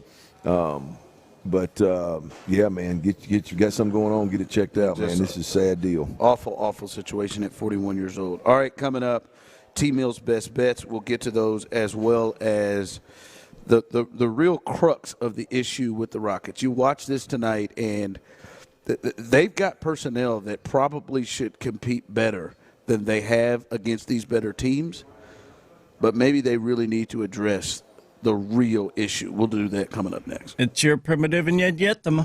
It's your primitive and yet them.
At Liberty Mutual, we love helping people with things like customizing car insurance, just like how we customize a song for you. Catered country tune. Liberty Mutual, saving you bucks by protecting your truck. Cause 30 told me to only pay for what I need. Thank you, Limu. I'll always trust in Limu with Liberty, Liberty, Liberty, Liberty. Injured? Call Mokaram Injury Lawyers, 281-222-2222. The best sports talk around, anytime, anywhere. Hear your favorite Sports Radio 610 hosts wherever you go. Live, podcasts, video. It's all at your fingertips 24/7 on the Odyssey app, iHeartRadio app, TuneIn, and wherever you get your podcasts. Houston's sports leader, Sports Radio 610. The Drive is powered by Mokaram Injury Lawyers. Heard in an accident? Call Mokaram Injury Lawyers at 281-222-2222. Sports Radio 610 presents live from the Treetops Resort in Gaylord, Michigan. Here's The Drive with Stoerner and Hughley. All right, welcome back as we are live here at Treetops Resort here in Gaylord, Michigan, and coming up in just a bit, boy. Listen, I know we weren't here yesterday. It's been a rocky week here. I mean, I can't. On the betting front? Yeah, that's all right. You can finish good on a Friday here, but Tyler's going to try to just hey man, let's not give up. Kind of like I was on my round today, Tyler. I got to 17 and 18. Come on, give a good effort. Never give up. All right, don't. I was leaking oil. I just didn't say it, but that heater feels like ages ago now. Yeah, you're definitely leaking oil here on this Thursday, coming off a 1 for 4, and his second 1 for 4 of the week, and an 0 for 3 in there. But T-Mill's best bets coming up here in just a bit. I don't know if you're following this, Tyler. We got We got a serious. Is this history or like? Oh, it's definitely history. If he can up down Siwoo Kim, if he can up down at 18 right here, he can tie. I think it's happened 14. Is that Jim 14 Furyk? times? He's got a chance to shoot under 60 in this round right now, and he is just. Is that Tiger Woods? Yes, but there's like 16 people in the history have shot 59, and he needs to. Well, he just left it a little short of the hole, left himself a little meat left on that bone right there. But hell of a performance. Come on, man. Hell of a performance right here, as he is blowing away the field. Got a chance to go to 20 under on day 2 of the Byron Nelson. So crazy day for him. All right, Clint, there is going to be conversation and there is going to be opportunity for the Houston Rockets to improve their team in free agency or trades. There is going to be an opportunity for them to go big hunting. They have the means, they have the assets, they have tradable pieces, they have draft picks. They are loaded up to be able to make a major play for a major star. Giannis, Jaylen Brown has started to become more. There could be somebody we're not thinking about that could be out there. They've got the ammunition to make a play for a major move. Not sure if they will do so, but Clint, as I said on the other side, do they need to address the major problem here? And I think the problem is they do have the ability to go get pieces and the big fish, but how much will it matter?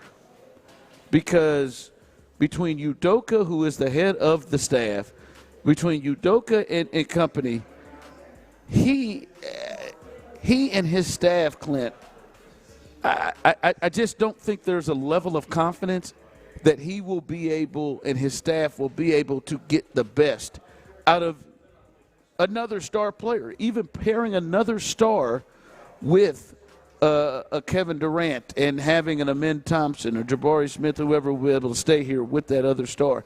Bring it like in your mind, man, Jaylen Brown, that's younger. That sounds like a really good combination. Giannis and KD, that sounds like a really good combination. Their games really mesh together. I don't know that it will matter, Clint, because I just think the real problem may be Udoka and his staff actually being able to get the best out of these guys, these type of players, or any players. And that seems like that may be the real issue for this team. I think it's more than fair to have a conversation about it. After what we watched this year, we watched a team with a bunch of young guys it was just hustle, it was grit. It was play hard. What he's great at. And they jumped on the scene last year and had a lot of success in the regular season to get to that 2 seed in the West. And the reality is, in a year where they traded away some assets and bring in Kevin Durant, in a year where that move alone should make you better, but you also look in the development of the young guys that you kept should have made you better. Another year, in Houston, another year in the Western Conference, another year with this group as a staff and as an organization should have made you better. And the reality is all of the above regressed, with the exception of Kevin Durant doing what we know Kevin Durant has always done. Now, we're a little surprised that he did it at his age, but going out there and filling up the box sheet, the box score. Beyond that, there's everything involved with the Rockets regressed. And I just don't know how you can't look at all of those things, or you don't look at all of those things and think that there needs to be changes at the top. I honestly don't. I don't believe there's nothing I see from Udoka and his staff that would put me in a position where I think you go out, you bring Giannis in, and all of a sudden now you're going to compete for a title. I just don't think it's going to happen. Obviously, it will help, right? Yeah. Like you have Giannis and KD. Like you said, you had KD this year. In certain ways, it helped your offense and even in the game. You have KD and Giannis, it will help. But the other part is it feels like these other teams that they are chasing have an advantage, like have coaches and staffs that are able to get the best out of it, right? Like, I think we see Wemby and we see him as dominant. I'm honest.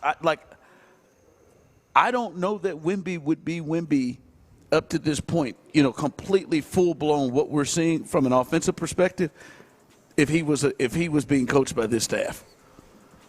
Well, no. Like, you know what I mean? They're running set plays. Now, they would be better. They would be better, but I don't know that he would get used like this. We just watched teams able to take Kevin Durant out of games by just double teams and taking the entire offense. Yeah, I don't know if they would be able to get the same thing that other teams get out of their star players. Look, this isn't – I don't think that this is a star player problem. Yeah. Right? I mean, you watch these two teams that are going to play tonight, and you look at their 3, 4, 5, and 6 player. And those guys are good. Don't get me wrong; they're talented guys. But look how they play with conviction. They know exactly where they're supposed to be. They know what the plan is. They're executing a plan in the moment. The moment's not too big. They take shots. They knock down shots. Very, very rarely do you see guys running around aimlessly. I mean, you can see plays being ran, and it's not just the superstars. It's throughout the entire roster of guys that are getting minutes. And there's so much more to.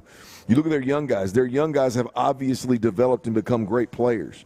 I mean, there's all of the above in Houston, in my opinion, is lacking.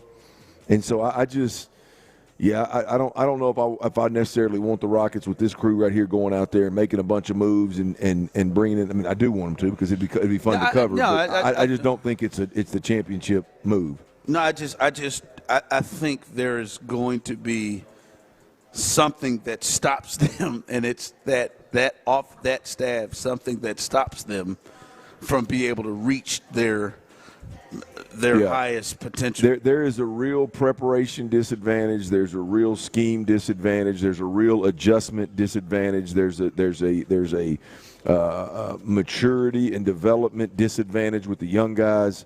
I mean, those are all disadvantages that I think start and stop with the head coach and the staff, and it's just another superstar player doesn't fix that. All right, let's get to it. Come on, man. Let's get a Friday together. As Tyler has had a difficult week. We don't need to go over the numbers of it. Fading time. Those of you who've been here all week, you know the numbers. I don't need to say them to you.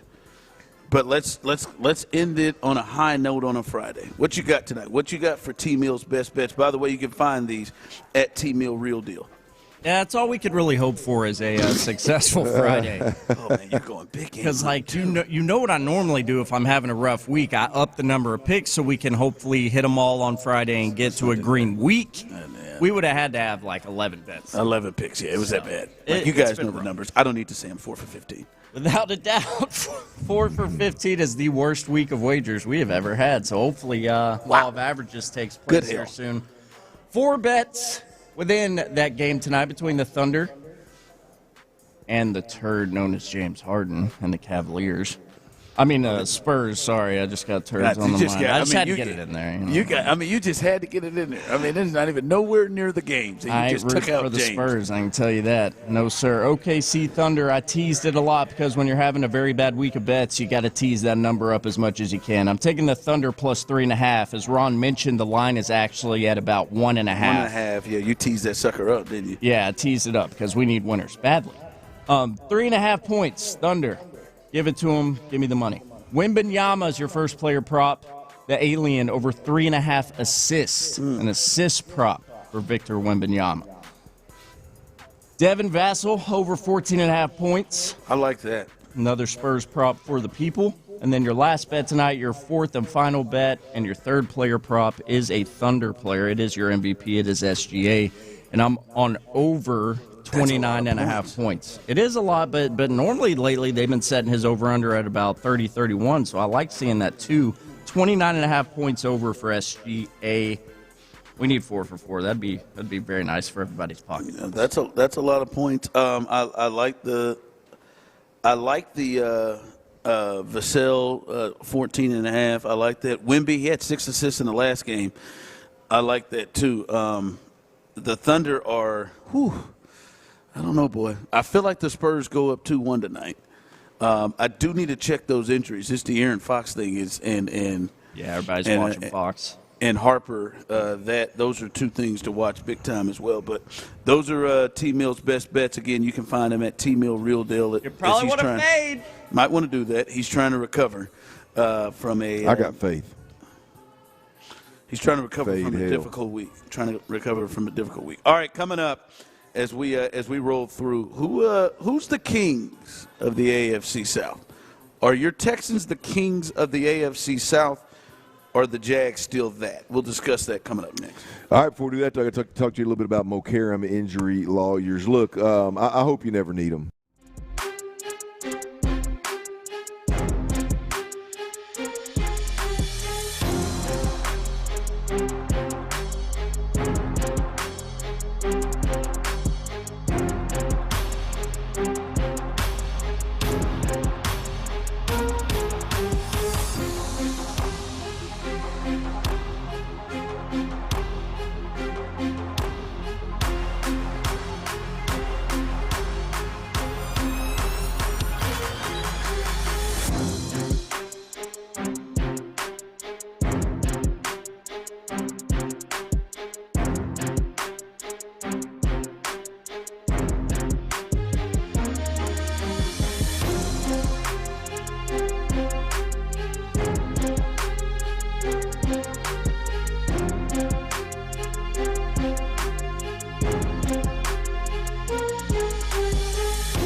$30 per month each line with autopay plus taxes and fees. Minimum age 55. Pricing for home internet rely on 2 lines of Essentials Choice 55. $35 connection charge per line required. Best mobile network and fastest 5G home internet based on analysis by Oak Cliff Speed Test Intelligence Data 2H 2025. All rights reserved. The best burgers in town and so much more. Check them out at Bex Prime online, BexPrime.com.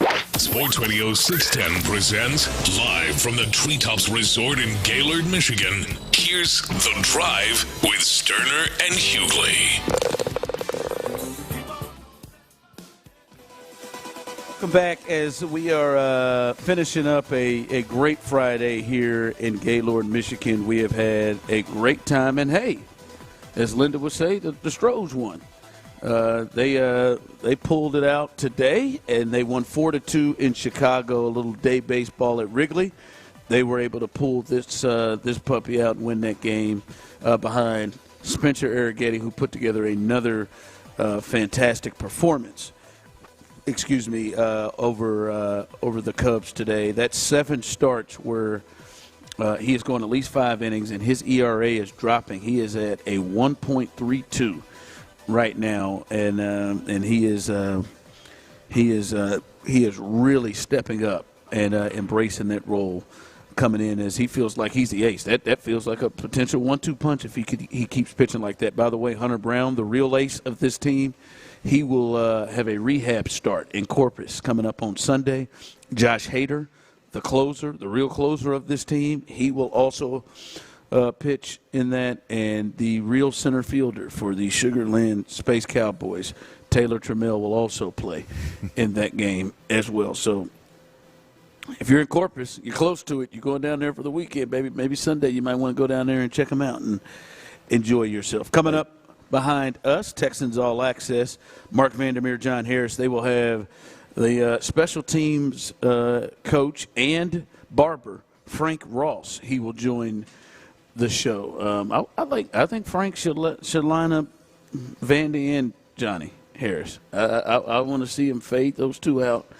And let's go ahead and line them up real quick. I think that should be something they should look at. Let Frank Ross go ahead and pull the clippers out and go take care of them. I'd let him fade me up. I think John's down. I seen you, Johnny Harris. If you listen, Johnny don't give a rip. I seen your shoe game. Vandy, I don't know. Johnny, I seen your shoe game. Johnny's one of them. Johnny came in there with them 12s at one time. I said, I see you. Johnny's one of them. It's like, hey man, I'm cool enough to. You even if you mess my fade up, I'll be all right. Yeah. Yeah, he's ready, but they'll be talking with Frank Ross, special teams coach, and following them, it's live and local until 11 o'clock, Area 45. They've got you covered. Sean Bijani, Chris Partee tonight with our guy Colin, old Seabass, mid-C. We'll have you rolling tonight on Area 45, the best damn late-night sports show in Houston. Area 45 follows Texans All Access at 6 o'clock. And yet again, guys, those of you who are rolling in, we are in Michigan, and many of you, we've seen that across the text line. What are you guys doing in Michigan?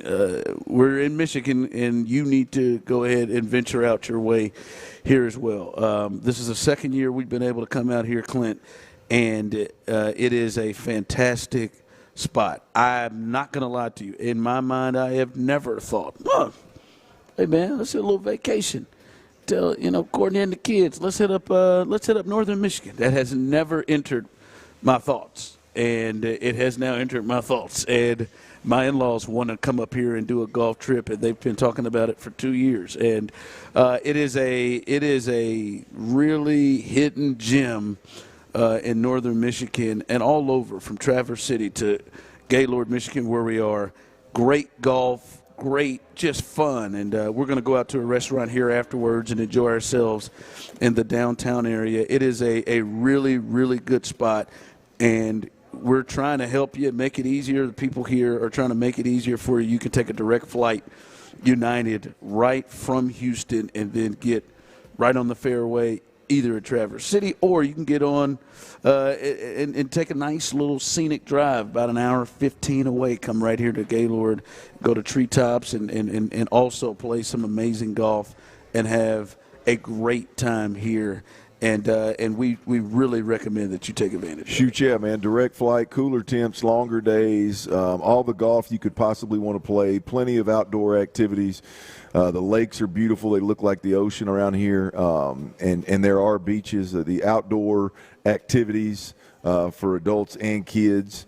I mean, the wineries, the distilleries, there's the restaurant, the food scene. We met a couple of chefs earlier, along with met the chef earlier up on the hill at Legends, and so yeah, man. I tell you, we talk a lot about the cooler temps and everything here, obviously, which is a big play. The direct flight, the cooler temp, the longer days, and the amount of golf that you can play. But the reality of it is, I've got 2 kids, obviously. You got 3. I mean, you can bring your kids up here and have them outside all day long and not have to worry about the heat and what it does to the kiddos. Obviously, we think about ourselves a lot, but the kiddos can run and gun out here, man, and have a good time and not have to worry about the heat. And I really don't want them running and gunning. I meant outside playing is what I was talking about. Just to be clear, but gunning, huh? But yeah, it's a cool place. Treetops.com or GaylordGolfMecca.com to make your plans out here to northern Michigan. That's right. All right. As we continue here, and everyone enjoy their Memorial Day weekend. What's up? Siwoo Kim didn't get it done. No, he didn't. Bogeyed 18, man. Yeah, bogeyed 18. It's really selfish of him, to be honest with you. He got us all worked up here. Yeah, it is. It's selfish, and I don't think he's going to take that home with him. Whatever cottage or hotel he's staying in right now. They're in Dallas. I don't know if they have cottages there like we do here. It's a damn shame. I just can't believe he just was that selfish and took that away from us. We could all be celebrating right now. Suzanne said she was going to buy us a round of drinks if he was able to break it, and unfortunately he wasn't able to break it. Damn it!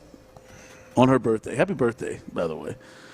I don't want to sing, but I might sing tonight at dinner, Tyler.